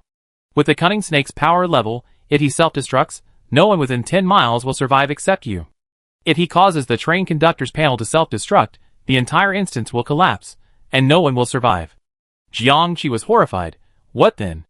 The panel said calmly and quickly, don't worry, this is only the worst-case scenario. The train conductor is deeply bound to the panel. Even if his physical body dies, as long as the panel remains, there's still a chance of recovery. But if the panel is gone, there's no way back. Therefore, the train conductor would generally prefer to die temporarily rather than self-destruct the panel. So, exploit this mentality, kill him, seize the panel, and then slowly deal with it later. Jiang Qi, okay. She flew in front of the cunning snake. At this moment, the cunning snake was like a shrimp with its back ripped open, and its thread removed, unable to even stand up straight. But he was completely mad, shaking violently, his face grim and ferocious. The energy emanating from him was even stronger and more chaotic than before, capable of shredding flesh and tearing apart the soul even at the slightest approach. Ah! Die! All of you! He roared madly, destroying everything around him. Rocks and trees were pulverized. If this continued, even if he didn't self-destruct, he would have wiped out the entire dungeon. Jiang Qi's energy was nearly depleted, so she could only activate her ultimate killing move, the unbreakable blood sacrifice. When undying bone absorbs a large amount of the essence and blood of living beings, or the resentful energy of living souls, it can temporarily enter blood evil. During this state, her overall strength is greatly enhanced, a state of frenzy. However, while in blood evil, her body decays at an accelerated rate. As for the lack of menstrual blood and resentful energy for her to absorb, she pulled a mountain of half-finished train coins from the conductor's backpack. Because she was the coin maker, with a single thought, the coin shattered, and the player's soul fragments trapped within them floated out, wailing and howling at the top of their lungs. Jiang Qi's expression was slightly heavy. The book Coin Foundry describes the methods for minting various coins. Train coins are essentially similar to ghost coins. However, ghost coins are manually cast into the coin, while train coins, as they are formed, seal the remaining souls of deceased players lingering around their corpses into the coin. One is manual, the other automatic, but the underlying principles are both extremely cruel. These souls couldn't truly be considered living souls, for they were devoid of consciousness, possessing only the instincts of vengeful spirits. But they were still manageable. Jiang Qi opened his arms, absorbing these remnant souls with abandon. His aura rose steadily, and in a moment, He entered a bloody evil state, his strength surging. Then, she watched the cunning snake, already mad enough to shatter a mountain, pounce on him. Dark evil gnawed at bones, corpse claws tore at souls, resentment gripped the heart, and boundless, immense physical force crushed the body. A spineless, raging monster and a raging zombie in a bloody evil state clashed fiercely, roaring and emitting a myriad of sounds, tinging the night with an eerie red. Players and monks alike were forced to stay away. Those who were slow to dodge suffered bleeding from all 7 orifices, their souls shaken, and they were trapped in layers of illusions. Just as Jiangqi had beaten the cunning snake to a mere sliver of skin, he suddenly seemed to regain consciousness, a flash of intense resentment in his eyes, and his body began to swell. He was about to self-destruct. Although his energy had been largely depleted, the force of his self-destruction would still be immense. Jiangqi narrowed his eyes. Earth veins resonated. It was said that the undying bones were bound to the earth veins of the burial ground, and they could mobilize the energy of those veins, causing phenomena such as cracks in the ground. She wasn't buried in this land, but she had indeed cultivated the undying bones there. So, at this moment, with a single move of earth veins resonating, the energy beneath the ground surged violently, and then a massive crack opened in the earth. Jiangqi grabbed the cunning snake, which was about to self-destruct, and leaped into the deep crack. The crack closed again. Then, strange noises erupted from the ground, and the earth shook violently, as if a violent explosion were occurring beneath the surface. After a long moment, everything gradually returned to calm. Players popped their heads out from afar, gazing with lingering fear at the spot where the 2 men had vanished. Is this the end? Who won? It was horrific. That final melee was like a meat grinder. Anyone even a little closer would have been utterly annihilated. Is this the level of a trained conductor? It's truly terrifying. The players were filled with deep fear, feeling that they had been so ignorant to have dared to get involved in a battle of this magnitude. They were truly lucky to be alive. As for the people in Yadi, watching the cracks in the ground open and close, they felt a wave of panic, as if they had lost something precious. After a long period of fear, the players finally recovered. They looked at each other and said, "Look, it's been 30 days, and we're still in the dungeon. Is it really impossible to leave?" Everyone realized what was happening. Yes, the time had come, but they were still in the dungeon, just then. "It seems we're too late." A voice echoed from the sky. Everyone looked up in shock to see 2 men suddenly appear, breaking through the space. Both men appeared to be men, floating in the air, looking down at everything below. The long-haired man grabbed a handful of air and said, "There's definitely the presence of cunning snake. I can feel his dying cry. Ah, how miserable." Another short-haired man said, "There's another presence that's not much weaker than cunning snakes." Also the train conductor? Yeah, an intern. The long-haired man raised an eyebrow. This dungeon has changed so drastically. It must be the work of that intern. The youth are truly formidable. No wonder they forced Cunning Snake to call for help. The players were shocked. These 2 were Cunning Snake's reinforcements. Are they also trained conductors? 1 Cunning Snake is so formidable, 2 more. They're doomed. The long-haired man smiled at everyone. Can anyone tell us what's going on here? The short-haired man said coldly, "Just capture a few and search their souls." Chapter 49. Ghost Realm, Underground. Ding, you defeated a regular train conductor, successfully completing your 4th internship. You earned 10 internship experience points and a 4th internship medal. Your total internship experience is now 82.33, reaching the level of an outstanding intern. Do you want to apply for a train conductor designation from the game? Do you want to apply for a train conductor designation from the game? Do you want to apply for a train conductor designation from the game? Do you want to continue with your 5th internship? Do you want to continue with your 5th internship? The announcements on the control panel continued, but Jiangqi remained drowsy, as if floating in water. He seemed to vaguely hear the voices, yet seemed not to hear them, unable to react. Finally, the mechanical announcement ceased, replaced by a voice that, while equally cold, had a touch of humanity. "Jiangqi, wake up! Jiangqi, wake up! Jiangqi!" Jiangqi frowned, still dazed and unable to regain consciousness. Until that voice said coldly, "If you don't wake up, Cunning Snake will escape." Jiangqi shuddered and opened her eyes. Escaped? Impossible. He must die. But when she opened her eyes, she saw pitch black, so dark that you couldn't even see your hand in front of you. Where is this? Memories returned bit by bit. She remembered that Cunning Snake was going to self-destruct. Fearing the impact would be too great, she created a large crack in the ground and dragged Cunning Snake through it. Then, Cunning Snake actually blew itself up. Like a bomb exploding, Jiangqi bore the brunt of the blast head-on. All her senses, all consciousness, were instantly robbed. It was terrifying. She quickly looked down at herself and realized that her hand could pass through her body. Shock! What's wrong with me? The panel in her mind didn't respond, but fortunately, she could still sense her backpack and pulled out a flashlight. And then, with a click, the flashlight fell out of the backpack, her hands unable to hold it. The flashlight hit the ground, knocking against the switch, and a beam of light emanated from it. Jiangqi then saw clearly that the space she was in was a large hole underground, probably created by an explosion. She was floating inside this hole, and the light shone through her body onto the ceiling, revealing her body to be translucent. Jiangqi, She looked at her transparent hands. Am I in spirit form? Where's my body? 2 minutes later, Jiangqi rubbed her equally illusory face with her hands, which could no longer touch her. She rubbed helplessly. She looked pained. She finally understood. Her body was dead. The power of the cunning snake's self-explosion was too great. It not only destroyed him, but also shattered her body. At the last moment, she used the Ghost Cultivator's soul transfer technique to escape, avoiding a complete annihilation. It was a close call. She truly had a close call with death. Then, a heartache welled up in her. My incorruptible bones. I only been practicing for a day, and it's gone. Her body was so strong, fused with so many powerful bloodlines. Just like that, gone in a snap. She quickly checked and confirmed that the post-god bloodline had survived with her soul, which brought her some comfort. If it had vanished with it, she would have cried. She asked, if I'm dead, the cunning snake must be dead too.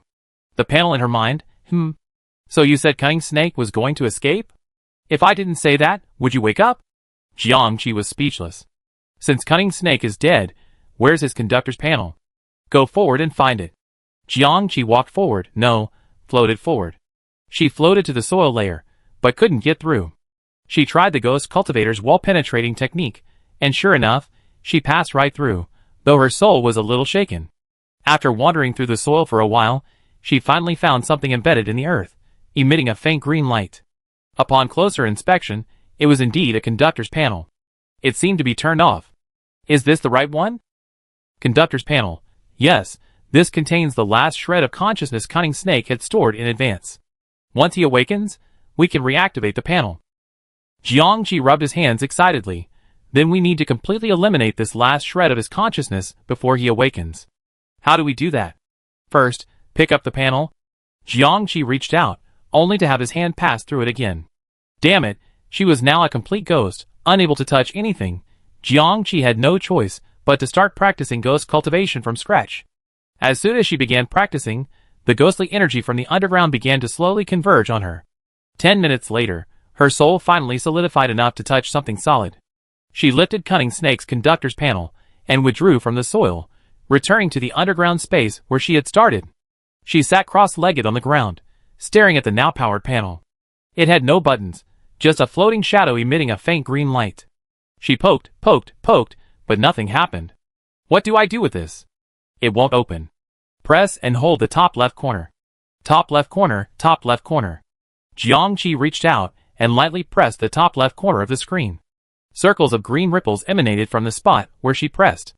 A few seconds later, a box popped up in the center of the screen. Please enter the train number. Jiangqi, train number? I remember his train number was Cunning Snake 270144? Yes. Jiangqi wrote directly on the screen. She wrote in Chinese characters, and the panel actually recognized it, and another box popped up. Please enter the conductor's number. Jiangqi blinked. What's Cunning Snake's number?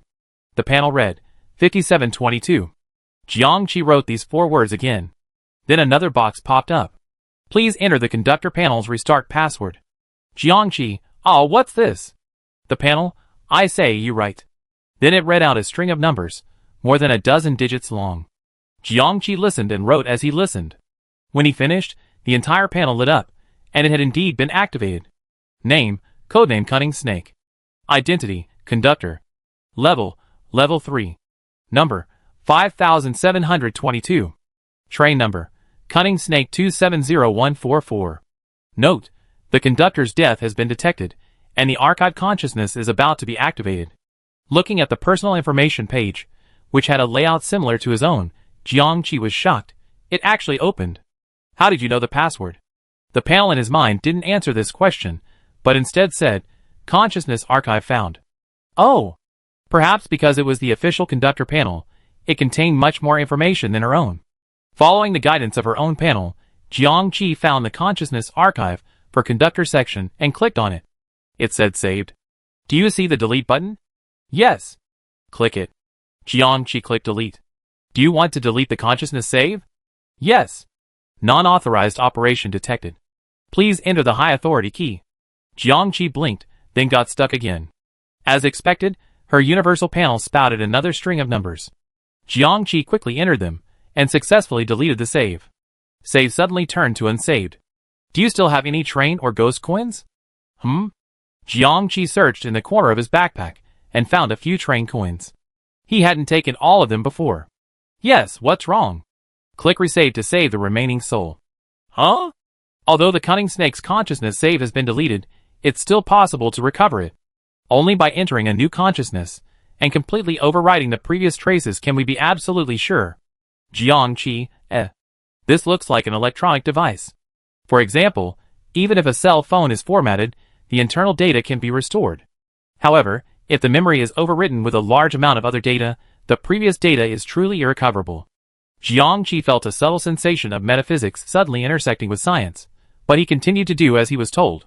After she entered the residual soul from the train coin and deleted it again, her control panel announced, okay, there's no more cunning snake in this world. Jiangqi breathed a sigh of relief, but couldn't help but ask curiously, hey, control panel, how did you get that high authority key? Do you have high authority? But aren't you my train conductor control panel? I'm only at intern level, and cunning snake is officially at level 3. She was genuinely curious. Her panel seemed mysterious and powerful. Could it be because, before her rebirth, she had also been a mysterious and powerful character, that her panel had become so powerful along with her? Unfortunately, as she expected, her panel ignored the question, simply stating, while you were unconscious, 2 more train conductors arrived in the dungeon. Jiangqi was shocked. What? Who are they? What are they doing here? They must be the helpers that Cunning Snake summoned. Jiangqi suddenly became restless. Those are the enemies. Are they still in the dungeon? Are Dong Shengfeng and the others okay? She wanted to say she wanted to go to the surface, but then she looked at her current spirit form. If she had killed Cunning Snake, her physical body would have been destroyed, transforming her into a true ghost. If she had faced 2 train conductors again, she would have been killed the moment she showed her face.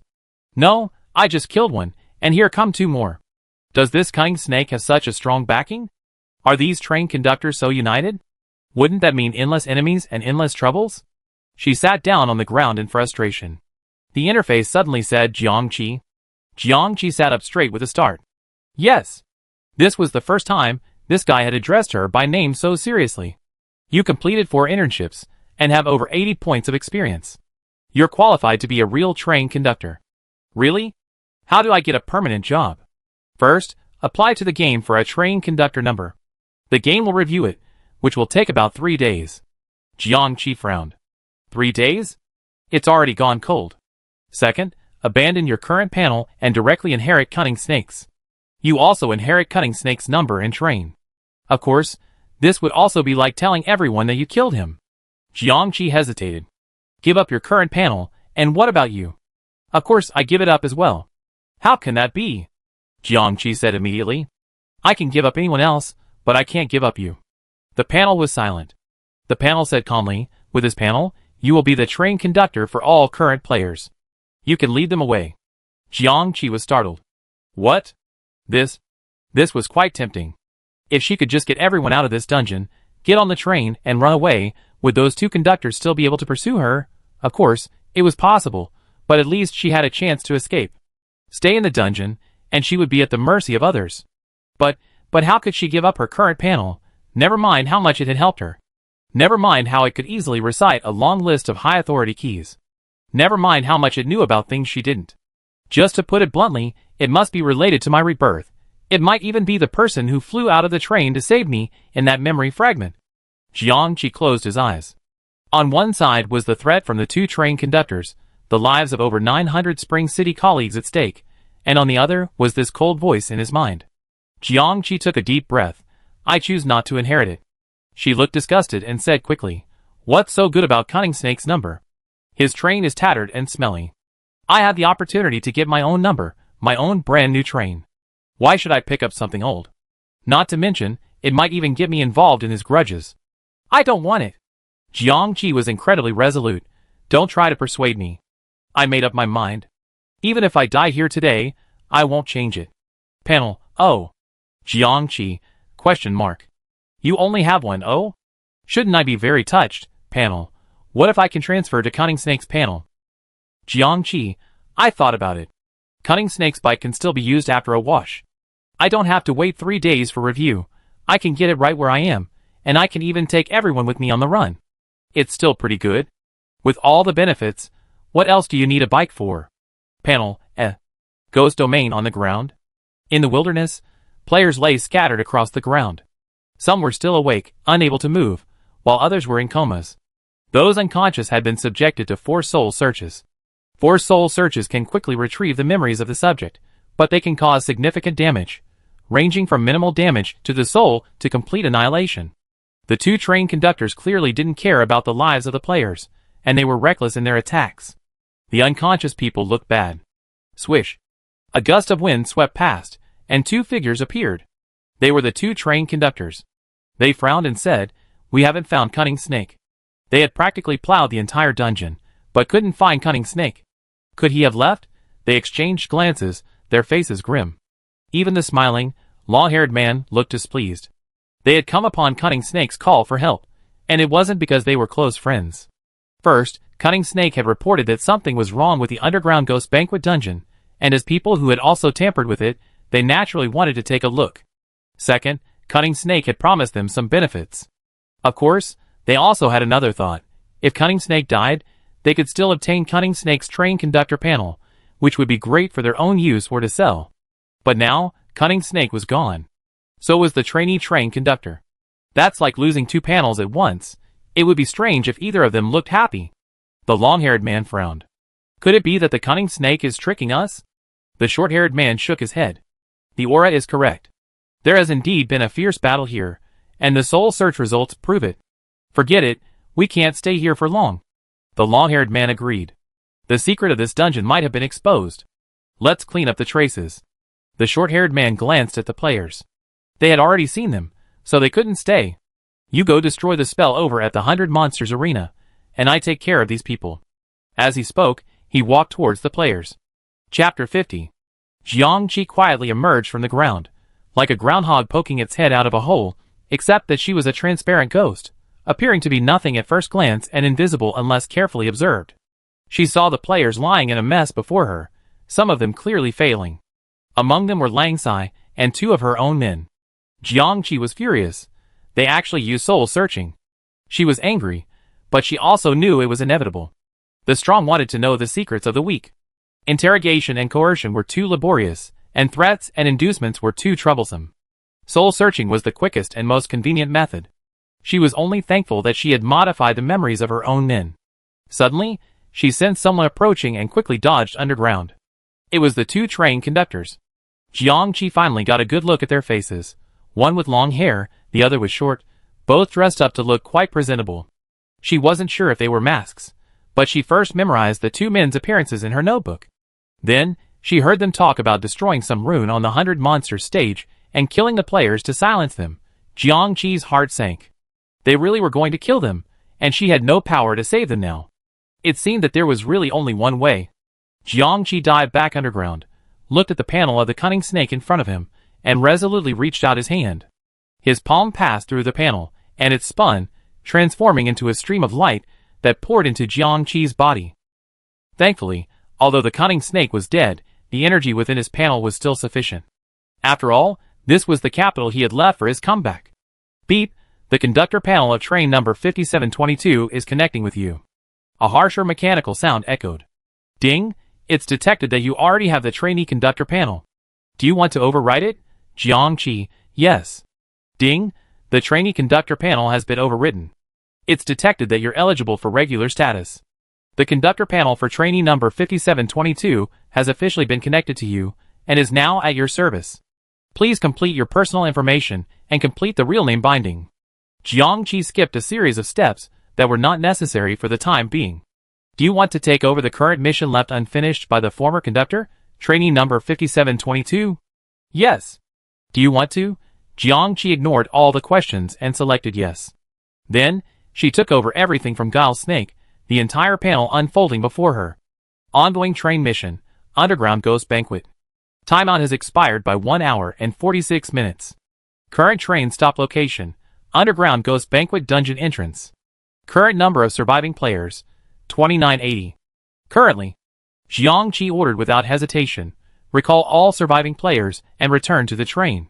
According to the current dungeon settings, players have lost their visitor status and cannot exit the dungeon.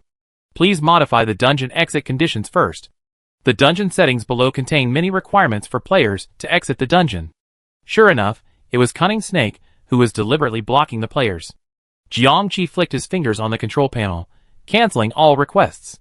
Recall all surviving players, return to the train. Recalling. On the ground, the short-haired man approached the group of players and said, "You're just unlucky. Of all the train conductors out there, you've been assigned to Cunning Snake." The players who were still conscious glared at him, trying to slash him to pieces with their eyes. However, the disparity in strength and status meant that no matter how hard they tried, they couldn't even struggle. Are they really going to die? They were filled with hatred and despair, calling out to mastery in their hearts, but no miracle happened. The short-haired man looked at them coldly, raised his hand, and hesitated. Though he had committed many violations, and had long since scorned the rules governing train conductors, possessing no respect for them, he had never personally killed so many players. Perhaps, he should have let the ghosts in this dungeon kill these players, instead of doing it himself. Since these players were now unable to move or resist, it would be easy for the ghosts to kill them. He flashed away, heading off to capture the ghosts. In the split second he was gone, the players suddenly began to glow. Everyone stared at the glow in shock. What was that? Were they melting? With a whoosh, the short-haired man flashed back, observing the scene in astonishment. The conductor forced a recall. Snake is still alive. He had indeed left this dungeon. But why would he recall these players? Could it be he was too badly injured and needed these players to replenish their energy? The long-haired man had already reached the 100 Monsters Terrace. He noticed the movement and teleported back, stopped them. But it was too late. In a series of beams of light, the players disappeared simultaneously. The short-haired man frowned. What? The long-haired man. It wasn't Snake who recalled them. Snake is dead. The short-haired man was slightly startled. The long-haired man opened his dashboard and showed him a reminder. Your friend 5722 is logged off. Your friend 5722 is logged on. If it was still Snake, there would be no need to log off and back on. This prompt could only mean one thing. Someone has taken over Guile Snake's dashboard. It's that in turn. She killed Guile Snake, inherited his dashboard and the train mission, and recalled these players, and since she had obtained Guile Snake's dashboard, she naturally knew everything about his past, including the people he contacted and the dungeons he visited. If any evidence was uncovered, a whole series of people would be in trouble. We can't let her get away. The two of them immediately abandoned everything else and left the dungeon. Dungeon entrance. Over the wilderness, deep in the night, a train, so long it stretched to its limit, stopped. Suddenly, beams of light descended, summoning players one by one onto the train, landing in the first-class carriages. 2,980 people were crammed into 10 carriages, 300 to a piece, packed to the brim. At the same moment, Jiangqi appeared in the train's cab. She moved swiftly on the controls. Starting with the 21st special car, disconnect the cars, close the doors and windows. Start the train. After the alarm sounded, the locomotive, carrying the 20 cars behind it, began to move. Because of the small number of cars behind it, the train's speed suddenly increased, and like an arrow from a bow, it rushed down the track. When the two train conductors caught up, they saw only hundreds of cars left standing, and the back of a car that flashed by in front of them. Chase! The two men hurriedly pulled the train from their control panels. This was their private car, seemingly the size of a locomotive, but it had everything it needed. The two men climbed aboard, and the train quickly rushed off. Cars are chasing from behind. Jiangqi sat in the driver's cab when he heard the panel alarm, which also displayed a rearview image. On the screen, against the thick night, a red car and a white car were chasing after the train, one in front and one behind. If there was one good thing about the cars in this game, it was that they could only run on tracks, and at this time, the track was single track. This meant that the two cars could only chase the train from behind, not overtake it. Jiangqi glanced behind the cab. Behind the cab was the first special carriage, which should have been packed with players, but now it was silent. Jiangqi withdrew his gaze, his lips curled slightly. The first step of his plan had succeeded. Jiangqi said, "Activate train protection mode." "Yes." A green protective shield suddenly covered the entire train. Jiangqi flipped open Snake's conductor backpack to see what was in stock. Snake's backpack had 16 slots, and it wasn't very full, probably because he had used up a lot during his previous battle with Jiangqi. However, there were still some items left that could be used to stop the two cars behind. She took out an object and, according to her will, placed it in the 20th car. Now she was the train's master, free to arrange the cars as she pleased. She then disconnected the 20th car. At the rear of the train, the 20th car disconnected from the front, slowing down, and soon blocked the red car. The long-haired man in the red car, unconcerned, rammed into it. But with a loud bang, the 20th car exploded. Jiangqi continued to take items from Cunning Snake's backpack, placing them in the cars behind, then disconnecting them. Explosions, and the howling of demons from behind rattled the two vehicles, giving them a rough time. But it only slowed the two vehicles' speed, they remained close behind. It was only a matter of time before they caught up. 5722, find the nearest emergency station. She ordered again. Emergency stations are the primary network in the game's survival train, typically handling emergencies on trains and tracks. For example, train breakdowns, lost trains, track damage, and so on. Some stations are fixed, others mobile. The nearest emergency station has been found. Do you plan a route? Yes. The latest route has been planned. The nearest emergency station is 5 hours away. 5 hours? It won't take that long for the two vehicles behind to catch up. Jiangqi, however, didn't object. She simply nodded, okay. On the console, she set her destination to the emergency station while flipping through the 5722 panel's travel history, call logs, and other data, searching for any possible violations by Cunning Snake. Yes, she was going to report Cunning Snake. In this game, train conductors' behavior was monitored, and those who violated the rules were punished. It was just that Cunning Snake and his crew, whether lucky or simply being discreet, had escaped detection.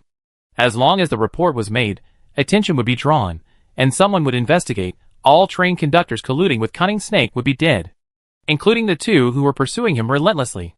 She flipped through the travel logs and discovered that Cunning Snake had taken on hundreds of players and visited thousands of dungeons, though she could only see the names of those dungeons, not their specific details. But as she saw more and more data, she realized that the players led by Jiasha had a high chance of being wiped, and each wipeout occurred primarily in the same few instances. The Underground Ghost Banquet was one of those instances. Since there were issues with the Underground Ghost Banquet, there were probably issues with the other instances as well. She wrote down the names of those instances. 5722 suddenly reminded the train conductor to complete their personal information and real name registration. Jiangqi said calmly, "I'm busy now. I'll be done shortly." She flipped through her trip log and then her call log. Jiasha was very careful and didn't have frequent contact with anyone, so the few calls he had with friends didn't reveal anything unusual. But he had recently sent 2 messages to someone and hadn't deleted them in time. The first read, "There's something unusual at the Underground Ghost Banquet. Come quickly." The second read, "I encountered a strange opponent. Come help. 10% profit." It wasn't clear what the 10% profit referred to, but it was clear that he had enlisted the 2 train conductors' help by promising them a profit. Jiangqi looked at the recipient's name, Hua Su. This Hua Su should be one of the 2 train conductors at the back, the long-haired man, I think. She was still pondering when 5722 urged her again. "Please complete your personal information and complete the real name binding." Jiangqi frowned. "I know. I do it later." According to the train conductor code, those who fail to complete the real name binding with the control panel will only have a 30-minute train trial period and may be disqualified as train conductors. Jiangqi looked up at the green glowing control panel and narrowed her eyes slightly. That cunning control panel was indeed unpleasant. She leaned back in the driver's seat and adopted a conversational tone. "Hey 5722, why are you so anxious? It's not that I'm not linking, I'm just saying wait a minute. Look at those 2 guys behind me chasing me relentlessly.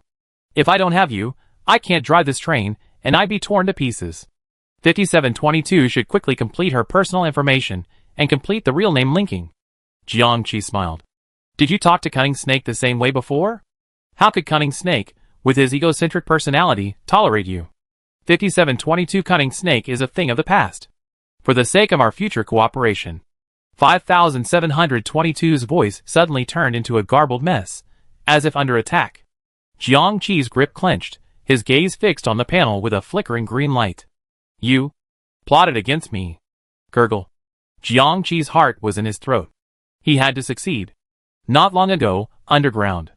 Jiang Qi excitedly expressed her willingness to inherit Jiaxu's control panel, and waited eagerly for her own control panel's response. 1 second, 2 seconds, 3 seconds. Jiang Qi, why aren't you saying anything? Have you already moved to Jiaxu's control panel? The control panel remained silent, but deep within her consciousness, its voice rang out, Jiang Qi. Jiang Qi was stunned. Normal times, when the control panel spoke to her, it communicated within her mind, but never so deeply. So now, every word it spoke sent a tingling sensation through her mind, as if stirring waves. But she showed no sign of abnormality, and replied from within her consciousness, yes. Hush, answer me a question. Jiang Qi, you. The Cunning Snake's panel also has its own consciousness. It's observing you. Jiang Qi glanced at the green panel in front of him, his face calm. In his mind, he thought, same consciousness as yours? Not quite the same, but not weaker either. 5722 is actually the panel's number. It has served many train conductors, and the long years have given it its own consciousness. It will yield to a strong conductor, but it will seek dominance over a weak one. Jiang Qi. So, if I take over this panel, the consequences will be severe. Yes. Jiang Qi understood that this panel truly could not be inherited. She asked, what do you want to ask me? I want to ask, are you sure, even at great risk, that you want to save those 900 people? If Jiang Qi stayed underground, the two men wouldn't be able to find her. She could simply wait for them to leave, avoid this crisis, and then make further plans. But if she wanted to save them, she would have to confront them head-on. Jiang Qi was silent for a moment before saying, I brought them here. If there's any way, I can't just abandon them. Besides, I already done so much, and I simply can't let it all go to waste. Of course, I have a bottom line, and that bottom line is, I can't sacrifice my life. She paused, then added, of course, I can't sacrifice you either. Panel. But for something uncertain, it's like a gamble. We're on the other side, and we can't fully predict everything that will happen. Jiang Qi asked, will I die? As long as it's done properly, it won't. Will you die? No. Will it be very difficult for you? Not really, but I need a long rest afterwards. The panel was also calm. Will that help us escape this predicament? If nothing unexpected happens, there's a high probability that it will. Jiang Qi pondered for a long time. Then we can give it a try. She smiled. In Chuncheng, I insisted on ending my second internship. It was a risky decision, but the outcome was good, wasn't it? This road is inherently fraught with danger. If you're constantly hesitating, you won't accomplish anything. Okay, tell me, what's your plan? In the cab, Jiang Qi stared at the 5722 panel before him, flickering and struggling. To this panel, an intern like her was easy to fool, so it was willing to bind to it, even eager, and not overly defensive. And this was the perfect opportunity. A chance for her panel to invade 5722 and seize control. After a moment, the garbled sound faded, and a familiar voice rang out, Jiang Qi, it's me. Jiang Qi breathed a sigh of relief. Success? Yes, we temporarily regained control. Okay, then, search for the supervisory department's address. The supervisory department is the department that oversees train conductors. From the beginning, Jiang Qi had intended to go there, not to the emergency response center. The address is confirmed. It's a 15-day train ride from here. Do you want to initiate the emergency rescue procedure and perform a track folding jump? Yes. Dashboard, replanning route, preparing for jump, program charging. This track fold jump is essentially the equivalent of a warp, requiring a massive energy consumption. Every train conductor has a life-saving feature in their control panel, requiring it to be activated only when absolutely necessary. But Jiang Qi treated the 5722 as a disposable item, so he could use it however he pleased. She gathered her thoughts, and continued to search for evidence of violations. The half-hour trial period was almost up, and the two men behind her were catching up. Looking at the evidence in her hands, it felt incredibly insignificant. Anxious, she came up with a plan. Time is running out. Finding enough evidence is too much trouble. How about I make something up? Panel, for example? Look, Cunning Snake is so arrogant and so adept at breaking the rules. Perhaps he has a protective shield. Who's the head of that regulatory agency? I'm going to reveal that Cunning Snake and that guy are having an affair. With such explosive news, they surely launch an immediate investigation, right? Panel, Panel, that person is a man. Jiangqi's eyes lit up, and he slammed the table. What's wrong with a man? You're so... Isn't that narrow-minded? Men can sell hooks too. Even Cunning Snake is so arrogant, and that guy doesn't care. Either he's incompetent, or he's genuinely colluding. It's no wonder he's being targeted. Panel, Jiangqi pondered this idea, deciding it was a great idea. He began scribbling on paper. That Big Boss and Cunning Snake are having an affair. Cunning Snake breaks all kinds of rules, and that Big Boss covers for him. When Huasu found out, she was envious and hooked up with the Big Boss too. Thus, the Big Boss gained another mistress. When Cunning Snake discovered the mistress, he was furious. While he and Huasu pretended to be close friends, he was actually obsessed with revenge. Either perish in silence or become distorted in silence. Cunning Snake has become distorted. So today, seeing he was about to die, he simply revealed his affair and launched a suicide attack on the regulatory authorities, seeking revenge on those two bitches. Jiangqi pushed the paper covered with words forward. Quick, copy this using the game text, include the evidence I found, and submit it to the reporting email. Panel, this logic doesn't make sense. A simple look at the timeline shows that the person who wrote the report, number 5722, wasn't Cunning Snake. Couldn't Cunning Snake have written it in advance? And I, the new number 5722, just wanting to create chaos, helped send it out? Besides, what logic is there? What's needed is this explosion. I don't believe that after submitting this well-documented, real-name report, the regulatory authorities won't investigate. Who else would dare to shield those people like Huasu? Panel. Okay, as long as you're happy. We already done so much, so this little bit won't make a difference. It silently used its empathy translation function to translate this rather jarring letter of complaint, polishing it up a bit, and adding some more convincing details. For example, what was the name of the supervisory department boss? What were his habits? Any unknown characteristics? Where did he live? What private property did he have? After the polishing, wow, so much bed material, it couldn't be more real. At that moment, with a loud bang, the train was hit hard, and the car behind it finally caught up. Jiangqi turned and looked. Here they come. In the night, a green and white train with only 10 carriages sped along the tracks. The red car behind it collided with the train's rear end, and the long-haired man flew out of the red car and leaped onto the train's roof. Then the short-haired man flew out of his white car and landed on top of the train.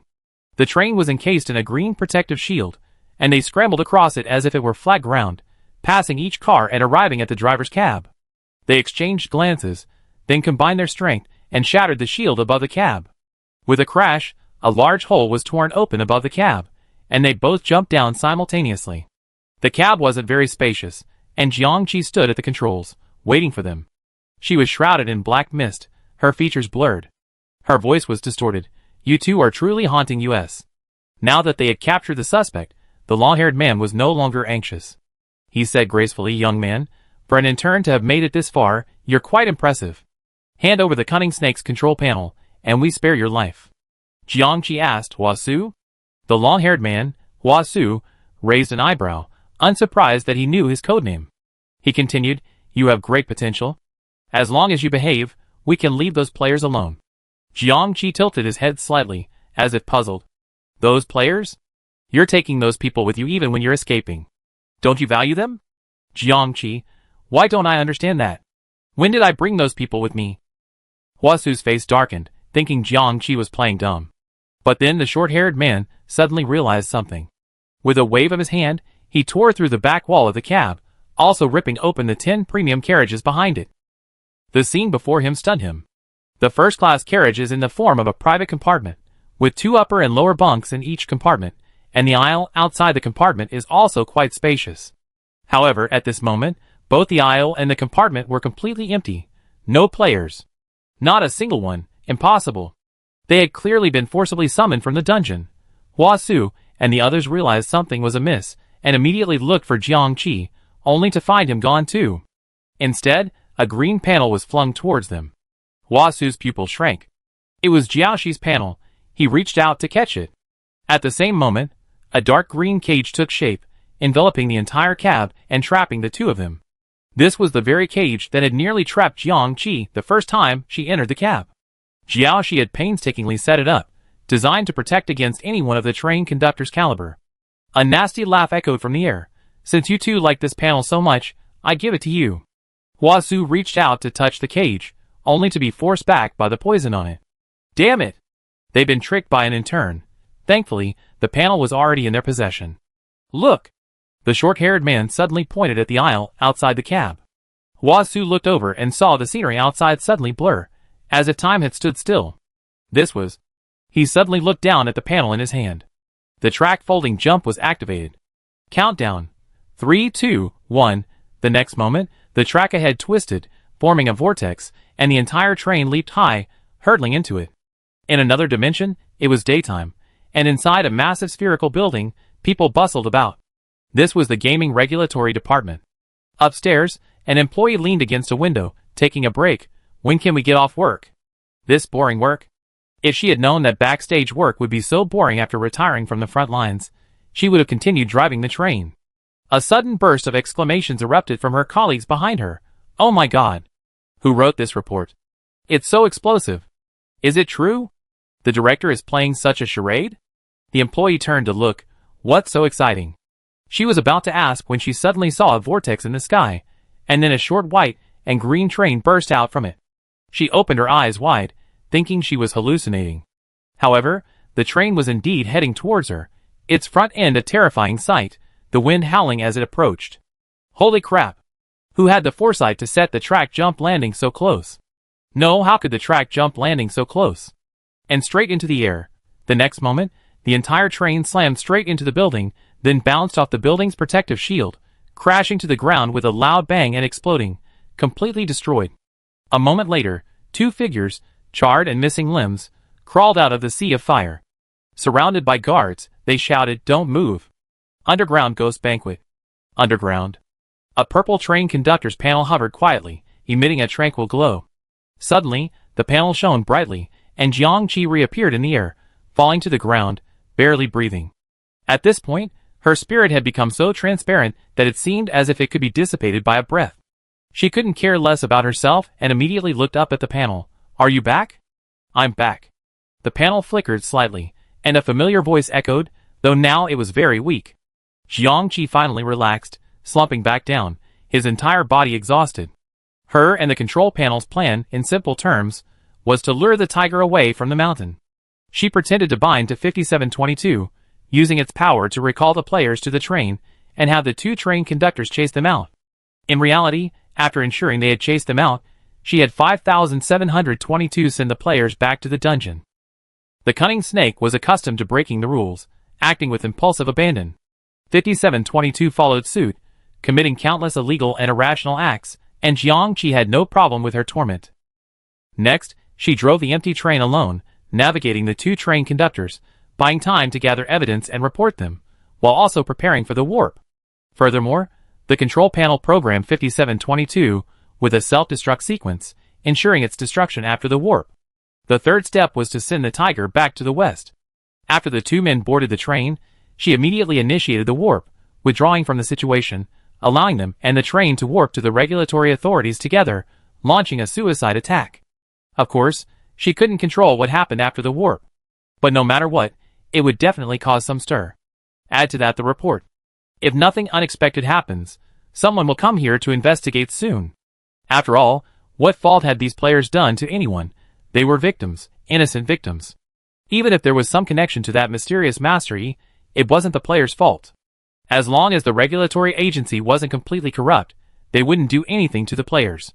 In fact, according to the regulatory agency's usual procedures, the players would receive some compensation for the harsh treatment they received from the train conductor.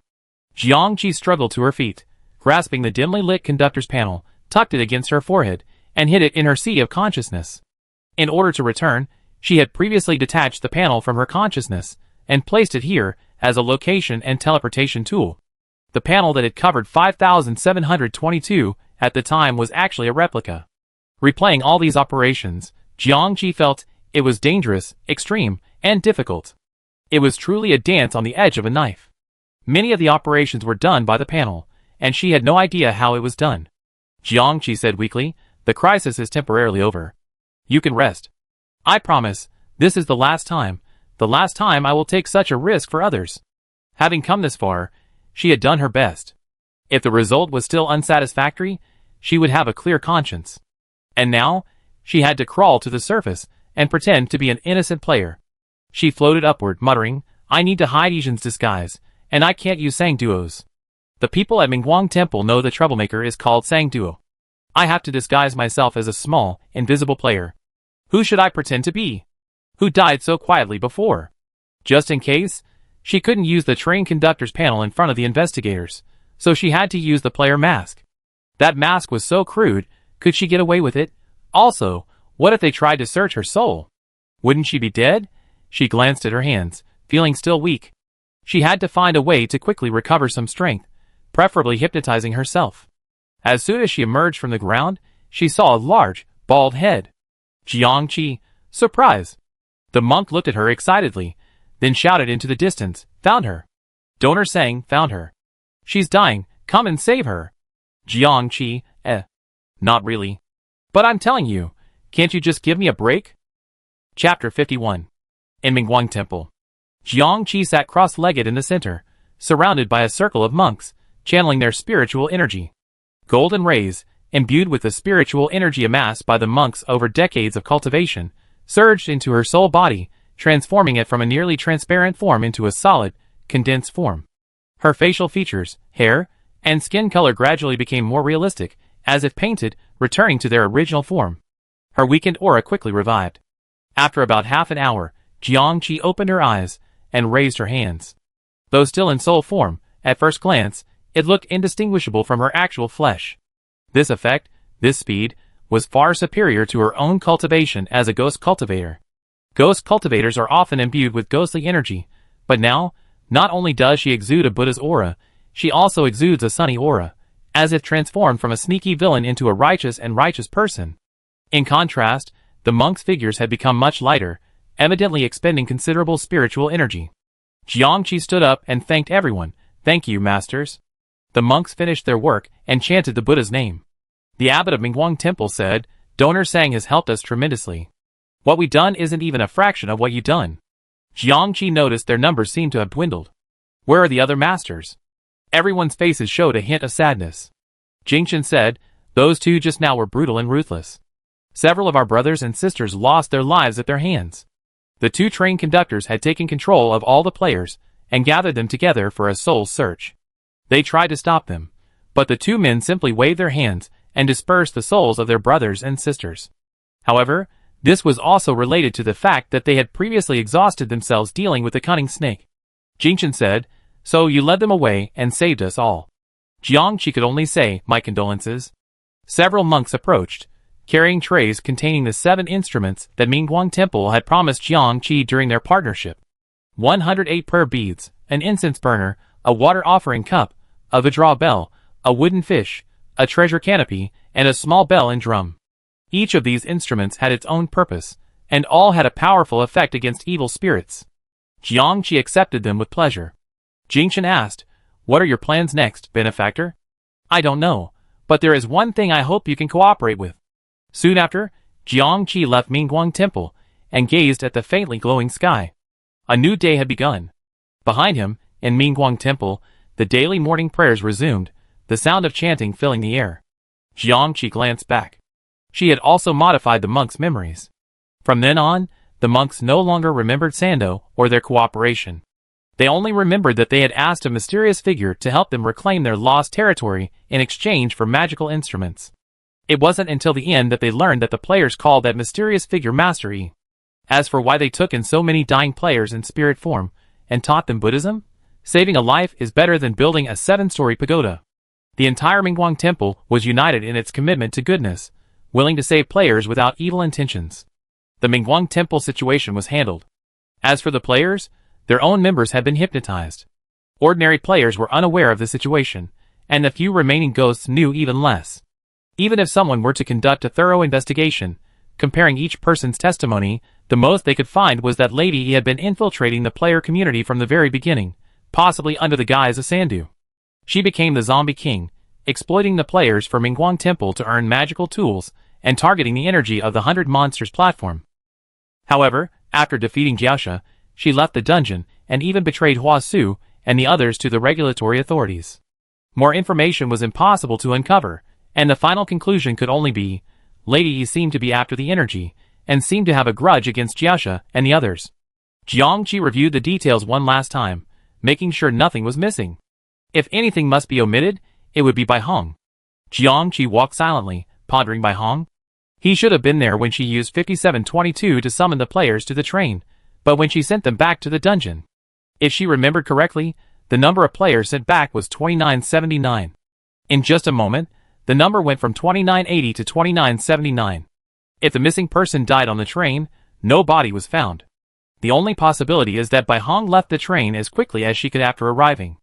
At the time, Jiangqi's nerves were so tense that he didn't notice even the slightest movement on the train. Jiangqi sighed. This person had dug out the cunning snake's spine and just run away. Thankfully, he had never seen Jiangqi's true appearance and didn't know his true identity. Though he knew a little more than others, it wasn't much more. Besides, this person wasn't someone who could be easily tricked or soul-searched. There shouldn't be any mistakes. Jiangqi sighed and pinched his brow, worrying about this, and that every day was giving him a headache. Is this a different version of telling a lie and covering it up with countless lies? She came to a puddle and looked at her reflection. She had also hidden herself. Since leaving Blue Star, her true appearance had been that of Sandor. Now she needed to change her disguise. A moment later, she transformed into a frail, expressionless woman. It was player number 53, sitting across from her in the same compartment.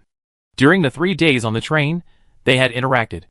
Jiangqi knew that player number 53 was Tongyun, and he knew a few of her brief experiences. After entering the dungeon, Tongyun was naturally paired with her, and assigned to Flying Zombie number 1.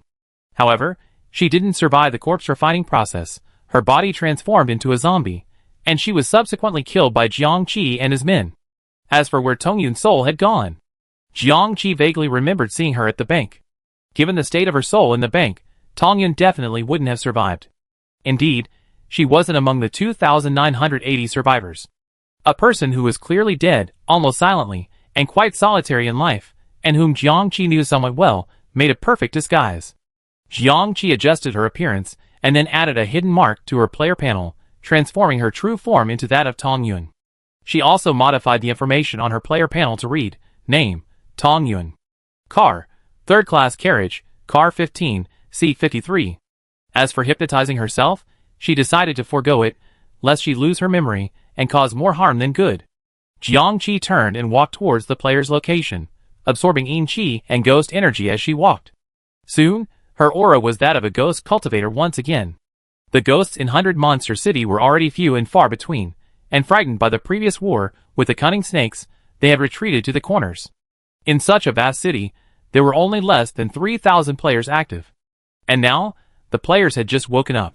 What happened before? I thought I saw a white light rising above us. What happened next? Then he fainted.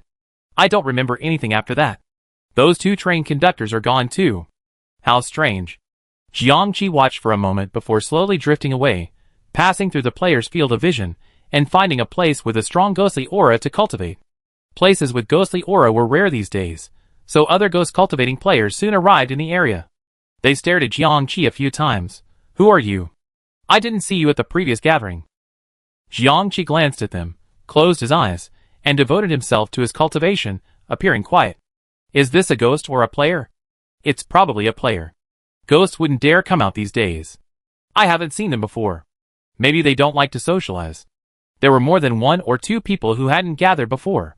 After a few words, they naturally accepted Jiangqi's presence, stopped talking, and began to practice. This morning passed peacefully. No accidents occurred, and no strangers entered the dungeon. The players gradually relaxed, but Jiangqi frowned. Why hasn't anyone come yet? Is the regulatory agency so lax that they won't investigate or take action? Or do they not include these 3,000 players, treating them as if they don't exist, and simply letting them die here? Puzzled, she continued diligently recovering her strength. She was now a ghost cultivator, but because her post-god bloodline remained, Fused with 10 ghostly bloodlines, she retained some ghostly abilities. For example, vampire hypnosis, mirror demon illusions, and zombie spells, powers that didn't require a body but were activated directly through the mind. These were her lifeline, and she quietly restored them. 1 day, 2 days, just as the ghostly powers in 100 Monster City were being absorbed by the players, and they were on the verge of despair, help finally arrived. At that time, it was Jiangqi's turn to care for the players whose souls had been searched. They weren't in good condition. Thankfully, the players remembered Master Yi's words that the number of players couldn't be reduced any further, so they would take turns assigning people to care for them, using their own ghostly powers to keep them alive. Jiangqi, the loner, volunteered to help these players, just to connect with them. There were 5 people in total, 1 Lang Sai, 2 of Jiangqi's own, and 2 others Jiangqi didn't recognize. She was looking at the 2 unconscious members of her group, trying to figure out how to save them, when suddenly there was a commotion outside, followed by the sound of everyone on alert. She looked outside and saw a crack in the sky, revealing several men and women wearing matching black uniforms. They descended from the sky and looked at the players, who were bracing for a formidable threat. One of them, a friendly woman, stepped forward and said, "Don't get excited. You're players under Cunning Snake, right? We're the investigation team sent by the game to investigate Cunning Snake's violations." The players looked at each other, their alertness tinged with confusion, yet also with anticipation. Investigating Cunning Snake's violations? This damn game even has such a procedure? So someone's there to take care of Cunning Snake's madness? So, can they leave this dungeon then? The investigation team consisted of 5 people, 3 women and 2 men. Their attitudes were relatively calm, at least not sullen or hostile.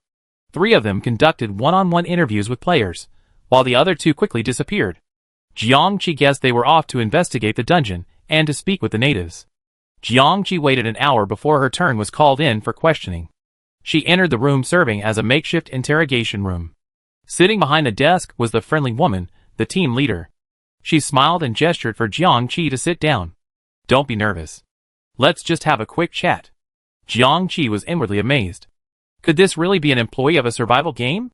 How could their attitude be so nice, even if it was just an act, compared to Cunning Snake and Hua Su, the train conductors who didn't treat players as human beings? It was truly surprising. She assumed that all the survival game employees were shady and perverted. However, the moment she came face to face with the game staff, she suddenly felt fortunate. Back in Spring City, everyone had been learning the gamer language. After entering this dungeon, they also been secretly practicing it, and now they could all speak it fluently. Otherwise, her language issues would have been exposed in front of the investigation team leader. Jiangqi didn't hide the surprise and suspicion in his eyes. The other person smiled nonchalantly. "What's your name?" "Jiangqi, Tongyun." "Please show me your player profile." Jiangqi calmly and naturally displayed his player profile. The other party didn't use any equipment to measure or stare at him for long, simply confirming his name. "You've been under Jiaosha's command for 3 instances, right?" Jiangqi nodded, still quite taciturn. "What's your impression of Jiaosha? What have he done that left a lasting impression on you?" The investigation team leader spoke, his eyes piercing. Though he looked at Jiangqi gently, a wave of emotion seemed to ripple deep within them. Jiangqi's mind faltered slightly, and he almost wanted to spill his heart. Then, quickly coming to his senses, a chill ran down his spine. What kind of power was this? Making people reveal the truth without realizing it? While it wasn't as extreme and powerful as soul-searching, ordinary people wouldn't be able to keep any secrets under this power. What a close call. She was once again thankful to have hypnotized everyone. Jiangqi appeared slightly distracted, and began, "In the first instance, I had no idea what was going on. In the second, I had a rough idea of what was going on. But back then, the train conductor, the Cunning Snake, was still far from me. He existed only on the train announcements. Until this time, that Cunning Snake suddenly went mad. He released a poisonous mist that poisoned everyone, and then only gave everyone a few minutes to board the train.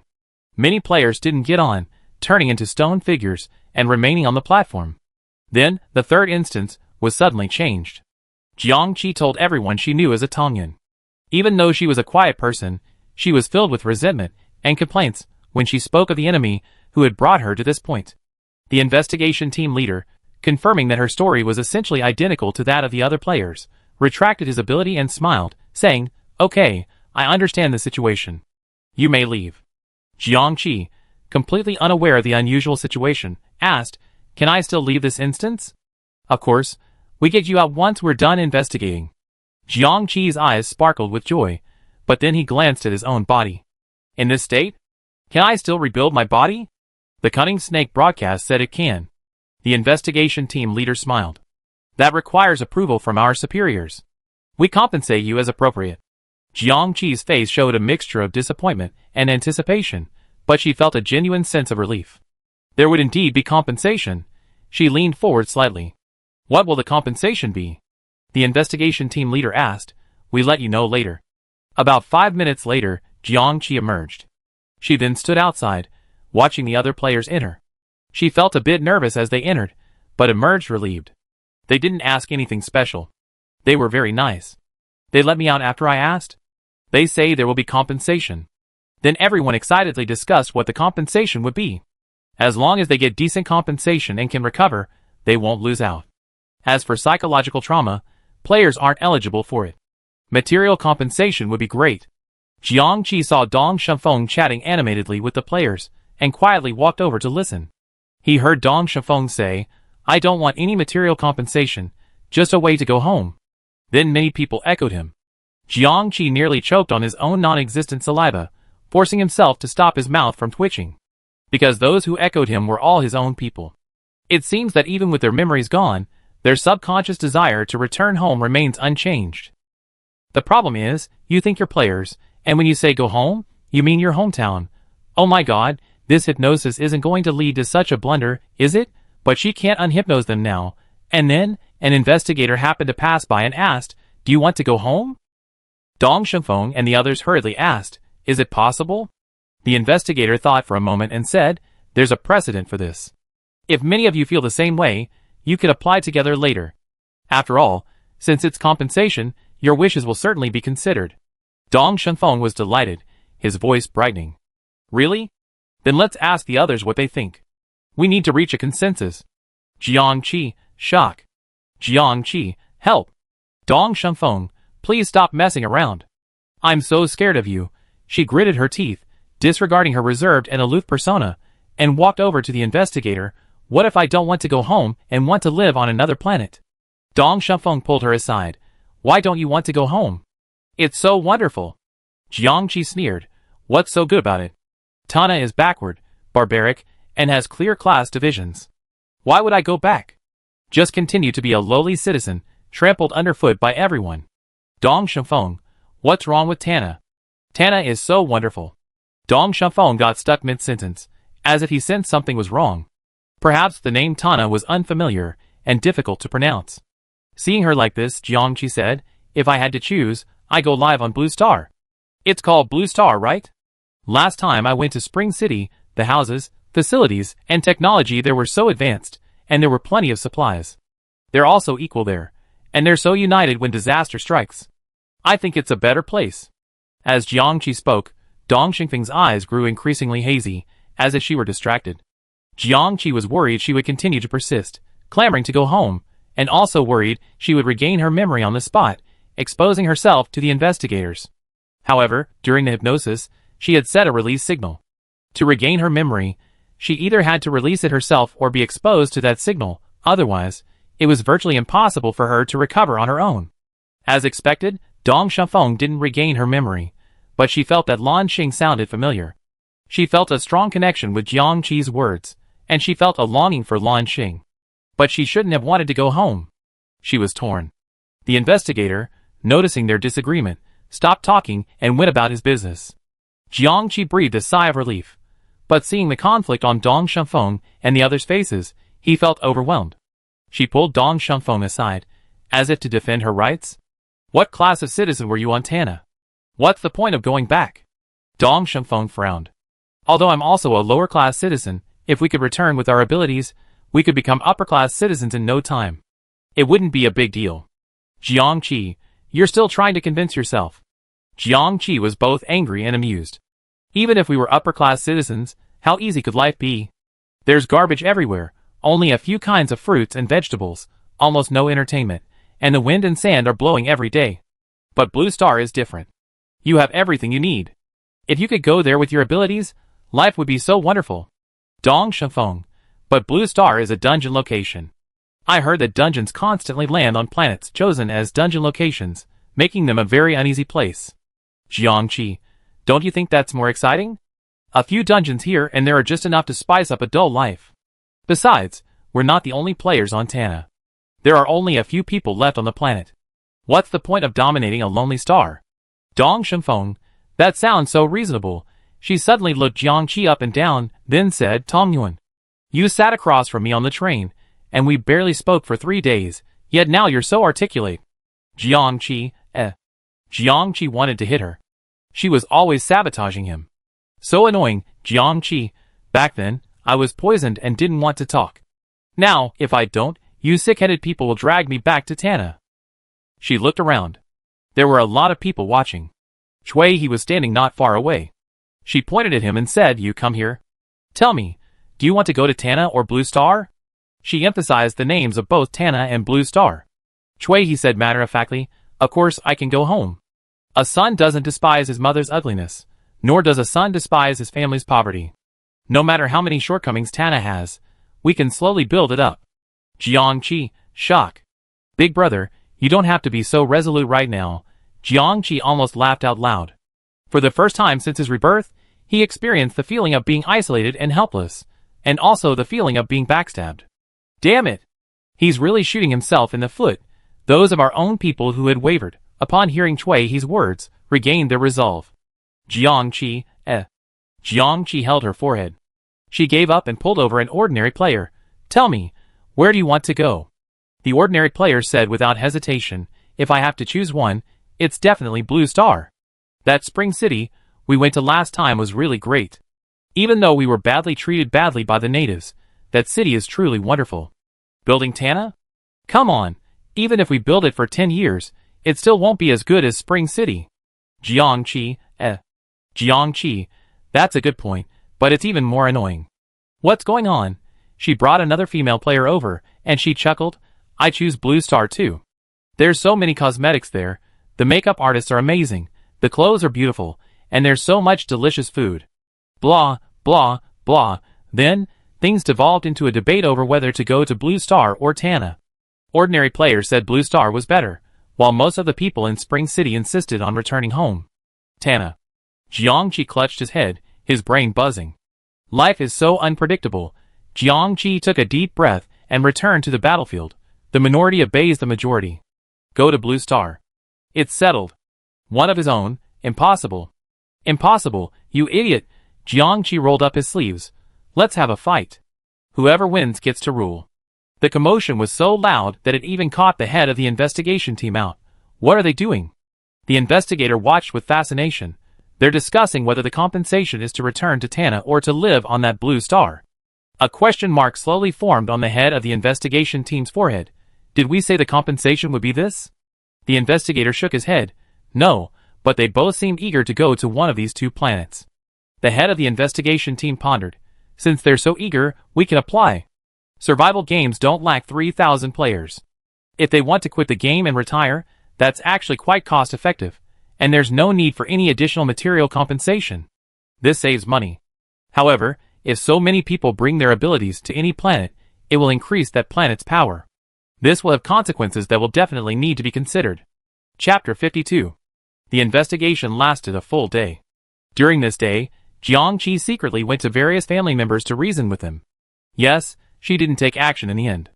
Given Tongyun's situation, even if she could defeat one or two, she couldn't possibly defeat every player. So, she decided to convince them with reason.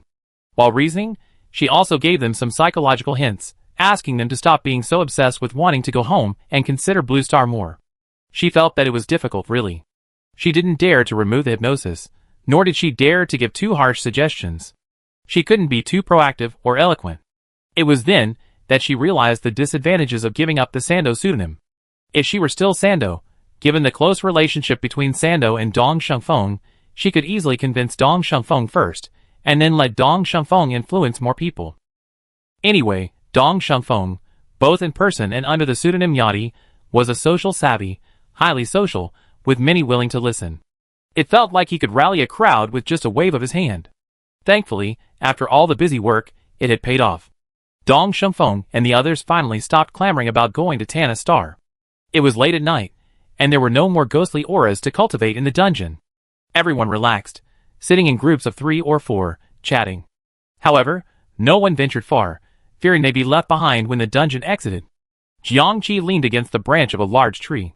Her sole body wasn't very weightless, and the wind swayed the branches slightly, swaying with her. She occasionally glanced at the nearby house. The investigation team was inside, discussing something, but Jiangqi didn't dare listen.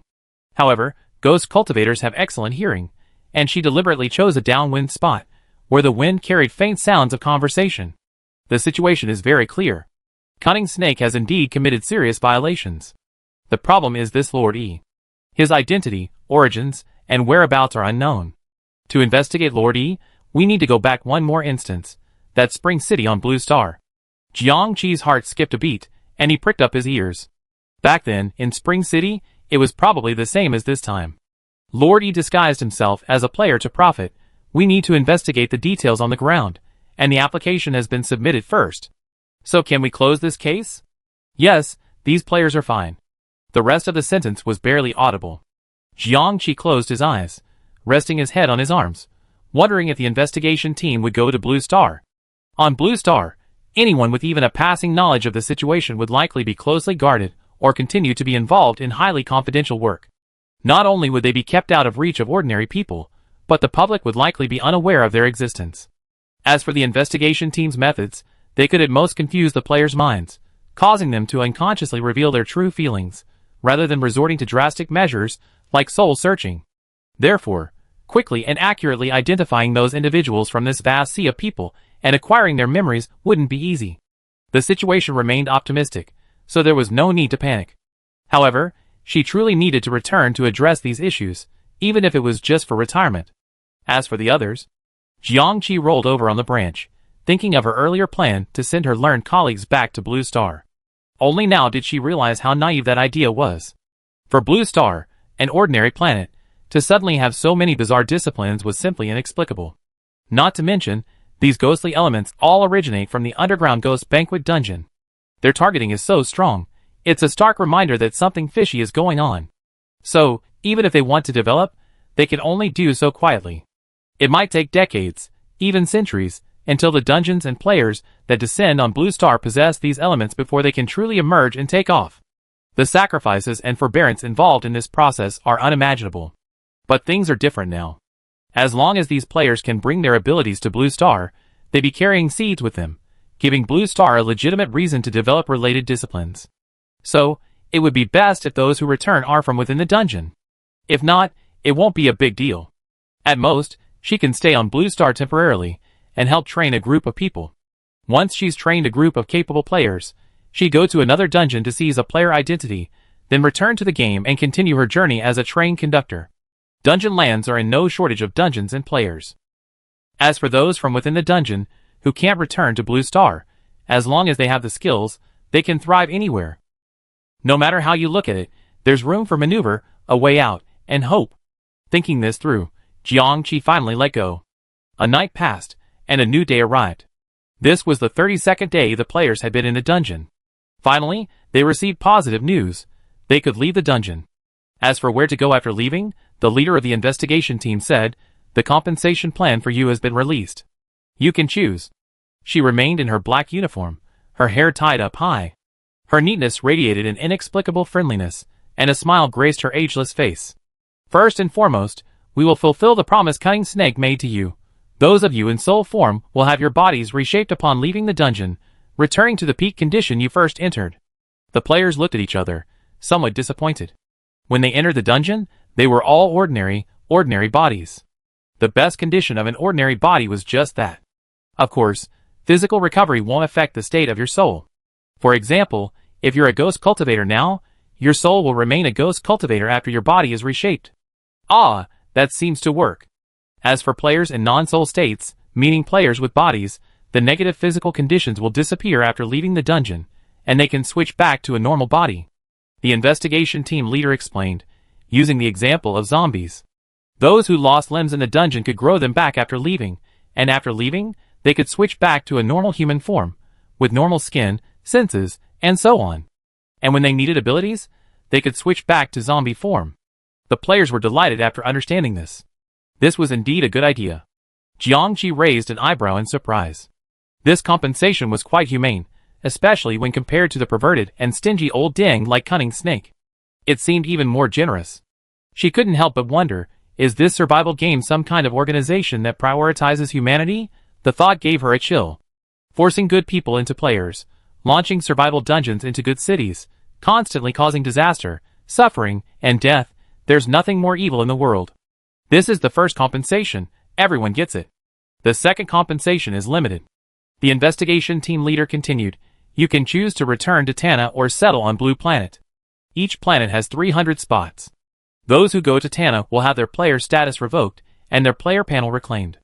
However, all your abilities and current items will remain yours. You will no longer be controlled by the game for the rest of your life, gaining complete freedom. Those going to Blue Star, we have other arrangements for you. The rest of you, continue to survive as players. Jiangqi's heart skipped a beat. What other missions are there for those going to Blue Star? What does this game intend to do there? Someone asked Jiangqi, what are the other arrangements on Blue Star? The investigation team leader replied, it's confidential. Only the 300 people who went to Blue Star will know. Someone else asked, what if there are more than 300 people? The investigation team leader smiled and said, if there are more than 300 people, we will compete. Only the strong will have the right to choose. She remained as friendly and amiable as ever, her tone unchanged, but an aura of the survival of the fittest, winner takes all, washed over her. The player's heart sank. This meant that only 600 people would actually receive this second compensation. 2,980 people competing for 600 compensations. The more perceptive players secretly curled their lips. As expected of a survival game employee, their behavior was exactly like the game itself. Even offering compensation required the recipients to compete, easily provoking conflict. They previously thought the investigation leader was quite good, and that the game was generous with its compensation. But after all this time, it turns out there were hidden traps. Looking at the other players, their expressions had indeed changed. The players had previously enjoyed a sense of solidarity and camaraderie, a sense of brotherhood through thick and thin, but now, when it came to competition, their gazes took on a different meaning.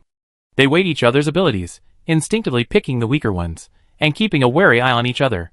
Some even began to search for allies, who could help them reach the top 300. For a moment, the atmosphere, while not tense, became delicate. Jiangqi didn't show it on his face, but he sighed inwardly. One compensation, one sentence, and the alliance formed by these 3,000 people had been shattered. Who was more powerful, the investigation team leader, or the decision-makers behind the scenes? This also showed that the game was very unhappy with the players' excessive unity. The investigation team leader said, now, let's start choosing. Some chose Blue Star without hesitation. Some felt that Blue Star was full of uncertainty, and would rather return to Tana Star. Some, after much deliberation, decided that neither option appealed to them, and simply chose neither, continuing to be players. But overall, many chose Blue Star. Among them, a few people from Spring City also chose Blue Star, but they were few in number. Jiangqi frowned secretly. At this point, she was no longer suitable, and there was no reason to say or do anything. But just then, a voice rang out, before we choose, shouldn't we see what Blue Star is like? Everyone looked over, and Jiangqi turned to look. The person who spoke was Dong Shengfeng. She stepped out from the crowd of players, and looked at the investigation team leader, with a confident expression. Last time, we only went to Spring City, and the temperature dropped quickly. Actually, we know very little about Spring City, let alone the entire Blue Planet. We all know what Tana is like, and we know what it's like to continue being a player. But our understanding of Blue Planet is limited, not to mention the unknown tasks we have to perform there. Even if you're asking us to compete, you can't ask us to fight for something we don't know. She stared at the investigation team leader, her eyes filled with fearlessness. Using compensation to stir up trouble might be your hobby, but since we already reached that stage, at least follow the proper procedures. How can you just blindly choose? The investigation team leader wasn't annoyed. What do you want? Dong Shengfeng, we're going to Blue Star to take a look. Just treat it as a break. After all this shock, a vacation isn't too much to ask for. The investigation team leader narrowed his eyes at her, then smiled. Okay, I asked my superiors for permission. The investigation team leader went to ask for permission. Dong Xiaofeng, however, walked up to Jiang Qi and said arrogantly, "You talk about how great Blue Star is, and it's making me itch. I want to go and see if it's really that good. Take a closer look before making a choice." Jiang Qi was speechless and amused. He gave Dong Xiaofeng a thumbs up and said sincerely, "Well done, very prudent, you're the one." A moment later, the investigation team leader returned and announced, "It's approved by higher-ups. You have a 3-day trip to Blue Star. Make a decision after 3 days." The players gasped. Was this really a 3-day holiday? Those who wanted to go to Blue Star, and those who didn't, were all quite happy. At least they could relax for the next 3 days. Only Jiang Qi didn't know whether to be happy or sad. With so many players returning to Blue Star, they didn't want to cause any more trouble. And why did she feel like it was going so smoothly? How could the players' request be met so smoothly? Could it be that they wanted more people to visit Blue Star and be tempted to stay, so that there would be more competition and more fun? Well, that's not impossible.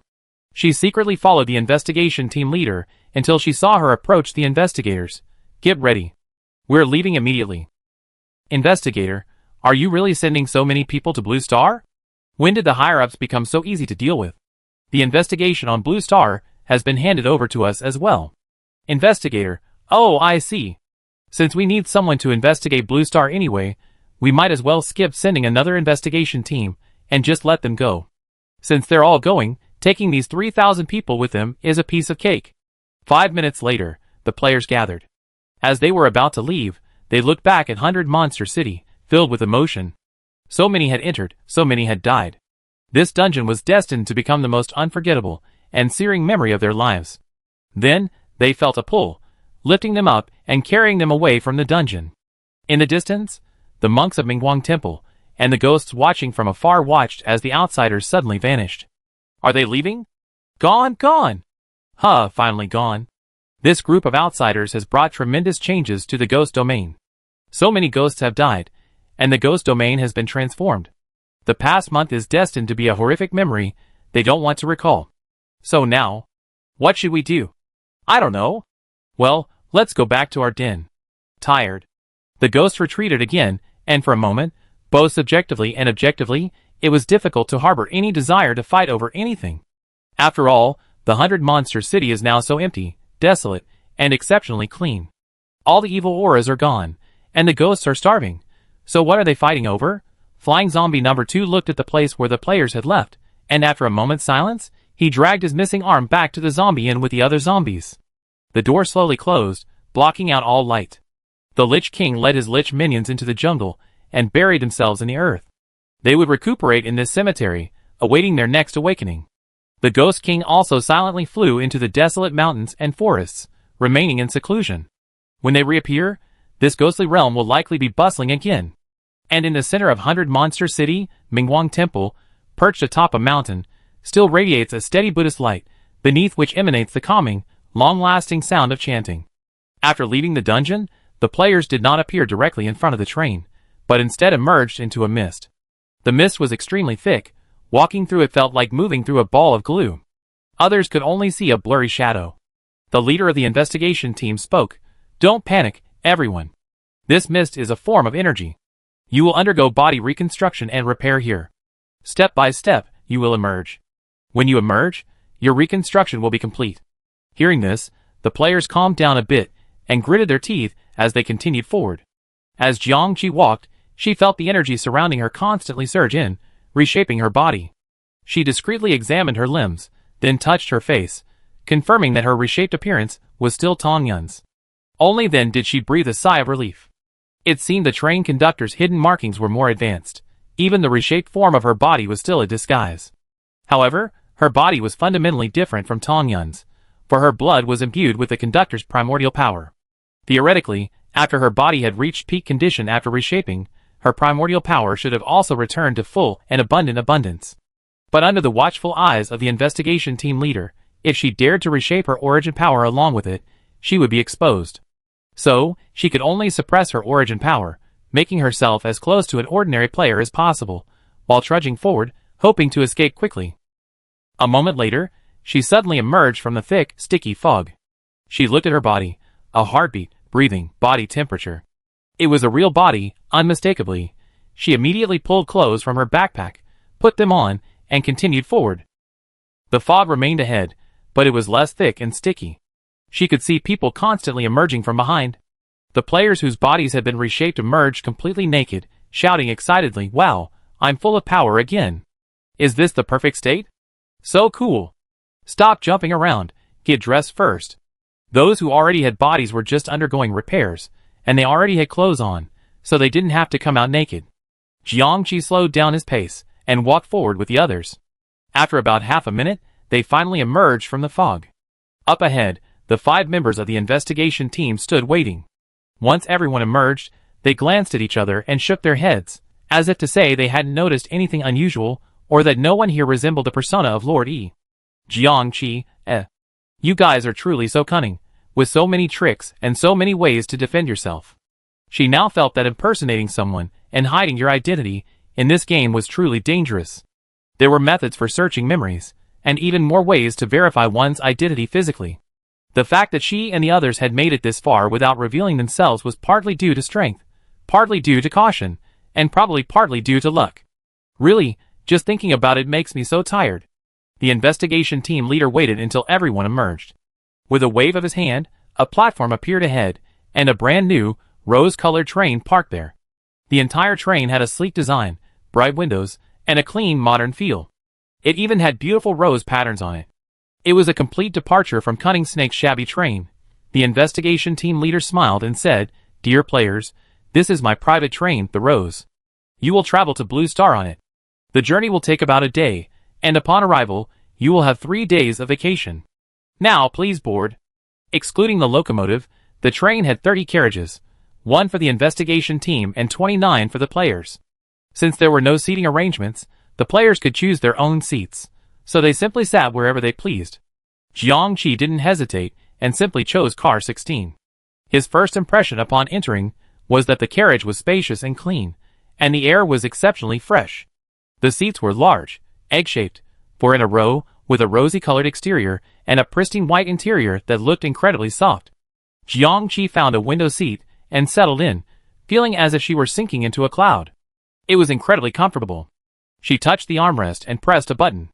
A footrest extended from under the seat, allowing her to rest her legs. The seat reclined, allowing her to lie completely flat.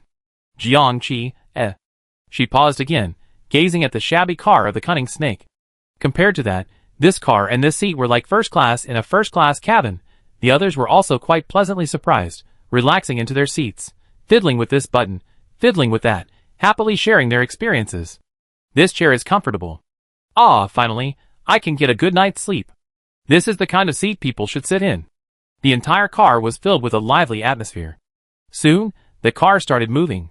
From the start to the highway, there was no jolt at all, and it didn't feel like he was in a car at all. Jiangqi watched the foggy scene outside quickly recede. He estimated that the car was going much faster than Cunning Snake's car. Not long after, he felt the car moving upward, clearly heading out of the underground. A faint floral scent wafted through his nose, and Jiangqi felt increasingly sleepy. Some players had even slumped over in their seats, snoring softly. Jiangqi glanced at the air intake on the roof, lowered his seat, and lay down inside, but he didn't dare fall asleep. Who knew what kind of inspections might be waiting? The players slept for a day and a night, and Jiangqi pretended to sleep for a day and a night too. Fortunately, nothing happened during the journey. Finally, the train slowly stopped, and the announcement blared, "Dear players, we arrived, Blue Star. Please prepare to disembark." The players woke up one after another. "What? We're already here? I slept so soundly, so comfortably. We arrived at Blue Star. Let's go! 3 days of vacation, here I come." Every player was fully revived, as excited as if they were actually on vacation. Only Jiangqi, despite being utterly sleepy, managed to put on a cheerful front. The announcement continued, "Blue Star has already completed 5 dungeons, and there are only 5 drop-off channels. You will be randomly dropped into one of these 5 cities. For the next 3 days, you can move freely, but please try not to reveal your identities. After 3 days, I will gather you all together to determine the winners of the 300 spots." The announcement stopped, and the players had already vanished from the train. Jiangqi felt his vision blur as he emerged into a new environment. She was on a raft, surrounded by a vast expanse of white, boundless water, Floating on the surface were all sorts of objects: garbage, furniture, roofs, cars, trees, bridges, even corpses. Even more were small boats and rafts made of various materials. There were also people on the rafts, pale and thin, with disheveled hair, glassy eyes, and barely breathing. From the sky, plane after plane flew over. In the distance, ship after ship approached: Coast Guard ships, fishing boats, yachts, even kayaks and assault boats, desperately rushing towards them. Is this Blue Planet? Yes, this is Blue Planet. The flags of Country C were flying on those ships. From the plane's loudspeakers in the sky, a resounding voice boomed from Country C. Please do not panic. Do not be afraid. The instance has ended. Help is on the way. Please hold on a little longer. Jiangqi suddenly realized that this was a city in Country C, and the instance had just ended. Chapter 53. Jiangqi was surprised. There were 5 copies in total. According to probability, the other 4 should be located abroad. Unexpectedly, Country C also had a copy. That meant that at least 2 of the 5 copies were dropped in Country C. Country C's chances of winning were too high. But now wasn't the time to dwell on that. The rescue boats were drawing closer, and the planes in the sky were also approaching. Airbags were dropped one by one, exploding with a bang, transforming into hovercrafts. The soldiers on the planes were lowered down by ropes. Jiangqi looked down and checked herself.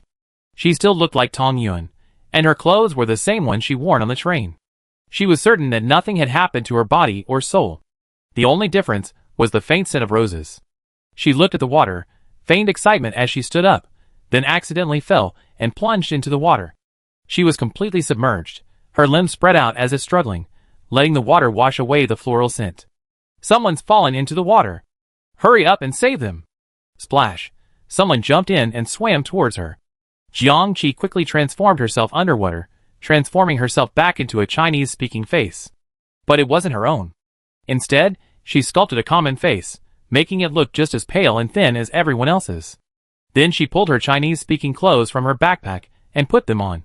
As soon as she put her clothes on, her rescuers arrived, grabbed her, and swam back up. Jiangqi, little brother, you're moving too fast. Splash. The 2 of them surfaced and swam towards an inflatable boat. Jiangqi could only pretend to be weak the whole time as she was pulled aboard. Someone even tried to squeeze her stomach to force out the water. Jiangqi quickly opened her eyes and coughed, pretending to choke on the water. Are you okay? Jiangqi looked up and saw 2 soldiers. She sat up. I'm fine. She sat on the hovercraft, watching as one person after another was pulled from the tattered rafts and planks. A moment later, a boat arrived and everyone was transferred aboard.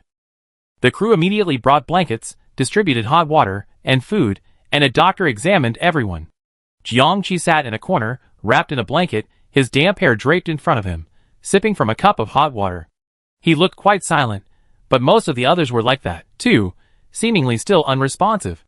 In reality, Jiangqi was holding a phone she snatched from a doctor's pocket. Hidden beneath the blanket, he quickly edited a message and sent it to an email address. Country C Yicheng, a secret agency. After the Spring City dungeon concluded, this organization was established. Its primary function was to maintain real-time information on dungeons worldwide, monitor the progress of research into dungeons, games, players, and items, and guide national preparations for any dungeon that might occur at any moment. And, to await the return of a certain group. Zhang Zhentian was the highest-ranking official in this organization. Those who had participated in all the covert operations in Spring City, and those who knew certain core secrets that must remain hidden from the public, were mostly assigned to this organization. The public was completely unaware of its existence.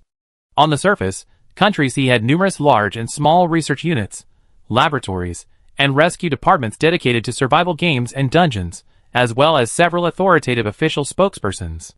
However, few people knew that the true leadership behind these units was this secret organization. Today, the atmosphere within this institution was exceptionally solemn. In the command hall, screens broadcast live video streams from Yicheng. Today marked the end of the Yicheng dungeon. After the Spring City dungeon concluded that day, Country C announced the existence of this inexplicable and terrifying dungeon to the world, sparking an outcry. Some thought Country C was joking or plotting something.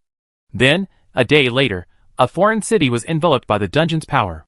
3 days later, 2 more foreign cities fell. The world was in a state of panic, with doomsday theories rampant. Everyone was terrified, yet unsure where to seek refuge. In Country C, efforts were made to suppress the panic, with the state machinery operating at full capacity.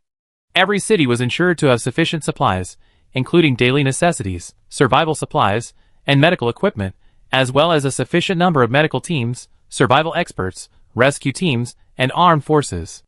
All major military regions were mobilized, stationing troops in every city and building military bases.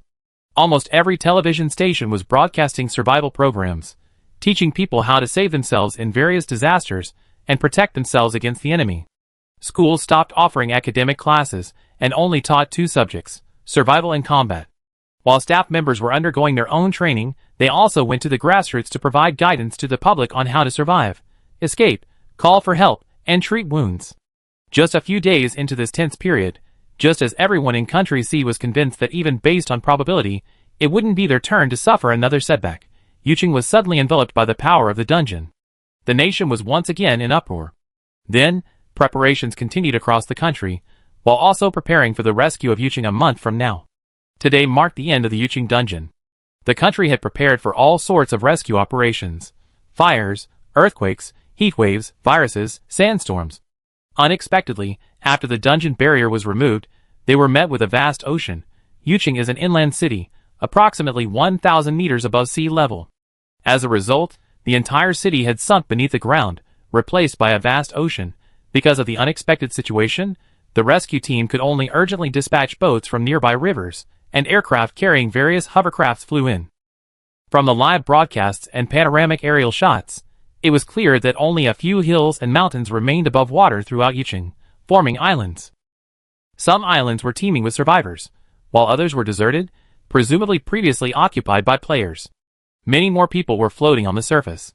In fact, it was impossible to tell whether those floating on the water were alive or dead. Yuching's brief few days of preliminary preparation certainly didn't include preparing for floods and the expanse of the ocean. The losses were devastating, as anyone could imagine. Zhang Jingtian felt as if a heavy iron blockage had settled in his chest. He quickly took a pill and leaned back in his chair, breathing heavily. Wang Mingxing poured him a glass of water and stood silently by, his eyes fixed on the screen with indignation and helplessness. Yes, helplessness. Everyone present, whether they had participated in the Spring City dungeon or not, felt a wave of powerlessness. Even though they knew the raid was coming, even though they had made preparations, the outcome was still horrific. They had no idea when or in which city the raid would land, nor what disaster it would bring. All of this prevented them from making targeted preparations, forcing them to always be one step behind. And this delay meant the loss of countless lives. So passive, all the painstaking, high-hope preparations were easily shredded and crushed like paper before the power of the raid. This happened to Yuching, and the other two cities trapped in the raid were likely to be no different. Do natives like them really have a chance of winning against these raids, against that survival game? This behind-the-scenes organization was expending enormous manpower, material resources, and financial resources daily. But was it truly living up to the people's expectations? Just as the entire hall was filled with frustration and indignation, someone hurried in and whispered something in Zhang Jingtian's ear. Zhang Jingtian's expression changed drastically, a mixture of surprise, joy, and a touch of disbelief. He completely lost control of his expression. Without a second thought, he stood up and left, his steps swift. Everyone stared at each other, their expressions mixed. What had happened? It didn't look like a bad thing. Zhang Jingtian arrived at another office. Inside, Liu stood up at her computer and said, "Chief." Zhang Jingtian gasped. "There's something wrong with that email." "Yes," Liu said excitedly. "You need to enter the key to open it." Zhang Jingtian sat down at his computer, rubbed his face vigorously, and quickly calmed himself. He entered the key and opened the email he had sent a minute ago. The first words that caught his eye were, "I'm back." Gui Niao. Like a boulder crashing into a lake, it landed firmly on the ground. After the immense surprise, there was an indescribable sense of relief. She's back. Guineo was Jiang Qi's codename. They had agreed that whenever Jiang Qi returned or needed to contact Zhang Jingtian, he would activate this email address and send an email using the codename Gui Niao. However, Jiang Qi had returned earlier than Zhang Jingtian expected. Had the others also returned? He continued to look down, his pupils suddenly constricting. A 5-person investigative team from the game has arrived on Blue Star to investigate the Spring City dungeon incident. All those with information are advised not to act rashly and remain vigilant. There's actually an investigative team? The last sentence was, "Dial this number 101XXXX immediately." Zhang Jingtian was about to dial his own phone, but then paused and called to Li Yu, "Bring me an ordinary phone." Soon, a regular phone with an ordinary number was brought. Zhang Jingtian went to the upper floor lounge and dialed that number. In Yuqing, more and more people were rescued from the boats, and the crowds gradually calmed down. Some cried, some sobbed, and some searched for someone. The scene was quite chaotic.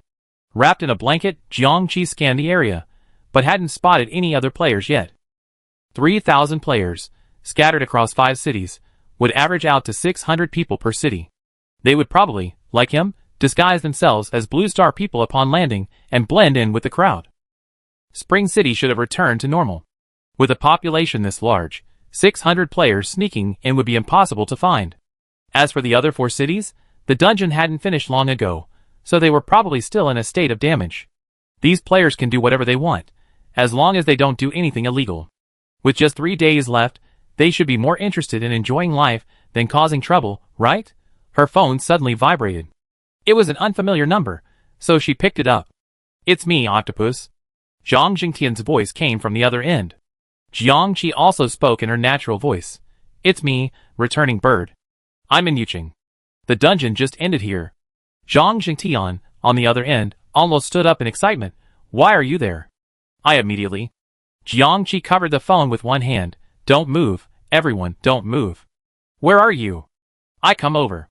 Zhang Jingtian gave an address. Yuecheng, a second-tier city with little fanfare, far from Chuncheng. Jiang Qi felt a little relieved. It wasn't Chuncheng. After all, since the investigation team was going to investigate the Chuncheng dungeon, their destination should be Chuncheng. Her biggest worry was that they catch Zhang Jingtian and his team red-handed. Now she felt relieved. "Don't you want me to send someone to pick you up?" Yuqing isn't close to Yuecheng. Jiang Qi glanced at the plane in the sky and calculated her own speed. Even if she used wind escape, she couldn't match the plane's speed. Using magic would easily attract attention, and who knew how far the investigation team's spiritual awareness could reach. Besides, she didn't have the power to fly all the way to Yuecheng. "Okay, then hurry." Jiang Qi hung up the phone, closed her eyes, and fell to the ground with a thud, her body twitching. It was so easy for her to feign illness now. Her body quickly became hypothermic, her face pale as a ghost, terrifying enough to kill anyone. The doctors were terrified and rushed to give her first aid, but they found it useless. The patient looked like she could die at any moment. At that very moment, a rescue helicopter in the sky received an order to rescue a critically ill patient from a certain ship. The pilot, without question, immediately flew over. And so, just 3 minutes later, Jiang Qi was on a stretcher, pulled onto the helicopter, and the helicopter, with a humming sound, took off with her.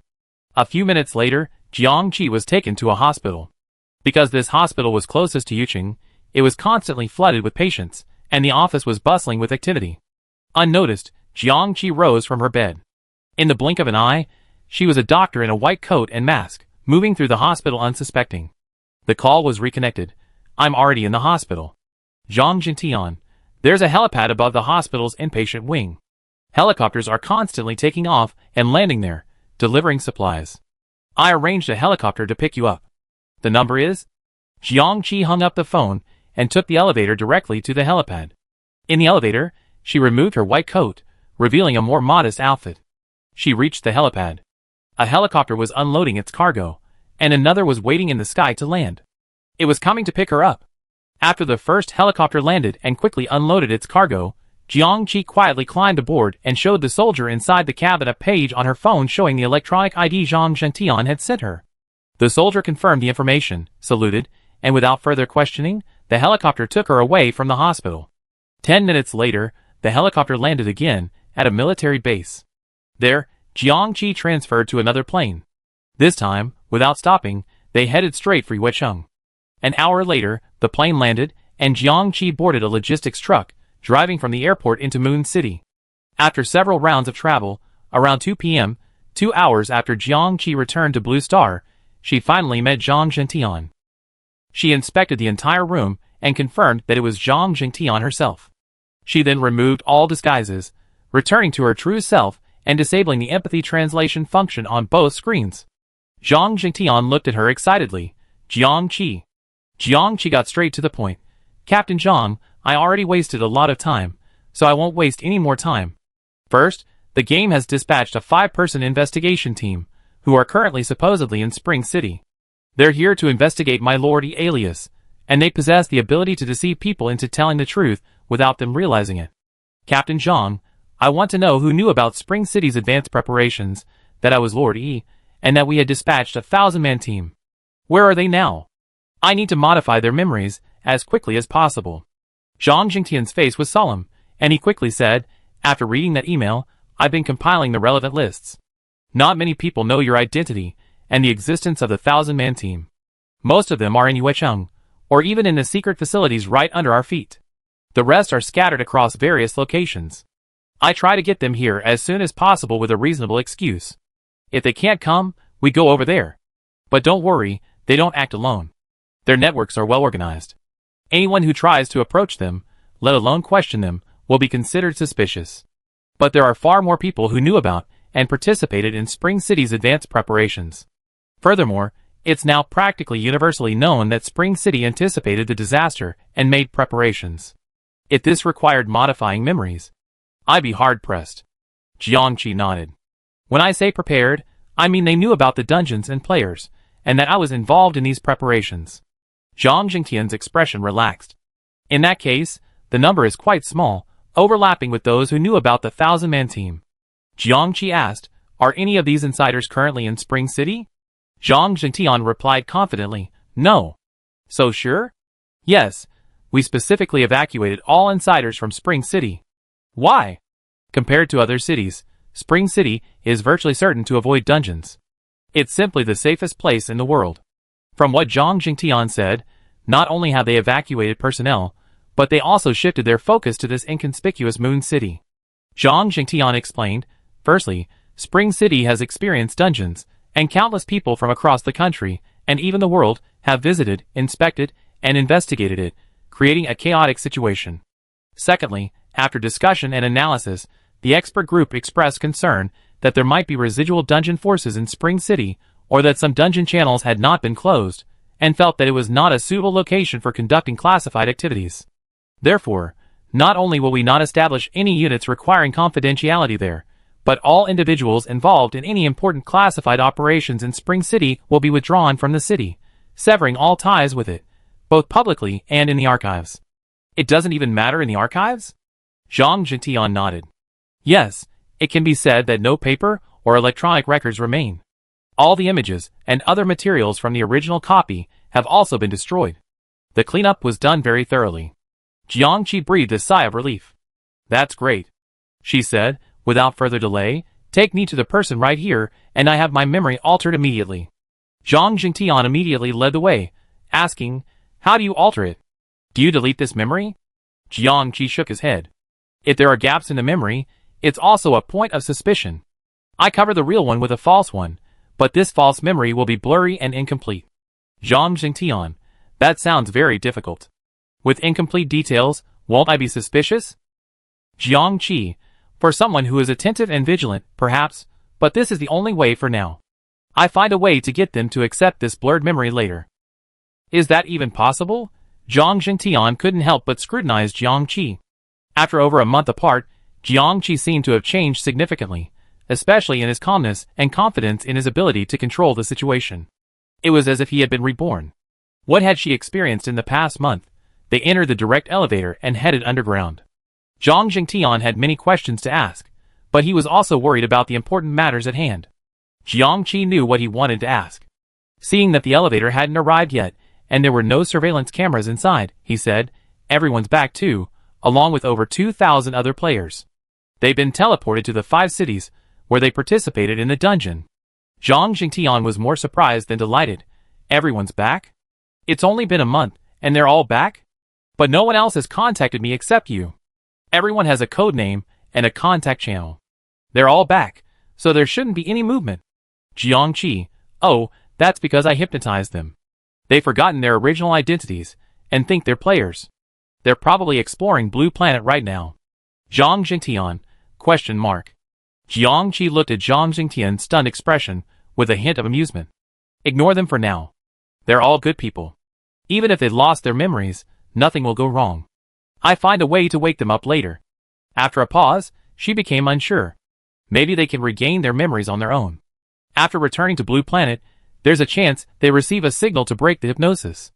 I just hope they can remain calm when their memories return, and not show too much expression, so as not to arouse suspicion from other players or the investigation team. Zhang Zhentian, He hadn't expected this development. Jiang Qi asked again, by the way, besides Chuncheng and Yuqing, which 3 other cities have experienced the dungeon? In China or abroad? Zhang Zhentian regained his voice. 3? You mean the 3 cities where the dungeon has already concluded? Those are all abroad. Jiang Qi paused. Yes, there must be cities where the dungeon hasn't concluded yet. She asked, how many instances have been launched during this period? Zhang Zhentian's tone was heavy. 24. Besides Yuqing, there are 2 other cities in China, 2 weeks ago and a week ago, respectively, that were caught in the instance. They haven't yet concluded. Overseas, there are 21 instances, 3 of which have concluded, and the remaining 18 are ongoing. Jiang Qi was shocked. So many. No, it's only been over a month, right? Zhang Zhentian nodded. You left on June 9th, and today is July 16th, a total of 37 days. Jiang Qi gasped. 24 instances launched in just 37 days. How could the frequency be so high? Although she didn't know the frequency of instance launches on Blue Star in her previous life, this was outrageous. Chapter 54. Zhang Zhentian led Jiang Qi into the underground organization through a private passage. After entering, they met no one and, after turning 2 corners, entered a conference room. The conference room was already full. Zhang Zhentian had informed the experts in the organization in advance that the decision-makers were waiting here for a very important meeting. They had no idea what the meeting would be about, and were stunned when they saw Zhang Zhentian enter with a strange young woman. Zhang Zhentian introduced them. This is Gui Niao. He didn't say Jiang Qi's real name. More than half of those present had worked with Jiang Qi in the original Chuncheng underground headquarters. The remaining small number, although they had joined later, had naturally been informed of some of the background information because they were required to work here. They all knew of Gui Niao's existence, but not everyone knew his real name was Jiang Qi. At the codename Gui Niao, everyone showed shock and stood up to look at Jiang Qi. The returning bird has returned. This is the returning bird. Jiang Qi's expression shifted again, and she nodded to the crowd. Hello everyone. As she spoke, she raised her hand and pointed at the sky above the conference room. A dreamlike ripple spread out, enveloping the entire room. Everyone stared at this scene in amazement. Jiang Qi said, just in case, I envelop this conference room. Every word spoken here cannot be leaked, and no one can enter. In fact, she had woven an illusion, enveloping the entire conference room. Those outside couldn't even find the entrance. Wang Mingxing, the captain of the guards, was closest to the entrance. Seeing the distorted light, he immediately went over to investigate, only to discover that the path outside had vanished. Not only could those outside not get in, but those inside couldn't even get out. He looked at Jiang Qi in surprise. Jiang. Team leader Gui Niao. After over a month, Jiang Qi seemed to have grown considerably stronger. Jiang Qi nodded and smiled at him. Captain Wang, how are you? Then she addressed the group. Now, let the meeting begin. She didn't immediately begin by refreshing everyone's memories, as she needed them to make some decisions, some matters beyond her power alone. She took the main seat, and naturally took charge of the meeting. She outlined the current situation and the pressing issues. One was the arrival of the investigation team, how to respond. The other was memory modification, how to proceed. These people knew their own people better, and they had a greater say in how to modify them so that everyone would be more receptive. Then there was the question of when to refresh the memories of over 900 members of their group, and whether to refresh all or only some. Also, of the 300 spots available for Blue Star settlement, how many would they occupy? Would they open the competition to everyone, or would they select candidates first and only send those chosen to compete? Also, should those ghost studies be implemented, and how should they be implemented? Overwhelmed by the sheer volume of information, the attendees immediately began discussing each point, occasionally asking Jiang Qi for additional details. While everyone was discussing, Jiang Qi didn't sit idle. She obtained information on 24 dungeons. First, Yuqing, a small city with less than half the population of Spring City. The other 2 cities currently trapped in dungeons were also relatively small. And those 21 foreign cities aren't large ones either. This is another surprising point. The dungeon launches are so frequent, yet they're deliberately targeting small cities. Is there a reason for this? A coincidence? Or a deliberate probing? She flipped through the detailed data for Yuching. Dungeon disaster types, geological subsidence, seawater backflow, and survival at sea. Citizen mortality rate, roughly updated 5 minutes ago, around 65%. This figure is terrifying, but it's much better than Chun Chung in his previous life. Jiang Qi didn't know the exact mortality rate for Chun Chung in his previous life, but estimated it to be above 90%. Her heart suddenly skipped a beat, a terrifying possibility dawning on her mind. She asked Zhang Zhentian, "What's the mortality rate in Chun Chung?" Zhang Zhentian blurted out, "For 0.7%. Jiang Qi's heart sank. Sure enough. It's so low. It's not that such a low mortality rate is bad, but this data is incredibly abnormal. For a game, it's truly abnormal. Doesn't the game monitor the survival rate of the dungeon's native inhabitants? What would they do if they detected such abnormal data? Could the frequent mini-dungeon launches lately be due to this?" Jiang Qi felt a cold sweat break out. Zhang Jingtian saw her expression was off and asked, "Jiang Qi? Is there something wrong?" Jiang Qi placed his hand on the thick document, not flipping through it any further. He asked directly, "What's the mortality rate in those 3 foreign cities?" "We don't have very precise data, but we estimate it's around 90%, or even above 95%. Compared to that, Yuching was doing quite well. But that's not how it works. This statistic was piled up at the cost of countless lives. Compared to Chun Chung, Yuching was far more tragic. The 65% figure weighed heavily on everyone's heart, as if a huge rock had fallen on them. But seeing Jiang Qi's grim expression, he offered solace. Yuching's main problem is insufficient preparation. We do better in the future and lower this death rate. Jiang Qi closed his eyes, feeling incredibly exhausted. From Cunning Snake, to Hua Su and the other two, to the investigation team, and now. She seemed to have overcome countless obstacles and solved countless problems. But despite her struggles, she found the mountain above her head had never moved. She hypnotized these people one after another, trying to cover up any clues, but perhaps it was all in vain. The shadow of the game loomed over Blue Star. The mere claim of data issues was enough to doom this dungeon. She sighed, opened her eyes, and voiced her suspicions. Everyone was stunned. Zhang Jingtian was also stunned. "You mean, the high frequency of dungeon runs is because Spring City's mortality rate is so low? The game?" He subconsciously lowered his voice, as if afraid of being overheard. "The game is exploring Blue Planet." Jiang Qi was silent for a moment. "I'm not sure, but there must be a connection. Such a high frequency of dungeon runs is definitely abnormal." Scattered images flashed through her mind. She seemed to have infiltrated somewhere, looking through some information. That information was about how to develop a dungeon site. Jiang Qi concentrated on the information. Mining a planet for a dungeon site requires a huge amount of energy, so the site must last at least 100 years to be cost-effective. Because of this, the game can't launch too many instances right from the start. This would cause severe unrest and panic, excessively disrupt the planet's ecology, and lead to its spontaneous collapse, resulting in a disproportionate return between the initial investment and the subsequent returns. Instead, the initial instance rollout should be more moderate, with a maximum of 12 per year. This allows them to determine the level of the native population and adjust the instance difficulty. This also gives them time to adapt and accept the challenge. Once they become accustomed to it, and even strive to improve, the frequency and intensity can be increased. Jiang Qi wanted to watch more, but a sharp pain pierced her mind, and the images faded. She shook her head and continued calmly, "The game may be testing the overall strength of the Blue Star population through so many instances. If the native mortality rate is generally low, it might increase the difficulty of subsequent instances. If the mortality rate in other instances is high, but the instance set in Country C has a low one, it might target Country C specifically." Everyone felt as if something was choking their throats. A mixture of shock and deep dejection and anger filled their hearts. There's absolutely no solution to this problem. A low mortality rate would be a target for the game, but is a high mortality rate supposed to earn a normal rating in the game? If that's the case, everyone should just lie down and not struggle. This is a dead end. One expert slammed the table and angrily declared, "Our country's military and civilians are united in fighting disasters and players together. Isn't it natural for the mortality rate to be low? Why should we be given a higher difficulty just because of this?" Others hurriedly advised, "Calm down. Calm down.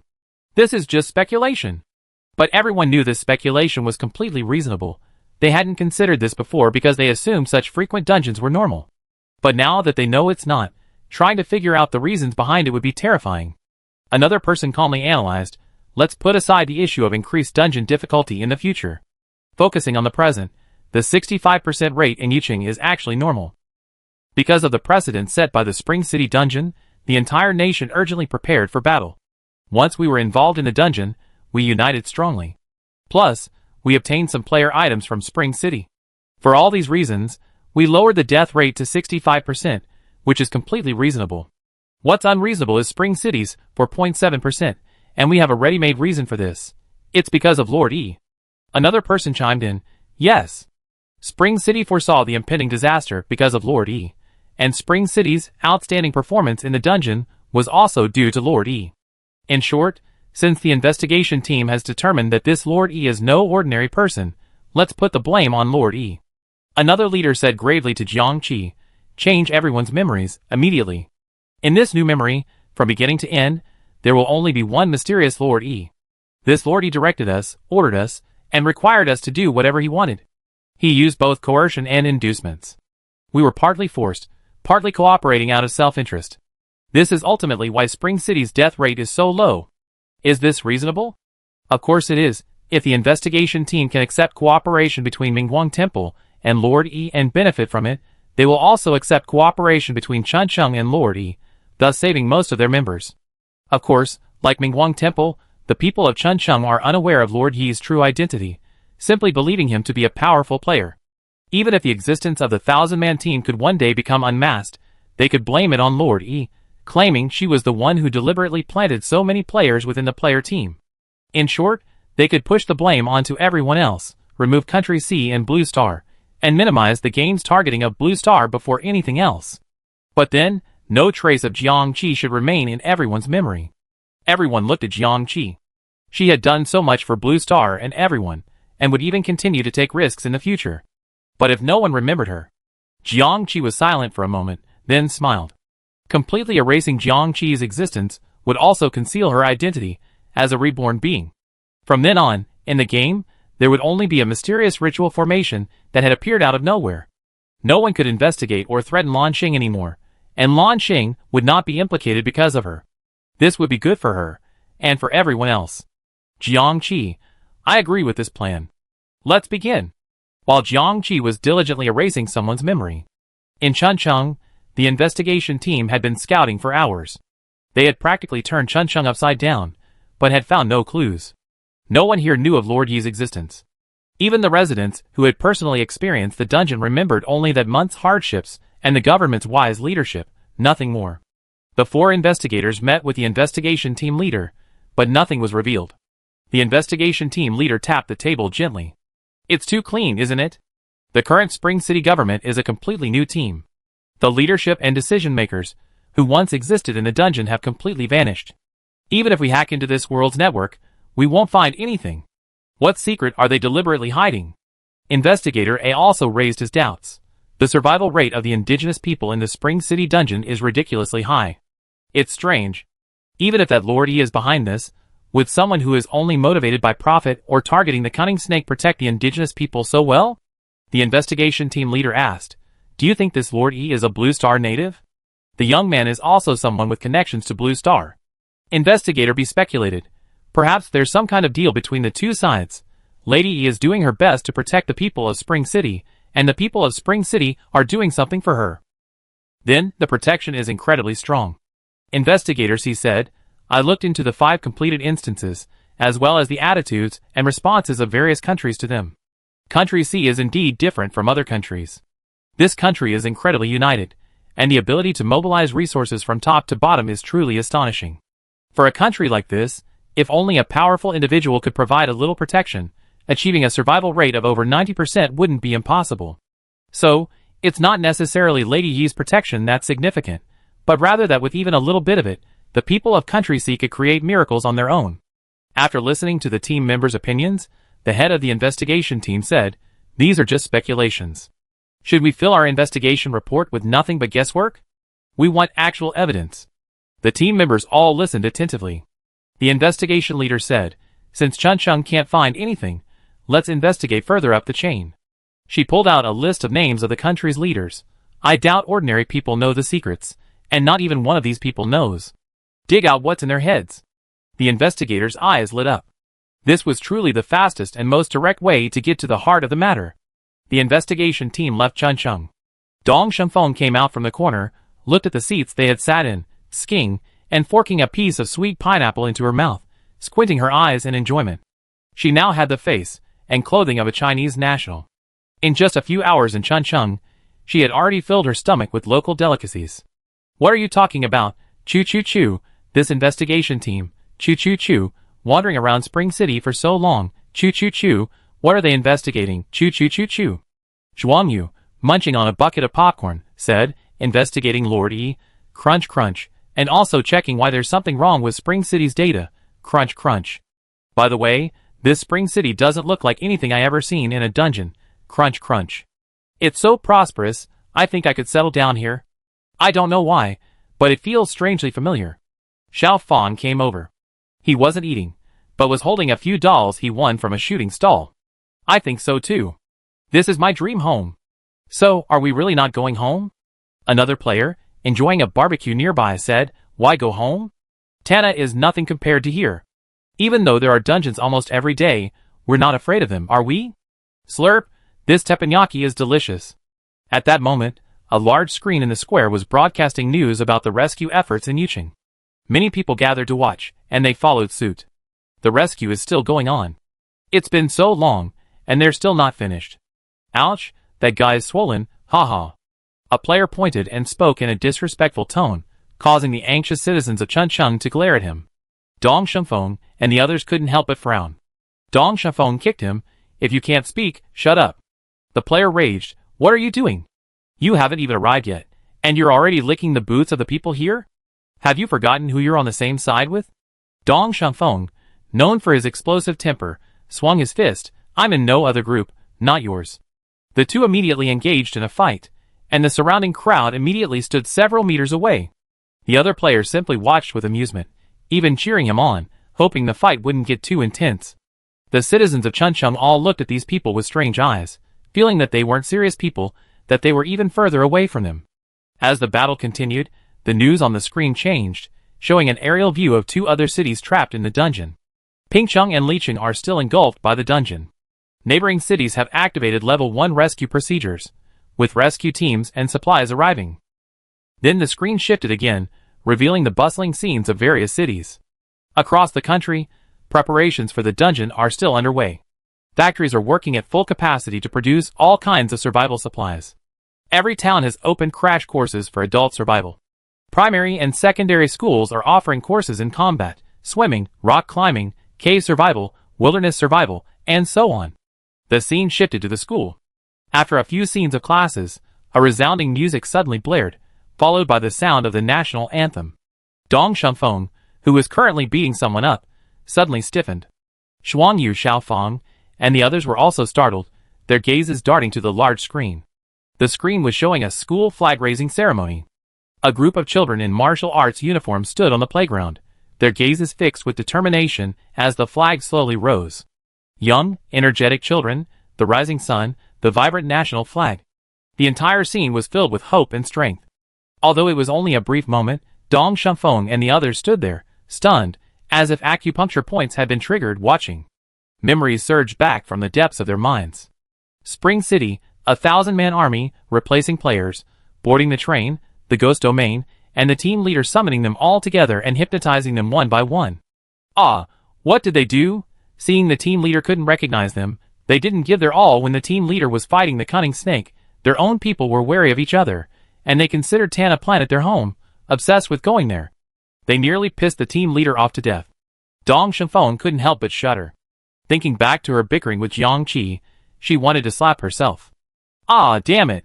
Thinking back to Spring City, I couldn't even recognize my hometown. Ah, damn it.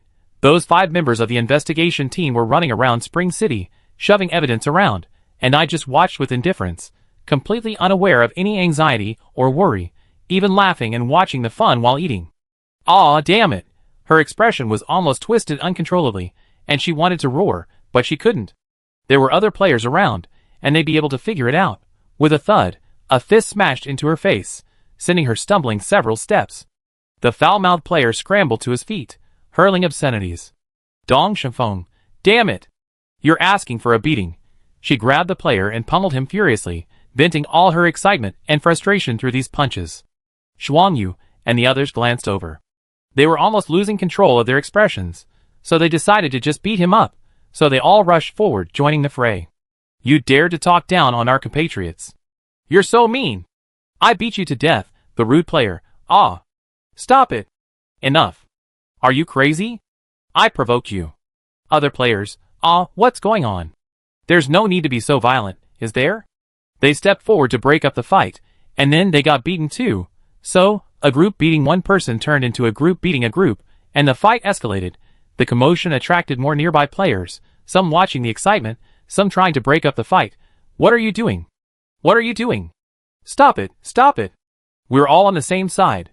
Who the hell is saying we're all on the same side?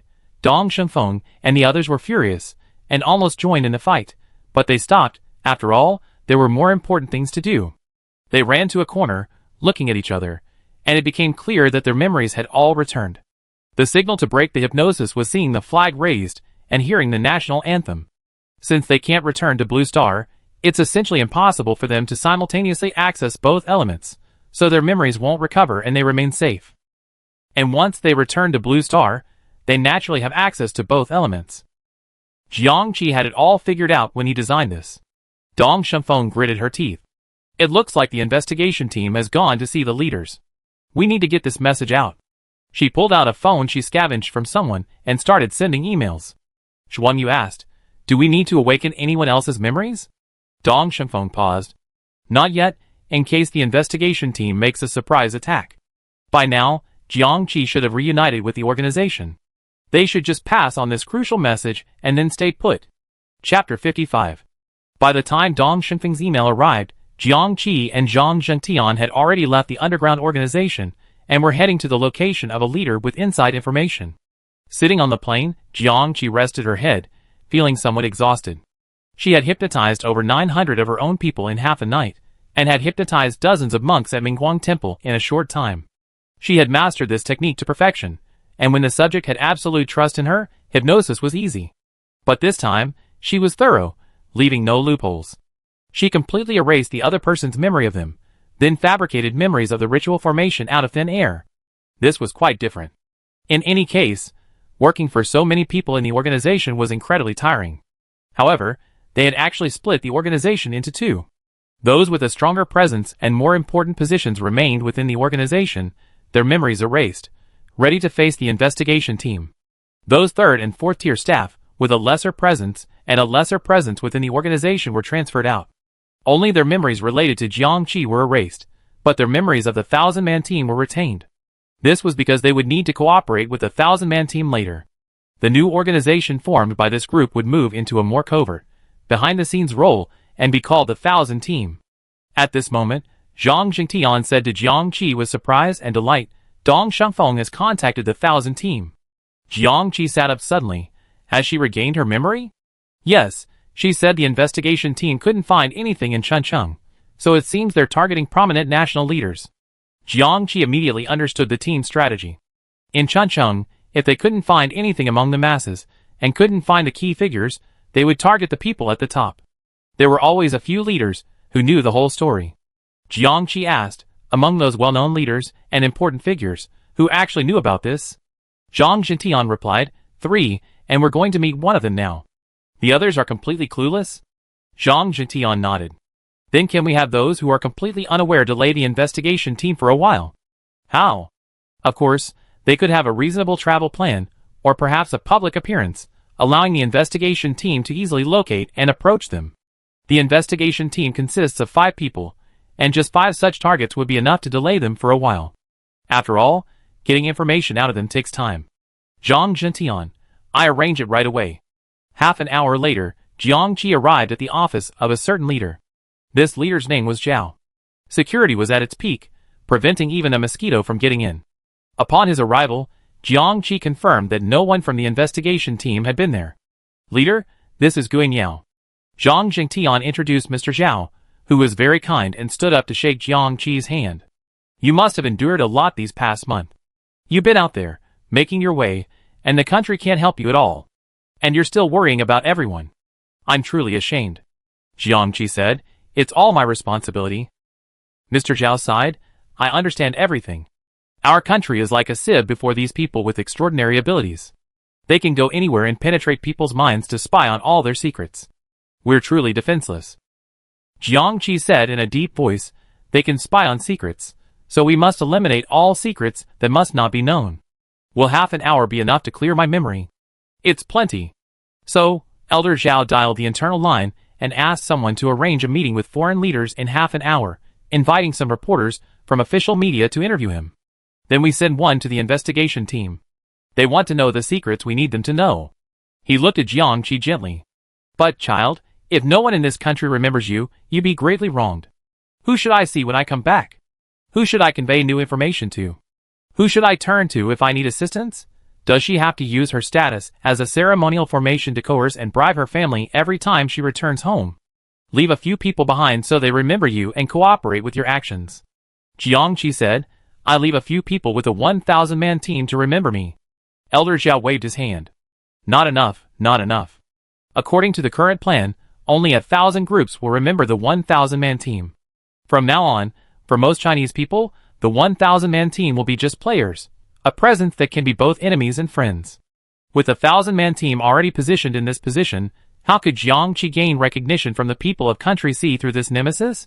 Among the pure-blooded Sea people, there must be someone who remembers Jiangqi, identifies with him, and is on call for him. Furthermore, these individuals must have absolutely no connection to the Spring City dungeon, completely severing ties with the previous situation. They must be a completely separate team from the 1,000-man team to prevent problems on one side from affecting the other.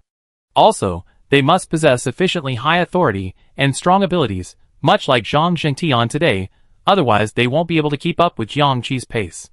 Elder Zhao produced a list of only 5 individuals, all relatively unknown, holding key positions. They possess exceptional abilities, and are being groomed as successors in their respective fields. I have carefully selected these 5 individuals. They don't know of your existence yet, but they have received secret orders. After the investigation team leaves, you can activate them at any time.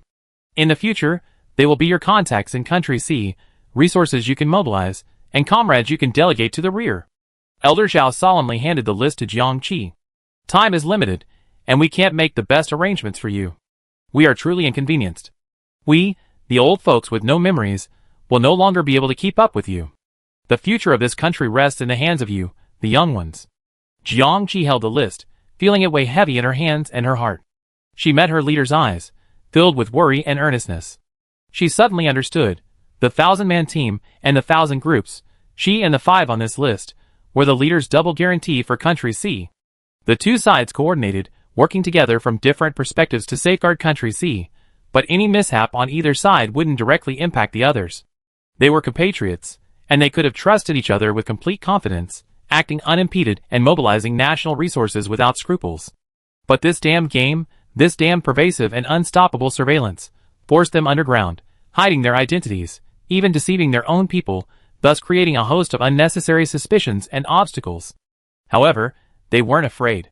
Hiding the truth and operating in secret shouldn't be difficult. Jiangqi said solemnly, I understand. I do my best to complete the mission. Old Zhao patted her shoulder and sighed, let's begin refreshing my memory. Just over 10 minutes later, old Zhao, lying on the sofa, opened his eyes again. He felt as if he had just had a long sleep, his head feeling heavy yet strangely light. By the way, what had he been doing just now? Captain, the meeting is about to begin. Oh yes, a meeting. When the meeting began, Jiangqi and Zhang Zhengtian had already arrived in front of the second leader. They watched the live broadcast of the meeting together. Of course, their footage and perspective were much wider than the live broadcast available to the public. Jiangqi quickly pointed out a reporter. This person is probably an investigator in disguise. The second leader looked closely. How did you tell? Jiangqi, his eyes are different. Even when he's looking at the leaders on the stage, his gaze is condescending, searching, sharp, not even like the gaze of a living person. The second leader. So, he soon find an opportunity to approach Mr. Zhao and extract information from him, and Mr. Zhao's words will implicate me and more people involved in the Spring City dungeon? Jiangqi nodded, yes. Will Mr. Zhao be in danger? I'm not sure whether the investigation team will use gentle or drastic measures. So, facing the investigation team's investigation directly carries a great risk. But it's something that must be endured. This matter won't end until the investigation team uncovers what they believe to be the truth. The leader sighed, I understand. She looked at Jiang Qi with a look of sadness and guilt. My child, although I will no longer remember you and those 1,000 brave and beloved soldiers, I am deeply grateful for all your contributions to our country and our people. 10 minutes later, the leader's memory was also erased. Before she woke up, Jiang Qi and Zhang Jingtian quietly left. More than half an hour later, a third leader with inside information arrived. After hearing everything, this leader sighed, I see. Thank you for your hard work. Go ahead, I won't resist. Zhang Jingtian also said, Jiang Qi, I can only send you here. Tonight, I'm only here to discuss important matters with you. Zhang Jingtian led the Spring City operation, and was the head of the underground organization. While he could certainly replace him, that would require even more lies. So he couldn't escape. He too had to have his memory erased, and be laid out before the investigation team as a living witness. Jiang Qi stood up and said solemnly, Commander Zhang, thank you for your care in the past. Take care of yourself. Zhang Jingtian also stood up and saluted. I should say this to you. Once my memory is erased, it's like a burden has been lifted. I feel relieved, but the burden on your shoulders will be even heavier. Sorry. And take care. 20 minutes later, Zhang Jingtian and the third leader were in the office, both with heavy expressions. Without Lord Yi, Yuqing would have suffered horrific casualties.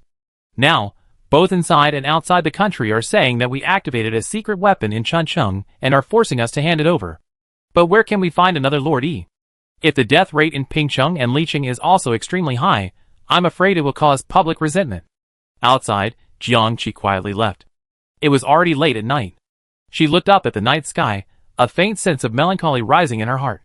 But she quickly suppressed this inappropriate melancholy and took out a roster to look at it. Some of the insiders scattered across the country still had their memories erased. Zhang Jingtian had already helped her gather them. The gathering points were 2 secret bases, and she just had to rush there. Shortly after Jiang Qi left, an investigator arrived at the gate of the compound. One of the insiders that old man Zhao mentioned lives here, right? Although the security here was strong, the investigator was still unobstructed. He quickly found the 2 people he was interviewing. He waved, and their eyes became glazed, answering his questions without replying. What's your name? The investigator asked Zhang Jingtian. Zhang Jingtian replied woodenly, Zhang Jingtian. The investigator thought the name sounded familiar, and flipped through his notebook. Zhang Jingtian. Isn't he the de facto leader of the Chuncheng dungeon, and the person who actually interacted most with Lord Yi? An important figure. He quickly contacted the investigation team leader. Team leader, we got a big fish. Soon, the investigation team leader appeared out of nowhere in the office, took a close look at Zhang Jingtian, and compared him with the file she retrieved from Elder Zhao's safe. It's definitely him. Looking Zhang Jingtian in the eye, she asked directly, when did you know something was going to happen in Chuncheng? What did you do there? Tell me everything. 2 hours later, the entire investigation team appeared at the Huicheng underground facility. In the agency, everyone fell into a deep sleep after being questioned. The investigators began to review the documents. The head of the investigation team sat on a nearby sofa, reviewing all the confessions collected today. Under the influence of the mantra, everyone spoke only the truth. Those in higher positions knew more, those in lower positions knew less. But piecing together everyone's statements, there were few inconsistencies, and the entire story was reconstructed. 2 months ago, on May 7th, a person claiming to be Master Yi arrived in Chuncheng, declaring that Chuncheng was about to face a catastrophe. Her extraordinary power compelled Chuncheng to take her seriously. Zhang Jingtian, appointed to the position, entered Chuncheng and began preparations. On May 10th, the dungeon arrived as expected. The Chuncheng people, trusting Master Yi completely, began to fully cooperate with him. After the players arrived, they monitored them from all angles, curbing them at every turn, and preventing them from gaining much advantage throughout the dungeon. Near the end of the dungeon, an incident occurred. A trainee train conductor named Doctor showed up and caused trouble, but was quickly dealt with by Lord Yi. After the dungeon concluded and the players left, Lord Yi vanished without a trace. Because Lord Yi had instructed that her affairs not be exposed, Country C erased all traces of Lord Yi and transferred all those with knowledge of the situation from Spring City. They established this secret organization in Moon City, far away from Spring City, to counter future dungeons. The logic was clear, the testimony complete, and even a short video of Lord E, secretly preserved by them, was found within this organization, which confirmed the identity of the person described by the players. Everything made perfect sense. The head of the investigation team reviewed all the evidence 3 times, searching for any loopholes. Investigator A scratched his head and said, "But I still don't understand what this Lord Yi's motive is." Investigator B: "He dislikes Cunning Snake and wants to steal his power. But maybe he's here for that trainee conductor named Doctor. Didn't she kill him?" Investigator C: "By the way, how did Doctor get into this dungeon? Is Cunning Snake just sitting around doing nothing?" Investigator D: "Maybe he let him in on purpose. Ultimately, Cunning Snake was the one who broke all the rules. He just died early. Otherwise, the game penalties would have made him suffer a fate worse than death. Then why did Lord E announce the dungeon's arrival? Perhaps to gain the trust of the people of Chunchung? Or perhaps to... Is it fun? We have to ask her in person. She seems quite friendly towards the natives. Didn't she help those monks at the ghost banquet? Don't those players all think this Lord E is from the E Kingdom on Tana? Should we continue our investigation on Tana? And should we investigate the guy called the Doctor as well?" A, B, and C all looked at Investigator D. "No, you're addicted to your work?" Investigator D chuckled. "Ignore what I said." The team leader knocked on the table. "Everyone, come and write your report. Is this case closed? What else? I don't see any problems at the moment. Let's just write the report and submit it." So, from the team leader to the 4 investigators, they all began to write their reports.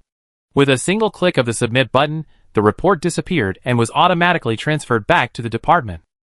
They left the underground facility. A moment later, everyone inside woke up. "Oh my god, what's going on? Why did you suddenly fall asleep? Oh my god, are we being attacked by a copy too? I even called outside the province, and there's no copy at all. Scared to death. I'm saying, could that lady be back? That's good. Look, without her, Yuching is in such a state." The facility leader rubbed his swollen forehead and alertly instructed everyone to check the facility for any signs of intrusion or data theft. He then called Zhang Jingtian to report the bizarre situation. Zhang Jingtian quickly answered the call. "What? Everyone's unconscious for no reason? Come to think of it, I was unconscious just now too. I'll be back right away." For a moment, panic gripped the facility. The investigation team leader observed silently for a long time, still finding nothing unusual. Finally, he submitted his report. She turned to leave when she received a new notice from the department. She glanced at it and said, "New mission? Investigators, another new mission. Just when I was about to take a good rest." The investigation team leader: "The department wants us to go to an ongoing dungeon to see for ourselves what the Blue Star people are like in that dungeon." Investigators: "And to go to a city shrouded in disaster. Why are they so unfortunate?" Investigation team leader: "There are 20 ongoing dungeons. Each of you gets 4. Go." "Yes." Jiangqi crossed out the last name on the roster. Then he burned the roster, completely destroying it. From that moment on, except for Team Qian and the 929 players, everyone with knowledge of the situation had their memories erased. Her phone rang, and she picked it up. It was a message from Team Qian. Having lost his memory, Team Qian had no idea who she was, only that he needed to report something to this phone. The intelligence Team Qian had said was this: all members of the underground organization had mysteriously fallen into a coma and subsequently regained consciousness. Jiangqi knew this was the investigation team's visit. She wondered if things had gone as planned. Suddenly, a message popped up in her mind: "They're entering the dungeon." Jiangqi was startled, then exclaimed delightedly, "You're awake. Who are you talking about? The investigation team? The Blue Star dungeon? Well, they're supposed to be investigating." Jiangqi almost laughed in anger. How else could they investigate? Isn't this too detailed? Seeing she hadn't reacted, the interface reminded her. The dungeon barrier completely blocks information. They're inside the dungeon, so they won't know what you're doing outside. Jiangqi's eyes lit up. "So, I can now work without worry?" "Yes." Jiangqi immediately notified Team Qian. "Everyone wake up. Gather where you are." She then rushed to Spring City. In Spring City, Dong Shunfeng waited from day to night for instructions from the organization. As the night wore on, with no sign of her coming, she paced back and forth in her hotel room, anxious. Finally, Her phone lit up with the command, "Everyone wake up." Dong Xingfeng's eyes lit up, and she immediately notified the others. Including herself, there are already 5 people who have recovered their memories. After regaining their memories, even without receiving orders, they had already split up to search for their own people, and were trying to find ways to keep everyone together as much as possible. She sent text messages one after another, and Zhuang Yu and the others immediately knew what to do. Dong Shengfeng, phone in hand, walked out of the room and banged on a door. "It's late at night. Are you making noise?" Before this door opened, the door next to it opened first. It was an ordinary player. Dong Shengfeng didn't bother to talk to the other person, but thinking of his own character, he rolled his eyes and said, "What do you care?" With that, he kicked the door open. The person inside sat up from the bed, his hair messy. "Hey, what are you doing? Don't think I can't beat you just because you're a zombie." Dong Shengfeng closed the door behind him.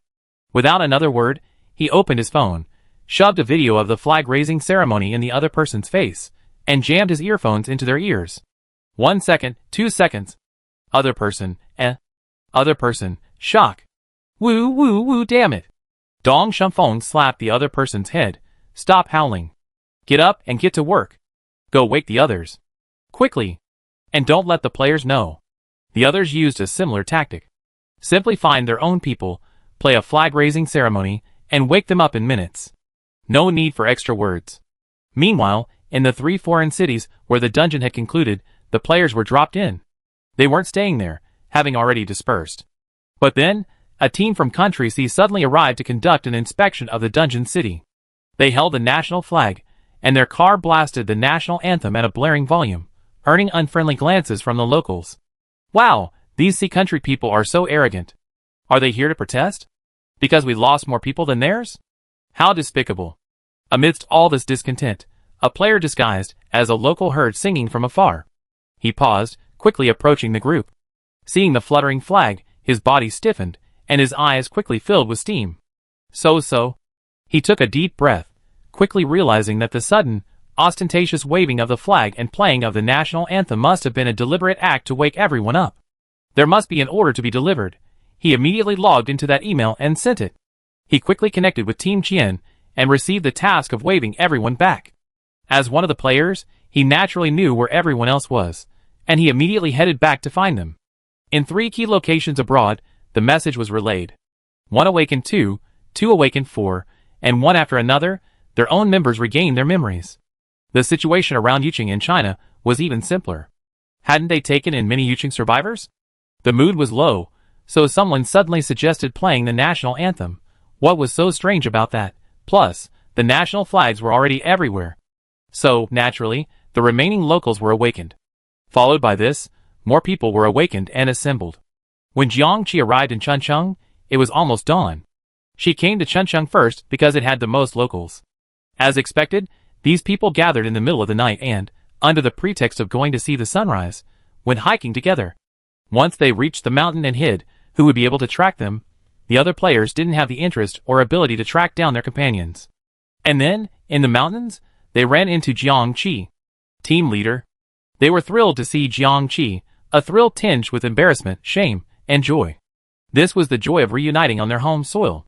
Dong Shengfeng reported, the 191 people deployed in Chuncheon and the 22 who came from Yuqing, a total of 213 people, are all here. Jiang Qi smiled at everyone. I already met with the organization and held a meeting. Regarding the 300 spots on Blue Star, the organization's intention is that we take 200. Dong Shengfeng, isn't that all? Jiang Qi shook his head. Although I don't know what the game wants these 300 people to do, it clearly doesn't like seeing players too united. Therefore, it's best to keep some friction between the remaining 300 people. If they were all on the same team, they would always put on a show, and inevitably be exposed. If a life-or-death battle were ever necessary, wouldn't that be cannibalism? Therefore, some spots are reserved for ordinary players. Everyone suddenly realized, remembering how the investigation team leader had easily provoked hostility among the players, and felt that this consideration made sense. One person asked, does the organization have any plans for this candidate? Jiang Qi, no, we leave it to our discretion. Who stays won't make much difference to the nation, it just depends on who wants to stay. But generally speaking, it's best if the people who stay include a variety of ghost types and are relatively strong. She paused, then explained the situation back home. To survive the investigation by those 5 people, the vast majority of the organization has had their memories erased. This means that, aside from Group 100, no one remembers you anymore. Dong Shengfeng shrugged.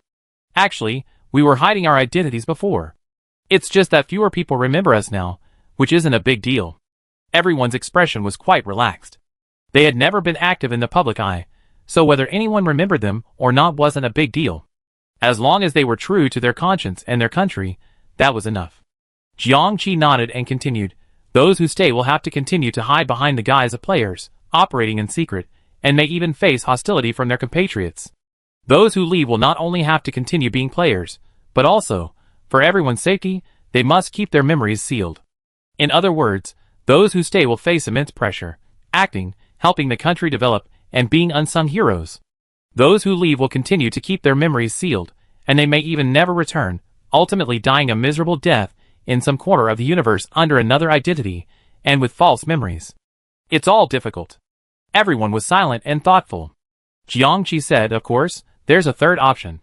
She looked at everyone and said, fake your death and escape, die as a player, stay on Blue Star, join Group 1000, or even restore your previous identity. Don't worry about the panel issue, I can help you safely escape it. Everyone was clearly tempted. Jiang Qi knew this would be the reaction. Now choose. Who wants to stay as a player? Who wants to stay after faking their death? Who wants to continue on? Everyone had already had a difficult time, so when it came to adjustments, Jiang Qi hoped to accommodate everyone's wishes as much as possible, rather than directly deciding their fate. Chapter 56. Jiang Qi wasn't kidding when she said she could help everyone fake their deaths and escape. 2 hours ago, on the plane to Spring City, she and the panel had discussed a lot of things. They discussed whether Blue Star could successfully conceal their true identity this time. They discussed what the game would assign the remaining 300 people. They also discussed how Country C would develop next. The panel didn't say much, mainly because she was worried about one thing. Then the panel said, let's start the 5th internship. Huh? 5 more internships? Yes. Will this help the current situation? You see, once you start it. The panel fell silent, perhaps tired of her nagging and falling asleep again. Jiang Qi hesitated for a moment, then decided to trust the panel. So, she spoke in her mind, I want to start the 5th internship. The familiar panel's mechanical voice rang out. You met the qualifications to become a train conductor. Are you sure you don't want to apply for a train conductor number from the game for now, but continue with the 5th internship? Jiang Qi, yes. Ding, received the request. After the 1st, 2nd, 3rd, and 4th internships, you become quite capable in all areas, but that's still not enough. A conductor bound by rules and regulations, a conductor who follows them by the book, can't truly soar. Next, you need to learn how to walk a fine line, how to break the rules without being noticed. Jiang Qi, question mark. No, isn't there something a little off about your screen? You're a tool for training conductors, so why are you teaching them to break the rules, following the rules, breaking them, exploiting them, and finally, transcending them? This is the demeanor of a truly outstanding conductor. Now, the 5th internship begins. Internship mission. Violate the conductor's rules without being discovered by the game. Then, below, a whole page of things the conductor should and shouldn't do. Jiang Qi scratched her head. Is this even giving her the direction? What kind of a panel is this? Is it supposed to help the game cultivate talent, or is it supposed to use the game's power to nurture a rebel? Is her panel the only one so unruly, or are all the others? Could it be that Cunning Snake's bold violations were encouraged by the panel? That's not right. She looked through Cunning Snake's panels, and he only had 1 or 2 internships. Or was this just the game's wickedness? She was completely confused. She tried to ask the panel, but they ignored her again. She studied the list of do's and don'ts. One of them was, the conductor must ensure that his players do not leave the team without permission. Jiang Qi, I understand. Players must be prevented from leaving the team. Another rule, the train conductor can add various marks to the player's panel to control them, but they must not unbind the player from the panel. Jiang Qi, got it. They must unbind the player from the panel. Also, the train conductor must not collude with the player to deceive the game. Jiang Qi, got it. They must collude and deceive the game. Jiang Qi suddenly felt like all the ways to get rich quick were in the criminal law. This was a guiding light. Of course, the prerequisite was that the game couldn't know about these things. Otherwise, not only would her internship fail, but it would also bring disaster to Blue Star. She pondered this all the way on the plane, until she landed in Spring City. Civilian flights are rare these days, as many airports have closed due to the uncertainty of crashing into dungeon barriers, resulting in fatalities. However, Spring City Airport is several times busier than before. One reason is that, at least for the foreseeable future, no more dungeons will be landing in Spring City, making it safe for aircraft to take off and land there. Another reason is that people from all over the world visit Spring City for sightseeing, and many seek refuge there. Thus, there are still many international flights in Spring City, but tickets are extremely difficult to obtain and extremely expensive.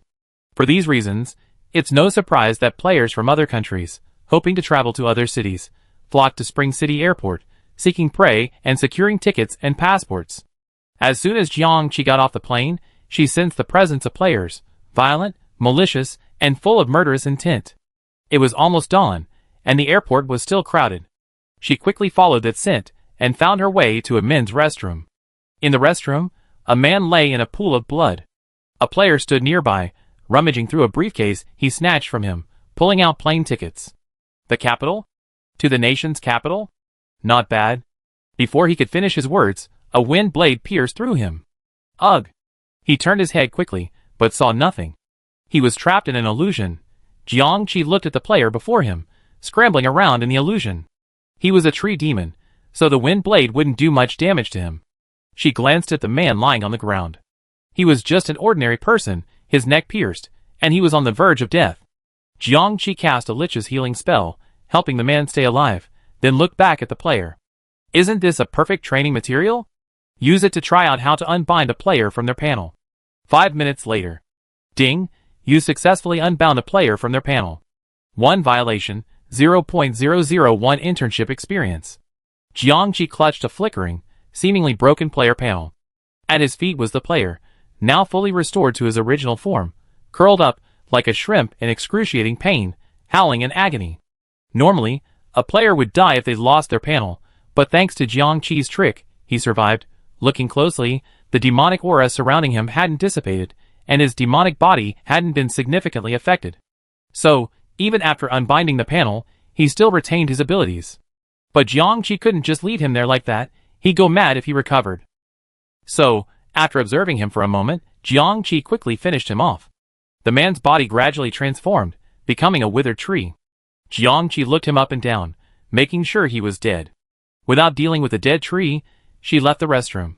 She let go of her consciousness and searched the airport. Disappointed, she didn't find the second player who had perpetrated the crime. After she left, the illusion dissipated, and someone entered the men's restroom. They found a strange dead tree on the ground, and a wounded person in a pool of blood. Ah! Help! Someone's hurt! All the way from the airport to meet up with Dong Shunfeng and the others, Jiangqi sat in the car, searching for a second player to practice with.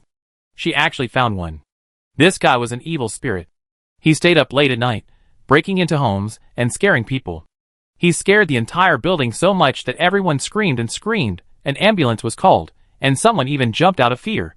Jiangqi went to capture the evil spirit, and this time, it took only 2 minutes to unbind his player panel. With these 2 successful cases, Jiangqi felt confident. So, after meeting Dong Shunfeng and the others, she immediately offered the third option, faking their own death. At that moment, on the mountain, Jiangqi looked at the 213 people before him, seeing the hesitation on their faces, and said, "How about this?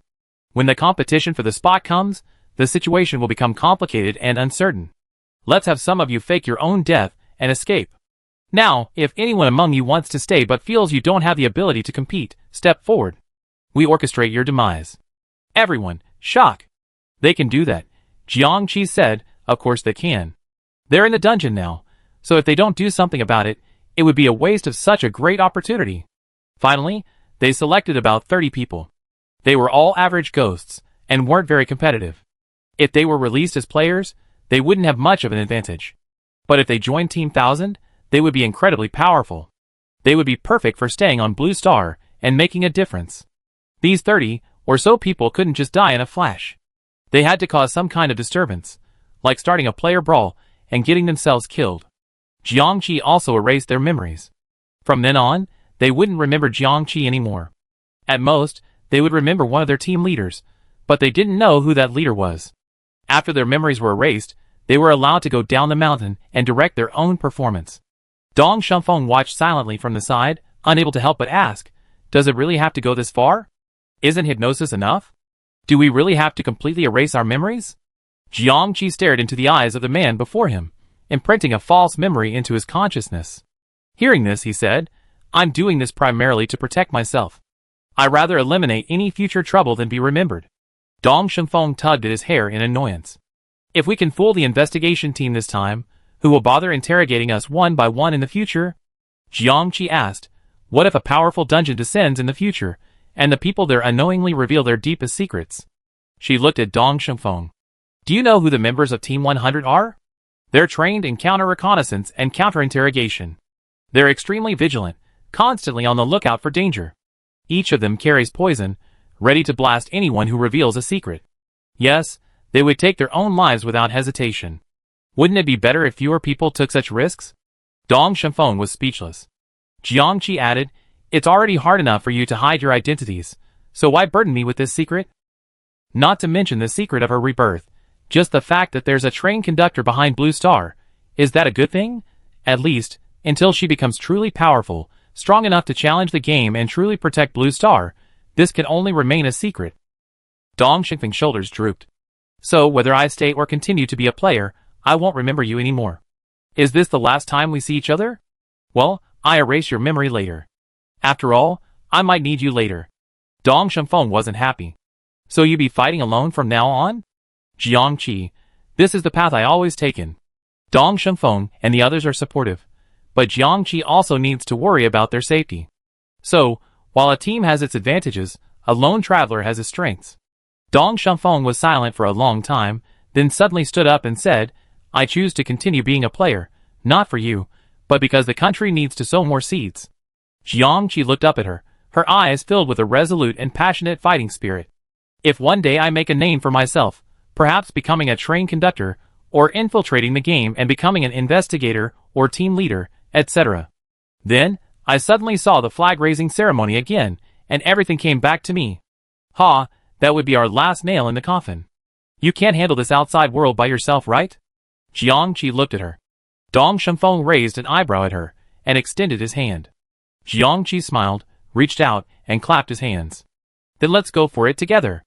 That morning, a brawl broke out somewhere in Spring City.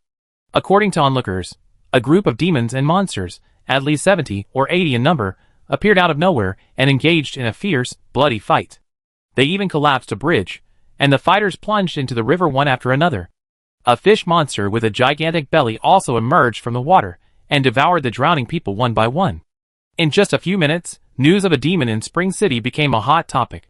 People who had once thought Spring City was the safest place in the world were now fleeing it. And behind this excitement, more than 30 of their own people had fallen into the river and pretended to be eaten by the fish monster players. In fact, Jiangqi, who was waiting there, untied their player panels, swam far down the river, and silently climbed ashore in a deserted place, disappearing without a trace. Next, they would join Team 1000, going completely undercover and working behind the scenes. They wouldn't reappear in public until the investigation team left, and the ghost-themed elements became popular on Blue Star. After temporarily settling things in Spring City, Jiangqi inquired about Team 1000's progress in the other 4 locations. Since the personnel in Yucheng were too scattered and hadn't yet fully assembled, she decided to leave the country first. Abroad in Yucheng, there were nearly 200 of their own people here. They had already learned the current situation from the information Team 1000 had sent them, and they had already prepared their own scenarios, targeting ordinary players for brawls. Jiangqi was relieved. Once there, she simply unlinked the panels of those who had played dead and cleared everyone's memory afterwards. After Yucheng, she rushed to the next city as if on a whim. She spent the entire day abroad, returning to China late at night to head to Yucheng. By the time everything was done, it was already the last day of her 3-day vacation. Only then could Jiangqi finally relax. She worried about being caught red-handed by the investigation team and about being trapped by a sudden dungeon along the way. Luckily, her luck wasn't so bad. She found a nearby hotel, booked the best room, and snuggled into bed, falling into a deep sleep. When she woke up again, the room was completely silent. Sunlight streamed through the gaps in the curtains, casting a shadow on the floor in bed. The air was filled with the hotel's signature faint incense. Jiangqi lay on a soft mattress, covered in a fluffy, warm blanket. He curled up lazily like a cat, not wanting to move at all. She slept for a while before reaching for her phone. She checked the time, July 19th, a little after 10 in the morning. She sat up with a jerk. Damn, I slept for almost a whole day. She quickly got up and dressed, asking panel, are you there? Yes. Did the investigation team release a dungeon? They released it last night, and haven't done anything since. Oh, so they took a break since they released it, right? Jiangqi wasn't so anxious anymore. He went out, found a restaurant, and had a nice meal. After a satisfying meal, she bought some snacks and ate while strolling around the streets.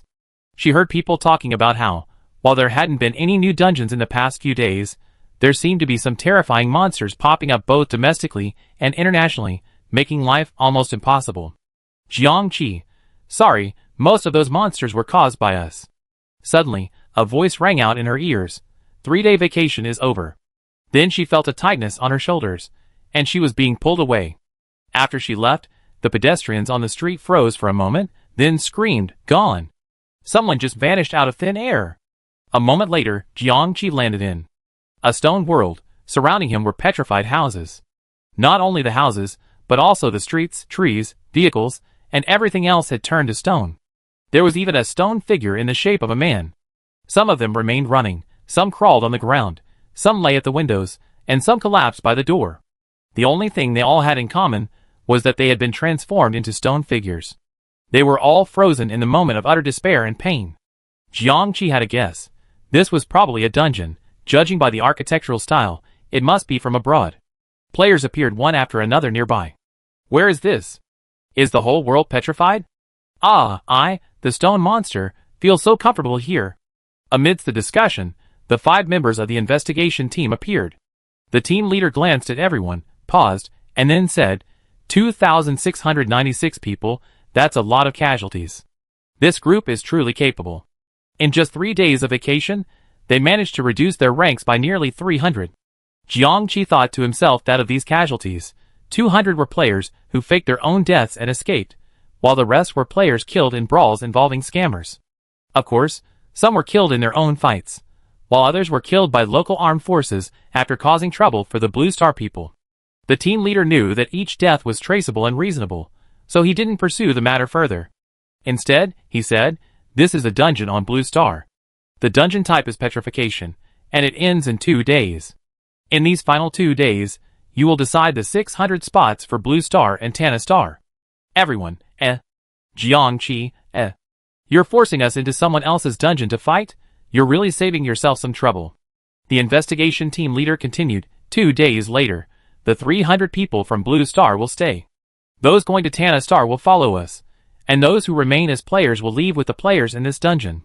Someone asked, so, from now on, we be sharing a train conductor with those players? Yes. Everyone, Why so casual? They don't even know what kind of conductor this is, yet they're just going to follow him. If another cunning snake shows up, that's a pain in the ass. Otherwise, they might as well just stay on Blue Star. In this dungeon, there are 300 blue orbs and 300 Tana orbs. Whoever gets an orb will secure a spot. Now let's begin. After the investigation team leader finished speaking, his figure gradually faded. But her voice continued to echo in Jiangqi's mind. The game will establish subordinate departments on Blue Star. The 300 people who remain will become initial members of these departments, with the opportunity to be promoted to full-time employees in the future. But the game doesn't need weaklings. The more courageous you are this time, the more you will be valued by the game, and the more opportunities you will have in the future.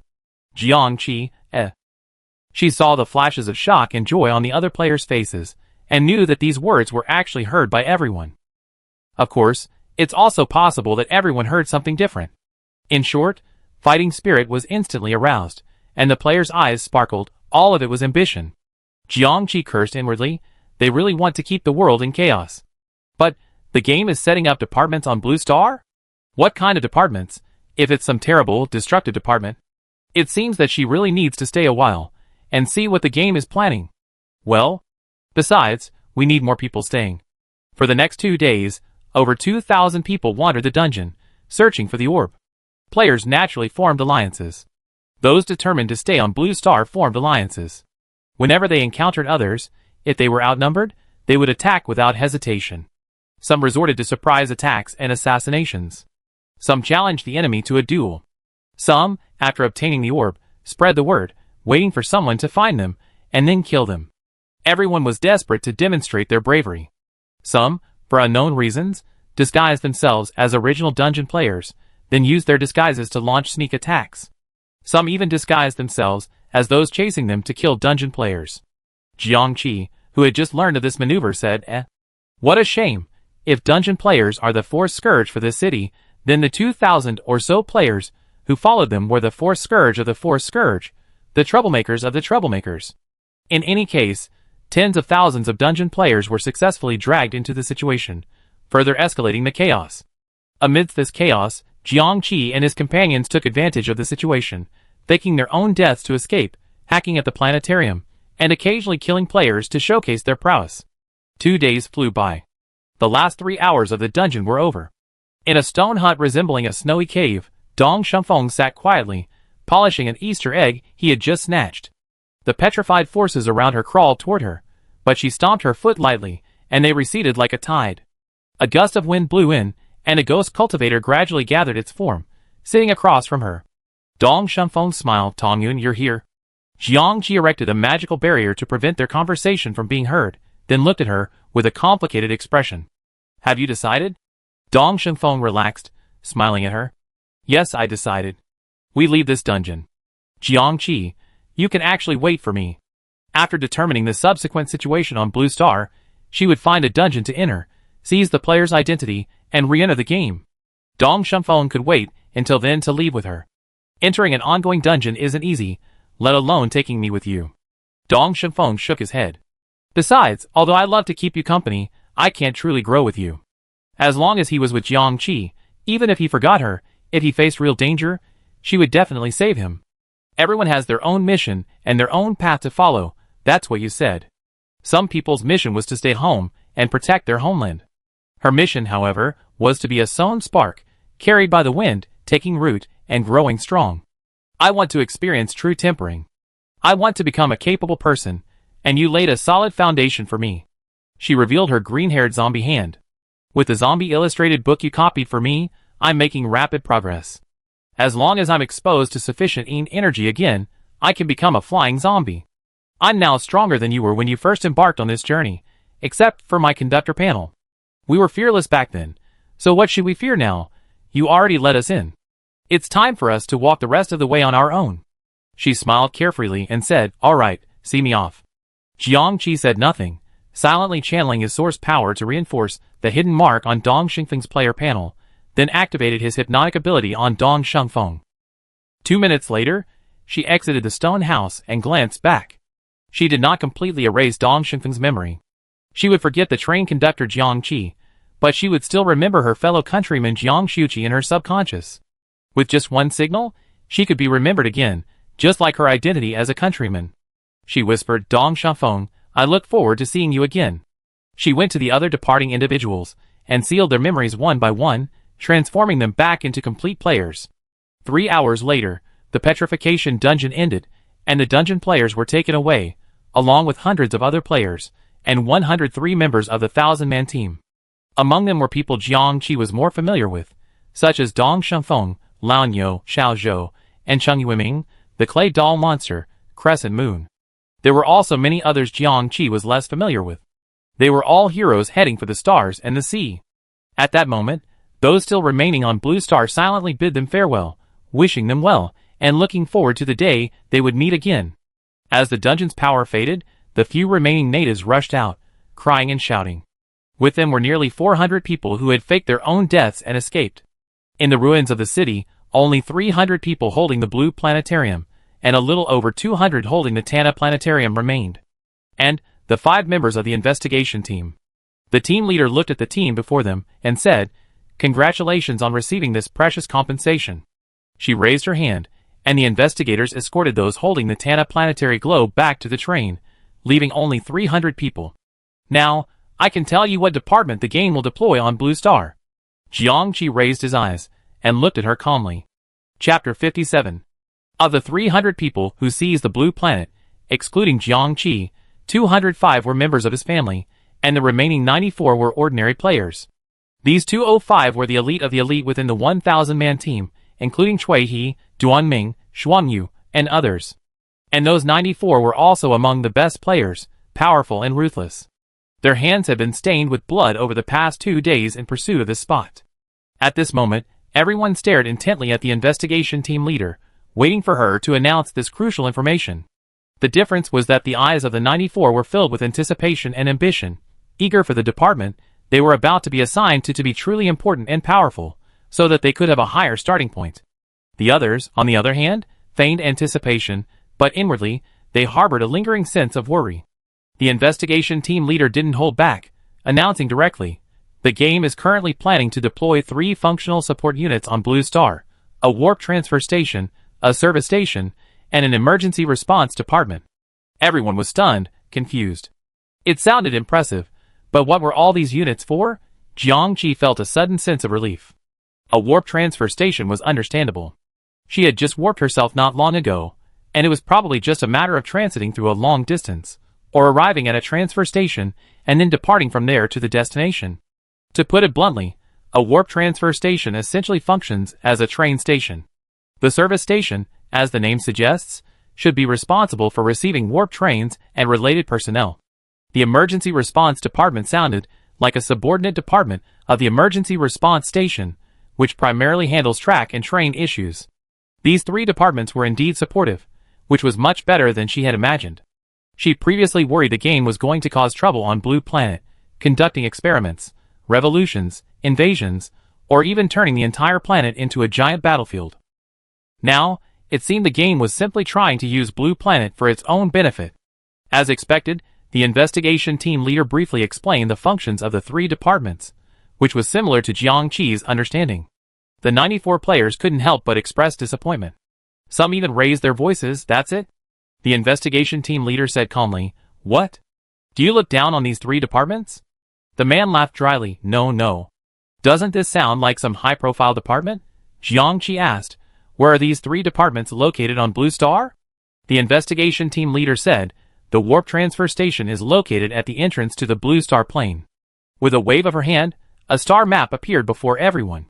On this star map, the entire Blue Star plane is a single point. At the entrance to this point, a track leads to this point. This is the game track. The train arrives on Blue Star along this track. The warp transfer station will be a large station at the end of this track. Once the station is built, more tracks will extend from this station, leading to other planes. The main job of those working at the transfer station is to calculate the arrival and departure times of each train, prevent collisions between trains, and arrange and manage the trains that stop there. If a train is only passing through the transfer station, it will only stop for a short while. If a train is to stay for several days, or longer, the personnel on board may need to rest at a service station.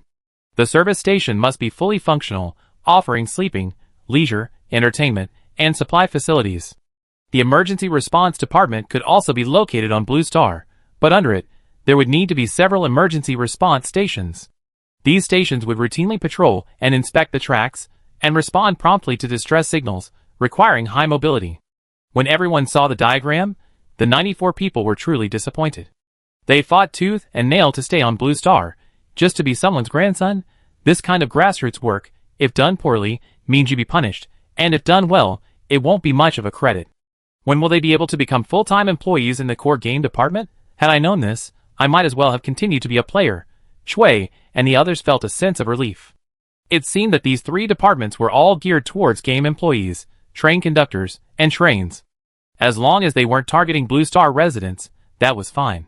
Furthermore, thinking further ahead, since the game was building this kind of infrastructure on Blue Star, it certainly didn't intend to develop Blue Star, but at least it certainly had no intention of destroying it in the short term. With them in these 3 departments, they could minimize the damage these outsiders inflicted on Blue Star, while also allowing them to interact with the game's personnel and gain a deeper understanding of the game. If they could get a promotion to a key department within the game, even better. This was far better than they feared. They felt a great deal more at ease, but their faces mimicked the 94 people, revealing an indescribable expression of confusion. The investigation team leader took in everyone's expressions, and found them amusing. Blue Star was just an ordinary dungeon location, Why would such a crucial department be located there? Even the fact that these three basic departments got their turn on Blue Star was due to a series of coincidences. The investigation team had just arrived on Blue Star and thoroughly investigated the entire planet. Since everything had already been checked, they decided to use it. And then, there were so many players who wanted to stay on Blue Star, providing a ready-made resource, so the game didn't need to send anyone else to work there. There weren't many people willing to come to such a remote and backward plane. The investigation team leader thought there must be another reason. The game wouldn't let players regain their freedom so easily. After all, if these players with ghostly powers were placed on Blue Star, it wouldn't take long for them to become the unstoppable kings of the planet, living a carefree life. Oh, the dungeon I worked so hard to develop has become your backyard? You're using the Beyonder abilities you gained from my game. So, will I still run dungeons in the future? If I do, will you have the final say over what happens there? This is different from Tana. Tana isn't a dungeon. The game simply conscripted players from Tana to serve as players, without investing any resources there.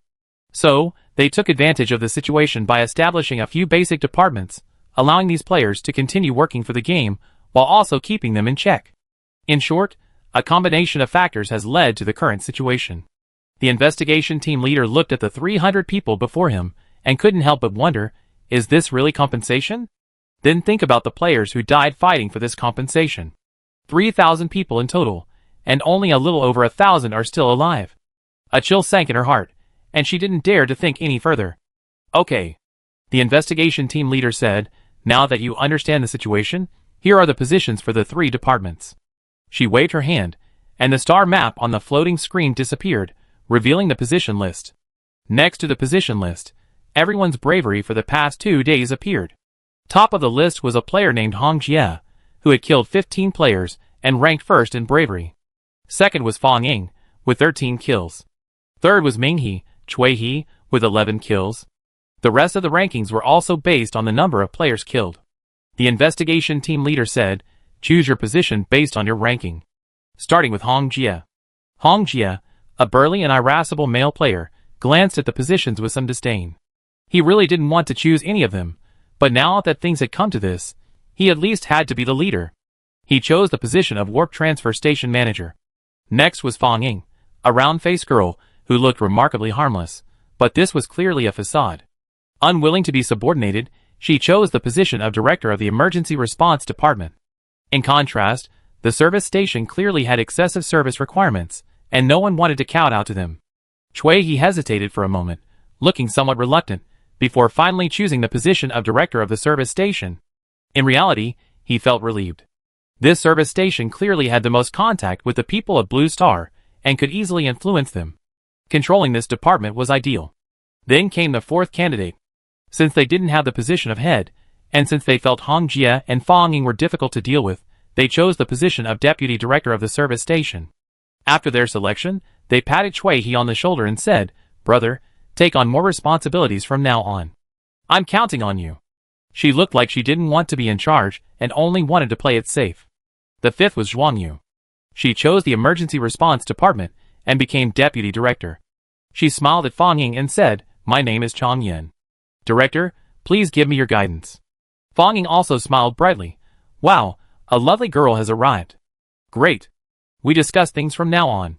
Both smiled, but their eyes were cold. 6th, 7th. Duan Ming was in 8th place. There were 2 deputy director positions at the Warp Transfer Station, and one was currently vacant. He chose this one. One by one, the candidates came in. Jiang Qi ranked low and was very insignificant. The positions left for her were all marginal, so she chose the Warp Transfer Station. After all, she had to get out later, so she decided to go after that Hong Jie. After all, she had to get out later, so she decided to go after him. After all, she had to get out later, so she decided to go after Hong Jie. After all 300 people had chosen, the investigation team leader recorded each person's position in the file. Then, everyone's player profile changed. From a player profile to a temporary worker profile. Personal information now includes job title, attendance rate, work evaluations, and so on. Everyone, It feels even worse than the player dashboard. However, the dashboard issued a guidebook, funds, and materials to the top, second, and third in command of the department, allowing them to begin construction.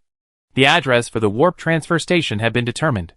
Hong Jie, with a sullen face, led the department staff out of the Blue Star plane to check out the location. Jiang Qi naturally followed.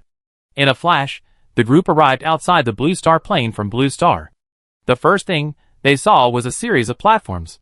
Each platform held a long train, more than 20 in total.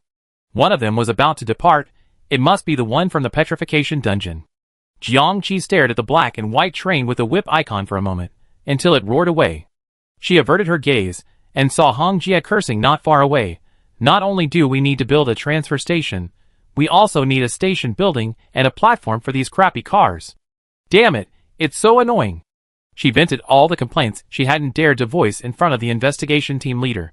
But he was the station master, and his power was immense, so no one dared to say anything. In any case, Hong Jie continued to curse while directing everyone to do this and that. Topographic surveys, data measurements, and taking various site photos. Hong Jie was clearly a complete novice in construction, and had little idea how to lead a department. He acted at will, completely disorganized. The others also looked completely clueless. It looked like a makeshift team. Jiang Qi felt that if the control panel didn't have more auxiliary functions, and he was allowed to mess around like this, the foundation of this transfer station wouldn't even be built anytime soon. Or perhaps, once Hong Jie is truly overwhelmed, Duan Ming and the others will gradually demonstrate their abilities, ostensibly sharing the burden, but actually seizing power. The group spent a long time busy outside the plane, then returned to Blue Star in a daze. Hong Jie's 3 station masters, deputy station masters, and several other management heads were off to discuss matters. The lower-level employees had some free time, gathering together to chat. Now that the transit station is established, we won't have to work every day. Do you think we should get a permanent residence on Blue Star? Where would you like to live? I think XX Island is a good place. Why do we have to live in one place all the time? We can spend our days in the mountains and the sea.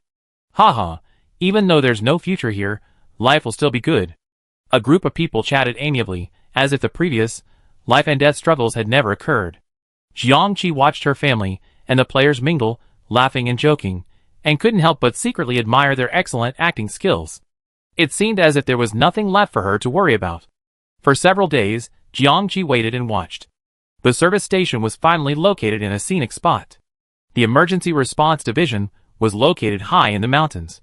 Both were located abroad, not particularly remote, but not close to a city either. Most importantly, they were far from country C. Clearly, this wasn't a coincidence, but the result of hidden guidance from within. Construction progress at both locations was neither fast nor slow. Everyone seemed to be groping their way through things. There were 2 other things that concerned Jiang Qi. One was that the investigation team had left. The panel didn't need to explain this.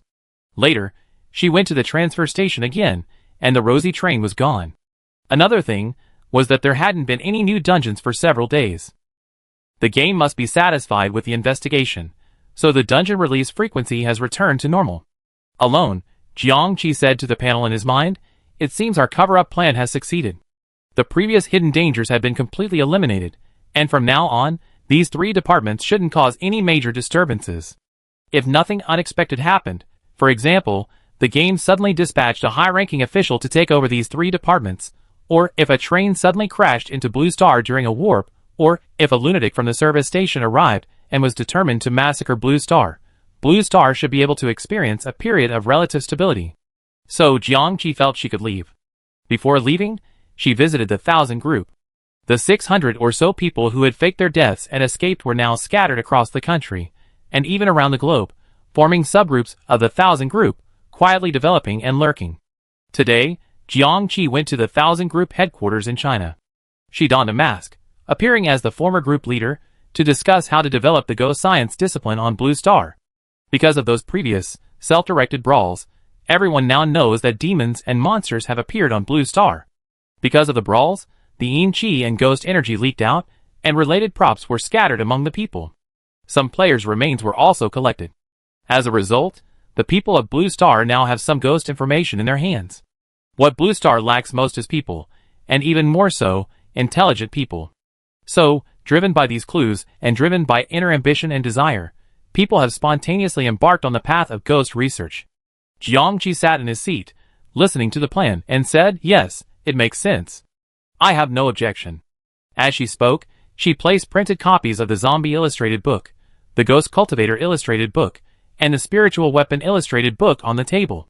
Privately, we will train our own ghost members and create related props and spiritual weapons. Publicly, we will allow society to flourish. However, I don't recommend moving too fast. We should wait and see how the game reacts to this. Wang Yi flipped open the 3 books and took a look.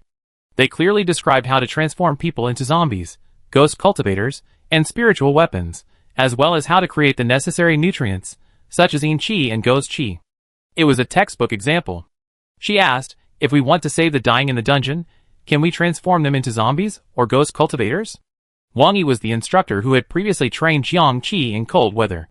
Jiang Qi had come into close contact with them during those days, and had a favorable impression of them.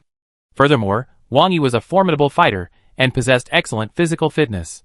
Her resistance to interrogation and survival skills were top-notch. If she hadn't been a few years older, she would have been part of the 1,000-man team. So, this time, she was transferred from the underground organization to the 1,000-man team, and now she was considered a leader within the 1,000-man team. However, perhaps due to the immense pressure now, she looked much more mature and tense than she was then. Jiang Qi said, of course, it's possible, but not everyone can endure the pain of this transformation, and not everyone can maintain their original nature after becoming a ghost. You should consider whether there are any means of suppressing zombies, ghost cultivators, and the like if their numbers exceed the limit and they become restless. She thought for a moment, and produced 3 wooden boxes of varying sizes. Here are 3 Buddhist instruments. They can be used to suppress ghosts and monsters when necessary, but they are a last resort and should not be used lightly. There were 7 Buddhist instruments in total. Before Dong Xiaofeng left, she gave him one for self-defense. She had no other valuable possessions on her, so this was the only one she could offer.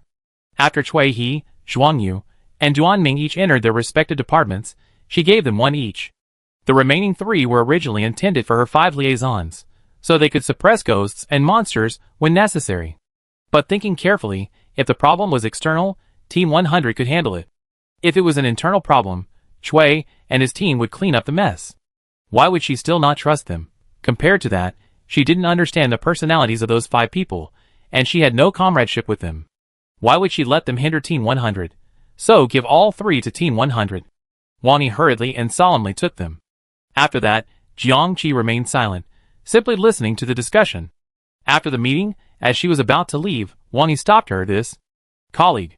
Wang Yi didn't know her name or how to address her. She only knew she was a very important figure in the Team 100, seemingly a former team leader. As for why she was former, she wasn't sure. Jiang Qi paused. Anything else?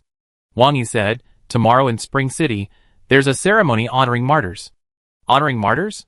Honoring martyrs who sacrificed their lives for the people in the Spring City dungeon. This is a partial list. Jiang Qi flipped through the list and fell silent. There were 72 names on the list, 71 of which died in the ghost realm. The last one was a name she was all too familiar with, Jiang Qi. Her name. Wang Yi said, these 72 will be awarded the title of martyrs. Their names will be engraved on a monument, their cenotaphs will be buried in a martyr cemetery, and their families will receive the best possible care. This is what Commander Zhang instructed me to do. Although he may not remember it now, I will do my best to complete this task. Is there anything else you need to add? Jiang Qi was speechless for a moment as she looked at the list. She had previously said that she wanted Jiang Qi to die according to secular procedures, to have Zhang Jingtian issue her a death certificate, and to have her household registration cancelled. It was just a casual mention.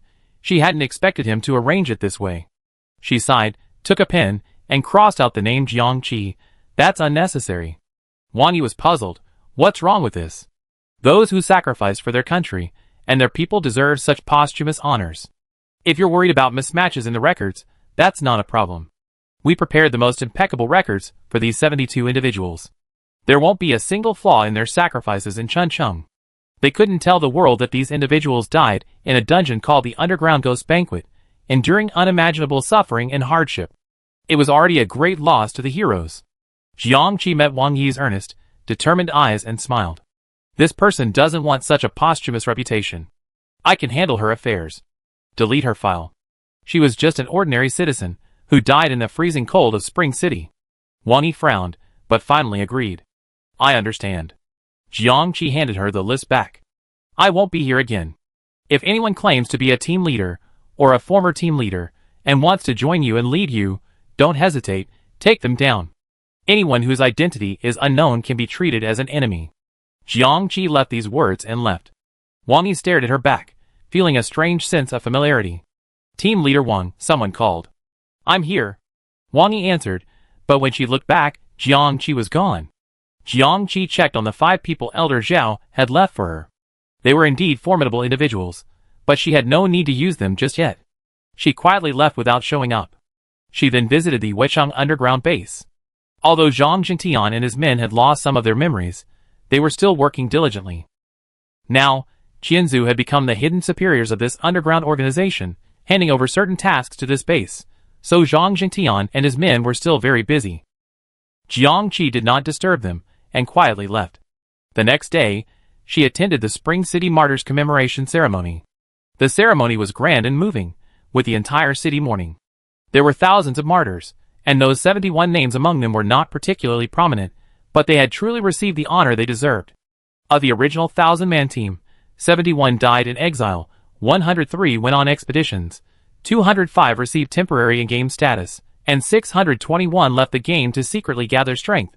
Jiang Qi listened to the ritual music, looked up at the bright sunlight in the sky, and felt a heavy burden lifted from his heart. Then, she was going to try to scam someone. Hong Jia had been swamped by the trivialities of the transfer station's construction these past 2 days, and his temper was already on the verge of exploding. Jiang Qi, seizing the opportunity, deliberately picked the moment when he was most annoyed to chirp at him, saying that he, the station master, was incompetent. If he weren't incompetent, we wouldn't have to run around all this time. I don't know what he's doing. I should have gone to the emergency management department. The entire department structure is already set up there. Jiang Qi chirped loudly. A colleague kindly pulled her aside. Come on, stop talking. Jiang Qi's face was filled with displeasure. You can't even talk? Our station master really isn't up to the task. What's the point of killing so many people? He's just a reckless man. As soon as he finished speaking, Hong Jia, a murderous aura, emerged, his face as black as the bottom of a pot. What did you say? Jiang Qi was slightly startled, then continued to brag fearlessly in his presence. As she continued to rant, the surrounding players showed subtle expressions of agreement, and Hong Jia's anger grew. He was enraged. He attacked. Jiang Qi fought back. The fight intensified, and then, naturally, Jiang Qi was killed. Amidst a cloud of dust, she unlinked her player interface, pretended her body had been shattered, her soul shattered, and walked away. Hong Jia was stunned. He looked at the blood foam on the ground, then at his hands. He had killed someone. Killing someone wasn't a big deal, of course, but the problem was, this was a transit station employee. How could he have killed her? The people at the transit station looked at him with a strange look. This station master's temper was already bad enough. If he could still kill his employees without a care in the world, wouldn't their workdays be a battle royale? Soon, a notice popped up on everyone's temporary worker dashboard. Hong Jia, the station master, had killed one of his employees without cause, and received a serious warning. Hong Jia was frustrated, forced to suppress his anger and delegate authority to the 2 deputy station masters. One of the deputy station masters was Duan Ming, the other a player.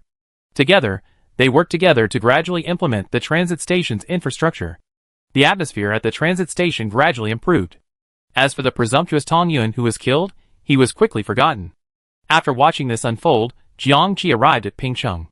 The dungeon in this city was about to end in just over 2 days. She wandered around the perimeter, and reviewed the train conductor do nots list. Train conductors are not allowed to enter a dungeon after it has begun, and before players have exited. You said so I'm going in. Chapter 58. Clang, clang, clang.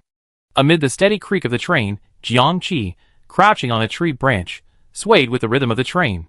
She lost her grip and nearly fell. She awoke with a start, quickly clawing at the trunk and hooking her tail to secure herself to the branch. She looked down at her round, gray-furred body, her short, tiny paws, then at her furry tail, and sighed silently. She had never been so speechless in her life. Before entering Pingcheng, she had made many assumptions, thinking she could handle any situation with composure. But she hadn't expected to find herself in a primeval forest. Yes, the once beautiful city, with its buildings and skyscrapers, was gone, transformed into a forest. And the most common animal in this forest was a single, gray creature, the raccoon. Maybe they weren't normal raccoons. Have you ever seen a raccoon standing upright, more than a man tall and muscular? Jiangqi hadn't seen one, anyway. At that moment, Jiangqi thought it was a kangaroo in disguise, hopping around in front of her. Even so, she didn't think much of it, believing the Pingsheng dungeon was simply a virgin forest intrusion, and these giant raccoons were native to the forest. Until she saw the train seat numbers appear on each raccoon's head. Jiangqi? ? So these giant raccoons are players in this dungeon. That's right. No one ever said players couldn't be animals. Thinking about how the game was truly cruel, even animals weren't spared, Jiangqi transformed into a shadow and quickly hid in the woods, observing these peculiar players. Then, she discovered other animals in the forest, all kinds of birds and beasts, all bulging with muscle, as if on the wrong hormones, their bodies exaggerated. And they weren't purely animals, they were probably orcs. They weren't very intelligent, but they were capable of taking care of themselves. Although they didn't seem to be able to speak, they could communicate rudimentarily. They were very aggressive towards humans, and many Pingsheng residents died at their hands during a dungeon run. Thankfully, Pingsheng's weapons were adequate to deal with these orcs, preventing them from taking too much advantage. By the time Jiangqi entered the dungeon, the Pingsheng people had already occupied a corner of the forest and established their own refuge camp, surrounding it with various materials. The orcs could only wander outside the camp, and if they got too close, they would be hit by bullets and artillery shells. Strangely, after being hit, the orcs' bodies would disintegrate. Some orcs could reassemble themselves after disintegrating, appearing as if nothing had happened, while others would simply vanish, leaving only their player panel flickering a few times before they fell to the ground and were shattered. She observed for a while, unable to figure out why. So, after a raccoon orc was killed, she leaned over and touched the unbound player panel. Her soul felt a pull from the panel, and wanting to see what was going on, she followed the force and left her body. And then, she was sucked into the player panel. Raccoon Jiangqi lay on a branch, his fat face cradled in his paws. He sighed and grumbled in his mind, "I've been through a lot, but I never expected to end up like this. No one told me the player panel had the power to imprison souls. The train conductor's panel ruthlessly exposed her. It's not like you can't escape. You're just playing along." Jiangqi shrugged. "I was playing along, but I never imagined that after following the panel back to the train, I'd be stuffed into the body of this little raccoon cub. Look how small I am now, how dignified. Family, the truth is this, these players are indeed orcs, but they are actually juvenile orcs. They became players solely for experience and gilding their skills. Blue Star is their first dungeon. When they enter the dungeon, they actually enter as souls. Enhanced by the power of the game, their souls take on some of the form and strength of their adults. But because they have the minds of cubs, they appear a bit clumsy and their speech is unclear. For every native they kill, they gain a life. This is why some orcs, after being bombarded, simply weaken for a moment before reuniting. They have more than one life. Even if their lives were taken away, they wouldn't die. Instead, they would be absorbed into the player panel, shattered upon landing, and wait for the dungeon to end before returning to the train and being transported back to their bodies. Jiangqi had essentially taken the raccoon's place before it could be absorbed into the player panel. The above was all Jiangqi's pieced together account after entering the raccoon's body and gaining access to its memories. The raccoon didn't know any more, it was still a cub after all. Jiangqi thought of the body he had left behind in Pingsheng. It could now be called a corpse. Fortunately, it was just an ordinary body after being reshaped, lacking even its source marrow. If it had remained the same, unmelted bones, she would have been truly devastated. Jiangqi rolled over on the branch and said to the panel, "We're all players. Some are being ripped off by the game and the train conductor, but why do these orcs get so many benefits? Not only does killing the natives increase your life points, but it also provides a protection against death." The panel didn't answer. Jiangqi had grown accustomed to its silence. When it didn't answer, it either didn't want to or couldn't, and she never forced it to speak. Jiangqi wagged her tail, looking out the window at the scenery. The train was moving at a leisurely pace, as if afraid of shaking the orc cubs too fast. She pointed at her head with her paw, but because her hand was too short, it looked more like a scratch on her chubby face. She said, "I have some fragmentary memories." It seems like two raccoons reluctantly sent the little raccoon away, saying they enrolled it in a class to help it become stronger. It must have cost a lot of money, and the two raccoons were so poor they even pawned their clothes. Her voice was a little heavy in her mind. So, these orc cubs weren't captured by the game and forced to become players. Instead, their parents paid the game to make them players of their own accord. The orc plane therein has a deal with this game. Although there wasn't much evidence to support this speculation, Jiangqi felt it was pretty close. Her heart sank, and a surge of anger welled up. The orc cubs needed to become stronger and wanted more lives, so their parents paid to enroll them in classes. After collecting the money, an organization in the orc dimension shoved the registered cubs into the game. The game arranged trains and dungeons for these cub players. Up to this point, it was pretty normal. But why should this training dungeon be held in someone else's home? Why should someone else's life be used to recharge the orc cub's resurrection slot? Killing a dungeon native gives you an extra life. Haha, how ridiculous. Who even asked the natives' opinions? The game created a dungeon, made a rule, and then transferred the lives of the natives to the players, while also collecting benefits from the orcs. Truly remarkable. Jiangqi's anger grew stronger and stronger, filled with dissatisfaction, resentment, unwillingness, and refusal. She looked at her own furry, soft appearance reflected in the window, and found herself repulsed. So what if they were just cubs? So what if they didn't understand anything? So what if they were dropped into a place with humans, instinctively chasing and killing them without even realizing what they were doing? These creatures are simply sinful. Even if this dungeon wasn't on Blue Star, she'd still say this. A bunch of undisguised predators. These cubs are like this, and their parents, their elders, all the orcs, probably all went through this. Because of her emotional upheaval, alarms suddenly started beeping around them. The panel alerted. Constrain yourself, someone's coming. Jiangqi gathered his emotions, and the fur on his body quickly calmed down. The next moment, a small door opened, and a face wearing a sci-fi looking protective mask peered in. Awake. He reached in, touched Jiangqi, and scanned her with an instrument. Her vital signs are stable, and her orc core is stable too. Nothing's wrong. Then why is there a mood alarm? Another voice could be heard from outside. These are all ancestors of the orc nation. We have to pay for any loss. The man watching Jiangqi speculated, is she bored, all alone here? Then take her to the public carriage, and let her play for a while. These paying players are such a hassle. I rather take care of ordinary players. I don't mind any hassles. If she dies, she dies. Haha, but the commission on this job is high. Lower tier trains don't even get this kind of work. The man said, lifting Jiangqi down from the tree branch. Jiangqi hesitated, but didn't refuse, simply pretending to be depressed. After leaving the small room, Jiangqi realized that the carriage was very spacious, with small rooms like this on both sides. Some of the rooms had their doors open, and she saw that the layout inside was similar to her own. Branches, soft beds, ropes and swings for raccoons to climb up and down. One raccoon per room? These passengers were treated very well.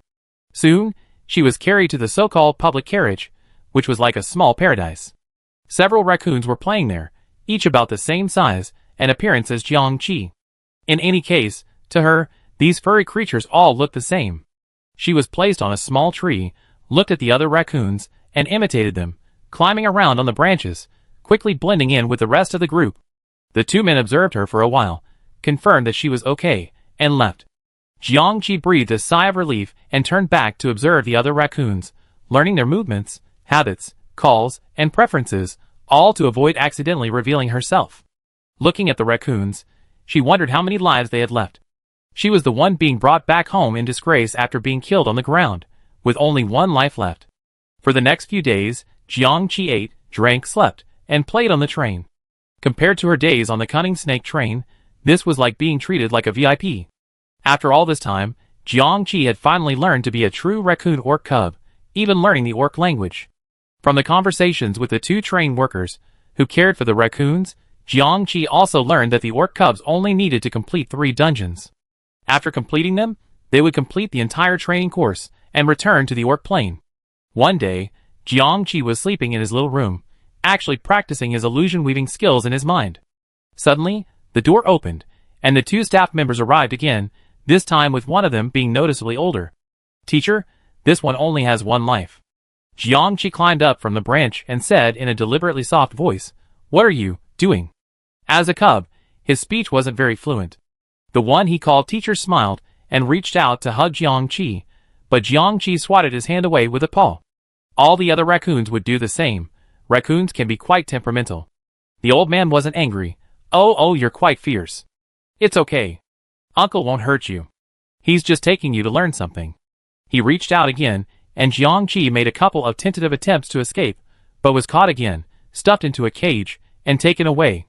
She pawed at the cage with her paws, peering outside. She saw quite a few raccoons had been taken away, several in a single carriage, and dozens more, across several carriages. All of them were barely alive. Then the raccoons were taken to a larger carriage, where Jiangqi first saw the other animals on the train. The first thing she saw was an animal that looked very much like a red panda. Yes, the one easily mistaken for a raccoon. The only difference was that a raccoon's fur and paws were gray, while a red panda's was reddish-brown. The raccoon had a black eye patch, and white bracket-like markings on its face. There were also raccoon dogs here, birds of a feather. They looked quite similar to raccoons, but were slightly larger and had darker fur. There were also meerkats, civets, and other animals. At first glance, everyone looks more or less alike. Jiangqi, are we playing Candy Crush here? Everyone had been released from their cages, instinctively gravitating towards animals of their own species. The teacher continued to smile, looking like a strange old man abducting children. Children, you each only have one life left. This is extremely dangerous for you. So, today I'm here to teach you some survival skills. Jiangqi, I see. So they're worried that these customers with only one life will die in the next instance, and then they have to pay for it, right? In the next instance, you have to advance a very long path, mostly alone. This is to train your courage and test your bravery. So, don't be afraid of being alone. There will be some dangers along the way. Jiangqi listened to him babble, as if giving everyone a sneak peek at the next dungeon. However, these orc cubs all looked like. Who am I? Where am I? What am I doing? How could an orc cub, who didn't survive the last dungeon, or who managed to survive only to be killed by humans, be considered powerful and intelligent? They were a bunch of poor students. They either couldn't understand, quickly started to ditch, or started to whisper loudly, and some even started fighting. Jiangqi huddled among the raccoons, closing his eyes as if dozing off. Old man.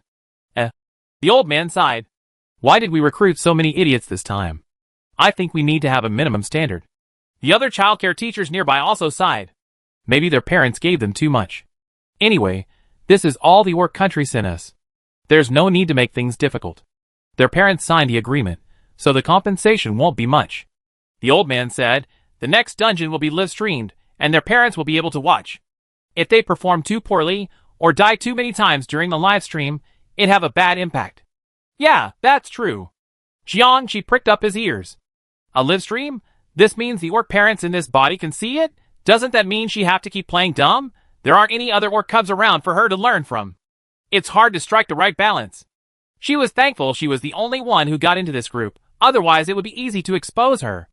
After some thought, she decided to be the best student among the poor, learning as much as possible in this private class. If she later behaved in a way that didn't match her original body's personality and abilities, she could attribute it to this small class.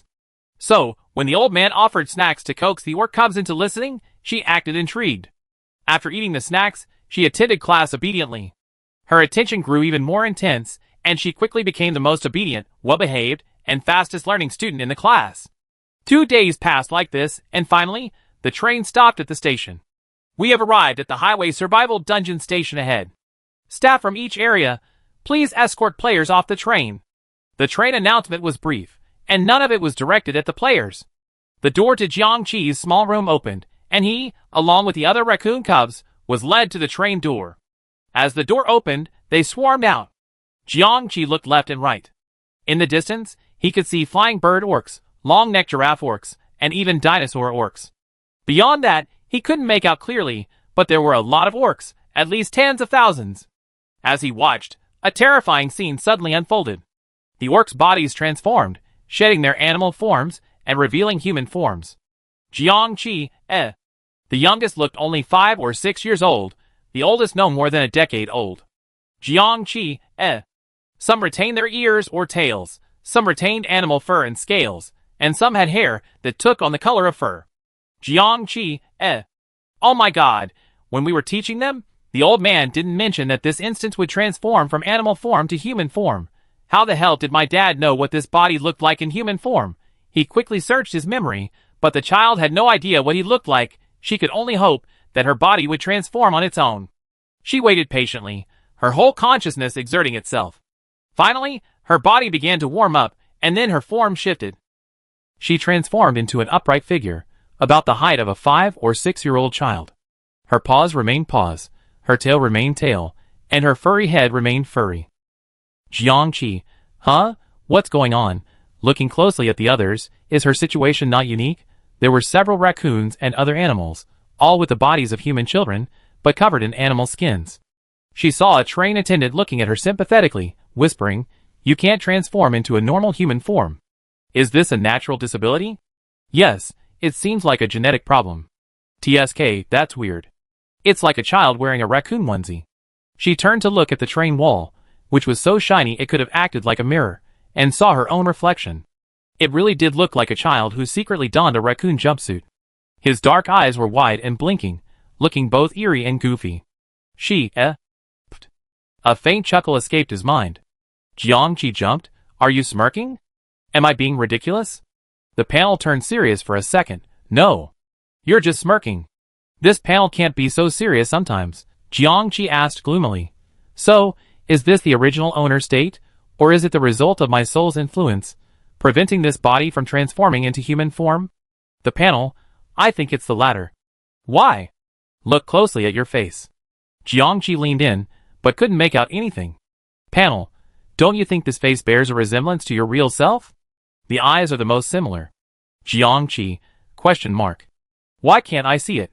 she muttered, frowning as she continued to study. She didn't know if it was due to preconceived notions, but she was shocked to discover that she actually saw her own reflection in his hairy face. The eyebrows, the patched eyes, the nose, the mouth, the more she looked at them, the more resembling her own. Even weirder, Jiangqi collapsed, face-palming. Why had she chosen Pingcheng? If she had just chosen a different city, a different instance, she wouldn't be in such a dilemma now.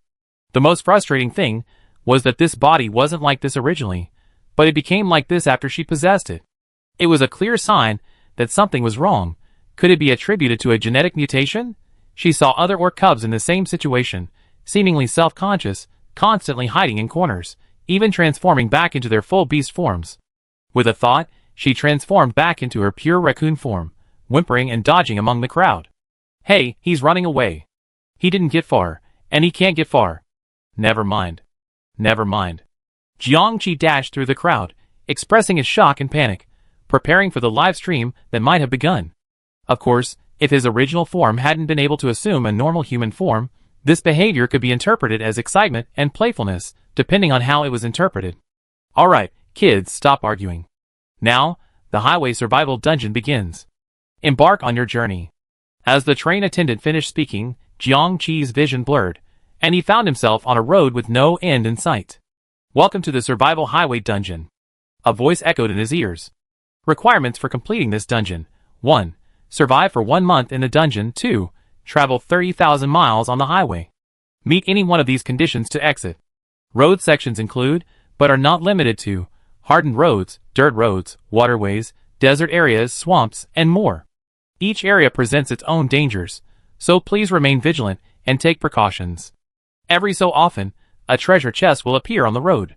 These may contain survival supplies, but they may also harbor hidden dangers. Please be cautious when opening them, or you may choose not to. The highway is always more dangerous at night than during the day. Please find or set up an overnight camp before dark. An overnight camp approved by the dungeon will protect players. Hunger, fatigue, and even cleanliness will all affect the player's stamina and progress. Please maintain a full stomach, take care of rest, and maintain hygiene. Blah, blah, a whole host of rules. Though verbalized, they're actually drilled directly into the player's brain, so even a fool can grasp their meaning. As expected of a dungeon for paying players, it's incredibly thoughtful. The rules are clearly explained, and every precaution is meticulously listed. Finally, we reach the final sentence.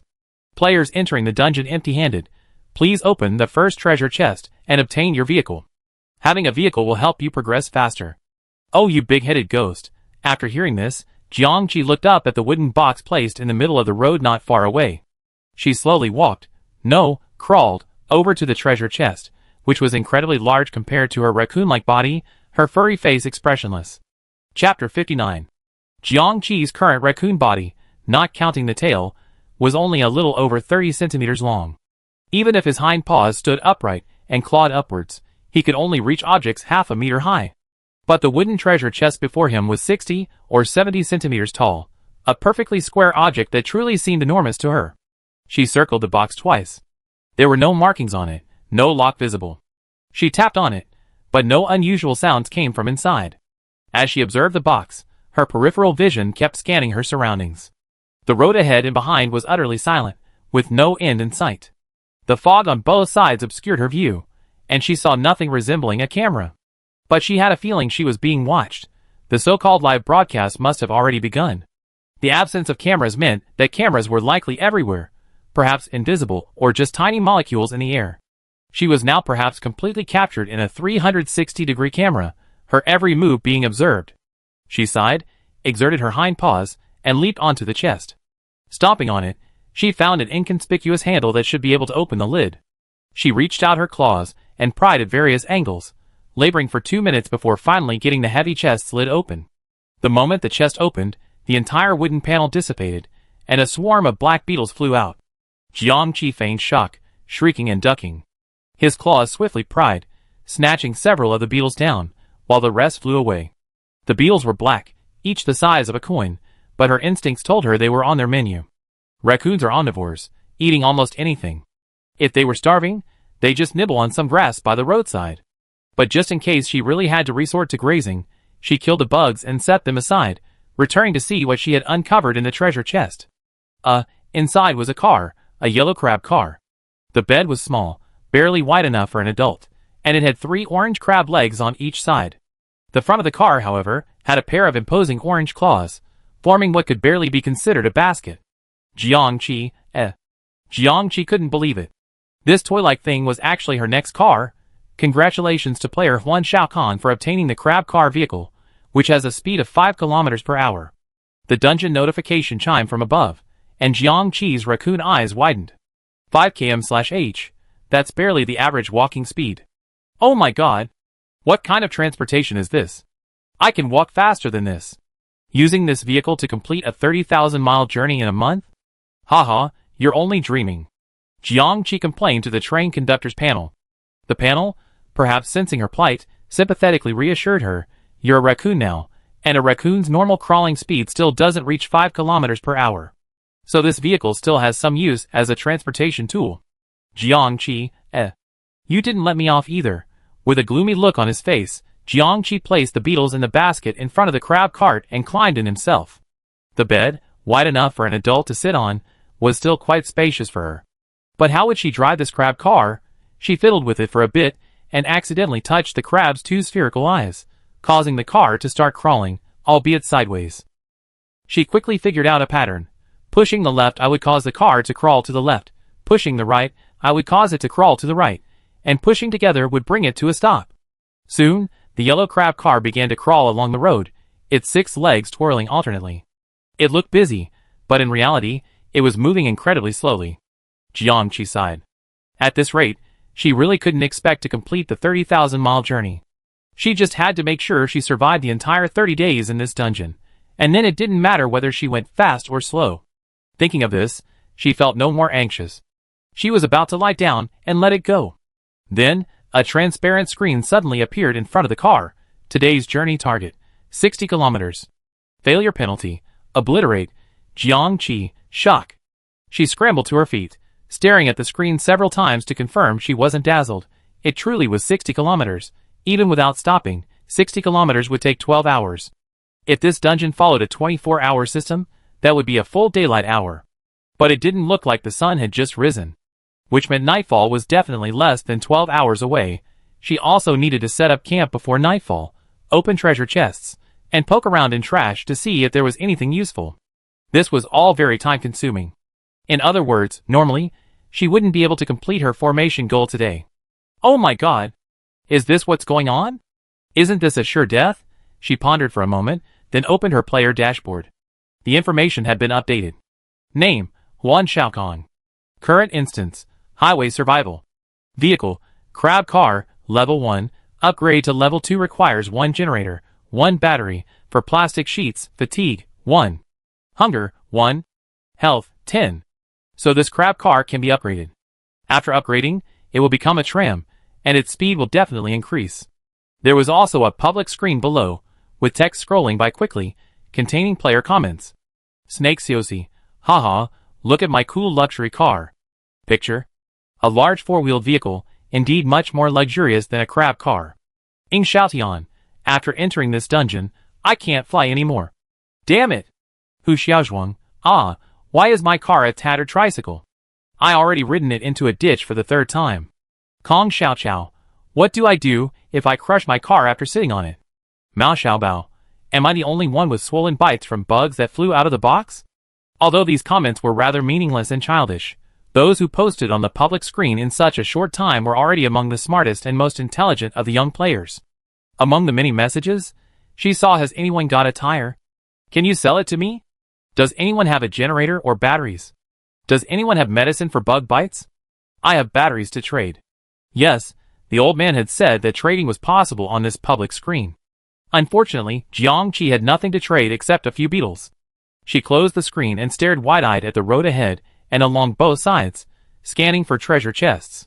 The old man said that treasure chests come in all sizes and colors, and some are hidden in the grass or buried in the soil, making them easy to miss if you're not paying attention. Meanwhile, in another dimension, the Orc dimension, many Orc parents and schools were waiting for the live stream to begin. This live stream was also broadcasted by the game to the Orc dimension. To watch, you had to pay a fee. Each live stream had a fee, so most parents only visited their own children's live streams. Schools and other institutions hoping to find promising students would buy expensive full-service tickets, allowing them to view all live streams. It's on! The live stream is on! As soon as the timer arrived, the Orc swarmed into the live stream. See my Feifei? Wow, he's got a balance bike. Pretty fast. Not bad. My Nyonyo opened his second treasure chest so quickly. He got a material for a vehicle upgrade. Awesome. The parents were filled with excitement and pride at the sight of their children. Schools and other institutions quickly zeroed in on the best performing cubs. This little lion is great. Highly motivated and confident. She hit the ground running the moment she hit the road. We consider enrolling her. This Black Panther cub is quite alert. Look how swift and decisive she is. She was the first to open the treasure chest, get the vehicle, and even got a dungeon reward. Take note. Enroll her as soon as we get back. Some of the wealthy and free-spirited came to watch the fun, wandering from one live stream to another, commenting and commenting. Let's see how many Orc remnants we can blast out this time. Whose ostrich cub is this? It's huddled right at the starting point, head down, and not moving. Wow, what's with this raccoon? Why is it still in beast form? What can such a small thing do? Jiangqi, still in beast form, crouched in the crab cart, her eyes blazing as she surveyed her surroundings. Over 10 minutes passed, and after walking about a kilometer, she finally found a treasure chest hidden in the grass. She stopped the crab cart, jumped out, and ran to the edge of the grass. She cautiously poked the grass with a branch she picked up on the road. Seeing no dangerous animals crawling out, she walked closer and parted the grass covering the chest. A small green treasure chest, slightly smaller than her current body. The green treasure chest was slightly more advanced than the wooden one, but it also had no lock. Jiangqi grabbed the green treasure chest with his claws and dragged it from the grass to the center of the road. Then he lifted the handle of the chest lid with the branch, and several centipedes crawled out. Jiangqi screamed and poked at the centipedes with a branch, nearly killing them. She then went to look inside the box. Congratulations on receiving an Apple X1, a battery X1, a plastic sheet X1, and a dagger X1. Wow, there's food, upgrade materials, and even weapons. But Jiangqi felt a twinge of pain as she looked at the dagger, which was larger than her own claw. As expected, her current body was a drag. Even the weapons she had were useless. The green treasure chest didn't disappear after it was opened. Instead, it could be used to store miscellaneous items. Otherwise, her crab cart's shallow bed wouldn't hold much. With considerable effort, Jiangqi heaved the entire box into the crab cart, filling up most of the bed. Then, climbing aboard, he squeezed into the small space to the side and continued driving. Chapter 60. Perhaps because of the extra box, the crab car was moving even slower. Jiangqi had resigned herself to her fate, and now only wanted to upgrade the car as soon as possible. She could certainly leave her body, float away, and quickly find and open every treasure chest within a few kilometers, but the hidden cameras prevented her from doing so. She could only stay in the car and pretend to search for treasure chests diligently. In reality, Her consciousness had already detected her target before she even saw the treasure chest, and she could even detect what was inside. Then, there was the awkward performance of opening the treasure chests, and fighting the insects, and other things inside. Jiangqi said to the panel with a smile, "After this dungeon, my acting skills will definitely reach a new level." The panel, imagine yourself as a max-level expert entering the novice village, pretending to be a pig and eating a tiger. Jiangqi, There were no tigers for her to eat here. Then treat it like a vacation. Just treat yourself like a real raccoon and enjoy this journey. Jiangqi followed the message on the screen and thought, indeed, that was the way to go. Since her rebirth, she had been busy and nervously preparing for battle, responding to various crises. Even after returning to Blue Star, she had to hide her secrets, worry about the future, travel back and forth, and constantly say goodbye to all kinds of people. The physical and mental pressure was immense, and there was hardly any time to relax. Now, she was a little raccoon, and this dungeon was basically a solo dungeon, without any human interaction. The current crisis was nothing to worry about. Since nothing could hurt her, she might as well just treat it as a solo vacation. It was just acting. Who from Blue Planet isn't an award-winning actor or actress? So, after initially nervously driving the car and grunting as he opened a few treasure chests, the little raccoon on the live camera started to play it safe. He let the car move forward, his belly turned upside down, his tail turned over to cover his vitals, and he lay there soundly asleep on the box. The audience in the Orc Empire, know what's wrong with this raccoon cub? Hurry up and look for treasure chests. She's already missed several. She's so slow. Her goal for today is 60 kilometers, right? She's only covered a few kilometers. Does she want to be wiped out? The other disabled orcs are in a mess, but at least they're trying. This one. TSK, her parents should go and practice outs. She's hopeless. But she's really adorable. Why enroll her in this class? Isn't it better to just stay home and take care of her? The audience was buzzing online. This annual cub training event is a major event for the orcs. Watching the cubs struggle to survive and complete the dungeon is a joy in itself. Every year, this live broadcast becomes a delicious snack for the orcs. And the disabled cubs every year are a focus of attention for the orcs. Some of these disabled cubs, faced with extreme danger, unleash their immense potential, overcoming their genetic flaws. Such cubs will generally have good qualifications and great luck in the future. When they return from their training, they will be sought after by all schools, families, and institutions. This year was no different. Many people tuned in specifically for the crippled cubs. Even those who watched without any ulterior motives were eager to see these forsaken orcs break free from their fate, or perhaps, despite their struggles, perish helplessly. This year, everyone's attention was quickly drawn to a crippled raccoon cub. While the other crippled cubs couldn't transform into normal humanoid forms, even a non-normal humanoid form would allow them to walk upright and use tools, which would be much more convenient. But this raccoon cub remained unchanged. So tiny, its paws barely bigger than a flower, yet it set out on its journey like this. It was either sheer folly, or she had completely given up. Everyone thought she was about to die. And yet, she opened one treasure chest, then two, then three. Even the more formidable of the other orc cubs were left battered and bruised by the various insects and poisons that flew out of the chests. But the raccoon cub, though in a state of distress, remained unharmed and even slept soundly, seemingly carefree. Viewers, when do you think this raccoon will die? She's only lucky to be alive now. She won't make it tonight. You're overthinking it. She won't make it to nightfall. She won't be able to complete the 60-kilometer journey. She'd be wiped out before nightfall. In fact, I seriously doubt she's a natural cripple, but simply hasn't transformed. Look closely at the recording. Every time she attacks those bugs, her claws are so sharp. If she hits them, there's no need for a follow-up attack. Hey, isn't she a hidden talent? Hidden talent? What's the point? Most of the other cubs have already upgraded their vehicles, but she's still the same original one, incredibly slow. The audience was buzzing with discussion, but Jiangqi naturally didn't know that she was playing it down because her consciousness could tell which treasure chests contained more important items, and which contained less valuable items. She was just a raccoon. It would be too fake for her to always come out unscathed. So, she simply ignored the less important ones, saving a few scenes. Suddenly, she noticed a generator in a treasure chest about a kilometer ahead. The final ingredient for upgrading the crab car has finally arrived. She pretended to wake up, rubbed her eyes with her paw, and continued to observe the road carefully. When she reached a kilometer, she saw a yellow treasure chest placed under a tree on the side of the road. It was clearly more advanced than the green one.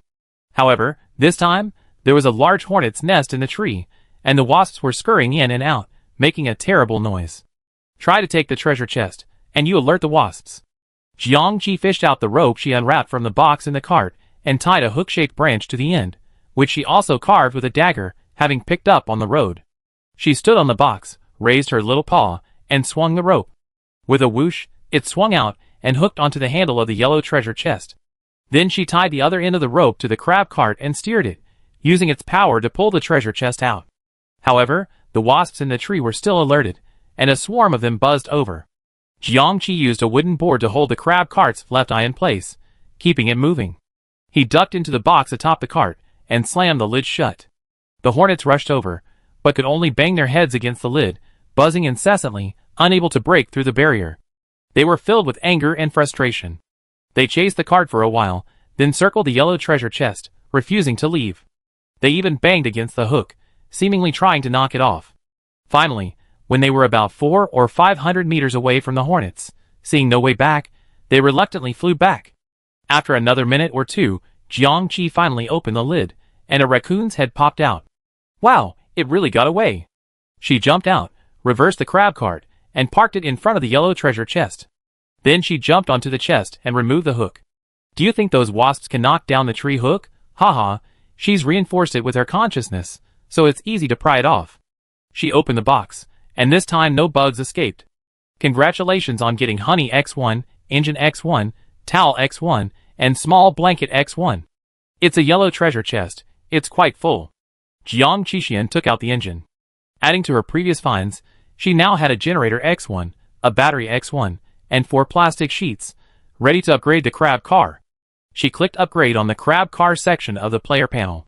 Soon, the plastic sheets merged into the car body, transforming the entire crab car, becoming larger, and even the crab legs grew a size larger. The engine and battery had disappeared, but the crab's 2 eyes not only controlled the direction of travel, but also became 2 headlights that illuminated with a click. Electric crab car, 100% charge, endurance, 1 hour, speed, 10 kilometers per hour. Jiangqi nodded in satisfaction. Not bad, not bad, finally a bit of speed increase. Name, Huan Xiaokong. Current dungeon, highway survival. Vehicle, electric crab car, level 2, to upgrade to level 3 requires 1 generator, for batteries, 8 plastic sheets, for rubber sheets, 2 iron sheets, fatigue, 2. Hunger, 4.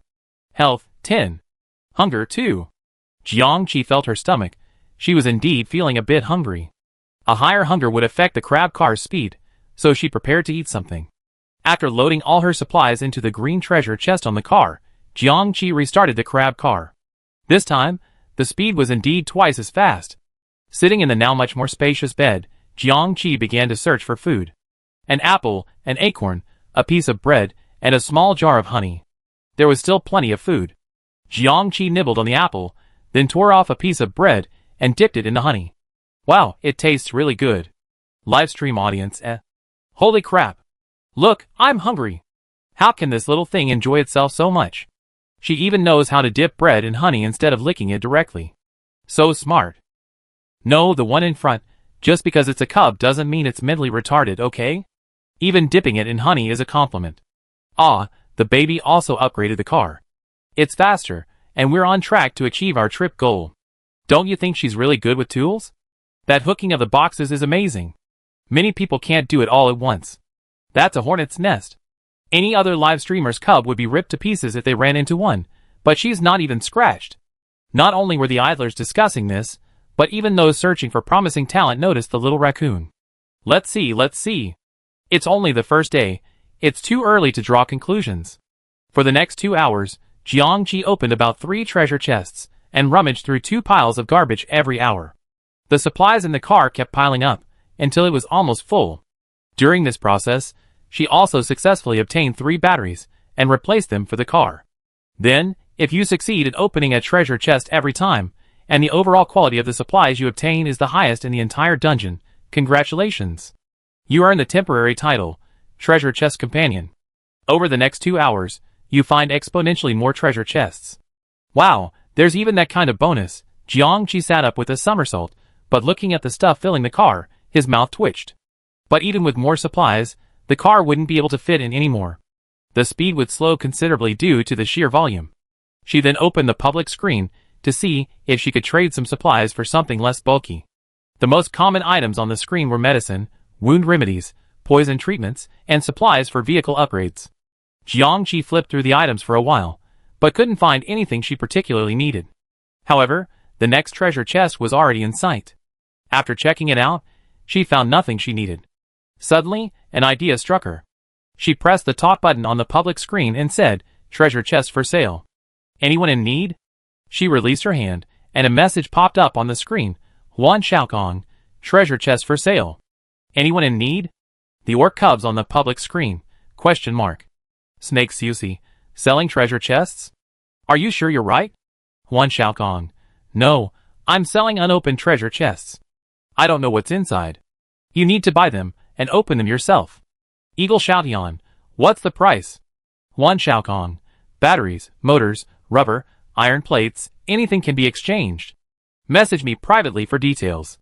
As soon as she sent this message, several messages came in. Snake Susi, I have a battery. What do you have in exchange? The treasure chest in front is a green one. Huan Xiaokong, 1 green treasure chest for 2 batteries. Snake Susi, so expensive. Batteries are hard to come by. Who knows if the treasure chest you gave me has anything more valuable than 2 batteries? Huan Xiaokong, 1 green treasure chest for an engine. Snake Xiaosi, engines are even harder to find. Don't you see how much engines cost now? Jiangqi didn't want to chat with the snake anymore. Even though it seemed to have a luxury car, that didn't mean it had a lot of supplies. I have thousands of customers. Why should I do business with someone like you who haggles over prices? She simply blocked the snake Susi. She opened the private message from Ying Xiaotian. I have a small tent, in exchange for a yellow treasure chest. Jiangqi scratched her chin. This tent was quite rare. She hadn't even found one yet, and she needed it for the night. The yellow treasure chest is fine. Huan Xiaokong.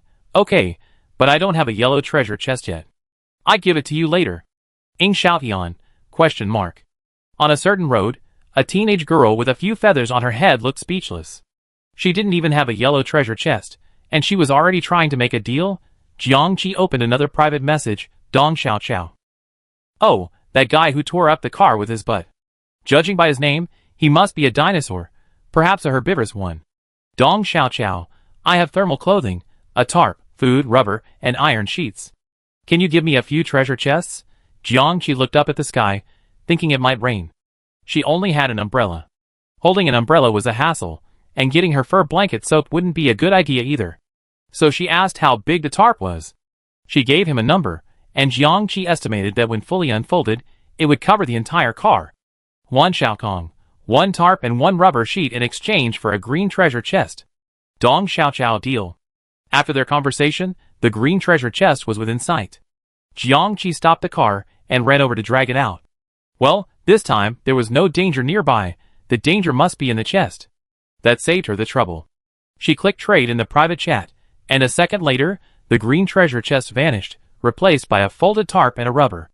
After a successful deal, Jiangqi continued searching for a buyer. 10 minutes later, she saw another green treasure chest. Freshly caught and sold, it looked so fresh.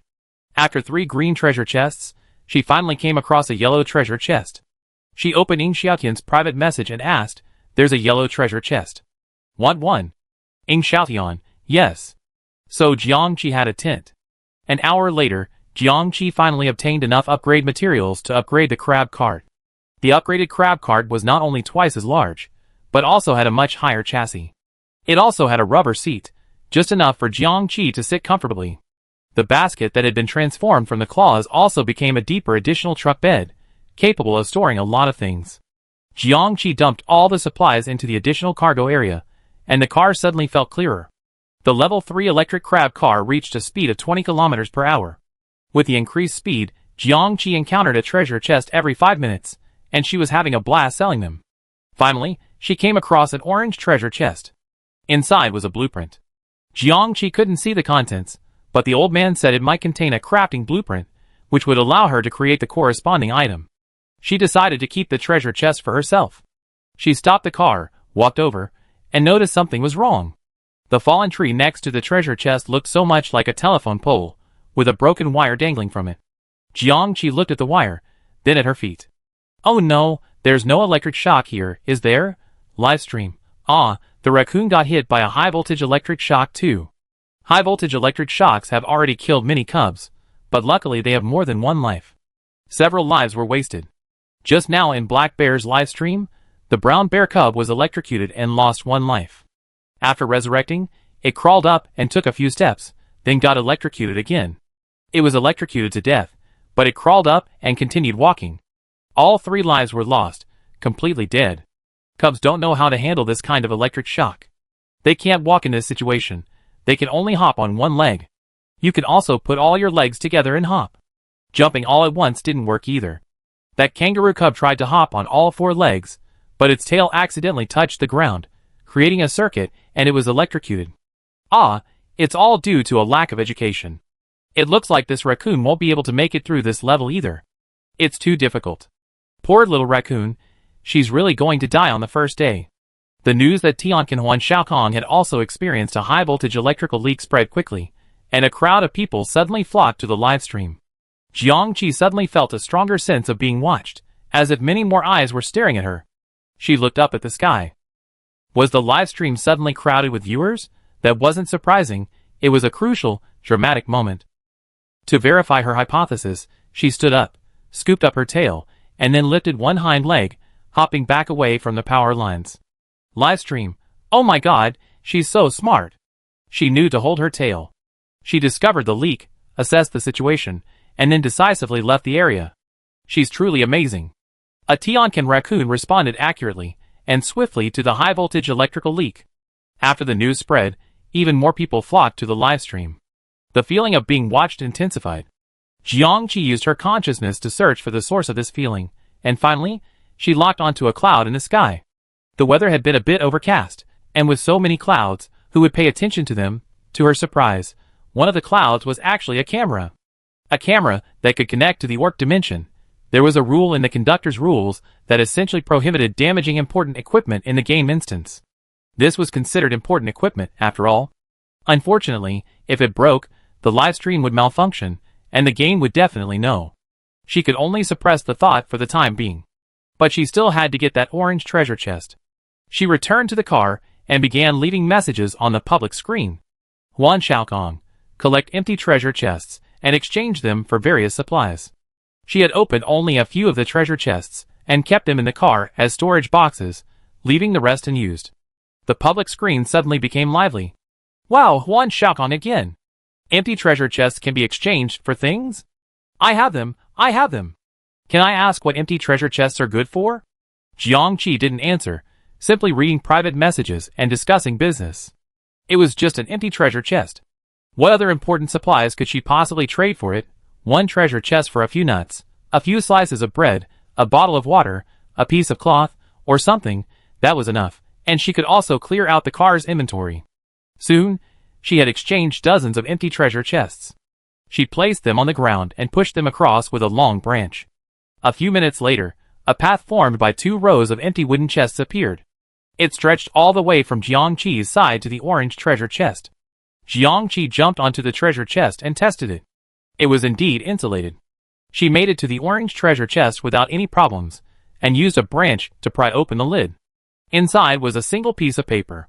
She didn't reach for it directly, but folded the stick into 2 long chopsticks and used them to pick out the paper. Congratulations, you obtained the blueprints for the crafting table. A crafting table. You can use a variety of raw materials to craft various items. Of course, the prerequisite is to have the blueprints for those items. Having a crafting table is like having a portable production factory. It's a great thing. However, to build this crafting table, you need a lot of materials. Plastic, rubber, wood, iron sheets, glass, lubricating oil, motors, and so on. It seems that acquiring these materials is the first step. She put away the blueprints, returned to the car, and continued on her way. Next, she continued to trade treasure chests, only taking materials for the crafting table. Even when she discovered a treasure chest that already contained the materials for the crafting table, she didn't open it herself, but traded it out directly. After all, if you open treasure chests with materials and don't, even a fool would know it's not normal after so many times. So, he simply refused to open any treasure chests unless he came across one orange or higher. After selling more than 10 treasure chests, and receiving a large amount of supplies in return, the title of treasure chest companion expired, and Jiangqi closed the shop. At this point, there were still more than 10 kilometers left to complete the 60-kilometer journey. The wind was getting stronger, and the sky was gradually darkening. He didn't know if it was getting dark or if it was going to rain.